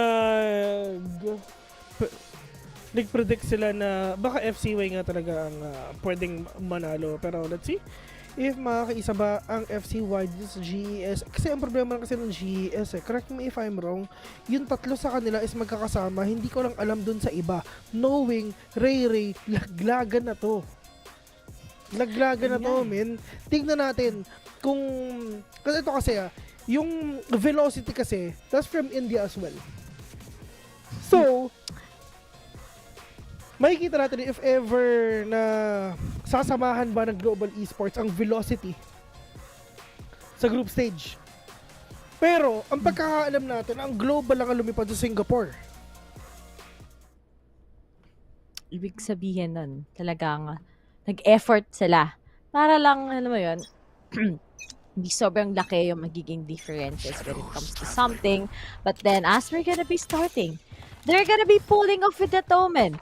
So, talagang may plano yung global esports ngayon. Sa fancy, medyo katanggap-tanggap pa. No sentinel at all. Ay, meron pala. It's gonna be BAAM visa, but what will actually happen this time around? Sino ba ang mananalo? Sino nga ba ang susunod na uuwi ngayon din between these two teams? Na ano na nga yung Big BAAM? Something na hindi natin in-expect at all of it. Alam natin yung Big BAAM, one of the teams na sobrang nahirapan yung mga teams last year, pero ngayon nag-iiba talaga. Okay! Rossi was able to get 2. Sino ba ang susunod? He gets 3. Who's gonna be the next one? Ngayon sa side ng global esports, parang masarap ang ulam ni Rossi ngayong araw. Oo, syempre hindi ko alam kung ano bang kinain ni SK Rossi ngayon para makakatatlong pata, pero hindi uy! Na-dink si Yes I Can, pero is this gonna be a complete dominance sa ginagawa ng global esports or makakabawi dito ang FCY if ever? Pero nga si Golo medyo natamaan siya dito ng konti, pero Yes I Can being revealed with that recon ball, pero si Skill says no to Yes I Can as a role na dito mga kaya, para sabi ni Kappa hindi. Yes I Can, no you cannot. Yan ang sinabi ng global esports dito sa Fancy United Esports mga kaibigan. Ito na mo, Eskiros, BAAM! BAAM! BAAM! BAAM! Remaining. Low-key ako, low-key ano ako? Low-key... Ang tawag doon? Low-key K-pop fan ako. Kasi hardcore K-pop fan, kaya ako low-key. Oo. Uy! Diyos ko po! Delikado rin si SK Rossi mga kaibigan. Ito rin po siya ginagawa ng FCY, pero sabi ni Golo hindi kayo makakapasok dito. Plus that boost na ginawa ni Golo para syempre makakuha siya ng enough and all. Pero meron tayo sa may likod mo. Diyos ko po na shirips na shorty ka ngayon boy. Pero 3v2 situation right now. BMVZ we're gonna go down to the hands of Kappa. 2v2, Yes I Can, low on HP, Kappa and Hellranger, medyo marami pa siya dito. They have all the Spectres on hand, pero ang problema na din talaga kung saan talaga sila pupunta dito. Yes I Can, pwede mag-plan dito sa B, pero may problema sila dito because of that wall na humaharang sa pagpasok nila. Kailangan muna matunaw ng yellow na yan. Kailangan muna wag nang lumamig. Para hindi pa ano. Para hindi ayoko na. Delikado yung sasabihin ko. Ay, ka nga, pigilan mo yung sarili mo. Mamamuro na talaga. Mabawasan na naman tayo dito. Isa nga napunta na sa English. At ngayon, si Yes Can is gonna go for a flat 2v2. Pwede pang manalo yung Fancy. At kaya Fancy United talaga. Think ko once talaga itong mga to. Pero to si IZ nagwa-buy time lang. Meron kaya magiging opportunity for Jessica to actually do this. But as for Kappa together with Hellranger, meron pa rin naman silang smokes to blurt it out. And speaking of, they make it. Kappa gets the second one. And it's just gonna be Jessica against Hellranger. At tignan natin, pwede niya itong push. Pero yung time is ticking. And he gets it. And now he's gonna go for a defusal. Not bad for Fancy. Ito ano lang second round. Not bad. Tamang not bad. Kasi 4 silang walang pera this round, Ray. 4 na. Si Ranger magdadrop na tila. Wala silang pera, oh. Ay. Oo, tama.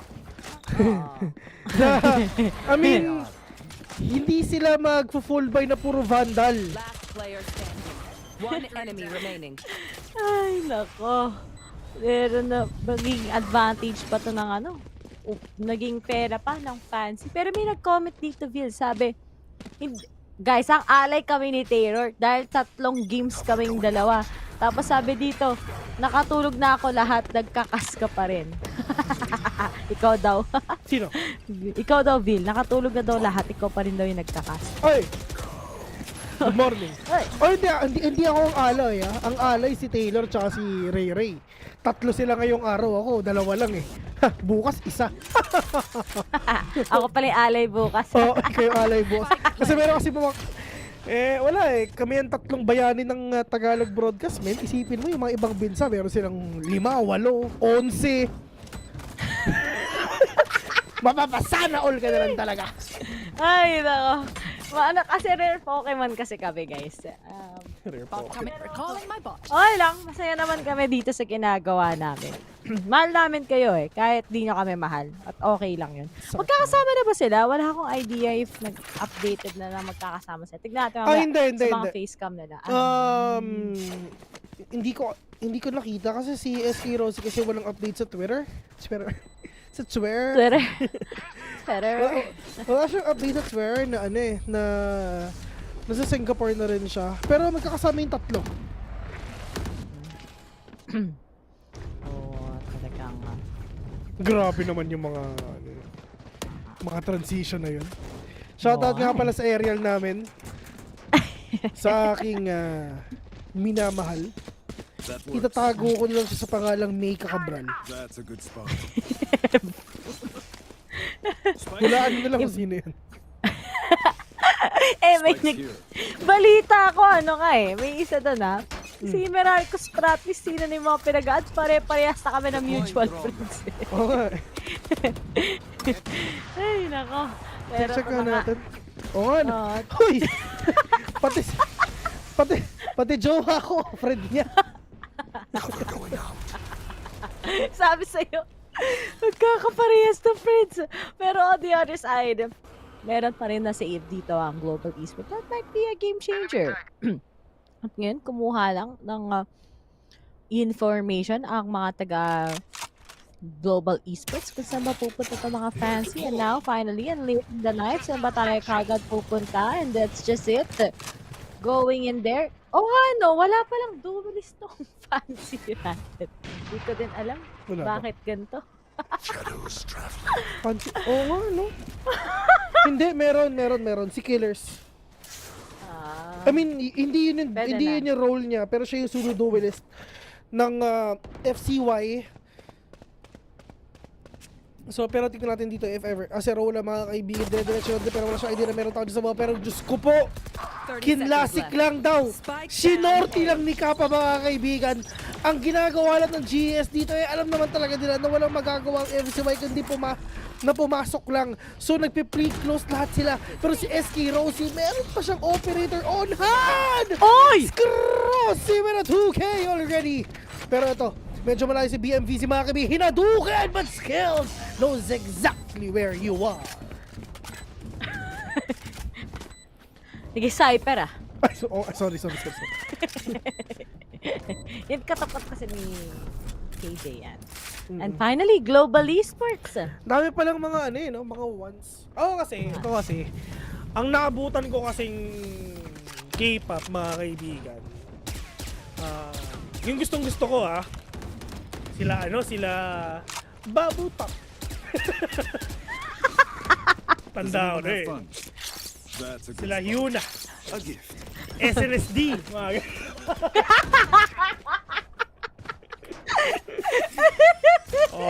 Men. Sa SNSD, Genie, ganun. Red Velvet, mga ganyan. Ayan, gusto ko yan. Favorite ko talaga dun si Wendy. Pero ito na! Rossi gets highs, but Jessica just trades his teammate out. Kita mo naman yung Global Esports. Sobrang ayaw pa talaga. Siyempre mo, pumunta ka na Singapore. Siyempre, ilalaban mo talaga yung advantage nyo kahit papano. But on the other side, what will be the next step dito ngayon sa fancy?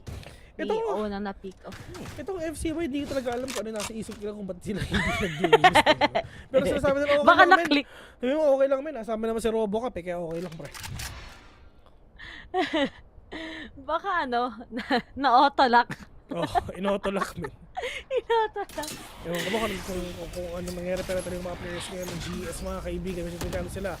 And it's just na-suppress lang sila nung nanoserve si skills dito, pero they're actually inside A site already. Pero Hunter's Fury, kalma ka lang, killers! Sayang! Spike down B. Ano kinabahan siya, akala niya sa kanya mapupunta yung Hunter's Fury. Pero yung unang putok wala naman sa kanya. Pero Kappa, we're gonna fall down! Ano pinagsasabi ng duelist, men? Hindi namin kailangan yan, men. Mukha ba? Sino pa ba yung mga naabutan ko dati? SNSD. Sino yung kumanta na Maboy? Si Star. Ayan. Sino pa ba? Ikaw ba, Riri? Hardcore ka ba na ano? Na Korean fan? My God, mga kaibigan, iniiwan na ako ng mga kasama ko. Pati ba naman si Ray Ray, iniiwan ako! Diyos ko! Ay, hindi pala. Ayan. Ay. Ano, sino pa ba? Ayu. Ay, oo. Ganun yung ni Ayu. Gusto ko din si si... Pag sa... Place naman si Momo. Ay! Diyos ko po! Dalawa yung flash, pero muntik na yun. Sayang yun, men. Spray and pray siya, yun ang ginawa niya. Pero ito na yung pagpasok yun ng GS, mga kaibigan. Gold catches one. Pero there's a lot of kills right there. Killers with a triple kills. Cross, the only man remaining right now. Dire-diretso lang siya, mga kaibigan. Pero pwede siya kumuha ng bala dito. May Vandal sa harapan niya.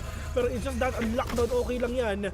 Pero the only need to go is go out. Pero Diyos ko po, hindi na nga nagkapatayan dito. Inupuan pa kayo isa. 1v1 with a great one. Kukunin niya yung operator dito. Pero alam ni Robocop kung nasan si Crossy. 4K on the killer. Grabe naman. What is this? Fancy.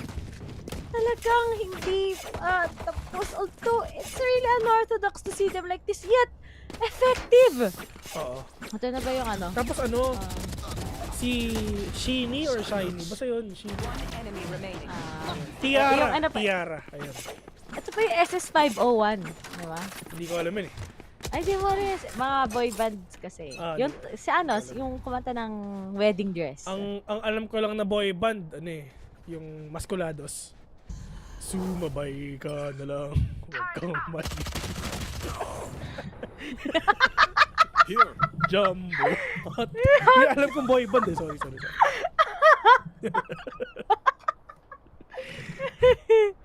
Ay, nako.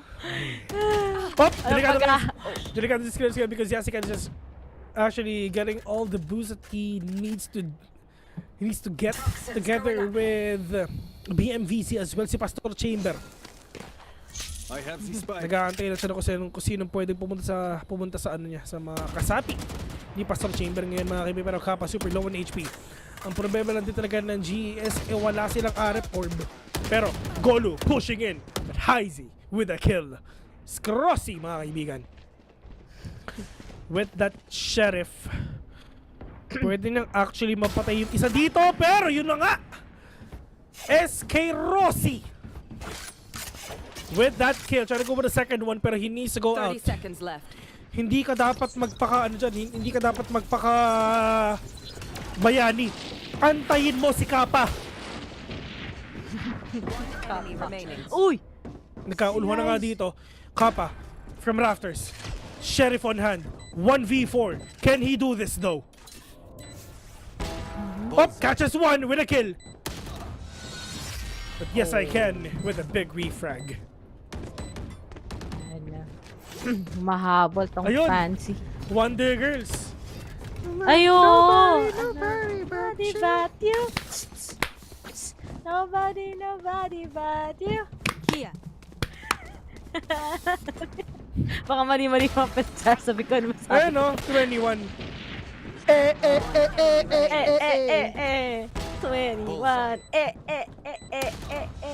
Gotta ring the alarm. Alam mo ba, may meaning pala tong Kappa sa Japanese. Ibig sabihin nun ay river child. Pero alam ko something of a creature to eh. Parang, ano yun? Parang... Yung Kappa, Italian sportswear brand yan. Tapos ang Kappa, pag yung mga nanonood sa Twitch, itatype na yan, Kappa. Kapa. Oh, ito na! Killer S. Yung mga may S talaga eh, no? Kunwari, wala eh. Walang letter S sa atin. Si Taylor Peros! Rossi! Gets si... basta yun. Yung isang miyembro ng Fancy. You! Pero Fancy, ladies and gentlemen, is out of trouble right now. Si Astro pa talaga nawala dito. Pero ito na naman sila eh. Ito yung ginawa nila dito, men. Isipin mo, double na controller na naman. They have the Omen and the Viper again. Kung napapansin mo kung sinong gumamit ng Omen tsaka Viper dito sa Icebox, parang medyo delikado. Pero mukhang nag-work na rin ata dito sa side ng FCY, mga kaibigan. Killer S pushing in with a undisclosed right now. Pero meron pa isang tao dyan, mga kaibigan, which is Skills. Capital Z with a big trade. 3v3, the clock is ticking. Spike has been planted. Paano gagawing retake ng GES ito? They got all the utilities that they need. Pero kailangan mo nilang antayin yung turret dito na Skills. Pero ito, nilabas na nga yung turret dito. Nilabas na nga dito yung operator ni BMVZ, mga kaibigan. Pero that is the big Hunter's Fury na meron si Heizi, who's gonna deny the player na binuhay dito. 3v1, Heizi, mga kaibigan. The only man remaining. Double pick, triple pick ang gagawin nila dito. And Kappa, we're gonna take you down 4-4. Kappa. Daming potential. Ayun, may mga nagko-comment. 4-4. Mahabol nga kagad itong mga teams right now. Even if Fancy, they came up with another one na naman. At least Global Esports. Just little bit na nag-a-adjust nga sa kalaban nila. May nag-comment, Super Junior daw. Oh, Super Junior. XO. Oo nga. Okay. Ang layo na sinasabi nila sa mismong game. Mismo. Oh. Totoo naman. Hindi naman dinedeny. Totoo naman. Pero eto, going back here in this game, medyo dikit ang laban. Ito, ewan ko lang dito. Pag ito hindi na game 3, ewan ko na lang Hindi seryoso, I mean, hilanda ko na yung sarili ko dito para sa matchup na to na mag game 3. Dahil kasama ako. Hindi ko alam kung sino mananalo dito Okay, parang nakakalito. Tignan mo yung matchup pa lang nila. Oo. Lalo na sa Fancy. Diba? Oo, lalo sa Fancy. Ito if ever na vulnerable kayo ni KO, ni Killjoy, times 2 yung damage nyo. Yun yung ibig sabihin nun. Times 2 yung damage sa inyo. Pero Pop Flash! Perfect! Pop Flash! Diyos ko po! Pero hindi pa rin napatay si SK Rossi dito, mga kaibigan! At SK Rossi pa nga ang nakapatay! Are you kidding me? Uy! Alam na ni Jessica saan yung isa. Although masaslow siya dito. Very quick lang naman yan. And! Oy! Bakit ngayon ka lang?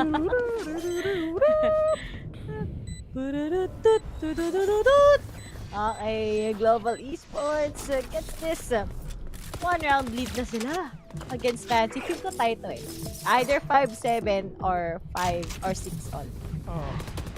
Feel ko lang. Share ko lang Feel mo lang talaga Pero ito rin yung mga players ngayon, mukhang babawi na rin ata sila Kasi para pabalik-balik lang sila. So in terms of utilities, and pera, hindi na talaga sila nagkakalayo. Kasi nga, wala naman talaga sobrang lumalamang na sobra-sobra. Pero ang problema rin talaga ng FCY is kailangan talaga nilang mag-time out dito. Kasi it's just if ever tuloy pa ng GES ito, baka talaga hindi na makakuha ng score ng FCY. Pero, I mean, ang gagawin lang dito ng GES is magdadrop si SK Rossi kay Kappa para lahat sila may pera. Pero dito ngayon sa side ng FCY, mga kaibigan, kitang-kita naman natin the money is not enough for the side of Acerola and Killer S. Knowing na wala silang duelist dito, it will take a huge toll para sa side ng FCY for sure. Pero hopefully, I mean, makikita naman natin yan kasi alam naman natin yung mga players natin ngayon is minsan malakas sila sa thrifty talaga. Kung sino pa yung walang pera, yun pa yung nananalo. Sino pang minsan napapanghinaan sila pa yung bumabawi, but Fancy, ano na ang next step ng mga to ngayon? Medyo hirap sila pagdating sa economy, but they don't have much of a choice but to really get it. But after this time out, maybe they'll be able to come up with something already. Get those game styles as perfect as possible. I know sobrang hirap na walang duels, but it's perfect. actually going well for them so far, lalo na sa first half nila. And right now, here it goes. Tapon lang ng onte, galing sa fancy ng mga utilities sila. Setup is in. Trying already na mag-push dito, pero may mga shock dart pa. Sinamahan na kagad ngayon ng ultimate. And sinamahan pa ng paranoia. Ay, naku, kamunti ka na malusaw kagad si isang membro ng fancy. Ayun. Uy. Spike down.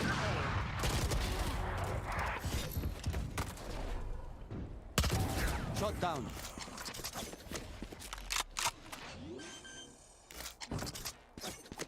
Acerola. Okay. So 2v2.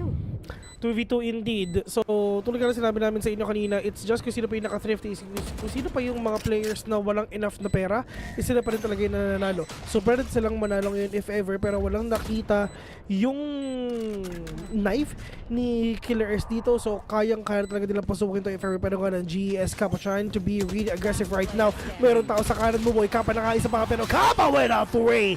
6-4, Hell Ranger. More orbs, more fun. Tapos yung op pre, nasa harapan ni op. Sige. Sige. Yan. May op ko ulit, SK Rossi. I got you. Oo. Basta, bigyan lang ng momentum si Rossi. It's gonna be possible. Side ng Global Esports. But right now, ang ganda na sana na magiging post-plant ng Fancy. Pero always check the maze. Walang nag-check. Hinayaan lang nila si Kappa to do his work. And finally, Global leading by 2 against Fancy. So interestingly, ganito ang ihip ng hangin ngayon. And Fancy, ano kaya yung next move nila? Round 11 na. And may possibility pa ata tong maging 8-4. Leading ang Global Esports. Sobra silang leading ngayon, mga kaibigan. But, ang Hell Ranger. Here. Hell Ranger waiting for that corner if ever meron bang dadaan dito lang sa may B. But SK Rossi, with that focus, waiting, if ever meron bang dadaan dyan dito sa may garage. The focus is just right there. Hindi sila nagpapakaingay dito, mga kaibigan. Hindi sila pwede mag-ingay. They need to be really quiet. Knowing na apat lang yung mga players dito ng Fancy, man, mahirap to. Walang halos pera ang FCY din if ever. Op! Nalaman na ka tayo, Hellraiser with a pick off, with a kill, with a trade. Perfect execution. Kung hindi mo mapatay SK Rossi, ako na bahala sa'yo. Kappa. Gonna be down, but goal with a big trade-off. Solid. Last round in the half. Nga naman, hindi pinapababayaan ngayon. Pinapababayaan ng Global Esports.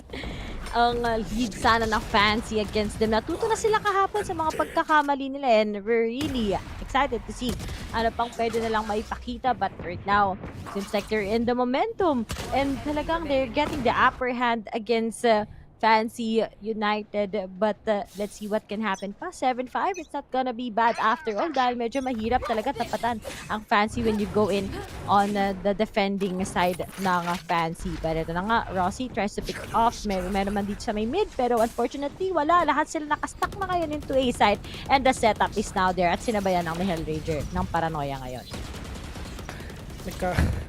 Hinadukin na kayo mga players. Pero yes, I can. At least wala na rin isang omen dito. Pero kung napapansin natin ngayon, it's just Killer guys ang kapating isa. Pero yun nga lang. Oh! Teleport! Perfect teleport skills. 1v3. Acerola! Ending the lives of GES right now. First half. Lamang ang GES. Pero ano ba ang mangyayari pag sila naman ng attacking? Ano kaya pwede mangyari? 7-5. Biglang nagpaka-aggressive lang ng Fancy. Even though Rossi got the upper hands when his Blade Storm, hindi pa rin syempre nagpatinag ang mga taga Fancy United. 7-half. Kung 7-5, kung Fancy, they win the pistol, magiging tie ito most likely. But then, kailangan talaga nalang i-utilize yung double controller nila, if gusto talaga nalang pigilan yung pagiging aggressive ni Rossi, kasi so far 69 and that's quite big sa side ng stats ngayon ni Rossi. So, sino ang mapapili ng Icebox though? Let me check. Let me check. Global Esports. Alam ko. Icebox? Tama ba? Fancy. Fancy. So, confident sila sa double controller nila. Okay lang naman, basta may Viper. Okay lang yun. Sa Global Esports, hindi ko alam paano sila mag-a-attacking. Pero okay lang. May mga nakikita naman ako matches na nanalo yung Omen. Lalo na ngayon na buff siya. So, that's pretty big. But on the other side, you have the chamber, you have that KO. Ano gagawin lang yun? I-deny lang nila parati pagiging aggressive with the traps, plus with that the flash, with the knife. So, very interesting to see how Fancy United Esports is gonna be. So, alam mo yun, passive ba sila maglaro dito or talaga as-imin lang nila tong Global Esports and then put a shutdown sa top fragging player ng GS. It's gonna be Rossi himself.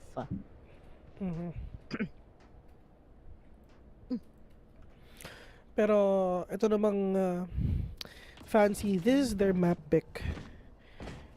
Sila ang pumili nito. Tapos ito yung composition na nakuha nila. So kailangan talaga sobrang maging worth ito if ever.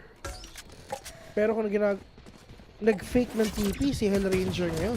So, iisipin ni Viper na nandun pa rin talaga si Hellranger, mga kaibigan. Pero yun nga lang, focus talaga dito si Yes I Can, but Skills will get a kill on to Heizy right now. Yes I Can pushing in Hellranger. Siya ang nag-fake kanina. Pero wala silang idea at all. Diyos ko po, nagkatamaan na nga sa ulo. Wala naman daw.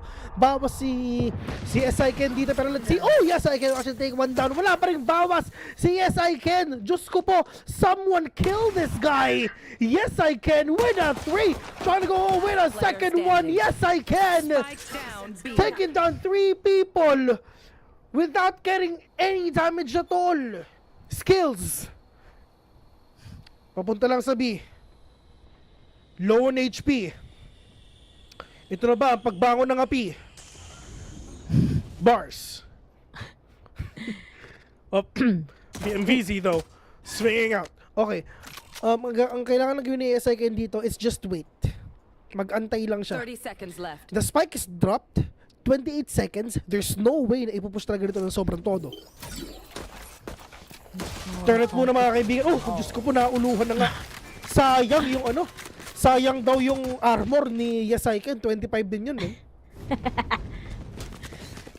Medyo umaangat ang Fancy ngayon. Mapakalaking opportunity to. Pero gabi naman si Yesikan.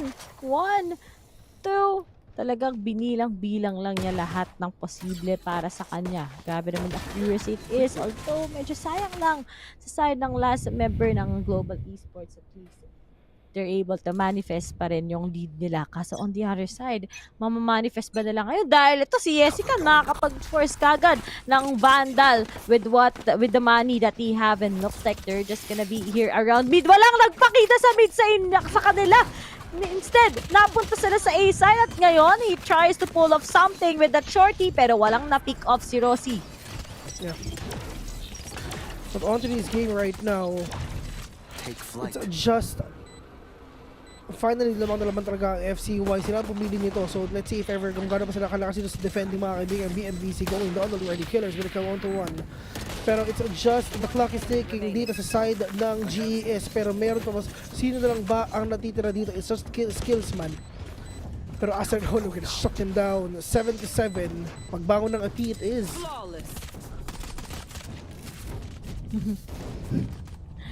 At bawi ng api. Ito na nga ang nangyayari. Walang na-pick off ni isa sa side ng Fancy. Sayang, di man lang maka-add up sa economy na meron ng Global Esports. But on the other side, seems like, yun nga, sobrang effective talaga ngayon ng double controller na yan. May nag-PM sa akin, what? Double controller? Effective naman! Okay lang yan. Kung gano'n naman pala, mas kinakabahan ako pag nasa attacking kayo at Omen yung meron. Pero tignan naman natin ang pwedeng ilabas ngayon ng Global Esports, especially right now that they will be having that full buy. One-way smoke para lang ma-distract ang mga miyembro ngayon ng Global Esports. Wala ring mapipick off sa kanila. Rossi is trying to make a move, pero wala pa rin talaga dahil may tatlong naghihintay na miyembro ng Fancy here in B. At ito naman pinapakita ngayon ng Fancy natin, at least comeback Israel naman talaga ang ginagawa dito without, ito na siguro yung my first cast for this year na walang duelist na kinuha. Ito na ata yun mga kaibigan, pero yung SK Rossi super low on HP. Nabawasan ba niya si BMVZ? Hindi man lang nabawasan because of the TP na ginawa dito ni BMZ, pero but still Kappa with that huge kill. Sentinel no more, pero more flashes, more swing. SK Rossi with that 2 killers mga kaibigan. The only man remaining 2v1. Kappa with a swing, with a kill. 8-7. The pride of India, ladies and gentlemen, Global Esports still leading the game. Ay, Global Esports. Lamang na rin muli sila finally after that first 2 rounds here in the second half. Pero talagang kamuntika na nga din sila kahit papano. Bumili pa rin syempre ibang utilities ang Fancy. But then right now, they'll be able to buy already yung kanilang mga ARs. At tignan natin kung magiging type pa nga ito. Kasi if Fancy, they lose this 2-round lead already. Nga sa kamay ng Global Esports, most probably baka 3 pa dahil magiging thrifty ang next round para sa kanila. But let's see as Kappa tries already to get a lot of information. Open na kagad yung B. Ano nangyari? Wala man lang isa na leave nila kagad in just a snap ang B side, and now they're setting up for Skills goes with the plant. Ang ganda sana ng wall. Wala nga lang tumugma sa lineup kagad ng Viper ng Fancy. And now as they go for a retake, will it actually be successful? We're gonna see that in a few if ever successful ba ang pag-push nila dito sa may B mga kaibigan. Pero ito na nga ata, napakadami nagpa-flank. 3 yung nagpa-flank dito sa side ng FCY. Bakit nila ginagawa to? Diyos ko! Oy! Flankerist! Pero, oh no! Mukhang successful ata. Kappa! We really thought that's a mistake, pero yun nga lang, it's just nakuha pa rin talaga. Tommy Flankerist din! Uy! Flankerist! Ang mga miyembro ng Fancy. But okay, yung post-plant ng Global Esports, ano nangyari doon? Nawala sa isang iglap. Okay na sana. Quite achievable. Pero siguro di nila in-expect yung amount of number na meron yung Fancy on that flank itself. And even if akala natin di successful, it is what it is. Yung nangyari na nga, nabawasan kagad pa isa-isa mga miyembro ng Global Esports. Sayang on their part, but then Fancy knowing this team, they're really going up already with the amount of utilities that they have. Sobrang laking covers. Ito si Rossi with that Blade Storm. Wala nga lang mapipitas. Meron lang makakalmot dito. That's gonna be icy, but hindi nito thought na si Acerola kagad ay nandito na makastretch kagad. At nag-aabang ng isang mabibiktima at si Hellranger kagad ang una niyang pinabagsak. Killer S trying to take down skills right now, pero wala eh. Kung ayaw mong pumasok, in-nade na lang kita. Killer S is still at that area. They need to take down Killer S first. Bago sila makapasok dito sa A-site mga kaibigan. Pero kung napapansin mo, naghahanap na talaga sila ng pot shots dito. Killer is vertical onto SK Rossi right now. Skills with a big positioning. 2v2. Golu, low on HP. Pero yun nga na spray and pray. But Golu with a one tap to the head. Crispy. Pero ito na. Oh, Diyos ko po. Kitang-kita na Hiya-Cycle. Pareho sila nakalimbitin mga kaibigan. Pero magbibiba sila or not. Okay, sasabayan ni Ken. Itong si Golu tsaka Kappa, pero ang problema mauuna si Ken, andun na siya. Pero orange ang daan ng mga players ngayon ng GES. Leading Oh, Golo. Oh, hinahanapin na muna.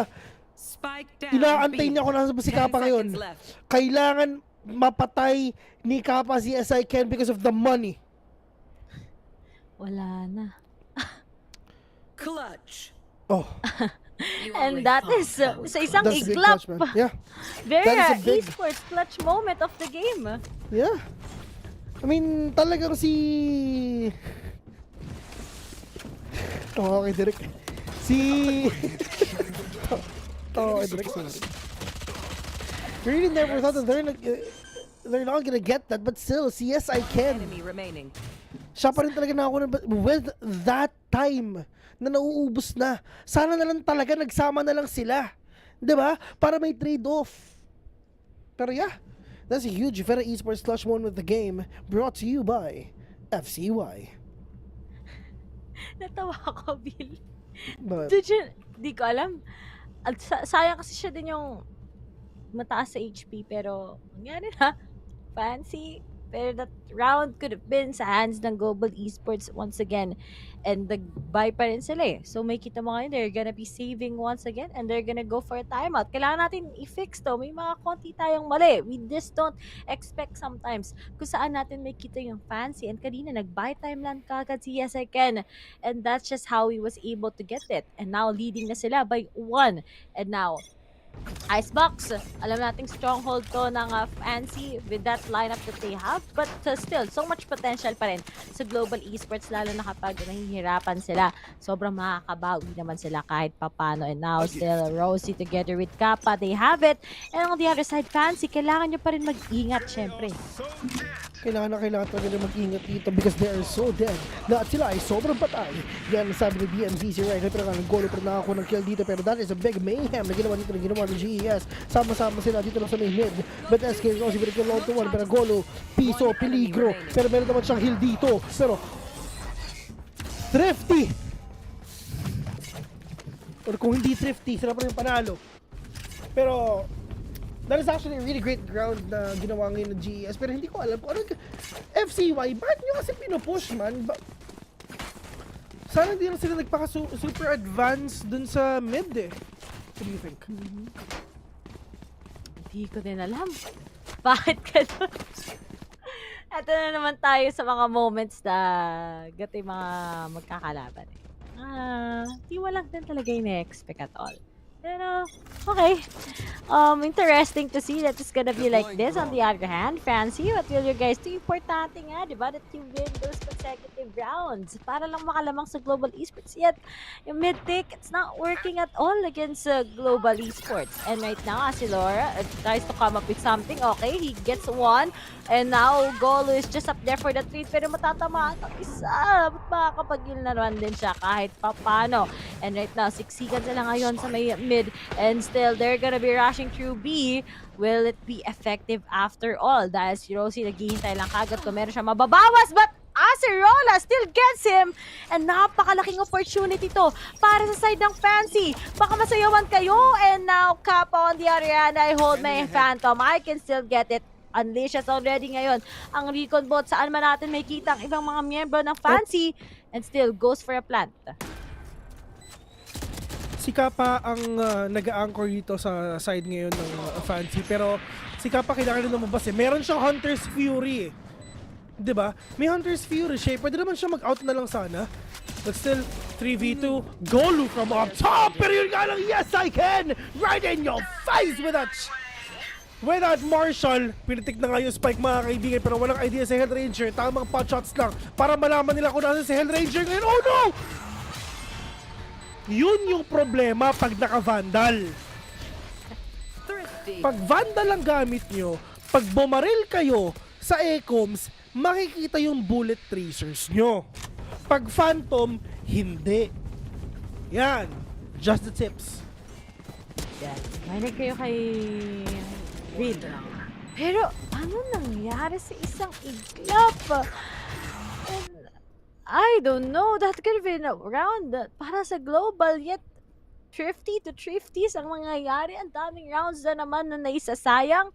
But hey, at least ngayon, si Kappa, together with Skills and Hellranger, are actually ready already kasama kanilang ultimates. But on the other side, we still have naman si Killer S para ma-deny lang yung kanilang mga utilities. But Acerola tries to play it out with them. Alam na niya na merong isa, pero sinabayan na paranoia. Uy, ang ganda na paranoia na!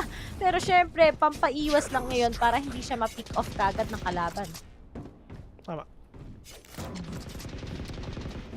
But Deploying drone.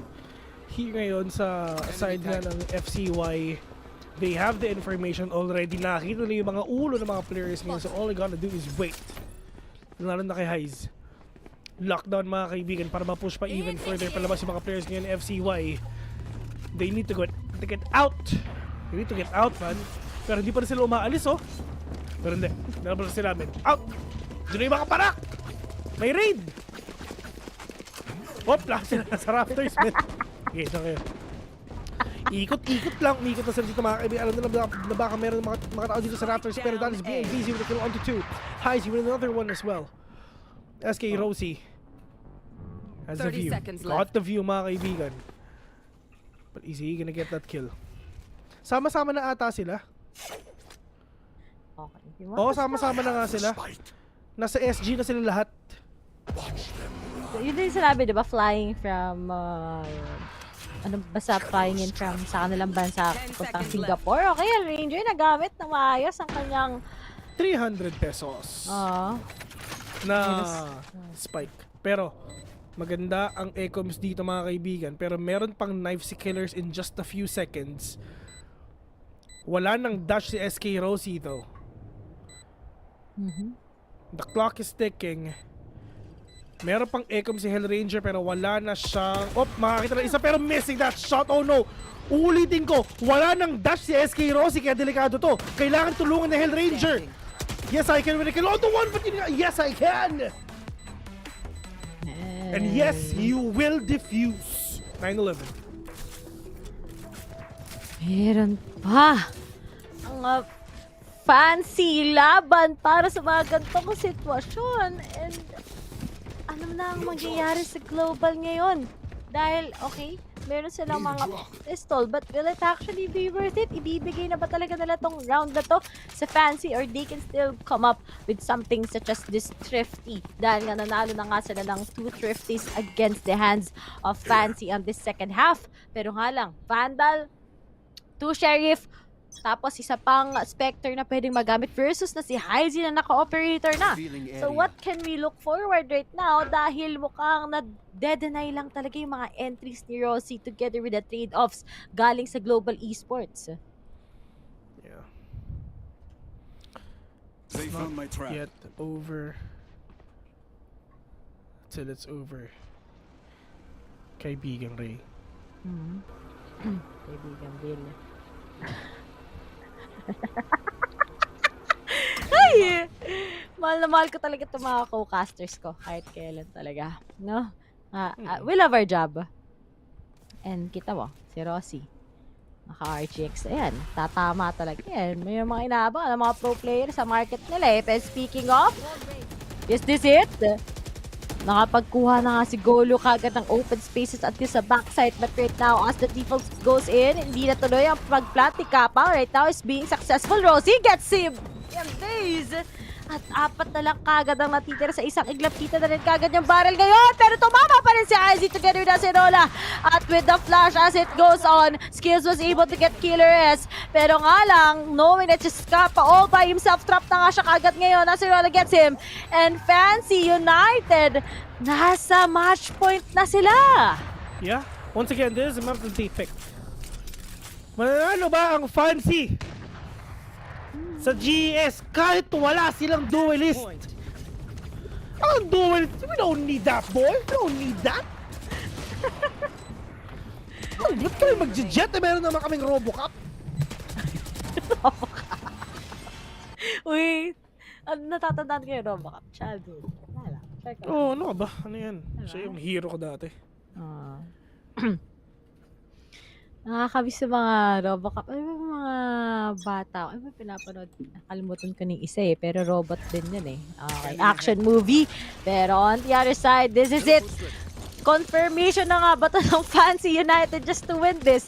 Or Global Esports na malaban? Ako po, skills. Dapat isa naman kagad ni Acerola kung saan ang pumupunta kagad si skills. Parang nawawala na siya ngayon. Pero on the other side, mukhang gusto ng asimin kagad ng mga miyembro ngayon ng Fancy United, ang mga taga-Global Esports. Pero meron pa si Kappa na naghihintay. Nasa kanya rin ang spike. Wala na info. Okay, goes around sa kanyang lumilipad na CCTV pero walang mangyayari dahil wala pa talagang kailangan gawin ang Fancy against them kundi bantayan lang sila. Take off those pick-offs. Hellranger, mga kaibigan. Is this gonna be the end for GES? SCY, napakaganda ng hold dito. Yes, I can. Getting tagged pero maliit lang naman yun. Pero oh my God! Delikado ngayon si Acerola. Scrossy with a big kill pero Scrossy with a 2K right now. Pero nga lang, it's just the players of GES actually waiting there in the middle. Heisey with another one right now. 2v2. Hellranger, low on HP. Kappa, pwede na mapatay si Heisey dito if ever. He needs to take down Heisey. Kailangan niya. Pero Hellranger will shut him down. Heisey with that operator. Can he get that kill? Kahit operator. Oh my God, na-miss niya. Pop, alam niya kung nasan. Pwede niya kunin yung Vandal. The clock is taking, partner. Mahirap to. Yup. Maliit lang. Ito lang muna. Ay, hindi na magpakita pero really great take and post plant na ginawa ng GES. Ewan ko na lang. Hindi ko na alam. Ay, hindi ko din alam. Yun din ang kailangan ko sabihin sa'yo. Hindi ko din alam. Oh well. Looking at this, numahabol pa ang Global Esports. Hope para sa kanila, but Fancy. Lagyan nila ng closure. May pera naman dito sa Acerola. So, pwedeng bilhan si teammate or talagang i-risk nila yung 13-11. But so far, with this timeout, maybe they can come up with something. Isa na lang before Yes I Can come up with that Viper's Supit. Si BAAM Vase din. Kulang na lang isa together with Heisey. But on the other side, ready na kagad ngayon si Rossi with that Blade Storm. Sinamahan pa kagad kay Kappa din. So we have the two Sovas kind of really prepared already with that Hunter's Fury. And let's see, paano ba magiging ending sa side ng dalawang teams na to?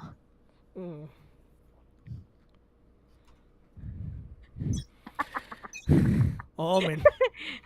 Kaya naman gusto mo rin yung tao eh. Panag-o-omen ako eh. Shoutout nga pala sa PPG, sa mga tao sa PPGL Discord. Yan. Shoutout sa inyo, guys. Nakipagpagpuan ka ba dun? Yeah. If ever narinig nyo si Kuya Vil, si Daddy Vil, na nagsabi na big shoutout sa PPGL Discord, press 1. Get out of my way! Yung walang tigil, 5 minutes sa puro 1, ganun. Puro ganun na iso-spam, pero ngayon, Rossi clears out everything sa may side. Pero ba siya ngayon mapipitas? Pero alam na din kagad kung nasaan siya manggagaling. Hide lang. May mga shock darts lang. Pero wala pa naman magiging impact ngayon sa mga pag-clear niya. Pero speaking of, here it is. The retake goes in. Fancy, ano gagawin nyo? Mag-OT ba tayo o hindi? Sabihin nyo lang. Ready naman kami. Oh, yun lang! Sumakto! But we still have Heisey with a trade. Ito na nga, 4v4. Ready na din kagad si Heisey with that Hunter's Fury. At ano ba ang magiging kaltas ngayon para sa isa-isa? But Golo was able to get one. And now, Acerola tries to defuse. May post-plant ka na setup dito ang mga miyembro ng Global Esports. Pero gusto na ba kagad tapusin ng Fancy, bro? Ito na, ang dami. Meron silang Hunter's Fury. Meron silang alarm bot. Oh! Acerola! Okay, mamatay. Isa pa. Hirap eh, isipin mo. Meron kayo Hunter's Fury, may Shock Dart, may Nanostorm Grenade, may Smoke. Hindi ko na alam, Bes. Hindi ko alam ano nangyayari sa dalawang team namin. One enemy remaining. Kumusta kaya sila sa English? Ewan ko. Masaya sila doon siguro. Masaya siguro sila tayo. Masaya din tayo dito, syempre. Oo. Yan. Teko, makati ng tenga ko dun At ngayon, ano na ang next move? Naka-ready na ang 2 defaults ng Fancy. At on the other side, what will be the next move coming in from Global Esports. May lockdown sila. Meron din silang rest. So that's gonna be big. A lot of impact. But on the other side, si Yes I Can, pine-prevent lang niya talaga tong mga taga Global Esports with that Viper's pit. And that's actually really helpful kasi hindi talaga nila papasukin yung side ng B side. Instead, they might go in mid or they might just push through here in A. Oh no, nakuha ang info. Kung nasaan yung isa. And playing discipline lang dito si BMVs. Medyo mahirap na galawan ang pwede mangyari dito, but on to the side of SCY, hindi pa rin talaga nila ma-close itong game na to na panalo. Hindi ko alam kung bakit nag-dash si SK Rossi doon.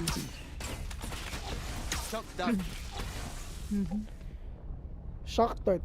Para lang at least mali mo, meron ba nagbabantay dyan sa may ecoms na yan, pero kung napapansin mo si BMV, is the ultimate lang ang meron sa kanya. Pero Acerola, oh my god, anong ginagawa ng GS? Wala silang ka-idea. Kung nasan ba, wala silang information. Pumasok lang sila diretso dun sa may smoke.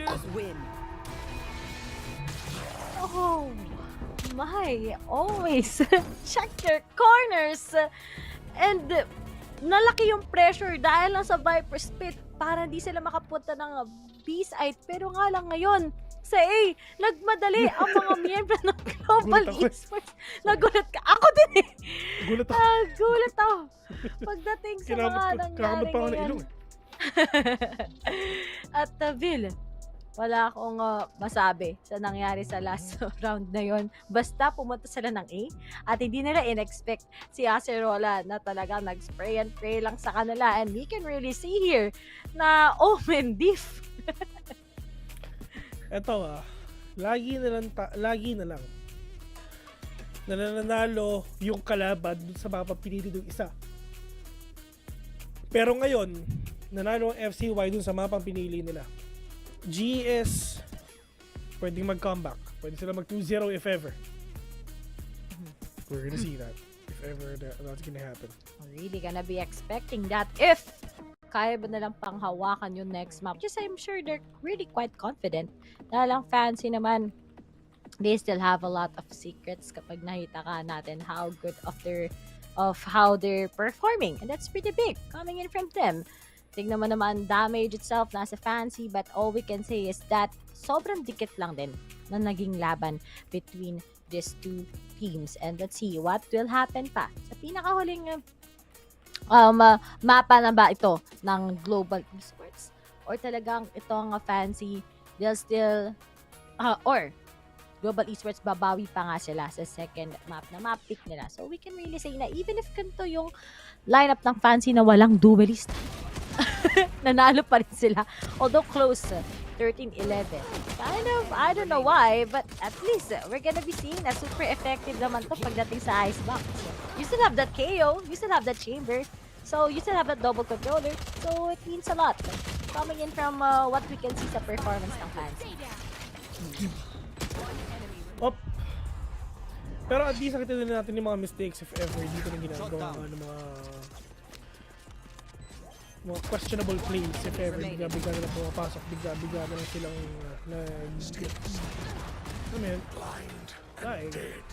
nangyari na dapat nangyari nun. Pero sa totoo lang, solid yung pick-off sa ginagawa dito ng GS sa totoo lang ng defenders sila. Malakas talaga ang GS pag-defender. Pero at the end of the day, man, there's a pick-off FCY. Ni-enjoy lang nila to, no? Basta kung saan masaya. Kasi momentum sila eh. Okay na yun. Okay na yun. Basta kung saan sila masaya. Siyempre. And that's just it. Getting the upper hand is what we have here. But most likely, ano pa ang pwedeng maging surprise sa atin coming in from Fancy? together with the guys of Global Esports as we're gonna be going into the next map as we can see it. This Icebox, sobrang wala akong masabi. Amazing performance from them. Dikit naman din talaga. Although walang duelist, we can really see yung how fantastic yung mga plays nila and we're gonna be expecting more on towards the next map. Once again, this has been APAC Challengers. Kami yung shoutcasters. Ako si Radic. Kasama ko si Phil, guys. And see you on towards the next map after this break.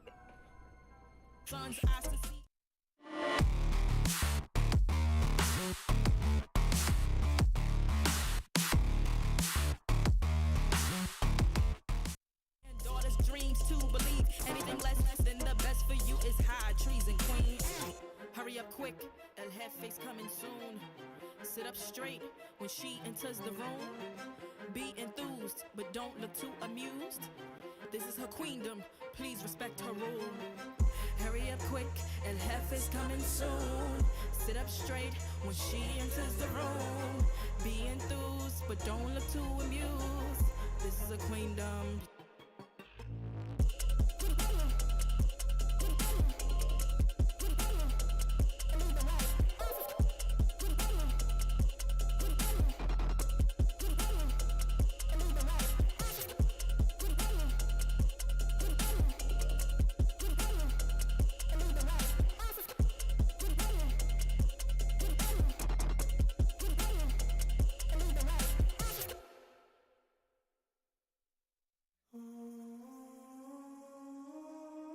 I just gotta flex, flex, flex on the lean. I just wanna rap, rap, rap to the beat. I just wanna back, cause I'm mean. I just gotta go back, I'm a freak.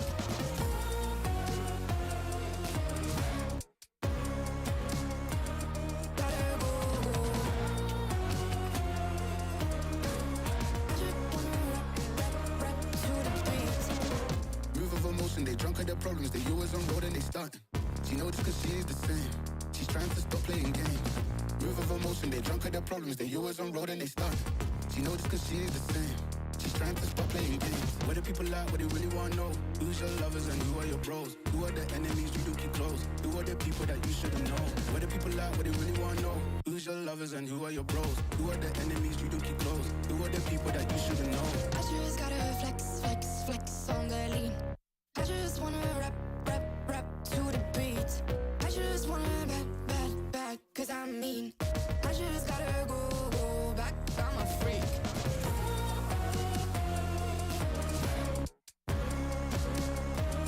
Gotta go. I just wanna rap to the beat. The chains, my vest, my watch, my belt, my cheese, my house, my sneakers, my blouse. I just party hard, popping a one in the chart. I've already won, babe, I didn't even start.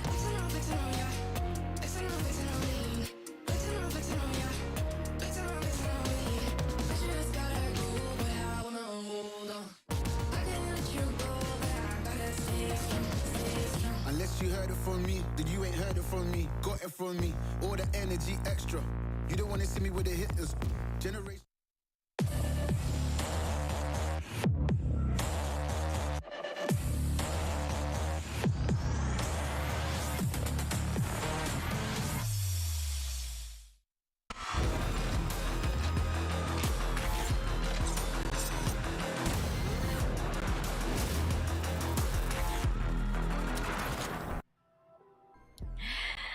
What a ride in this series. Unang map pa lang, yet nakaka-surprise talaga ang performance between Global Esports and Fancy United. Kami ang yung shoutcasters. Ako si Rated, kasama ko si Vil at kami muli ang shoutcast in this last series for today's set of games. And Vil, hindi ko din alam kung bakit, pero it seems like it's just a 13-11 na dikit na laban here in Icepack that was picked off by the guys of Fancy United. Pero on towards the next map, ano kaya pwede maging posibilidad dito dahil ako excited ako to see na meron din something ulit na surprise sa atin ng Global Esports. Yeah, I mean, hopefully talaga magkaroon tayo ng isang magandang laban dito sa game number 2 natin, which is ito naman yung map pick naman talaga ng Global Esports. Well, we're gonna get to see these players kung paano yung gagawin nilang comeback. Kasi, I mean, like what I said, this is the elimination already. And if ever lang talaga na you really need to go all out, ito na yun. Sobrang ito na yun, man. Hindi na kayo dapat pa magpaka... tawag dito. I-doubt lahat ng mga pwede nang gawin. Kasi... if ever na isang malaking mistake lang might lead into a more bigger mistake na pwedeng gawin nga rin talaga nitong mga teams na to. Pero sobrang crucial ng ascent sa totoo lang. Sobrang crucial ng ascent kasi ano yun, parang this is it eh. Is this gonna be the last game of GE sa VCT Stage 1? Or magkakaroon pa tayo ng isa? Ako excited ako to see anong kaya pang gawin ng global esports. Kanina nga, 'di ba? Sobrang surprise seeing ni ganun yung performance ng Fancy United, but as for global talaga hindi nila makuha itong icepack so far sa mga games nila. You know why? Kasi sa buong 2022 mga kaibigan, ang FCY hindi pa nananalo sa Ascent. Pero, ang... Nag-flash ka doon, nag-picture ka ata. Kitang-kita ko yung alt-tab mo eh. Sorry, pinaklik lang. Dark mode mo kasi. Ito. Pero ang GE, ang Global Esports is out of 6 games, 5 yung panalo nila. So, tulad nga na sinabi ko sa'yo, naiihanda ko na ang sarili ko na magkaroon talaga ng game number 3 and I think it's gonna happen right now. Tingnan natin. Out of 6 games, mga kaibigan, 5 beses nanalo ang GE. GE, dito sa map na to. FCY, wala pa. So, yun na yun. Yung stat na yun, men, importante na yun. Pero, minsan, alam mo yung mga teams na wala kang kaalam-alam na magaling pala sila sa isang mapa, di ba? Sobrang magugulat ka rin kung magiging workable ba talaga yun, di ba? Or not at all. So, maraming secrets pa rin sa side na Fancy United, but let's see. Isang representative na nga nila ay nag-goodbye na and sobrang nakakagulat. And let's see if this gonna be worth it din sa side ng Fancy United to really fight for what they have pagdating sa slot nila going into the next week. So, marami pang pwedeng mangyari. Pero, habang hinihintay nga natin, nakita nyo na ba yung latest vlog na nagkakaraoke ang isang co-caster natin? Nandun din pala ako sa thumbnail. Nakakahiya. Ano ba? Nakita mo na ba? Nakita ko pero di ko pa napapanood. Huling-huli kami ni Dax dun eh. Kung ano-ano yung mga pinaggagawa natin doon. Ano lang kami doon? Nag-ingay lang kami. Oo. Nag-ingay kami sa ano guys? Nag-ingay kami sa... tawag dito. Sa Naos HQ. Sa Naos, yan. Pero sana dumating yung point na ikakast ko yung mga matches ng Naos. Kasi gusto ko rin sila i-cast kahit pa paano man. Ayo. Nag-promise ako sa Naos na hindi ako magpapakabayas. Sakto na. Mga mga imposible kong gawin, hindi magpakabayas sa Pilipinas. Hindi! Ang ginawa ang Pilipina broadcast dahil hindi joke. Alam nyo, chill lang kami kapag mga iba, no? Kasi, siyempre, pang PH teams lang kami. Dito na naman tayo sa unbiased casting eh. Kapag nasa APAC na tayo. Pero pag nasa PH lang tayo, ano lang tayo? Masayahin lang dito sa PH broadcast. Pero pag gano'n na, iba talaga yung magiging performance, syempre, ng 3 bayani ng PH broadcast. Pero 4 din pala tayo, may isa pa tayo eh. Yung direct natin. Yan ang pinaka, sa lahat eh. Pinaka-matinding players na tinatago ko lang siya sa pangalang Red Garcia. Don't forget to add. Namimigay talaga yun ng Valorant points. Actually, kahapon nga, sabi sa akin ni Red, Uy, Vil, yung mga piniem ako ng mga tao sa PPGL, humihingi ng Valorant points. Wala akong magawa, binigyan ko. Di na ba? Nabigyan ni, PM ko nga din to. nabigyan ni Mr. Red Garcia yung mga taong naghahanap ng Valorant points kahapon. Yun, kaya message niyo siya. Sabihin niyo, hello sir, pwedeng pahingin ng Valorant points. Bibigyan ko kayo ng legit. Bibigyan ko kayo ng. Pinahawak yung pangalan. Kami naman nagbibiro kami. Pag kunyari sa isang game, kunyari nagkakainitan, ganyan. Siyempre, alam nyo na yun. Basta gets nyo na yun, mga nagkakainitan sa match, sa chat, ganun. Sa in-game. Sinasabi, nila ba ako kilala? Ako si Red Garcia. Tapos yun, tumatahimik na yung mga kalaban namin. Takot sila eh. Basta pag napatrouble kayo, sisigaw ko kay Red Garcia. Okay na. Oo. Ayan na. Game 3. Meron.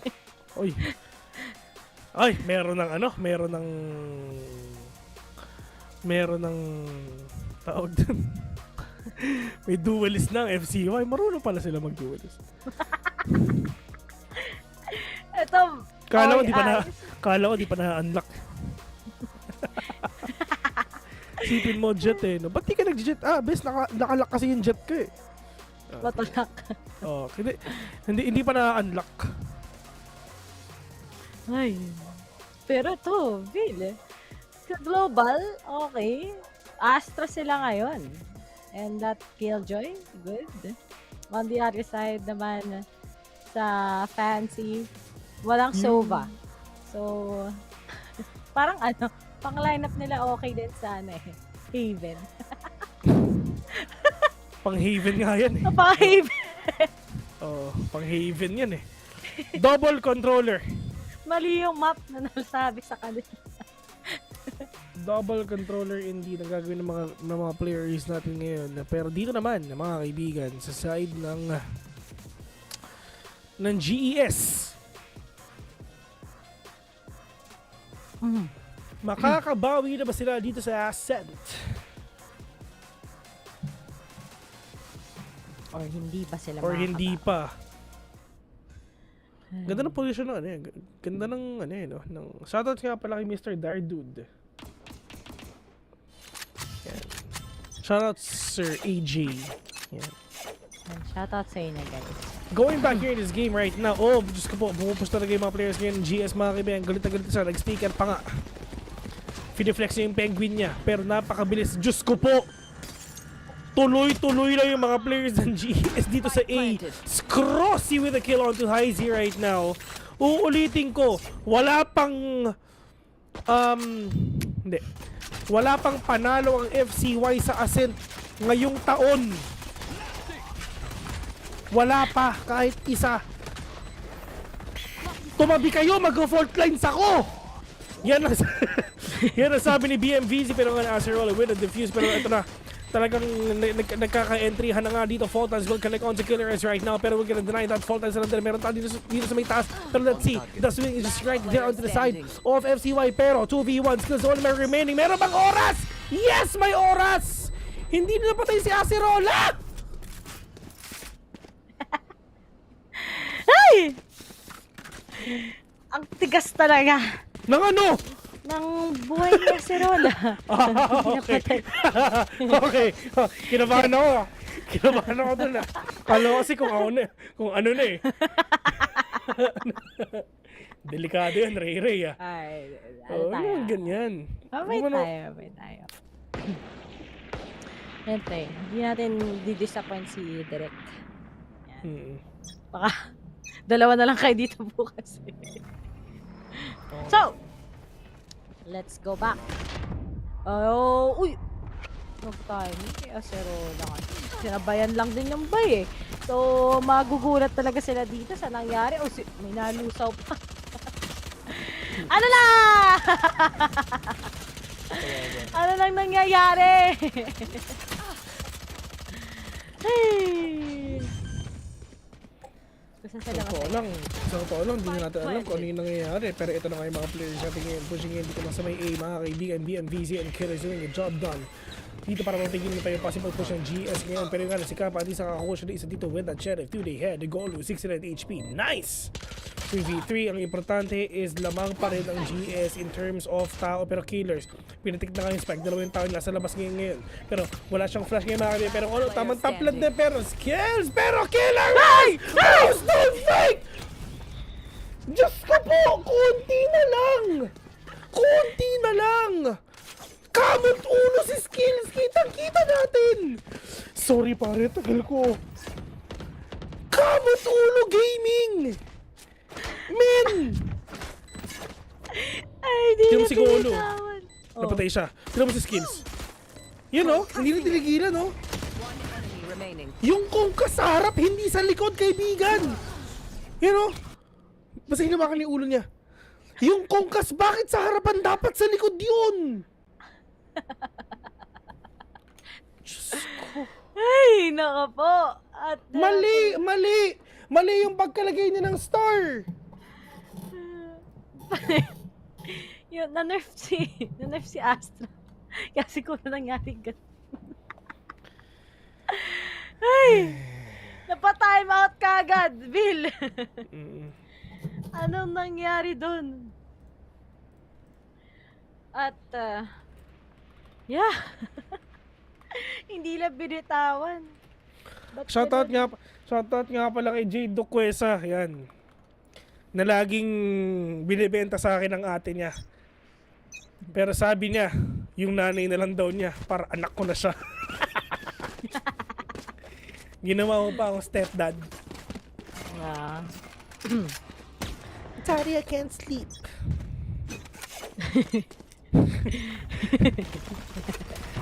Ay. Eto na. Ito na naman yun eh. Nachop-chop na yung mga players ng Scrossy dito eh. Op. Pushing lang din talaga pero tamang pot shots lang din. Hindi sila nagkatamaan dito lang pero si Scrossy low on HP.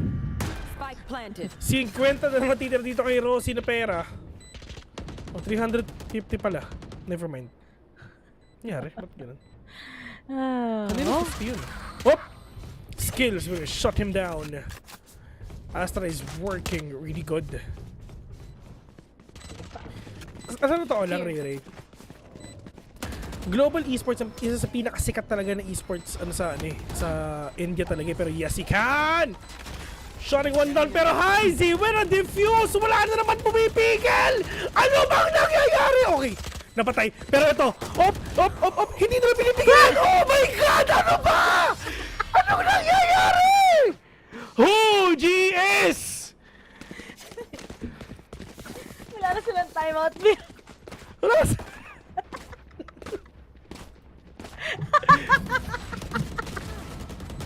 Ba't ganun? GS! Anong nangyayari sa inyo?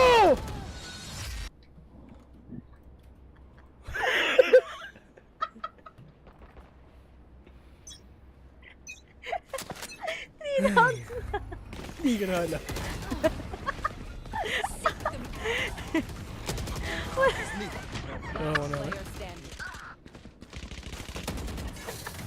Hindi na ako makain. Ay! Hindi ko tinalam bakit. Basta 4-0. Akala ko ba? Paproblemahin natin ang Fancy United. Medyo walang experience dito sa atin. Pero nag-defuse lang. Ay, naku po. Wala akong masabi. Ang saya-saya. Oo ba? Hindi ko na alam. Op! Eto na yung mga players ngayon. Tamang op lang sa mid. Oh, killers. Huwag mo munang pitikin yan. Mag-antay ka lang na perfect situation. Perfect angle. SK Rossi with the kill onto yes I can right now. This is the map na pinili ng GES. Diyos ko po, sumabog yung isa. Pero okay lang, nakapag-TP out naman si Acerola dito mga kaibigan, so it's fine. Ano pang pwedeng mapitas ng mga katulad ng Fancy United. Wala na nga CS Icon. Okay, Golo. Pinagulo ang mundo. Killer S is gonna go down. Pinagulo. At sila na VMVs at si Hyzy na lang ang natitira sa Fancy. So, hey, buti naman. Kesa ma-defuse ang... Diyos ko po, grabe. Itong FCY, hindi ko ba alam kung taga, 30 seconds left. kung taga Vietnam talaga o o Japan Grabe yung ninja Nani mo. One enemy remaining. Isa na lang. Acerola na lang. Baka ma-defuse pa yan, Wala na tao dyan, Acerola. Ako na nagsasabi sa'yo. Gulat ka na lang pag meron. Pero mukhang gusto siya hanapin ng mga miyembro kaagad ngayon ng Fancy. Ay, ng Fancy ng Global Esports. Okay.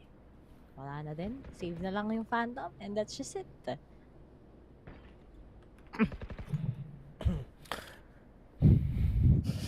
Acerola, the only man remaining dito sa side ng FCY. Pero kung napapansin mo, diba? Sila yung nananalo pero wala silang pera.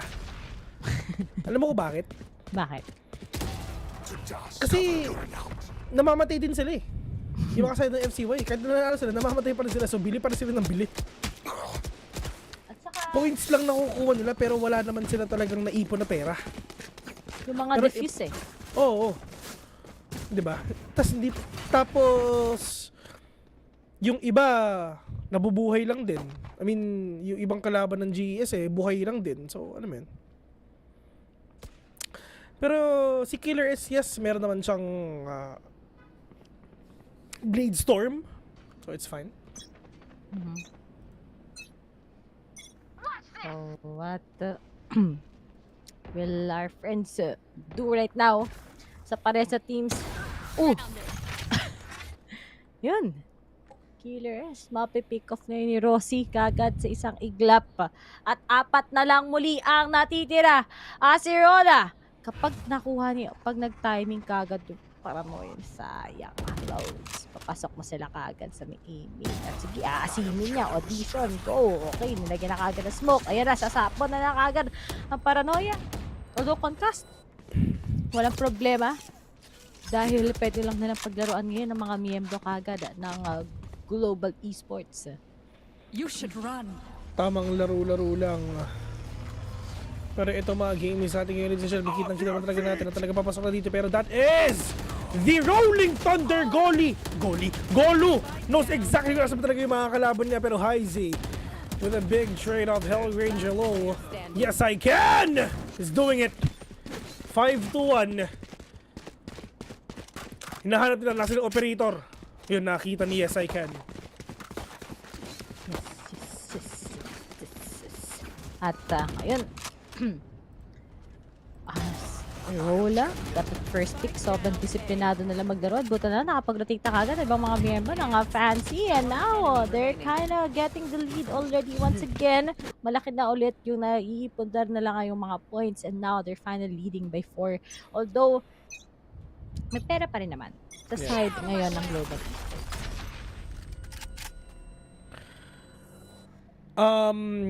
Big shoutout nga pala kay Mr. Han Kenneth Rosales Manlukot. Shoutout din sa jowa niya na si Aiza May Pancho. Stay strong sa inyo. Stay strong, man. Kasi marami naghihiwalay nga. Oo. Oo yan. Si Rere nga. May ginawa kagabi. Uy! Di man lang Ala ako dyan. Di ako nagte-telegram. Revealing area. Yan. Shoutout nga para sa mga sinaunang telegramist yan. Alam mo, naglalaro-laro pa kami dun dati. Yung mga, tawag, yung wolf, tama. Ba't mo alam direct? Pero talaga, alam na rin ni Rossi kung anong kailangan niya gawin. Pero yes, I can. Just gonna be denying. Pero nakapasok na siya mismo sa side. And now, si Kappa was able to 30 get seconds yes left. again with that shock dart. But then, as a base spike, papasok pa sila kayo. Sinabayan na kagad ngayon na paranoia. And sinabayan din kagad ng Rolling Thunder. Acerona tries to go for a TP, but IZ still gets those stops away. Oh! Buhay pa rin ba? Oo! Buhay pa! Buhay pa rin! Enemy remaining. Last Okay, player Acerona. standing. 1v1 with the great one. Acerona for his skills. Walang alam! Hindi alam the skills! Kung nasan si kaibigan ka, Acerona. Acerona 2. Ba't may 2? Ano nangyari kay Acerona 1? May number. Pinapilot sa kuya. Kaya daw ako. Smurf niya yung Acerona 2. You know, tumatalon-talon ka ba dyan, kapatid? Bunihap ka ba dyan, kapatid? Ayan. Bakit ba nangyayari to sa buhay natin? Pero ito na, Acerona blinds them, plays it once again. Di na concuss. Alam na nga niya magsiset-up na kagad ang mga miyembro ng Global Esports papasok dito sa site. At uuwi na nga ba ngayon ng Global Esports pag nagpatuloy lang ang momentum ang Fancy? Or still, they can get something out of it. Alam mo naman, yung mga diffuse. Nakukuha pero may nasuhog! May bonus pa nga kagad ngayon si Killer S. At pag nawala yung smoke na yan, tignan mo, may isa na namang mababawas sa mga miyembro ng Global Esports. Pero timing, it's perfectly. Alam ba nila na meron si Kappa, pero mukhang aware na ulit sila. And it'll be back. Killer S goes for the third kill. At skills na lang together with Rosie ang natitira. As skills is gonna get onto the hands of Acerona. And Rosie with a clutch, maybe. Pero medyo complicated talaga to, kung tutusin. Pero dito naman yan sa mga SK Rosie talaga tinatry talaga na ipanalo to, men. Pero yun nga ng FCY shut him down.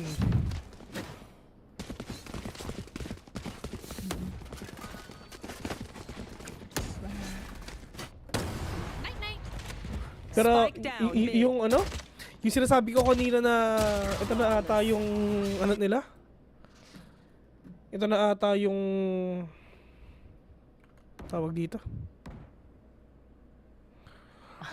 yung pagbangon nila. Pero just ko nagkamali ako, men. Isang round lang pala. Malay mo, hope pa ang meron sa side ng Global Esports. Pero nga to, si Yes I Can, alam na nga niya, aware na siya kung ilan na mga miyembro kagad ngayon ng Global Esports na naghihintay sa kanya. But Rosie gets the entry. Yes I Can is gonna go down. Timing sa paglipad ng Ibon. Pero nasan ba yung spike? Okay, they're just gonna go through here. Hindi na clear out na nga nila. Pero naghihintayan pa rin sila ng signales ngayon. Saan ba nila makukuha ngayon? Pero di nila alam na meron sa kagad si Klee. Huwag ka mag-dive!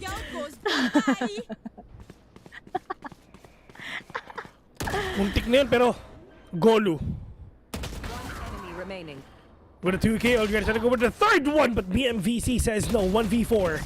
BMVZ nakadalo na siya dito. 1v3. Is this gonna be an ace kay BMVZ with the capital V? The clock is ticking already, but Scrossi, the big trade, 7-2. Is this gonna be a 2-10 or 9-3 or 8-4?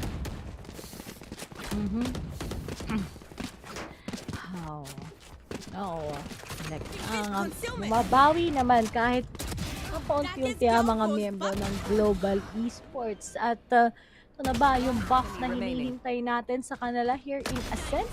But not bad sa side ng Fancy na nakapag-igib naman sila kahit papano with what they have with the... Wala silang Sentinel build. Yet leading sila. Dito sa defending nila. Oh, interesting to see. Pero may double controller naman sila eh. So, technically, you have their Astra with the 4 stars. Kung 5 stars yan, nako. Kung 5 stars yan, di sana wala nag-o-omen ngayon. Oo. Ganun lang yan, men. Oo. Pero eto na. Killers, mga kaibigan, na-chup sa dito, pero it's fine. The peak is yours. Oh my god, wala siyang idea at wala nasa kanan na si Scrossi. Pero yung nga lang owl drone, Not gonna spot anyone, pero Diyos ko po, andyan si Rossi sa Gedli. Close again. Oh my God! Nakatalikod si SK Rossi! Na, Jose Rizal! Man, sakit nun. Tumalikod ka lang. Nabawasan pa! Pero ano pwede gawin ngayon ng pareha sa teams na to? Okay. Unleashing na sila ngayon for the lockdown. Pero mag-destroy lang din yan. Sa isang iglap. And finally, what will be the entry ngayon ng Global Esports dahil time is ticking. Nilabas pa kagad si Heidi. Di na naman nilabas. Pang-retake na lang nila. Pero tayo na kagad si DMVs. Tatlo natingin sa'yo. Sayang. Hindi niya mapapop yung kanyang Cosmic Divide. But on the other side, de-destroy lang yung door. Pero di na-destroy. Kulang sa bala. And now, what will be the perfect retake? May flash pa dito si... Pwede niyang gamitin. But then, will it actually be worth it? Hell Ranger tries to go for a pass. Pero siya ngayon ay ma-smoke din. Mapaparanoia pa. But Golu will be able to tackle against Killer S. Time is ticking. Fancy. How will you guys retake this? Sinabay na nga din kagad sila at si DMs na nakagana si Trend. Kapas still gets him. And what a post plan from Global Esports. Yeah, they just need to take their time. Take time to realize. Pero walang pera ang FCY ngayon. So, ito na ata ang inahanap ng GES na pagbangon. Pero yun nga, time out. Yeah, okay lang. Itong mga ganito talaga yung kailangan mag-time out eh. Pero parang ito lang din yung FCY, GES kanina sa Ascent, ay sa Icebox eh. Parang ito lang din yun eh, no? Pareho lang eh. Pareho lang nangyari, iba lang yung mapa eh. Wala nagbago eh. Pero yung feeling siya sa'yo. Ay, Omsim. Omsim. Ay, Omsim. Ay, wala. Kinag-omsim. Omsim. Omskirt. Omshrimp. Skirt. Ay! Yung, saan ba natin nakukuha itong mga pinagsasabi natin? Sorry. Gato talaga pag tatlo yung kinakas na series. Sorry.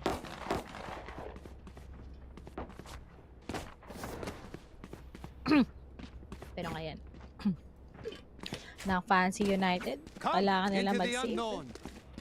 Global Esports, bumabawi na din talaga sila kahit papano. And we can just really see how they want to manifest on what they have. Men, shoutout sa mga people sa YouTube. Mahal ko kayo. Shoutout pala sa inyo, guys. Sana, masaya kayo dyan. Kahit di namin kayo usually nagsha-shoutout. Pero Killer S, he gets the second one. Sino pa ang susunod na magpapakita sa kanya out in the open here in Ascent? Sumilip lang ng ganon. Nakakuha pa ng 2 kills. Off your feet! Rolling Thunder on the side of B, mga kaibigan. Pero talaga pagpasok ngayon ng GES. Pero Killers needs to make the most out of that Blade Storm na meron siya. Hell Ranger tamang silip lang din. Gumingin ready here in B. Pero may nagpamatay lang dito sa may logs. Which is his kills though. Actually taking the life of the players of FCY. Pero at the end of the day, this is actually a 4v3. Oh my God! Natamaan ng ligaw na bomba. Because of that aftershock, 2v1 Hell Ranger, the only man remaining. Can they get the clutch or not? Rolling Thunder on the side dito sa B, pero kailangan nilang hanapin. Diyos ko po, talagang ginamit talaga nila yung Rolling Thunder para lang talaga makuha nila ito ng 8-3. Kahit mag-isa na lang ang GES, point is still a point. Lamang is still a lamang. Still a lamang. Sarap nun, men. Smangga.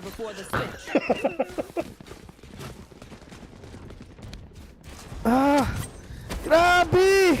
Mag-isa na lang. Ray, welcome back. Hello, I'm here. Ano nangyari? Lamang is still a lamang. At ngayon, ang Fancy sa isang iglap. Nakakuha pa rin sila ngayon, but still, will this be the 8-4 or 9-3 na inaabangan ng mga tao ngayon? But Golu still makes it better, takes out one sa mga miyembro kagad ng global, another na Fancy, but on the other side, isa-isa lang.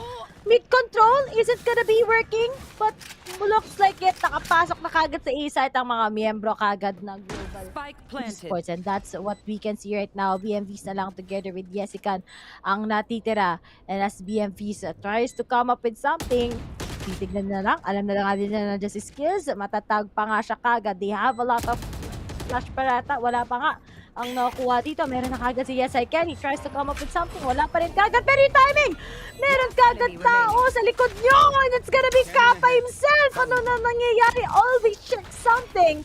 And timing! Ngayon na lang ang nangyayari. Delay na lang ng delay kagad sa mga miyembro ng Fancy right now. Knowing that she's all alone. And that's just it. At sinabayan na nga siya sa lahat. And 8-4. Katulad ng ice. Ang ginawa dito kasi ang FCY kasi takot sa line trickers. Takot sila sa line trickers, men. Pero ang importante, lamang sila ng 4. If ever nanalo ang FCY dito, I'm telling you, this is over. Kailangan ng one enemy remaining sa next na stage na lang natin sila may kita.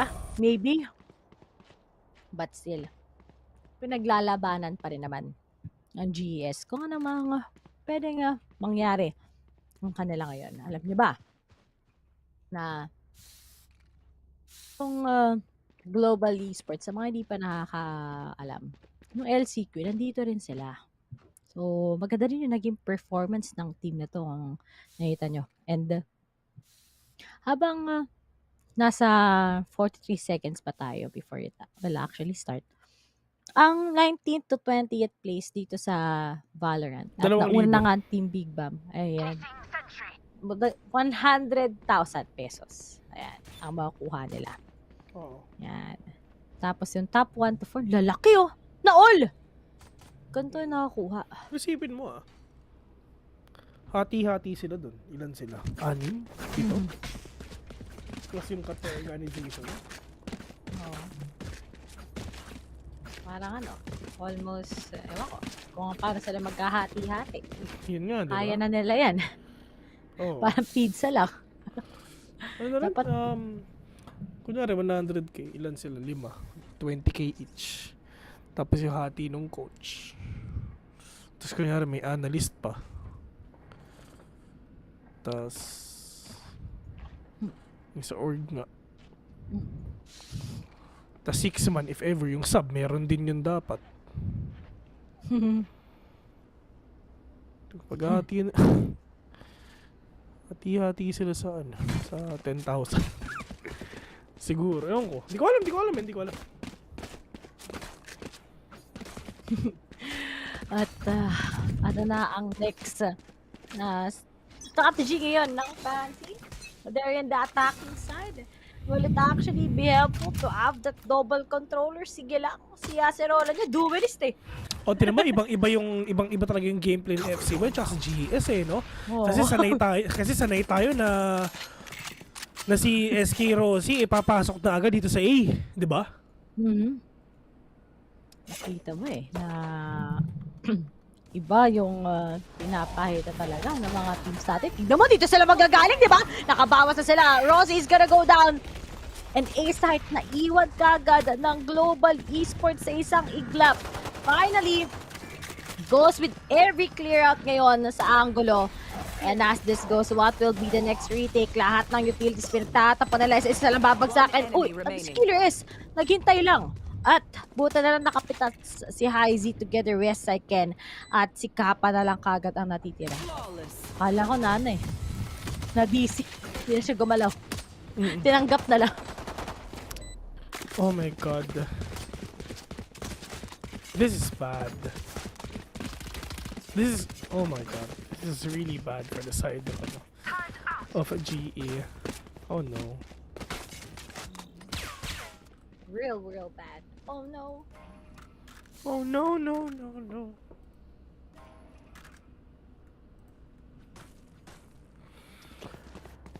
Pero, problema na nila yun. If ever.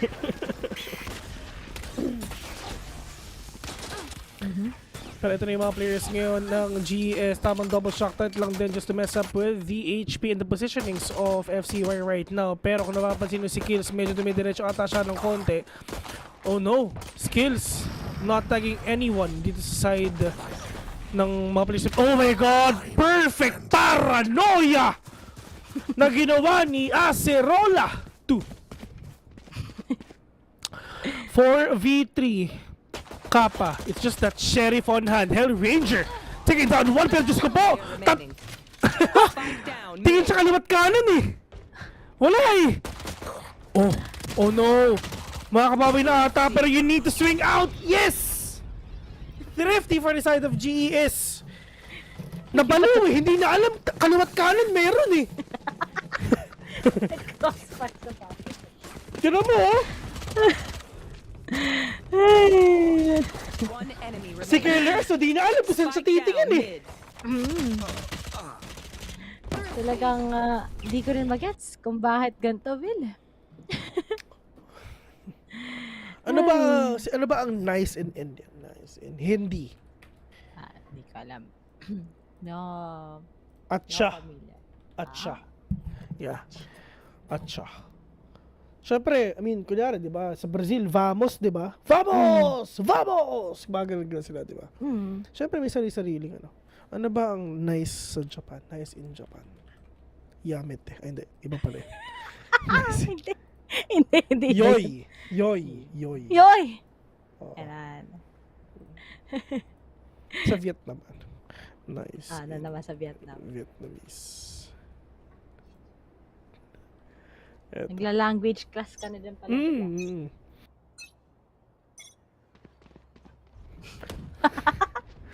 Ayan. Yan. Ayoko. Okay, game. Ay! 9-5. This is gonna be a nice! Grabe naman si Scrossy. Operator agad! Nakapag-ROI na. Oo. SK Rossi with that operator. Pero si Skills tsaka si Hell Ranger, ano lang sila dito eh, no? Parang tamang upgrade lang sila. They're not gonna buy any Vandals. Naka-specter naman yung mga kalaban namin. I'm gonna get that instead. Tataka lang ako. Bakit may naka-notify tsaka follow age sa PPGL page? May ano? May nag-type ng notify tsaka follow age. Sorry. Oy, boss John Stephen, set ka na stars. Sure. Ay. Wala na problema ngayon ng fancy. Pinakawalan niyo yung panalo na sana eh. Right click lang kayo. Ay, naku. Si El Ranger talaga. Bitch, pero oof!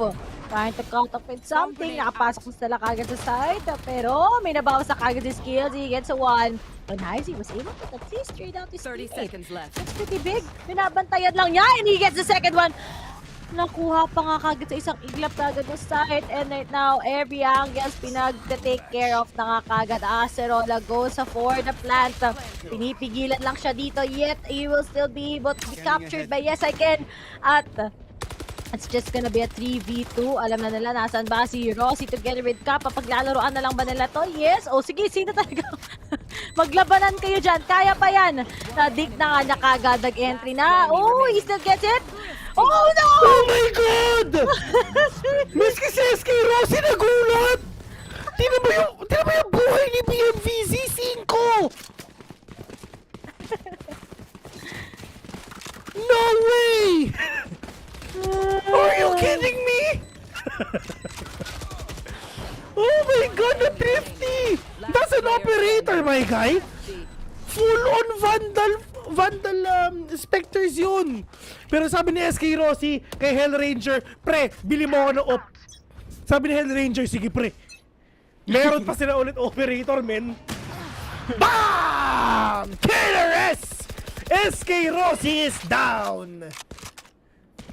Ano na kaya mangyayari dito, men? Oh no. Okay. Nakakainis ka talaga, Sir Red, no?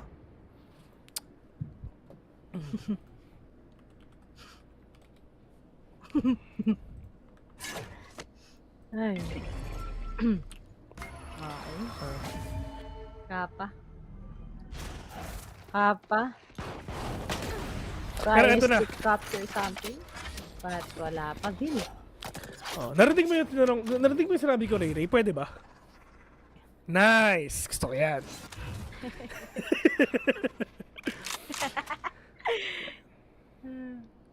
At ngayon, Golo! No way! Ito pa, 4v4. Tignan natin si Golo mga kaibigan with that operator. Let's see what's gonna happen here. Pero are they gonna go there and be? Oo nga, pero ipupush niya ni Golo mga kaibigan. Ipupush niya. Wala silang idea na mayroon naglalakad sa likod. Pero ito na, no way! Kills we're gonna take down Golo right now. Pero ito na yung pagpasok ngayon ng FCY dito sa B. Kappa waiting for that swing. Pero ito na yung papasok na sila. Nagkakataba na nga sila. Pero si Henry siya nandun naman din. Pero Kappa, Diyos ko po! Yes, he can win a kill on to 1. 6 seconds! Dalawa pa natitira! Oh my God! Mukhang mananalo ata ang GES! Player standing. Walang oras! No way! ano nangyayari? Mag-shoutout nga para sa aso ko na si Nika. Ginugulo na naman yung buhay ko habang nagkakast ako. Spike. Ito talaga yung tunay na aso na kasama niya. One enemy remaining. Ito nga na. At ngayon, na-vegetable bite niya isa naming aso si Gohan. Labi-dabis na mga aso ko. Pero, di pa tapos. At ngayon, naabangan na nga natin para kay Killer S kung ano mang mapabawasan niya ngayon this time around para sa kanyang team. At kung ano pa ang posibilidad cut Golo still gets Killer S. Naku po! Kasi wala talagang economy ngayon ang mga taga-fans. Kaya, nakita natin na medyo lugi naman talaga ang fancy against global esports ngayon. Pinaglalaroan lang ni Acerola ang oras, ni skills, and Hellranger will be able to get yes I can. He tried to just go for a kill and si DMV's talaga natitira and bumabawi ang global esports. 3 rounds na lang! Pero fancy 3 rounds na lang din. Mananalo na kayo. Wala pa rin nangyayari. Pero ito na. FCY going with the timeout. Really great decision coming in from him. Pero despite na namatay dito si SK Rossi agad-agad at isa bawi na naman to na mga players ng GES if ever. And it's just the utilities lang din talaga ang labanan nila dito mga kaibigan. Mapapa-time out ang fancy ngayon, Bill. Dahil 3 na lang! Hindi pa nila matapos-tapos. Walang closure ngayon. Hanggat hindi pa tapos ang performance ng fancy against global esports. Ang dami na nalang opportunity kanina. 50 lang napapanalo nila. So what can possibly this team go? Dahil dito nila mapapatunay na malakas din pala sila sa asset kapag nag-continue sila dito.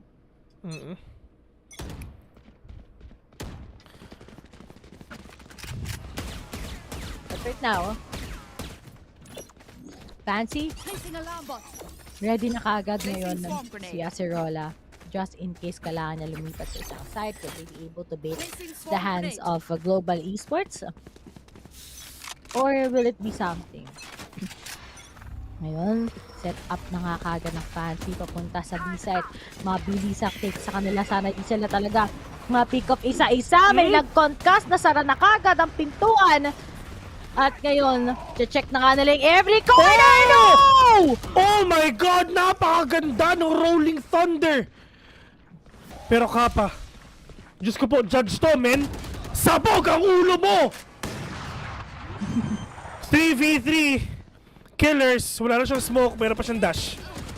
High Z, oh my God, wala silang idea to sa High Z. We're gonna deny that lockdown. 11-7 FCY. 2 more rounds. No way. No way. Highway. For the side of Fancy. Napanalo na nga din nila after that big burst lang papunta sa side. Hindi na sila lumitipat-tipat pa. Hindi sila nag-aalangan commit ng kung commit. Dahil yun ang kailangan nila right now. At dalawa na lang sila. Before ipapanalo na nga nila to with a clean 2-0. Tatandaan nyo kung sino man matatalo dito, magbababay na sa ating APAC Challengers. At ngayon, diba ka pa? Nakabawas onting pitik. And Rossi is doing it. Pero nakapasok na ibang miyembro. Sinabayan ng paranoia. Tapos si Kappa may na-shock turret na kagad. Pero on the other side, si Acerol nakapasok na kagad. He gets the 2 members.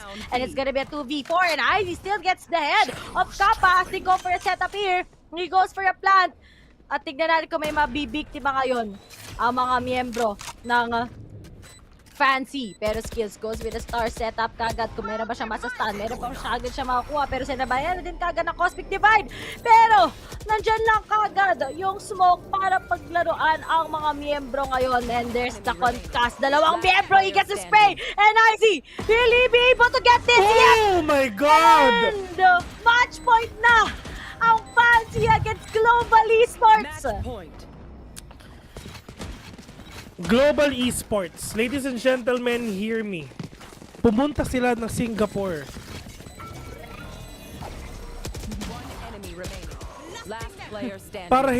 Para wala silang problema sa ping. Pero matu 2-0 ata sila ng FCY. This is bad. Oh no. Puro 2-0 tayo kung sakasakaling ka rin na mangyayari. But Rossi, it's not over till it's over. He gets the 2 members kagad. Yes, I can. And BMVs. Really fast games ang ginagawa natin dito sa araw na to. But puso lang. Ang problema lang din, si Skills na Spectre, si Hell Ranger na Spectre. Puro Spectre ang gamit nila. Si SK Rossi pa nawala. Pero importante is lamang ang GES sa head count. Skills low on HP, pero mauluhan lang to ni Skills. GG na to. Si Killers play low. The time is ticking. Meron pa ring pera ang FCY next round.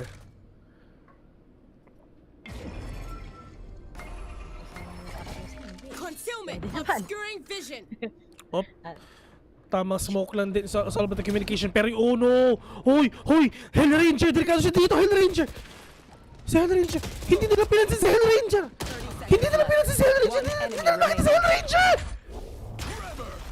Hindi nila nakita! 1v3. Hi Z. 1v3. Nakatamaan pa siya ng putok! Buhay pa ang GES! Pumapalag pa. Mapalag pa, men. Buhay pa, Bill. Walang ka problema para sa team na to. To actually do something. And they're actually getting there. Konting steps lang, of course.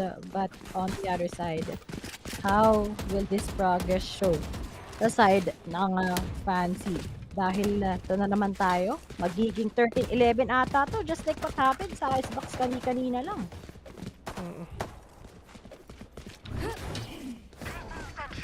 Mainit, man.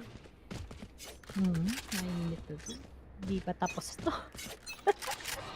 Tatandaan nyo, wala ganong performance yung Fancy dito sa Ascent. In fairness, maganda yung play nila ngayon. Kahit walang Sentinel, nananalo sa first half eh. Nakakapagtaka eh. Hindi ko rin alam ba't ganito, pero sige. Kung saan masaya ang Fancy, okay lang naman. Ayos to ah. Here. Off your feet! Onto this game. Onto these games right now.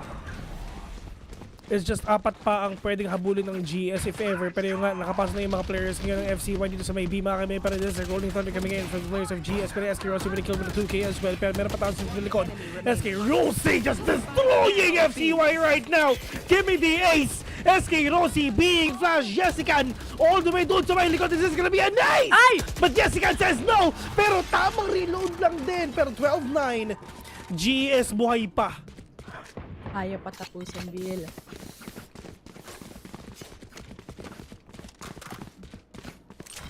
Ayaw pa. Lalaban pa daw.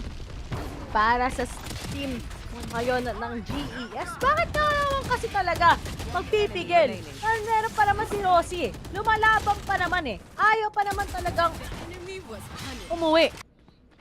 At syempre, nandun lahat yung effort talaga nila to actually get this. Come on. Ba't talaga yung nagko-comment? Hi! Hi! Hindi pa tapos ang laban. Pwede pa atang bumawi ngayon ang G Global Esports pag ginusto nila. Sabi ni, 13-11 na ata to, 13-10 ata yung mangyayari! Ano nang pwedeng gawin ng mga teams? Sorry. Sigaw ka. Pero may alarm bot May alarm bot, may turret din dito sa mga kaibigan. Kung napapansin mo, Killer super low. Hindi siya pwede magpakita dito. Pero ini-smoke na nila ngayon ang turret para syempre hindi sila makita. Pero tama, napakadaming smoke na yun. Killer is pushing in. Goalie repositioning himself. Pero Golu with a double kill. SK Rossi with another one. Heizy! Oh my God!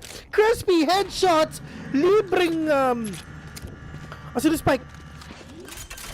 Yan. Spike. Op. Owl drone gonna be denied.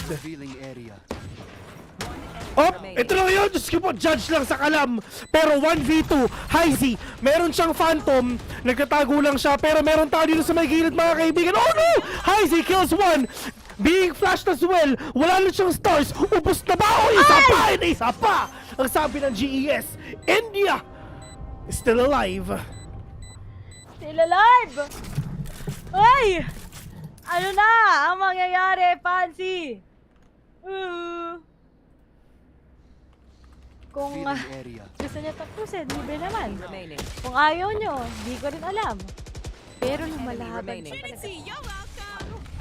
Global Esports, momentum-based pa naman tong team na to. If you can even do a good shutdown to this team, then medyo complicated siya.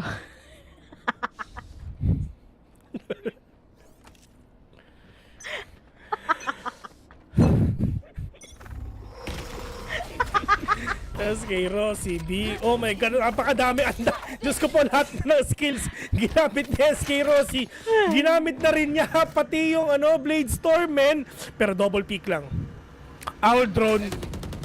Hoy, marami kaming tao dyan, pero ito, dire-diretso na! Ay! Pero Kappa with a kill! Acerole with another one, pero Rossi! Diyos ko po! Isang bala, dalawa patay! Hinate! Malalayon, Guerrero, pero Yesican! Sinampal ng bandal sa mukha si SK Rossi right now. 2v2! Is this gonna be over skills? Oh no! 1v2! And it's over! And it's over! FCY will advance! I'm anticipating my program. Ang bilis nag-speedrun yung last round. No way! Ayun, tapos na. See you tomorrow! Nag-send ka lang ng GIF sa akin. No way! Pero, hindi ko lang alam kung ano nangyari. Pero alam niyo ba, kapag nanalo sila doon, hindi nila swiningan kaagad. Yung, yes, I can ata yun, or sige, Heizy, if I'm not mistaken. That could have been an overtime. Pero, it is what it is. Kanina, 13-11. Ngayon, 13-10. Fancy, still on towards the next stage. Hindi pa sila tapos ang laban nila. Meron pa sila bukas para makapasok on the other side. Global Esports has been a ride for them. Pero looks like they need to say goodbye as of now here in APAC Challengers. Ganda ng expect natin sila hopefully sa next stage na makita pa natin how will they be able to recover from this.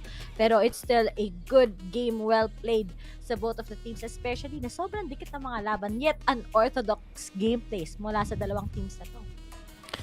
Yeah, like what you've said, really unorthodox. So we have no idea kung ano ba yung mga next step na pwede nilang gawin, mga next strats na papasukin nila para lang at least sobrang ma-ahead pa sila doon sa game na yun. Pero kung napansin natin okay, FCY, ngayong taon na to, wala pa silang panalo sa Ascent. Pero after this game, nagbago na yun. Nagbago ang ihip ng hangin at lumalamig na talaga. Na ano yun, nakulat ni SK Rossi yun eh. Yung last operator, kulat yun, men. Pero wala, akala ko nga makakapatay si Kappa ng isa eh. Ito pa yung isa oh. Grabe mga collaterals pala dito eh. No? Si Killer S nakakulat, pati si SK Rossi din. Laban na nandyan eh. Ano parang, oh, Diyos ko po. Killer is being so aggressive. Look at that. Ay, ang daming ginawa na game changers ngayon ang mga taga Global Esports. But it seems like when it comes to the four, sobrang may form talaga. Andito talaga yung fancy eh. To be able to get on what they have. And even if di natin na-expect na ganito nga yung kanilang gameplay, wala silang sentinel at all. Yet, it really worked here in a sense. And that's what we can really see about how they want to manifest this. And look at what Heizi did there. Sobrang ganda. What a flawless way to end a lot of things here. But let's see what they can do sa next days pa na makikita natin. And bukas, we'll cast 2 games nga kaagad, Vil. Sino nga ba yung mga teams na makakapasok para sa playoffs kasama ng ibang teams na nakaupo na? So, yeah. Group stage, Ray. Group stage muna. Pero, yeah, ang matches tomorrow is Action PH versus Full Sense and Griffin Esports versus Fancy United Esports. That's gonna be the matches for tomorrow. First match, ang APH versus Full Sense. Kami ang magkakas nun. So, antayin na lang natin nila, ladies and gentlemen, once again. You guys are watching VCT APAC. Maraming salamat sa 4 na games na sinamahan nyo kami dito. And yeah, we're just gonna have a very, very short break. And after the break, it's gonna be the panels naman. Once again, we are casters on behalf of the Traidor, Eliza Robbie Taylor, rather. We are casters. My name's Vil. Alongside with me is Racel Garrido. See you later.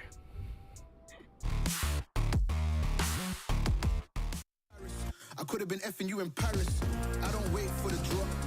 I just flow from the pop.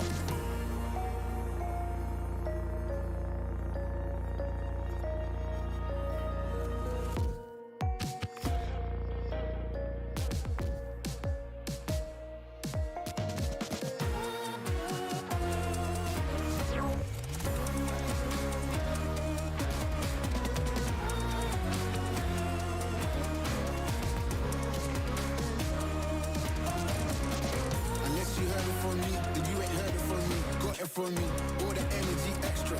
You don't wanna see me with the hit list. Generations pull up, look how things will switch. People there quick, now they wanna move at the bits. Boy wanna go to a bitch, nah.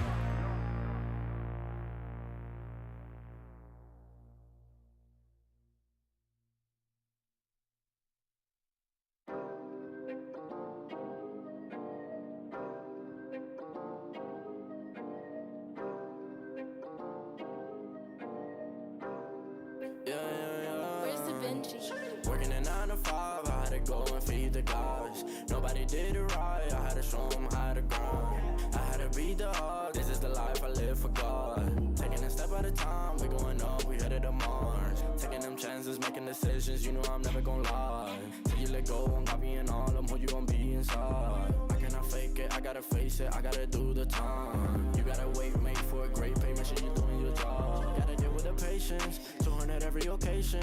Going to different locations. How they got one, I need some direction. Me and Vinci go up every session. Cook it up, yeah, you know it's no pressure. Yeah, you know how we do what we all in. We can slow up and you never catch us. Working a 9 to 5, I had to go and feed the guys. Nobody did it right, I had to show them how to grind. I had to beat the odds, this is the life I live for God. Taking a step at a time, we going up, we headed to Mars. You know my slimes, I came from the bottom to top. They can define us, they tryna find us. Boy, I know you with the ops. We're not the same, no, you can't compare me. I don't belong in the box. Don't try to play me, no, I'm not friendly. This is everything I got. Ain't no playing around, this is no playground. It no matter, I do what I say now. I'ma go give them something to say now. Got them stuck on my back like a spray ground. See, easy, don't gotta complain. I'm a shooter, got eyes in my vein. They said that I would never make it, they thought I was crazy. They said I'm insane. Working a 9 to 5, I had to go and feed the guys. Nobody did it right, I had to show them how to grind. I had to beat the odds, this is the life I live for God. Taking a step at a time, we going up, we headed to Mars.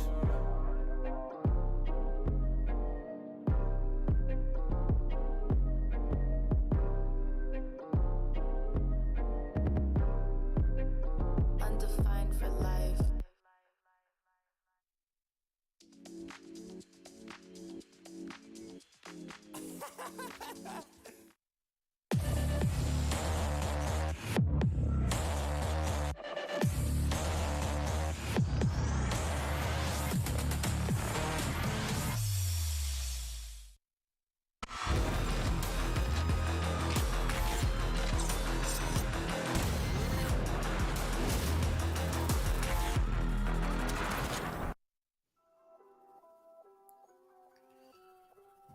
And we honestly thought that entire series was gonna go to game 3, but it is what it is. It was as close as it can get, but it seems as though as Global Esports is not quite ready for the global scene right now as Fancy United Esports secures that 2-0 victory. I'm Nomad. Alongside with me is Black and Blue and Raph and his pet doggo. What went wrong there for Global Esports? They tried their best on Icebox to begin with, but going into Ascent, kind of dropped the ball in the first half and then barely made it out there. Yeah, I just don't know, man. It seemed like they just were ill prepared for the competition at hand, and considering, you know, they were playing up against, you know, Fancy, who aren't even the best team from Vietnam. To be fair, they are a pretty good team. They have beaten other Vietnamese teams that are in this tournament, but like Big BAAM, for example, but it just didn't seem like they, you know, knew exactly what the reasons of what they were doing and why they were doing it. Like, they would have this composition, right? They'd have the Killjoy paired with the Omen without having a Viper. That just made me wonder what the game plan is here. And then they were doing some type of like, oh, let's go for Snowman push, but we don't even have our Viper wall for Snowman or something like that, or the smoke's even prepped for Snowman. So it was just very curious to me on the decisions that they were making and why they were executing them. And unfortunately for Global, they're going to have to keep things local for the meantime. And let's be honest here, there was also some questionable choices of the composition for Fancy, but they did take that W. Again, there's a KO, but there wasn't a gap close for that KO. Again, let's move on to Ascent, because this should have been the map that Global won. They have an 86% chance of taking a set away from Fancy. Now, what does that mean? 86 is definitely more than enough to win a map, but apparently it is a bit of a curse breaker, and Fancy really showed up. A lot of their aggression was not pushed, rather punished. And again, it started with the map veto. It was such a peculiar set of whole information being processed towards us. It's just a bit of a heartbreaker for a lot of the Global Esports fans to see them have such a, well, unfortunate exit.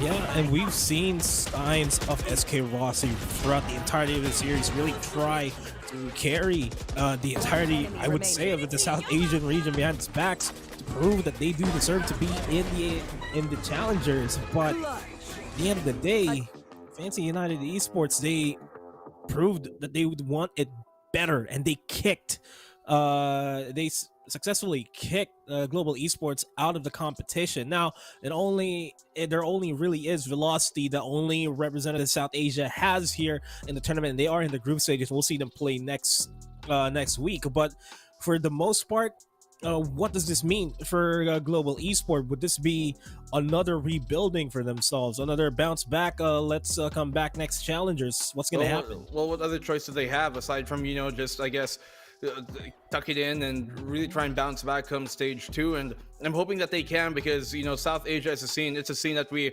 just recently inducted into the VCT circuit, and it would be really great for them to perform a lot better. I'm hoping, for the sake of Global and the South Asia scene as a whole, that Velocity can keep up that mantle that Global kind of brought to the world stage last time during LCQ. I'm hoping that same kind of success, at least notoriety wise, will be found in, I guess, Velocity's fortune.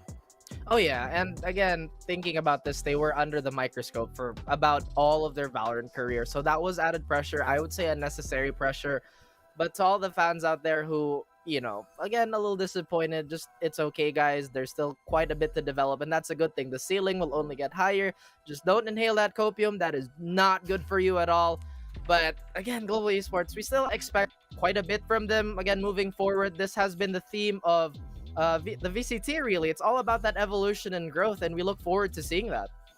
And we're going to be looking forward to seeing the updated standings, updated brackets that we have after the 4 series that we have for the entirety of the day.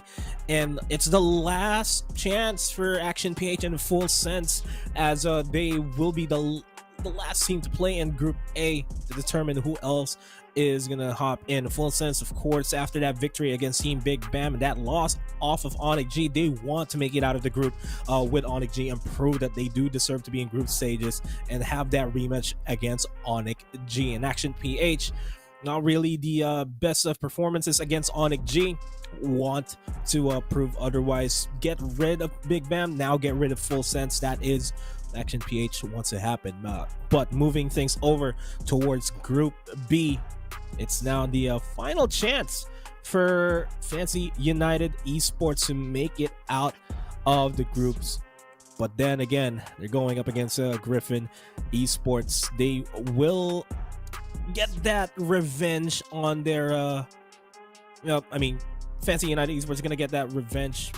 Griffin Esports is going to get that revenge on no-namers and hopefully make it out there. But Fancy United Esports, they're looking poised as well to make it out.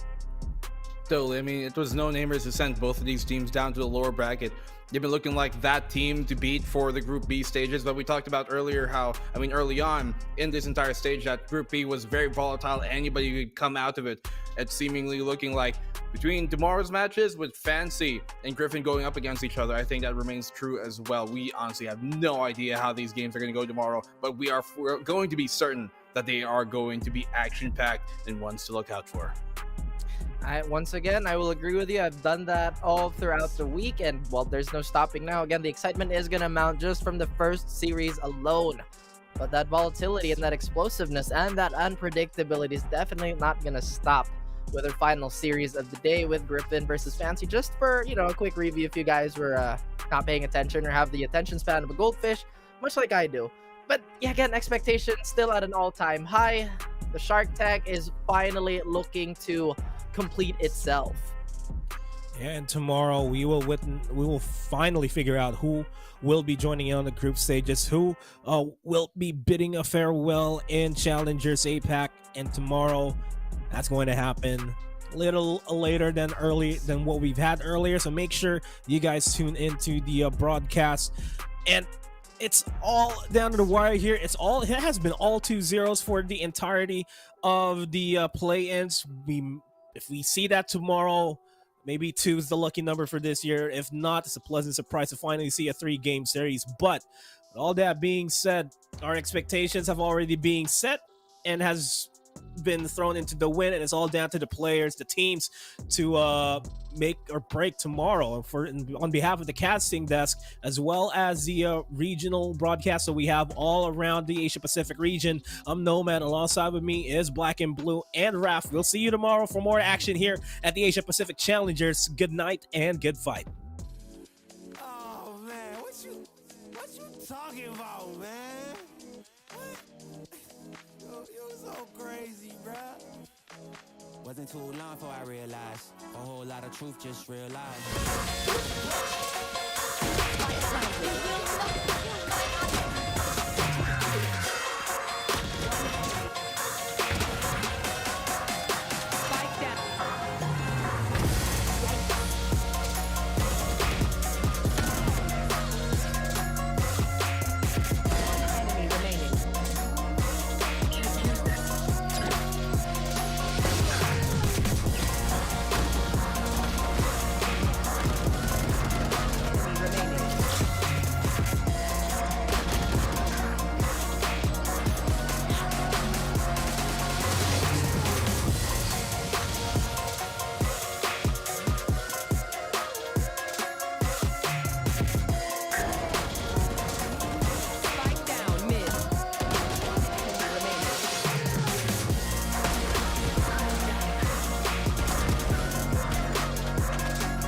Two groups faking the real guys, and both of them plotting on your meal size.